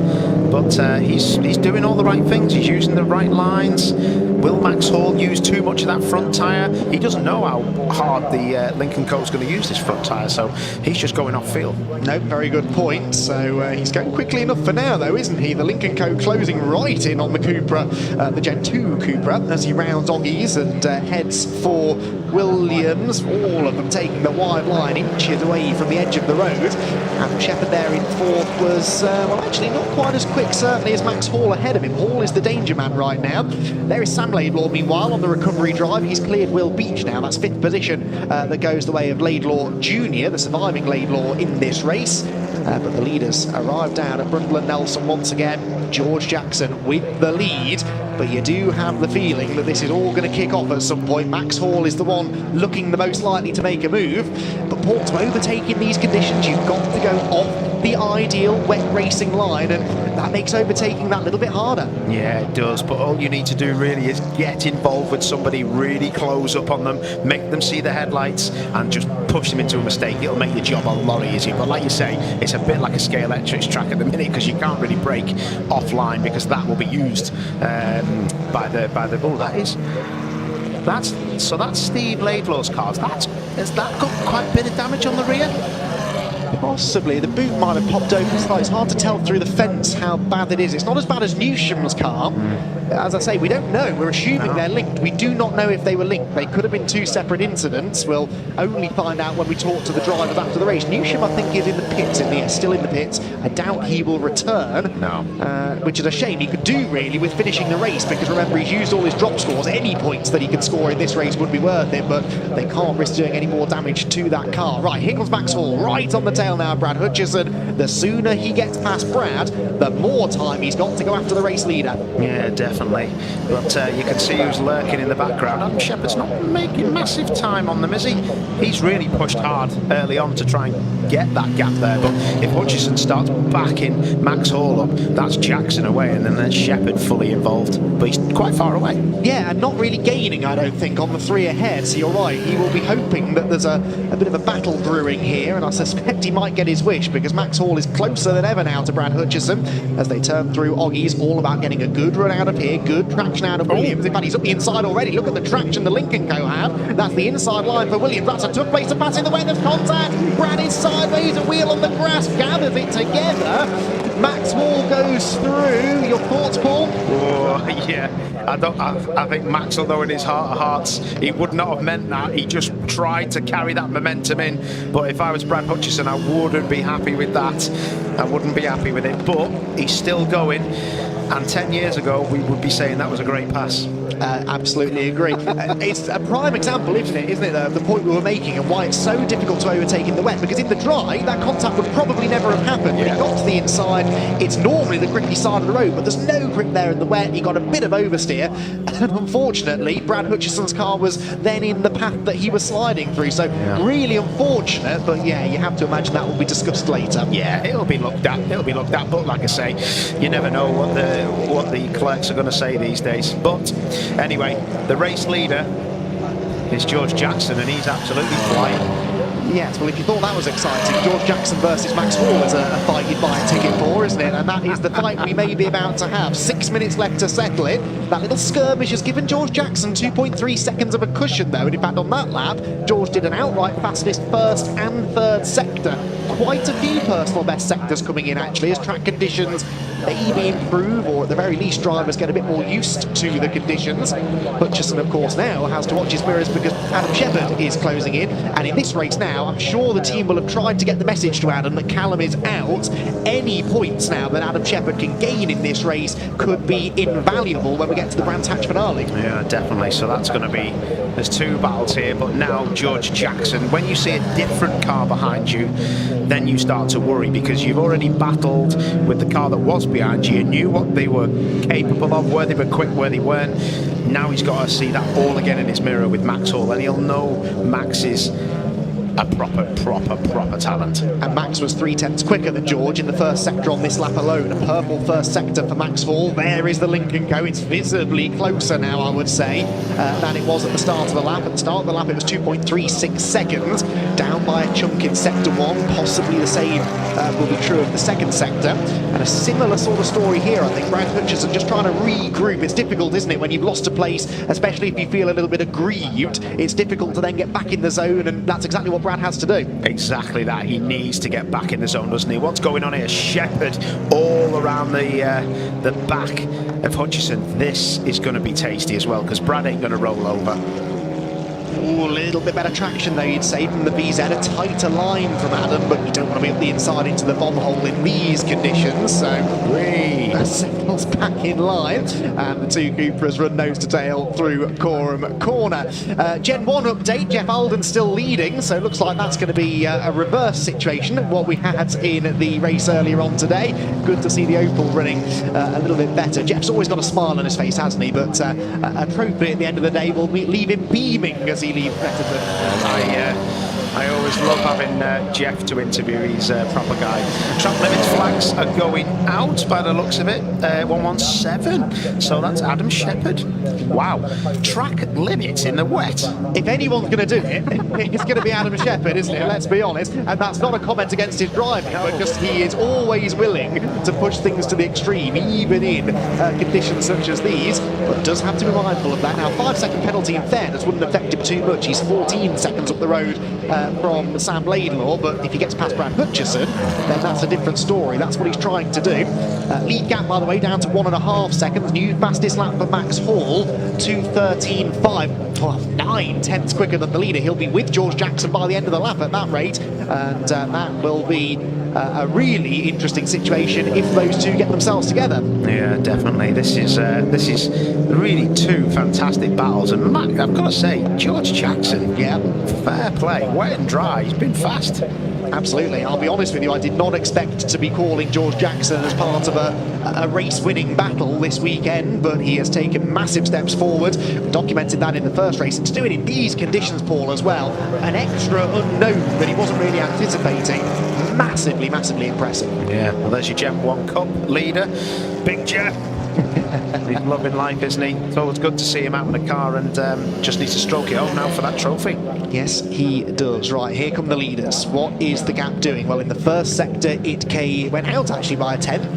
And about the same in Sector 2. There was traffic there, wasn't there? They had Alex Jones's Gen 1 Cup Golf struggling with brake issues, Alex said. So in these conditions, I can't imagine he's having a lot of fun in the number 7 car. Now they've cleared the traffic, though. Max Hall can set his sights once again on the Cupra ahead. We're going to be starting the final lap this time, though. So George Jackson just needs to get around this final tour without making a mistake, and he might well be able to claim a maiden TCR UK victory. Max Hall, though, will not stop charging until he sees that checkered flag. Absolutely, but George has had this in the bag, you know, most of the race. He's not done anything silly. He's not locked the wheel by the looks of it. Gotta say, he's looked the real deal. He has so far. Let's see what the gap is. Yeah, 1.7 seconds it goes out to this time. A personal best lap for Jackson, so responding to the incoming pressure from Max Hall. And George Jackson hits the brakes into the Wilson hairpin. Just stays that car's width away from the apex, as Paul said, so in fairness does Max behind. What's going on the third? Hutchison versus Shepherd. Oh, Hutchison was defending, I think, there from Adam Shepherd, but Shepherd not able to find a way through, and I don't think, really, Paul, willing to take too many risks here. No, he doesn't need to. He'll probably see that Callum's had a problem somewhere along the line, so he'll be just playing for points. But George Jackson, unless something horrendous happens, I think he's all good. Well, they almost matched each other in Sector 1, so nothing to choose between them there, nothing to choose between these two either. Brad Hutchison, Gen 2 Cupra, ahead of Adam Shepherd, Gen 3 Cupra, and it's the second of those cars that have the tighter line through Agostini, but not quite enough momentum to get alongside on the short shoot into Hamilton. They turn through the left-hand king, then they'll hit the brakes into Oggies. Is there a chance up the inside? No, takes a wider line into Shepherd, gets an overlap. This could be clever driving from Adam. He'll look now to get the switch back on the exit, but Brad Hutchison parks the car on the line that Adam Shepherd wanted. Really good defensive driving that. Yeah, that's proper stuff, and Brad needs this podium. He's had a couple of torrid weekends with regards to results. This is proper stuff from him. This will be great to see him on a podium. George Jackson again matches Max Hall in the middle sector. I don't think Max Hall is quite going to get there, is he? George Jackson is now 4 corners away from a first ever victory in TCR UK in pretty dreadful conditions, it has to be said, here in Snetterton. What an achievement this is going to be for George Jackson. Max Hall, I think, will be satisfied with his debut weekend, 2 podium finishes. Who will join them on the third step, though? That's the real question, isn't it? That one will run right down to the wire. George Jackson, though, turns the Trade Nation liveried Cupra Leon VZ through the final corner, goes through the gears, searches for the checkered flag, and he will see it first. He crosses the line, does George Jackson, to claim a first ever victory in TCR UK. Max Hall comes home in second position, and it will, by the looks of it, be Brad Hutchison who hangs on to the final step on the podium. Adam Shepherd fourth, though, will extend that championship lead. The non-finish for Callum Newsham, well, is that maybe the first nail in his championship coffin? I wonder. We'll have to wait and see exactly what the point situation is as we head to the Brands Hatch decider. Well, George Jackson, I think, is going to be quite pleased with that. He was pretty pleased with himself after qualifying yesterday, and now a race winner in the championship. George Jackson Who would have thought it? Hey, it's always so great to see drivers that are plugged away at this. You know, he's tried a few different cars. He's been racing on and off in the championship for a couple of years now, George Jackson. To see the progress that he has made is very, very pleasing indeed, and he, I'm sure, will be the most pleased of anybody. Luke Sargent comes across the line in his Audi, and he is well, not going to be quite so pleased, I don't think, at the end of what's been a trying weekend, really, for Luke. 7th place for him. It's a win, though, for George Jackson for the first time ever in TCR UK. Max Hall comes home in 2nd, and Brad Hutchison in 3rd place. Adam Shepherd 4th. Well, he would have liked the 3rd place, but 27 points he will take out of that race, and that, I reckon, puts him 33 ahead of Callum Newsham going into the decider. Then it's Sam Laidlaw 5th after that spin. Will beach 6th, 7th position then for Luke Sargent. 8th, Harry Blur. 9th, Mark Smith. And Jeff Alden will eventually come home in 10th position to claim the win in the Gen 1 Cup. Alex Jones, a lap down, has already seen the checkered flag. And we, of course, lost Steve Laidlaw and Callum Newsham on the same lap, lap number 3. We don't yet know if they were related incidents. I did see out of the commentary box window, it's moved now, but I did see Steve Laidlaw's Cupra on back of a flatbed truck in the Parc Ferme area. In fact, I could see Steve walking in the general direction of race control, although in fairness, that's also roughly where the Area Motorsport awning is. So, again, not wanting to put 2 and 2 together, but we need to try and get an answer as to what happened on that lap that took Steve Laidlaw and Callum Newsham out of the race. Well, drama aplenty at Snetterton, and that could be perhaps the most important result of the year. Callum Newsham not finishing up, really feel sorry for him. Feel bad for Steve Laidlaw as well, because I think that's a race in which he would have felt he had a chance at a really good result with his previous success in wet weather conditions, and sadly not able to demonstrate that potential, with both of their races ending a little bit early. So cars then filtering their way down into the pit lane, and we will very shortly have a chance to hear from our debut race winner, George Jackson, after a sensational result and a race win that he will not forget in a hurry. George Jackson, massively impressive stuff that. Yes, he's got a new car. Yes, that particular Cupra has been arguably the car to have this season, but let that not detract one little bit from what has been an incredible achievement here from George Jackson. He's put a lot of work in the weeks building up to this Snetterton event that have allowed him now to really perform when it counted, and to do that, as I said, in those wet conditions. I doff my cap to George Jackson, who is a race winner in TCR UK. So I can see Paul O'Neill trudging through the rain to get over to the Parc Ferme area, and he will have a chat with our podium drivers shortly. Still some more racing to come here from Snetterton. Don't go anywhere. With it's only 5 o'clock and we are cramming the races in today right the way to the end of the day after some delays yesterday. The rain not stopping play here today at Snetterton, that's for sure, and it didn't stop TCR UK putting on a fascinating display. Let's head down into Parc Ferme and hear all about it. Congratulations going on amongst all of the team members. So wait for the drivers to get their back on and stop, and then we'll have a word with Bradley. Wowzers, wow.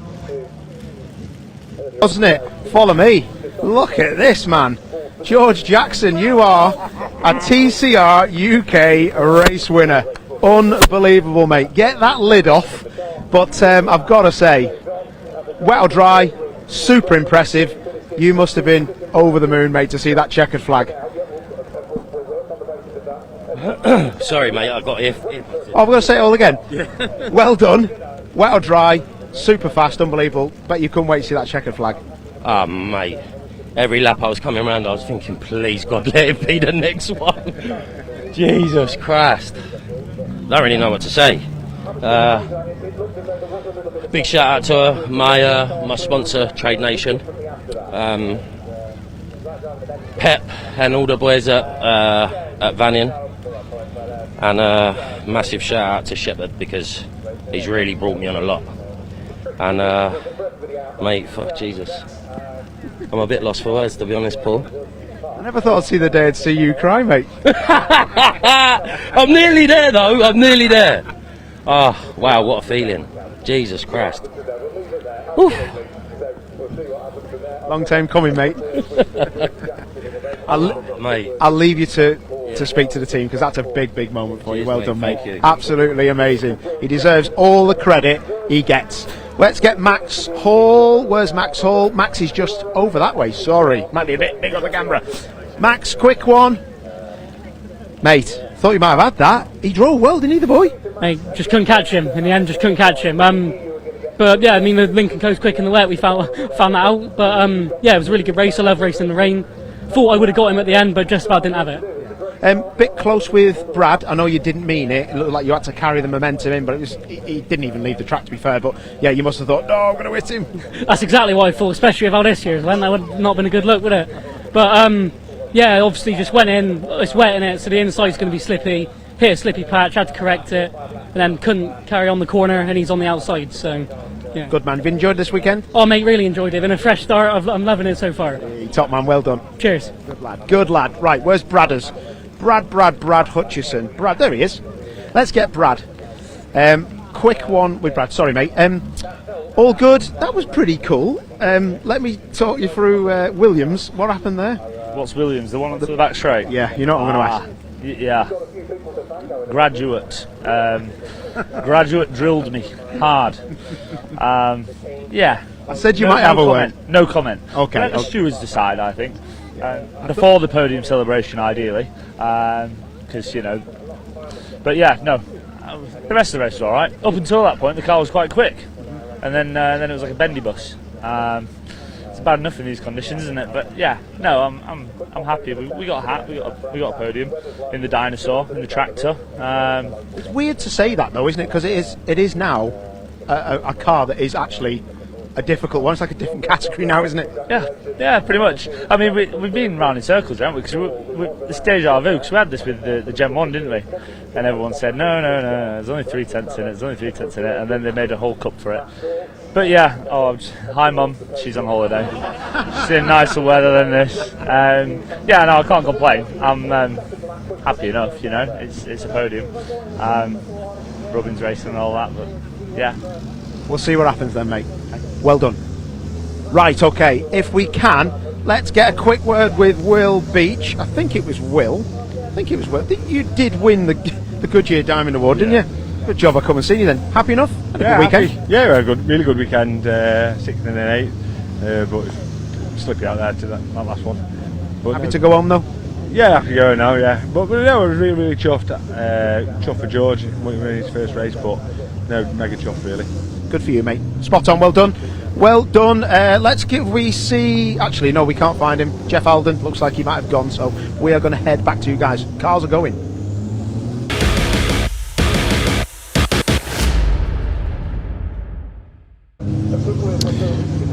Thank you very much to Paul O'Neill and Andy McEwen for taking us through the Miltech Civic Cup and TCR UK action over the course of this weekend.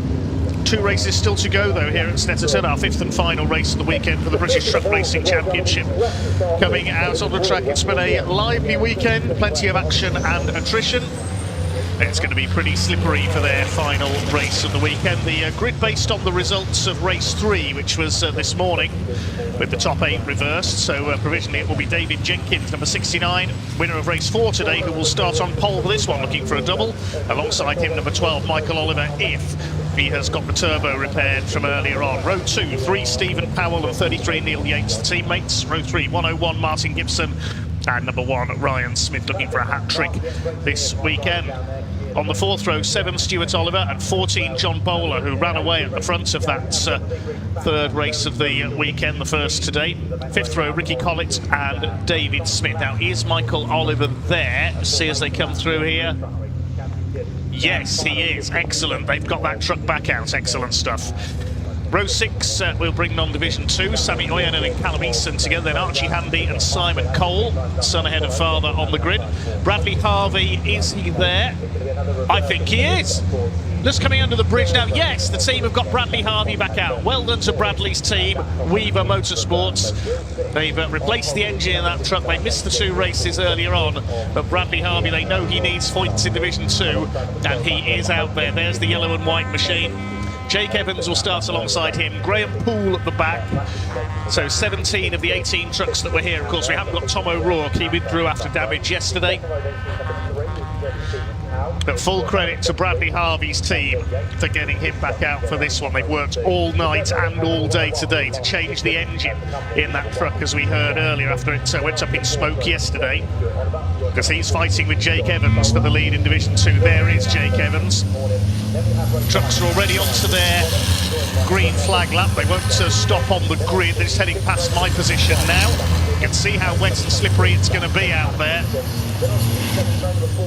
But I'm pleased we've got all 17 of the trucks, I think, back out there. Just checking if Archie Handy and Simon Cole are there. I don't think Simon is, actually. He had problems earlier on. Of course, he pulled up on the first lap of race 4.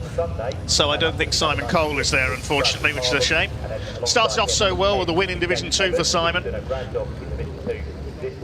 Sammy Oyenham won race 2, then 2 wins for Jake Evans.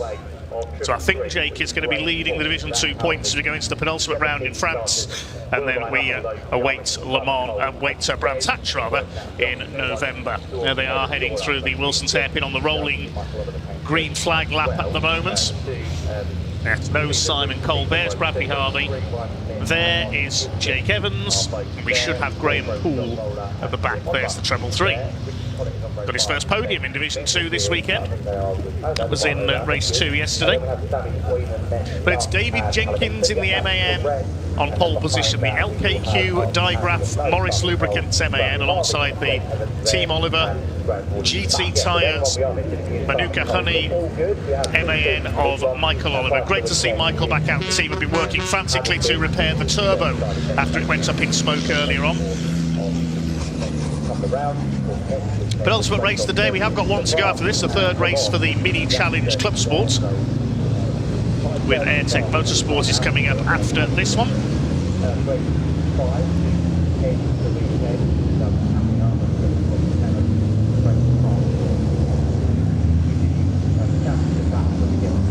So they make their way around Agostini.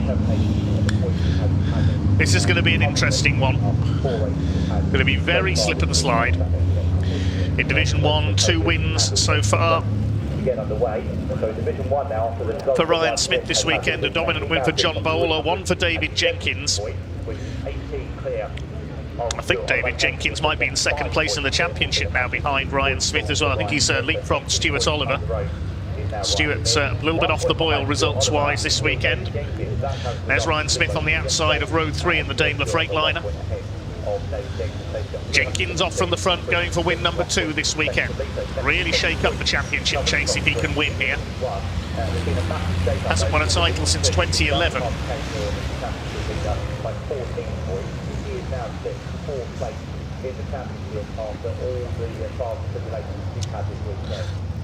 Stuart Oliver with the most titles on 10, Ryan Smith on 9. Matt Summerfield, I think, next in the rankings with 4.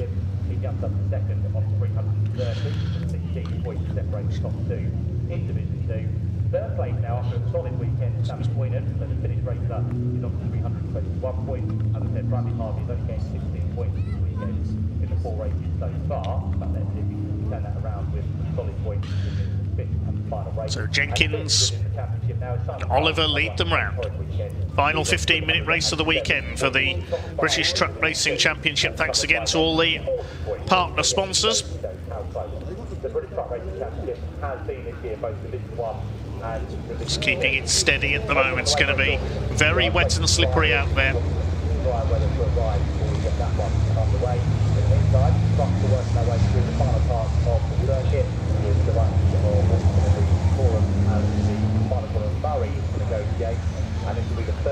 Division 2 headed up by Sammy Oyenham and Callum Easton. Callum's had a very good weekend, one of the drivers of the weekend for me. Show trucks sounding their air horns in support from the infield. can see them there in the background.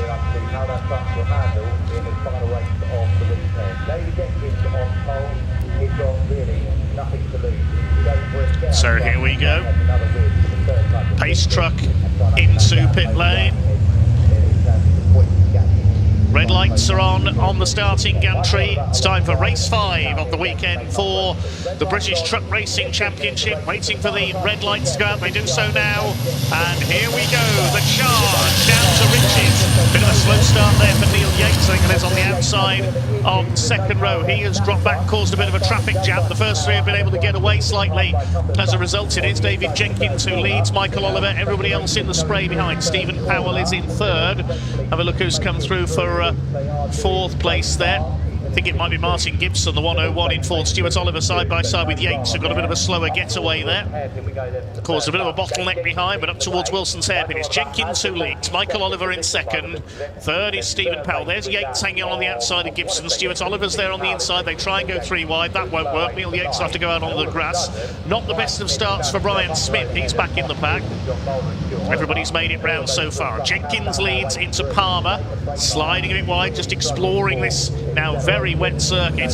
Stephen Powell in 3rd. Oh, a bit of a slide from, well, the top 2 through there. On the exit of Palmer, getting a wheel onto the grass slightly down to Agostini. David Jenkins looking for win number 2 this weekend. Heads the pack. First 2 have broken away very slightly here from Stephen Powell in 3rd. You can see how much slower they are. Just tiptoeing their way into Agostini. Can you tiptoe in a truck? Yes, I think you can. Sammy Oyanen just leads Division 2 ahead of Callum Eason, and Jake Evans already up there ahead of Archie Handy for 3rd. They're leaning on each other slightly. As the Division 1 pack in the spray somewhere heads towards Hamilton. Brian Smith is in 6th position, the championship leader. Stuart Oliver attacking Martin Gibson for 4th. They got rid of Neil Yates out wide on the hairpin for the first time.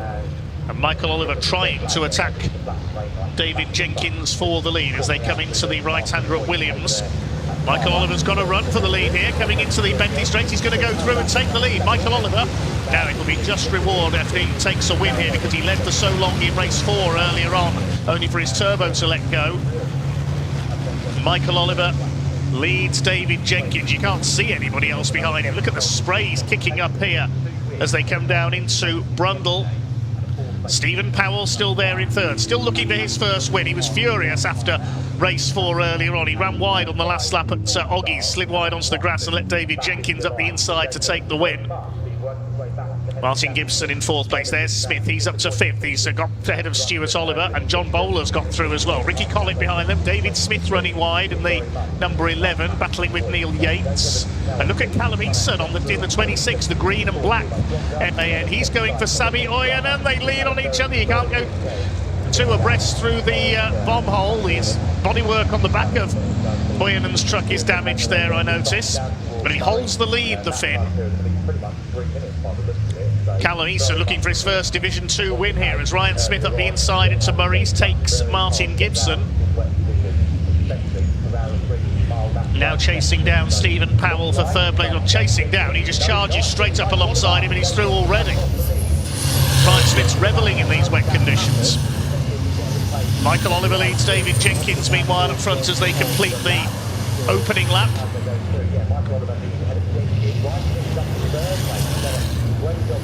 Stephen Powell still holding 4th position. Into Riches and out of it for the 2nd time. Michael Oliver continues to lead from Hexham in Northumberland. Looking for his 4th win of the season.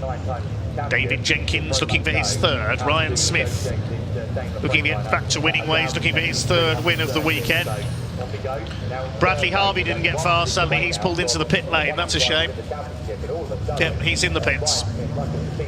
More problems for the number 96 machine. Ryan Smith looking for his 10th win of the season already here. And here he comes down the inside on David Jenkins into Agostini. And he's through, up into 2nd. And surely it's only a matter of time before he goes past Michael Oliver. He's visibly faster than everybody else in these wet conditions here. The championship leader. He's already on the tail of Oliver. Oliver a bit sideways at Hamilton's.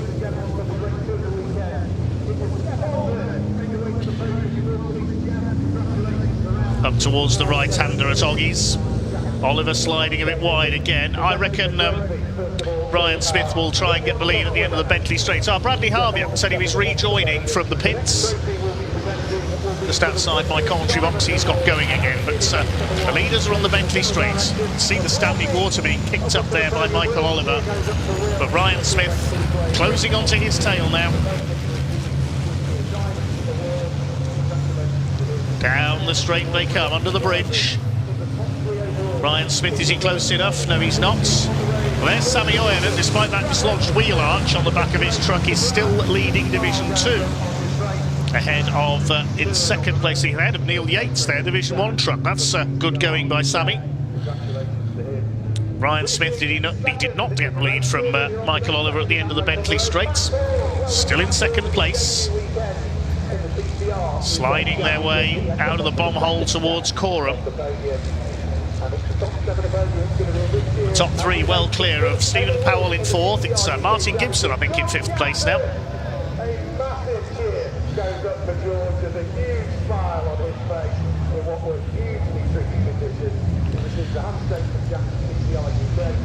Out of Murray's. So the 9 minutes to go. So can Michael Oliver resist and take his first win of the weekend?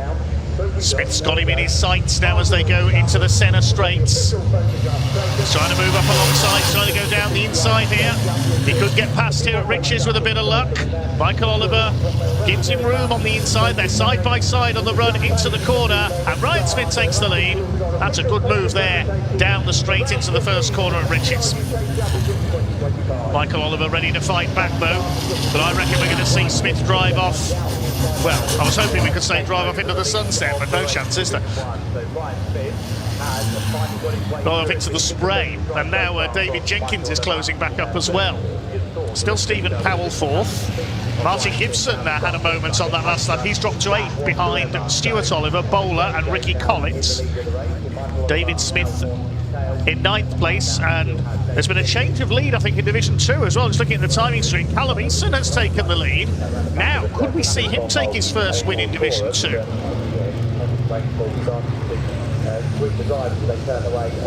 In the ex-Andrew Fulcher MAN. Pick him up if we can. Meanwhile, Ricky Collins attacking John Bowler. Stuart Oliver having a go at Stephen Powell. There's Martin Gibson, he's dropped back. David Smith is next through. And yes, there is Callum Eason in the number 26, the black and green. He's got the lead in Division 2 for the first time this weekend. Could he go on to take his first Division 2 win? Both his parents have raced trucks, Wayne and Joanne Eason. We heard from Wayne earlier in the weekend. Can Callum take a first-class win? There'll be a big celebration if he does. Could we see 4 different winners in Division 2 this weekend? Weather is getting worse out there, certainly. Just under 7 minutes to go. Stuart Oliver under attack from John Bowler. Ryan Smith with the lead, but Michael Oliver's not letting him get away. Ryan Smith did the fastest lap of the race last time around. A measure of how tricky the conditions are, it was a 3 minutes 2 seconds lap, which is about 30 seconds off what they were lapping earlier on. It's getting very, very tricky out there just to see where you're going now. Stephen Powell, Oliver, Bowler, then Ricky Collins. Ricky Collins qualified well. Second row of the grid in the qualifying session for race 1, and then was promptly taken out on the hairpin. It's been a weekend of catch-up ever since then. There's Sammy Oyen, and he's still ahead of Neil Yates in the 33. But he's losing ground all the time. Look at the lead in Division 2 that Callum Eason has got here. Neil Yates off the pace. Somebody's off. That's Archie Handy going, well, I was going to say grass tracking. He's going ploughing coming out of the bomb hole there. Drags some mud onto the circuit, but keeps it going.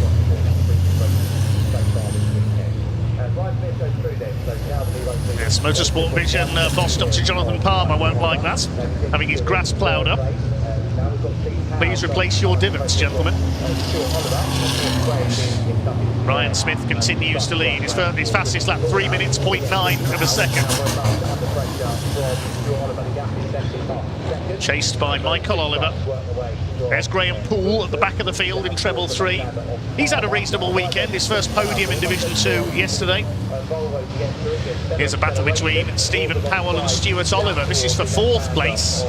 Oliver moves ahead. That's coming into Palmer, I think. Yes, around the outside. Don't very often see outside manoeuvres there.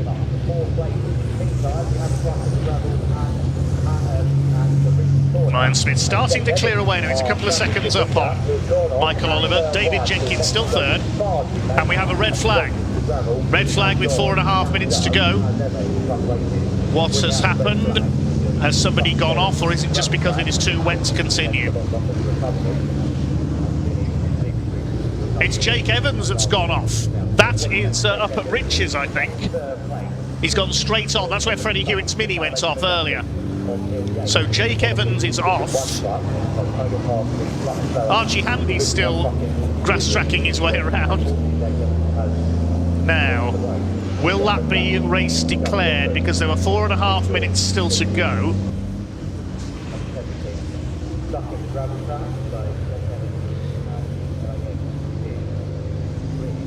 Yeah, that's going into Riches, isn't it, where he's gone off up there, Jake Evans. So it's been a mixed weekend for Jake.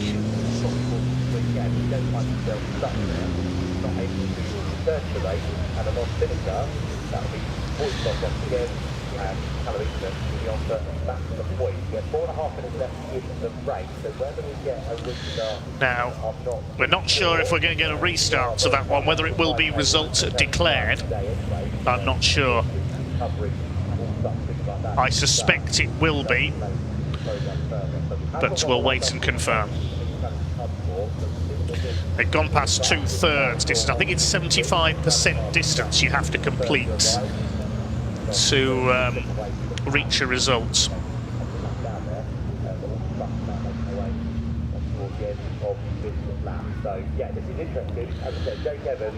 So Jake Evans in the gravel.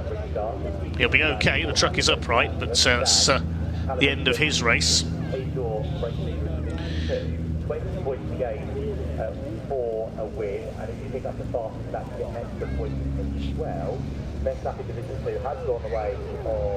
So right, if it is result declared, Ryan Smith will take the win ahead of Michael Oliver and David Jenkins. And if the result is declared, Division 2 will be a first ever win for Callum Eason, ahead of Sami Oyanen, and, well, Evans was 3rd at the time when he went off, so I think it'll be Archie Handy who completes the podium.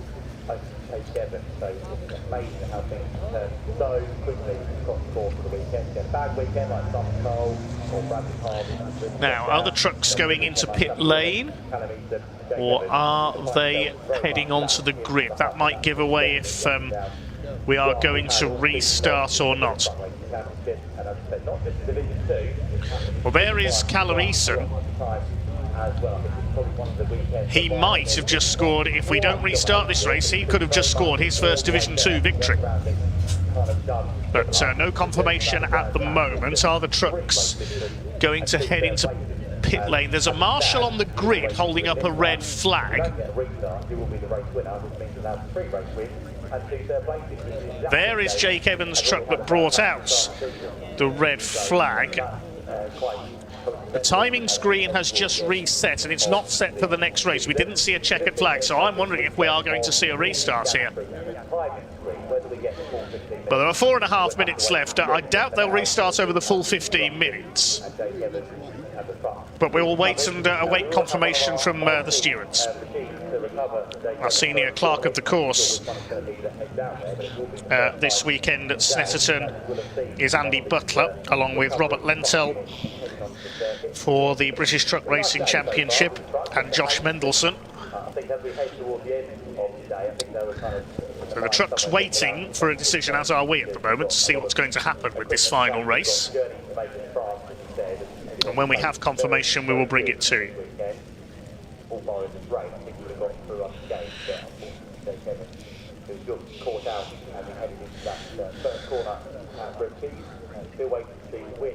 of the big recovery unit is going to have on the circuit. Oh, there it is. Just getting out here up there at the corner, and it looks like possibly that is going to be our race recovery team. It's the machine that we've had here all weekend long. So we've got the WBA, I think, up there at the minute to do the recovery. So awaiting news at the moment on what's going to happen with our final truck race. Red flagged with 4.5 minutes to go after Jake Evans went into the gravel at Rich's corner. And there is the heavy artillery being brought in to tow him in. Thanks to trackside recovery and their assistance. There is one truck in pit lane, that's Graham Poole. Looks like he's had a problem, he's pulled in.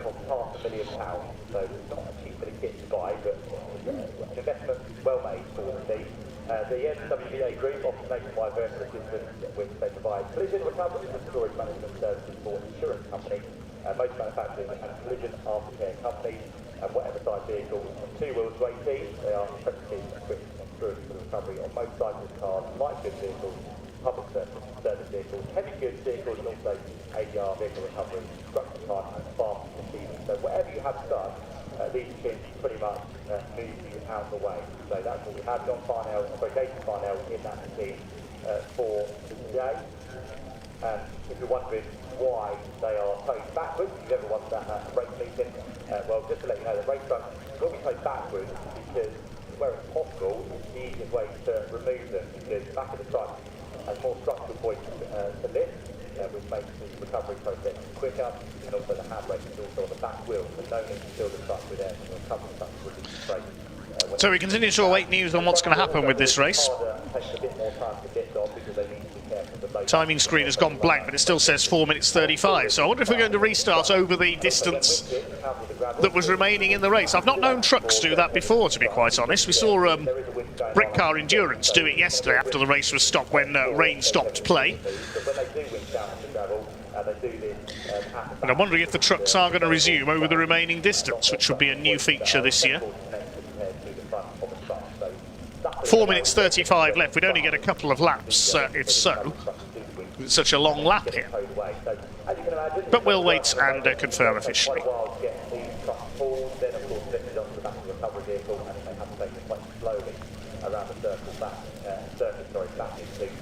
Paddock area. So it's going to take a while, but do stay with us. We've got the resumption of the British Truck Racing Championship final race of the weekend to look forward to. I know the weather conditions are pretty horrid. If you've got an umbrella or a place of safety to get to, please do. And we'll be back very shortly for the resumption of our final truck race. And of course, as we said, we'll have our final mini challenge. Hello to one of our commenters on YouTube, who I believe is watching in Germany, who says, BARC has opened my eyes to how truck racing is the coolest racing ever. Thank you, dude, on YouTube.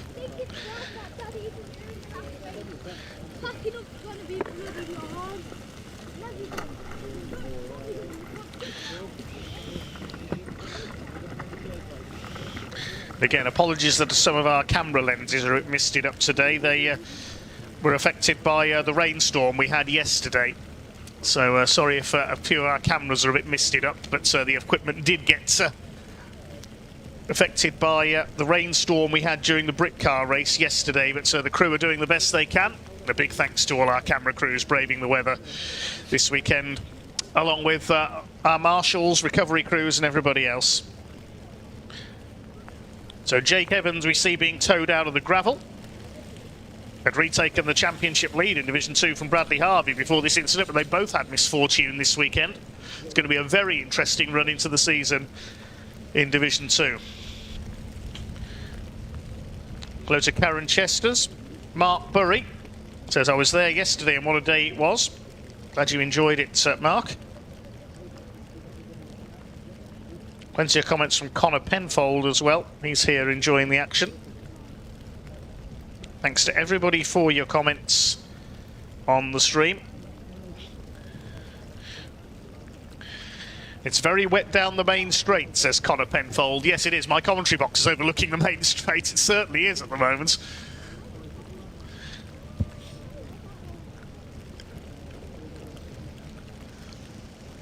As the truck is now out of the gravel up there. we'll wait to see what is going to happen with Jake Evans and what's going to happen with this race.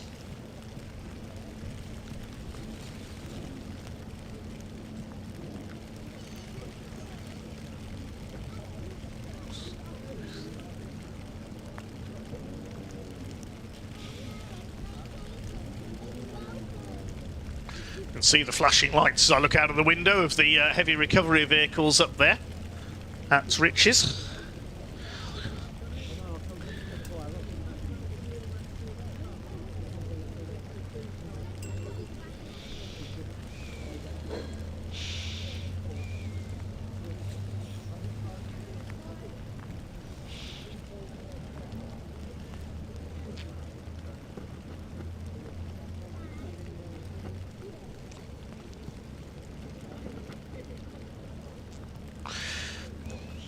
Oscar Davis says, still waiting for a win for Neil Yates. Well, you never know if you restart this race.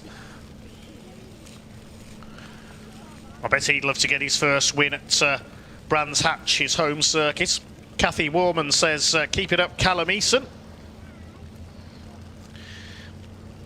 Left Boot 83 says, I was there yesterday, still barely dried out from the thunderstorm. Yeah, so have our camera crews and some of the marshals as well. And Team ALC Relaunch says, can you say hi to Laura and Arthur for me? Currently sat after the straight, braving the weather. Fair play to you. Great to have you here.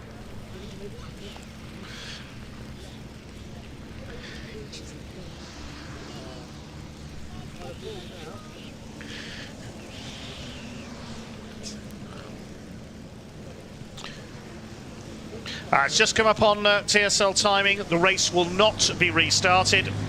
So that is end of play for the truck racers today. It's been decided by the clerk of the course the race will not restart. So I believe that will mean that Ryan Smith will be your winner. The timing screen has gone blank, so I can't confirm anything else officially, but I believe that will go to Ryan Smith. And I think this is provisional, but I think that will mean that Callum Eason has got his first Division 2 win. But that's not confirmed at the moment. That is unofficial, my own observation. But if Callum has taken the win, then congratulations to him. The trucks will be taken back to the paddock. Hopefully we can get some updates from Pointy down in the paddock area, if he's keeping dry. WG Motorsport of Callum Eason, because they've got the work the race will not do, and that means that Callum Eason does pick up the victory within Division 2. And that does mean it's going to be a first victory in the British Truck Racing Championship in Division 2 for Callum Eason. And with that result, which puts Jake Evans out of the race, I imagine that takes him to the championship lead as well. So what a shocking weekend it has been for the man from Kent to down there in Montbridge, which is actually the home round Brands Hatch in around about 6 weeks' time. So well done to Callum. He picks up the win in Division 2. I can't give you the result, unfortunately, because the screen has been cleared, but it was a win for Ryan Smith. Second on the track was Mike Rodabat, and third David Jenkins. They'll be your top three. In Division 2, it'll be a win for Callum Eason. Trying to work out who was behind him. It was Sammy Oinen. He finished there in second position, and third place would have gone the way of what looks to be Archie Hadley in the number 40 truck. So they are your top three in each of the divisions. Trucks now being taken around at reduced pace behind the pace truck as it works its way. Okay, so we wait to hear from down in the paddock, and I think we will have one more race to go then. It is the Mini Challenge Club Sport with Airtech Motorsport. They have their third race of the weekend coming up. They've already had one wet race today. Will Andy Langley be the rain master once more? As always, the reverse grid races do really throw up some action and plenty of overtaking as well, and that's exactly what the likes of Ryan Smith, Dave Jenkins, Stuart Oliver. Good to see Jake Evans has been able to drive back to the pits as well. No damage, he was just beached in the gravel. Good to see John Mulder, of course, a winner earlier on. That was his second victory of the season in that number 14 truck. Because earlier on in the year, he picked up a victory in the BCRC. That came for him and Thruxton in race number 5. And of course, Dave Jenkins picked up his second victory of the season as well. But it was a 3-time win this weekend for Ryan Smith. Went to the front in yesterday's 2 races. after the man who qualified on pole both of those races went through for dominant wins. But today, as I said, he's had to work a little bit harder. Got to the podium in race number 3 and 4 and picked up the spoils in the final race of the weekend as well. In these wet conditions, so today in the Freightliner, Ryan Smith. The closer Dan Proctor and Amanda Perry, they're watching on YouTube as well. The park survey for the truck very shortly. What I'll do is I'll rattle through the grid for the Mini, and then that'll give Mark plenty of time to talk to drivers once they get there. So I wouldn't imagine that it's too much longer. Hi to Blaze, who's a Stuart Oliver fan. CTS 41 Racing say tough weekend for us, but we'll come back stronger. Yeah, I'm sure you will, Simon and company. Hi to Leon Smith, sitting beside the circuit just after the bomb hole. Hi to Dan Hughes. Hannah Houston, who says, are the Minis having another race today? She's supporting Freya Belk today, number 89, unfortunately retired on the first lap of the race earlier. Well, the trucks are saying their goodbyes with their air horns. That's the end of their action for today. Team of the weekend for me goes to Bradley Harvey's team for getting that truck back out after yesterday. They've worked all night, they've had no sleep. They've worked all the way through today to get it back out for the last race as well. And I think one of the drivers of the weekend for me has to be Callum Eason. If he's got that first class win, that is just reward. I think we can hand down shortly to the Parc Fermé area.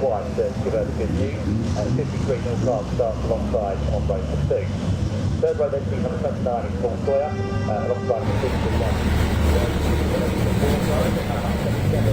It's raining, definitely raining. Apologies for the calling of the early race there, but of course I was in the pit lane not long ago and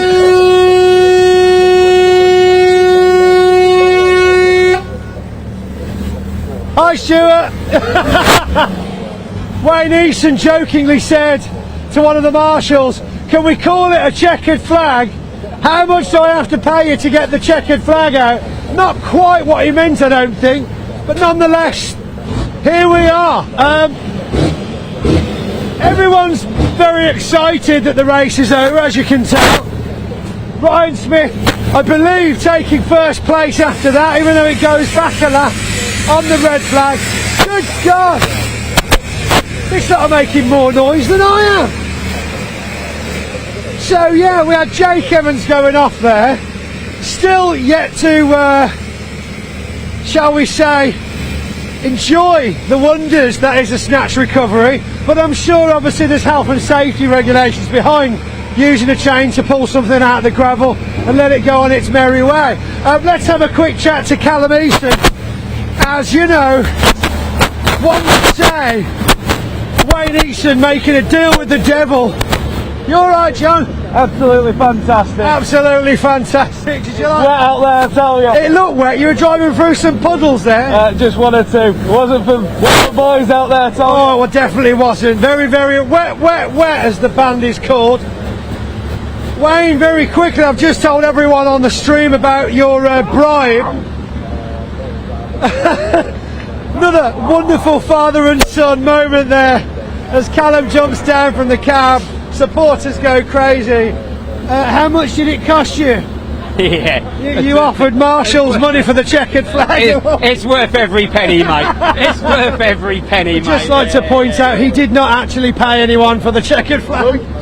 No, it's brilliant, mate. We needed the rain, mate. I mean, he's so down on power compared to the others, but that just shows, give anybody power, they'll drive with it. But give someone ability and they'll do it in these kind of conditions, mate, you know. Well, you saw him coming just past Neil Yates early in the race. You got on the radio and you were like, keep pushing. Pointy, I know he can do it, mate. I know he can drive. I've seen him for a few years now. When he's racing, he's not my son. He's just another prima donna racing driver, mate, you know. But I know he can drive. Obviously in the minis, bless him, he's far too stocky for a mini, shall we say. But, you know, I mean, obviously we've got to thank Tall Maniac massively, mate. Without Tall Maniac and Peter Osborne, mate, we can't go racing. There's Eurolee says Green Group, which is Osborne again, course, bless him. Yeah, we're just buzzing, mate. There'll be others that I've forgotten, but they'll get over it. Well, and that's hear from Dave Jenkins very quickly before we come back to Callum. Interesting race up there at the front of Division 1 as well. action-packed again. We've had some really interesting conditions this weekend. Interesting, yeah. Super slippy then. Everything to lose, nothing to gain really. Shame the race didn't go the distance, but super sensible not to restart it. I think the spray ball off the start and the cold tyres into turn 1 was going to be a recipe for disaster. Corner 2 was like just a lake sitting on that corner, wasn't it? Yeah, I think because while we'd been stood on the grid, there was no ability to see where the water was. Everything had gone cold again. I think that was going to be a problem. So absolutely. And I'd just like to shout out to the Met Office, who actually got the prediction right. Yeah, they were pretty close, weren't they? Yeah, but bang on 5 past 5. I'd like to just put a shout out to the organisers. Been a difficult weekend with the timescale. Got 5 more or less full races in. Championship's in great shape, and it's set for a thrilling end. And personally, without my team and my sponsors, I'd be nowhere. So big thanks to LKQ Digraph and Morris Lubricants as ever, and my long-suffering family and team. Well done, Dave. Thank you very much. It's absolutely coming down here.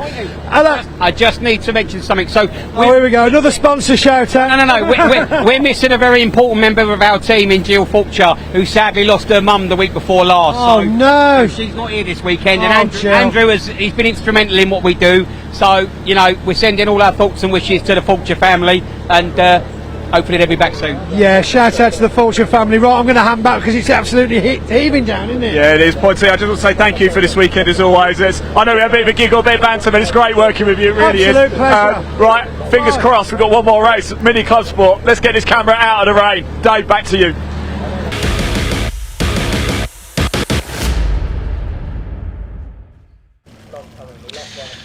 Thank you very much indeed to Pointy and Ian down in Park Ferme. Congratulations to Callum Easton in particular on his first ever win in the championship. One race to go here at Snetterton. It's the Mini Challenge Club Sport with Airtech Motorsport. The cars are about to head out onto the grid, which will look like this. Andy Langley starts on pole due to his win in race 2 earlier on, alongside Ollie Wilmot. Second row, John Wyatt and Neil Clark.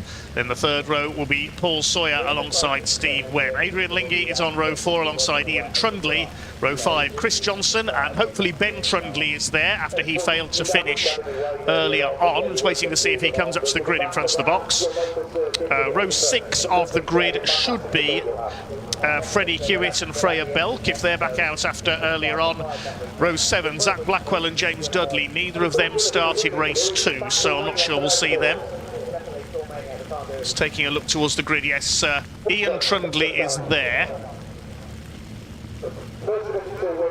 I can't see Chris Johnson or Ben Trundley at the moment. Freddie Hewitt's there. Freya Belk is there. And the last two there, Zach Blackwell and James Dudley, I can't see them. So on to the Class C runners further back. Daniel Truman and Gary Papworth head up their grid ahead of David Taylor and number 2 Adam Kirkland, and Chris Aram will start at the back. I think we've got all 5 of them, so there's a few cars missing among classes S56 and S53.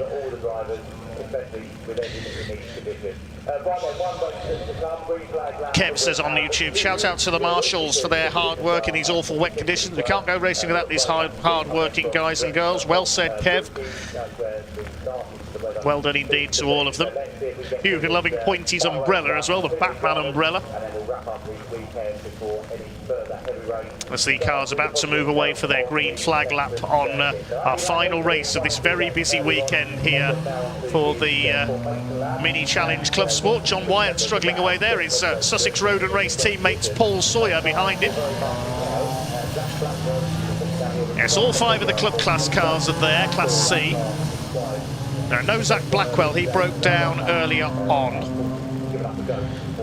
James Dudley sadly didn't get to race, the Welshman. I think he had problems in qualifying. Long trip from Cardiff for no racing. There's a couple of other cars, as we say, missing as well. I don't think Chris Johnson was there, although we did see him start from the pit lane in race 2. And no Ben Trundley, he broke down while running 3rd in race 2. There's one of the Sussex Road and Race cars, the gold cars of John Wyatt. Freddie Hewitt, watch for him coming through. And towards the back of the first grid, the S-Class cars. Then the C-Class cars a little further back, the less powerful machines. Whoa, David Taylor, power sliding through the hairpin there. We haven't started racing yet, David. He said he races purely for fun, the Scotsman. There is a separate Scottish Mini Cooper Cup as well, run by the Scottish Motor Racing Club up at Knockhill.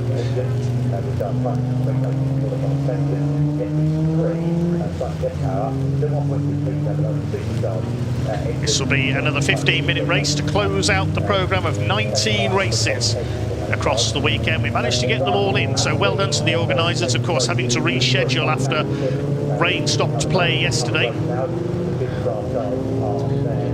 Let's hope rain doesn't stop play on my journey home from Snetterton back to the West Midlands today.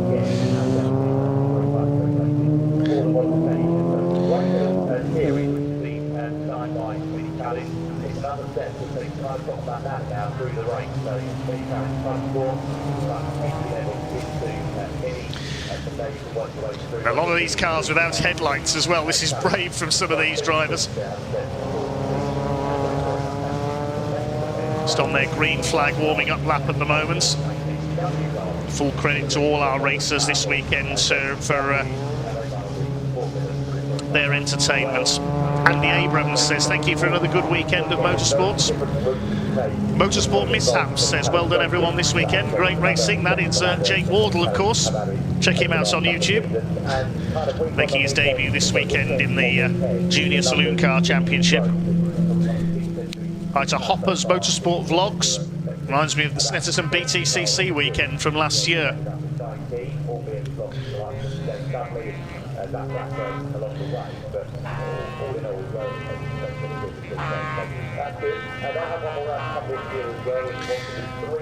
A shout out there from the show trucks on the centre. Hi to Dominic Russell, who says it's good to see all the racing live. Thank you to the BARC YouTubes and Snetterton, and thanks to our production company as well. Hi to Declan, son of Fraser Lochte, commented earlier this weekend. Thank you everybody for your comments. I think they are going round for a second time. Yes, a second green flag lap for the Minis given the conditions. Oh, we've got time, so letting the drivers get acclimatised.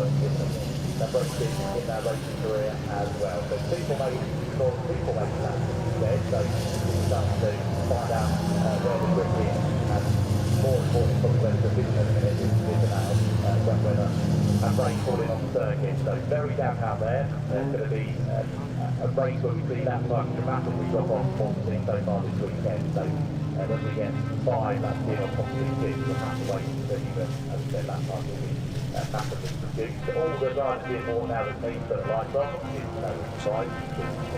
It's so important. But I think it is as well. And they've gone pretty well in terms of schedule. We've got through about too many drivers. So Andy Langley in pole position then. He's unbeaten in Class S53 this year. Ollie Wilmot, beaten a couple of times, last time out at Brands Hatch by Freddie Hewitt, looking to get back to overall winning ways here. He took the first race of the weekend.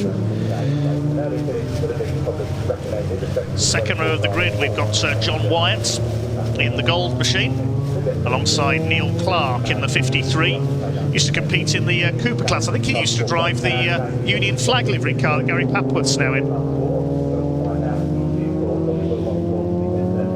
Paul Sawyer on row 3 had one of his best showings earlier on, the Sussex Road and Race car in 5th place. Paul comes from Alford in Hampshire. Starts alongside Steve Webb in the 231 from Guildford in Surrey. At row 4 it's Adrian Lingy, the second of the Ski Vengen supported cars. It looks like we are possibly going to start behind the safety car. Yes, there it is, moving into position on the main straight. So we're in view of the conditions, it will be a start behind the safety car.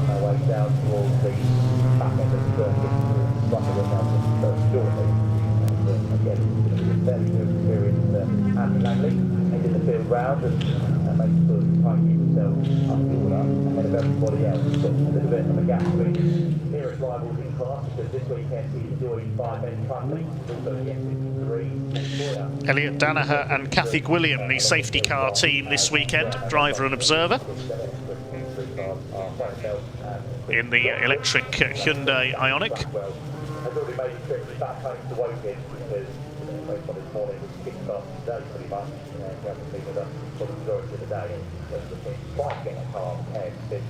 So instead of lining up double file, it will be single file, I think, for the safety car starts. Once the safety car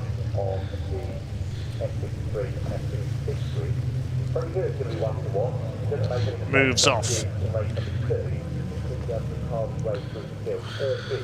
So they will form up on the grid, but then we'll move away behind the Hyundai safety car.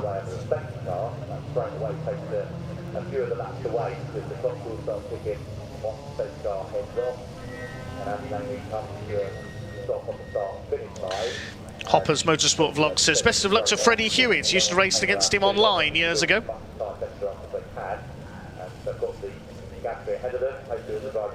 Hi to Amelia Hogan. Good luck to her, marshalling for her first time next week at Thruxton.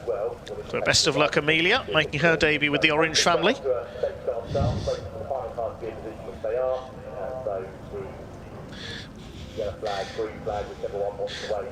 Elliot Danaher's comments on our YouTube feed saying thanks for the shout out. That's our safety car driver. No texting and driving, Elliot.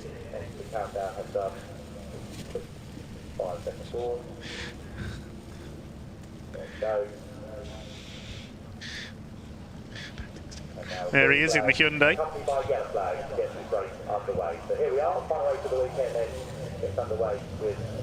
Hi to Lamole as well. Time for your comments afterwards, because we're off and rolling then with our safety car start. So the race has officially got underway with the Mini Challenge Club Sport category. Of course, we see the main class, the JCW John Cooper Works Mini, supporting the British Touring Car Championship. There's the Mini Challenge Trophy as well.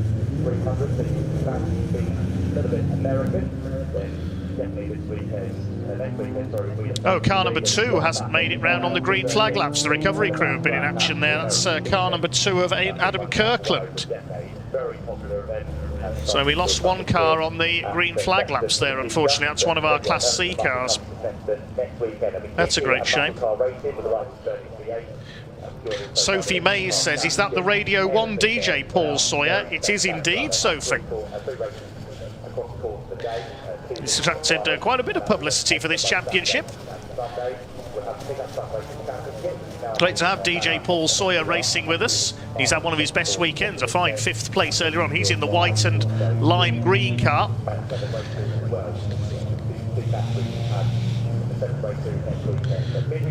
And quite a few racing DJs over the years. Paul, the latest of around the circuit and also off it. There'll be a big American car display, the UFC attraction, a free grid walk on the Sunday as well, and a big stock car display off the circuit. Lots of American themes, food, shows, and there's a market event for anyone who wants to get involved in that. That's it. All the details and then up to that's Snetterton.co.uk, and online admission always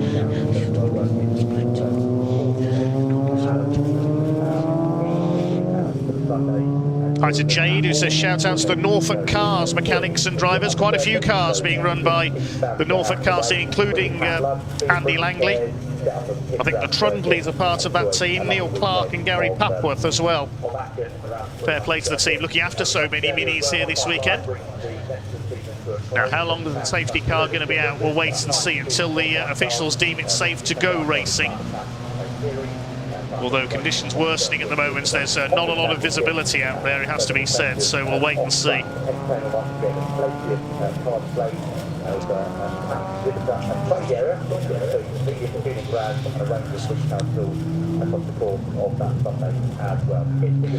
Mentioning racing DJs, I know that Noel Edmonds was a big motorsport fan. Remember the documentary he did at the Le Mans 24 Hours with the Paynos team in the 1990s? So another of my nostalgia moments there. I say nostalgia, it doesn't seem like it was 5 minutes ago.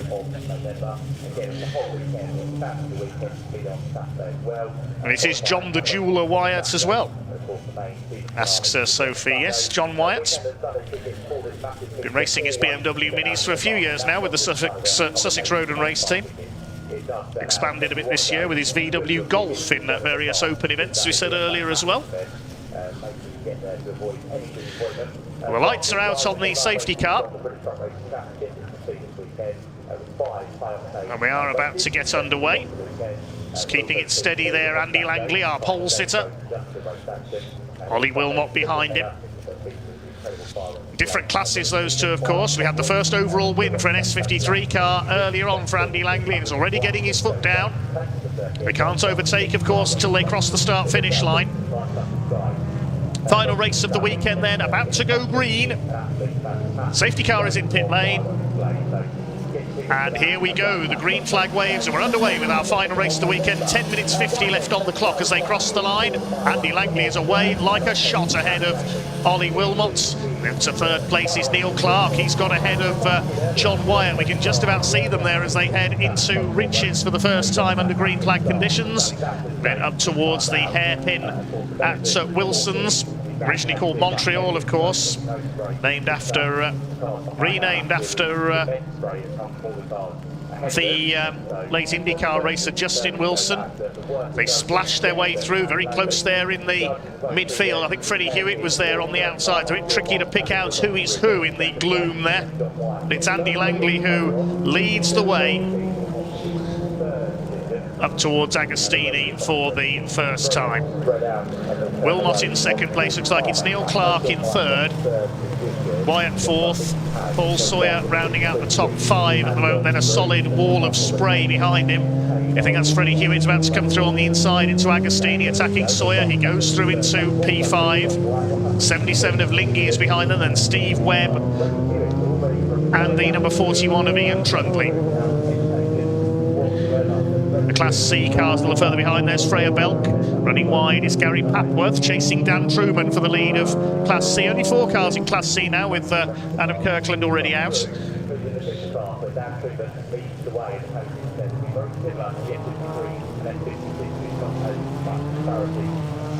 Andy Langley continues to lead the way.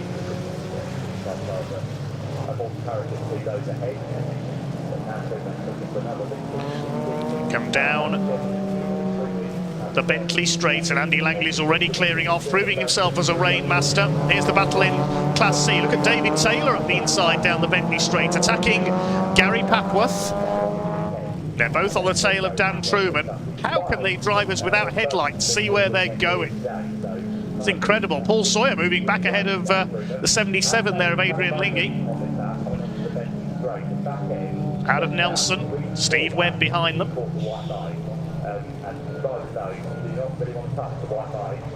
Through the bomb hole, become the water splash if we have any more rain.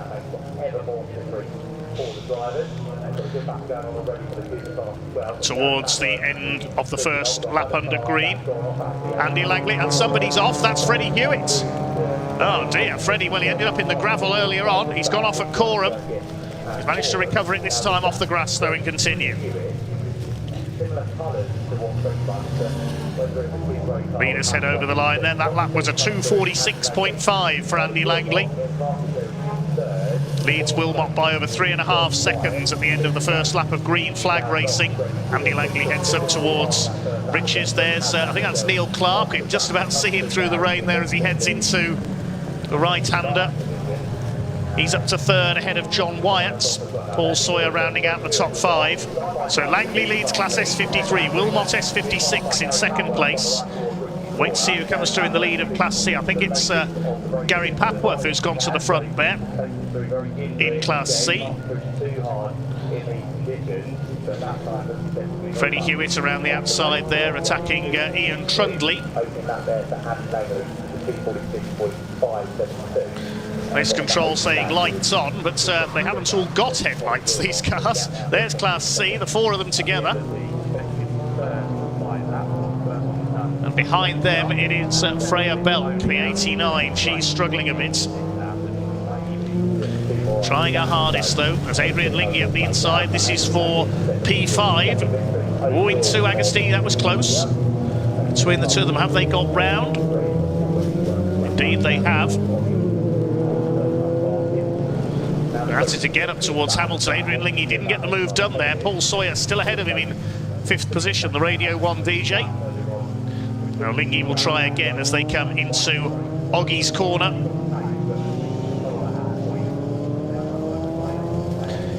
Out towards the back of the circuit once again. Just over 6 minutes to go. Freddie Hewitt making a move on Steve Webb, goes through at Williams Corner. Behind them is Ian Trundley, I think. Hard to tell there. That's Ollie Wilmot in second place. Well, he works in the skiing industry, as we know, but conditions more suitable for water skiing this weekend.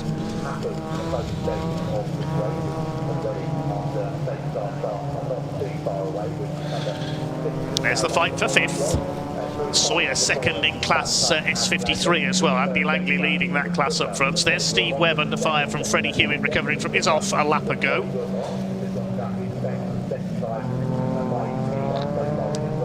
Behind Freddie, I think is Ian Trundley, has dropped back a couple of places there. Splashed their way out of the bomb hole towards Coram, and Adrian Lingy is going for the fifth place here. A lot of understeer there for Paul Sawyer. He keeps the power on and he holds fifth position. Leaders are coming down the home straight at the moment. The lead gap, looking at the timing screen, is still 6.48 seconds. Yes, so Andy Langley is pulling away at the rate of a couple of seconds a lap at the moment. At least.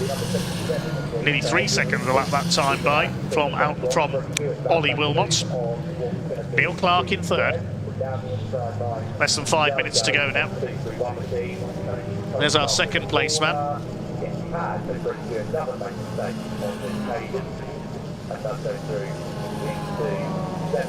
Hairpin is getting nigh on impossible on the inside line now. Look at the standing water. It's all playing into the hands of this man. He's enjoying this. Andy Langley out in front.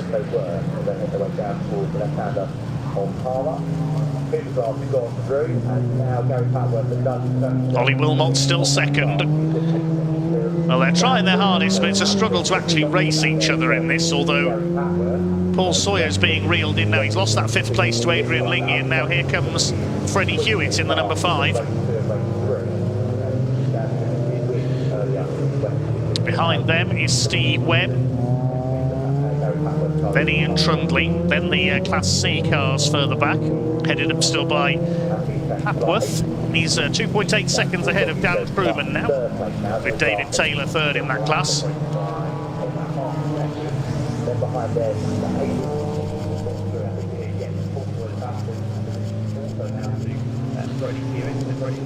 There's the fight for third. That's Clark and Wyatt together. So John Wyatt could be closing up here to try and take a podium place.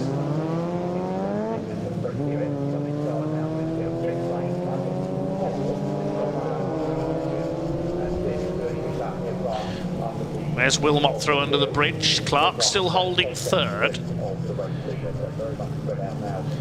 But it's a wonder anyone can see anything. We can barely see the cars from trackside at the moment. Drivers doing very, very well indeed to put on a show here. 2 minutes 50 left on the clock, so we'll get possibly only one more lap out of this, because the leader is lapping in the 2 minute 46s. I think we'll just get the one more lap here. There's Gary Papworth leading Class C ahead of Dan Truman. There's David Taylor. Slightly frustrating weekend for the Scotsman. Yes, the last lap board is out, so the leader has just gone through. So we're on the last lap now. It's going to be a 5-lap race to conclude the day for the Mini Challenge Club Sport with AirTech Motorsports.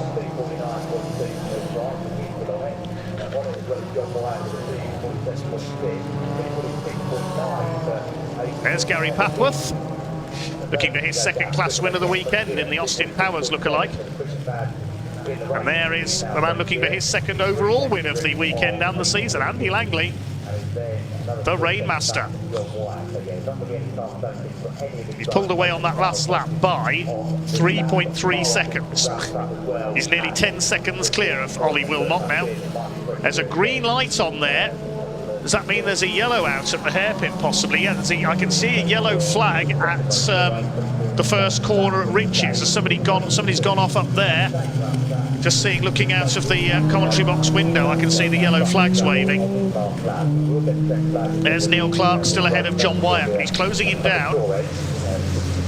Now, have we lost anybody up there?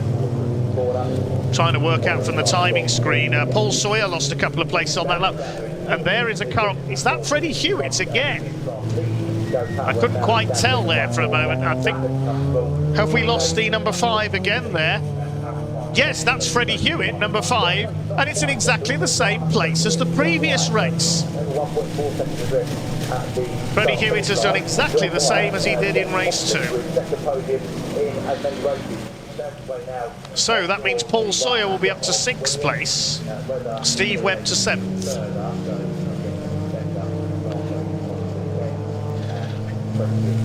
Up the inside, Dan Truman battling away with David Taylor.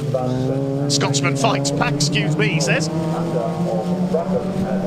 We're losing ground to Gary Papworth. He's going to win the class. And who's going to win this race? It's going to be Andy Langley. Here he comes on his local circuit, the Norfolk Mini driver.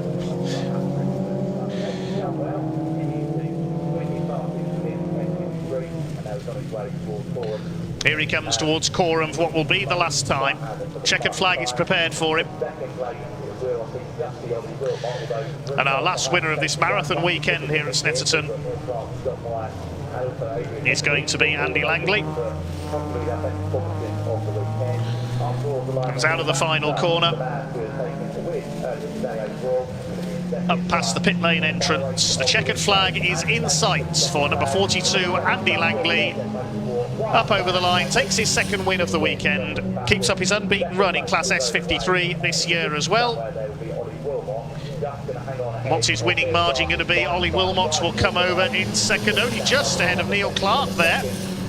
So Wilmot in 2nd, 10.9 seconds down, our race winner. Neil Clark 3rd, John Wyatt 4th, and Adrian Lingy was 5th. They all closed up in the closing stages.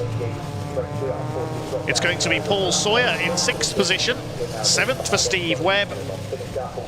Ian Trundley will take 8th place. And here comes Gary Papworth. He's going to be 9th overall and win Class C. What's his margin? His margin was 4 seconds over Daniel Truman.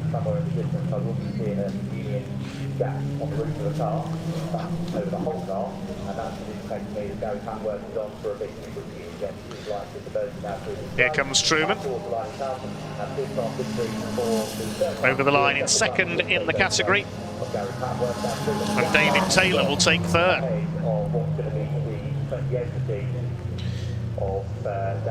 Chris Aram and Freya Belk will be our other finishers.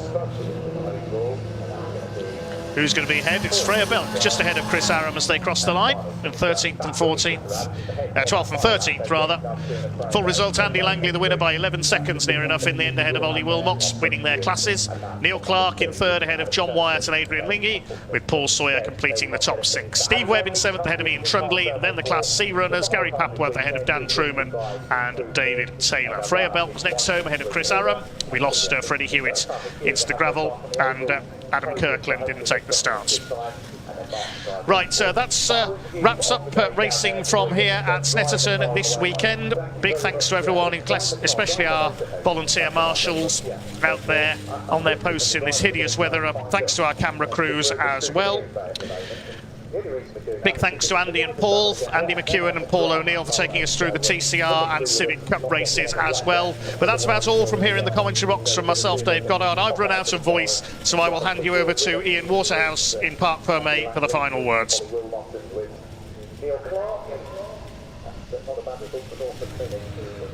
Oh wow, what a race that was. Andy Langley over there is your winner. As you can see, he's in the car. We have requested that he comes over here. We can't go out because we've got we don't want to absolutely destroy the camera. There's Andy. Great race. I mean, credit to Bark as well for getting that one underway too. So Andy's coming over now. Let's just very quickly grab a word because I know Mark wants to speak to him as well. Andy, wow, that was quite something out there. Just how bad was it? Oh, probably the worst conditions I've driven in, to be honest. Really? Yeah, lots of standing water everywhere. You just had to sort of guess where the line was. A note on the entire day then, because home advantage has certainly paid dividends, isn't it? I think it definitely did today, yeah. Yeah, that's a fact. Look, I'm going to let you go anyway. If you don't mind just having a quick chat with Mark in a minute, if that's all right, really appreciate that. I'm going to move over here where it's dry. I just want to say on the live stream, can we give a big shout out, by the way, in the live chat to, we've got a team of people who spent the entire weekend here getting absolutely drenched. Big thank you to Danny, of course, who's been holding this camera all weekend. Massive thank you to you. Out around the circuit, we have had Anton, Zolly, Haas, Jake and Sean. A big shout out to those guys. They are still out there now packing those cameras down. They have spent the entire weekend getting absolutely drenched. So please, in that live chat, a bit of love for the people who bring you these pictures completely live and free as well. So big shout out to them. Of course, a massive shout out to Chris, our director this weekend. A massive shout out to the one and only Dave Doyle, Paul O'Neill and Andy McEwen as well. So thank you everybody so much. Just as Max Hall's TCR car makes its way out of scrutiny in here. That is it from Snetterton. It ends on a wet note indeed, but the racing has been hot, hot, hot. It's been a superb weekend here at Snetterton. Bark TV will be back. As ever, thank you to you for watching. Hit that like button, hit that subscribe button. More racing action coming up in 2025 here with the British Automobile Racing Club. From me, Ian Wardhouse, it's goodbye and we'll see you soon. Bye-bye.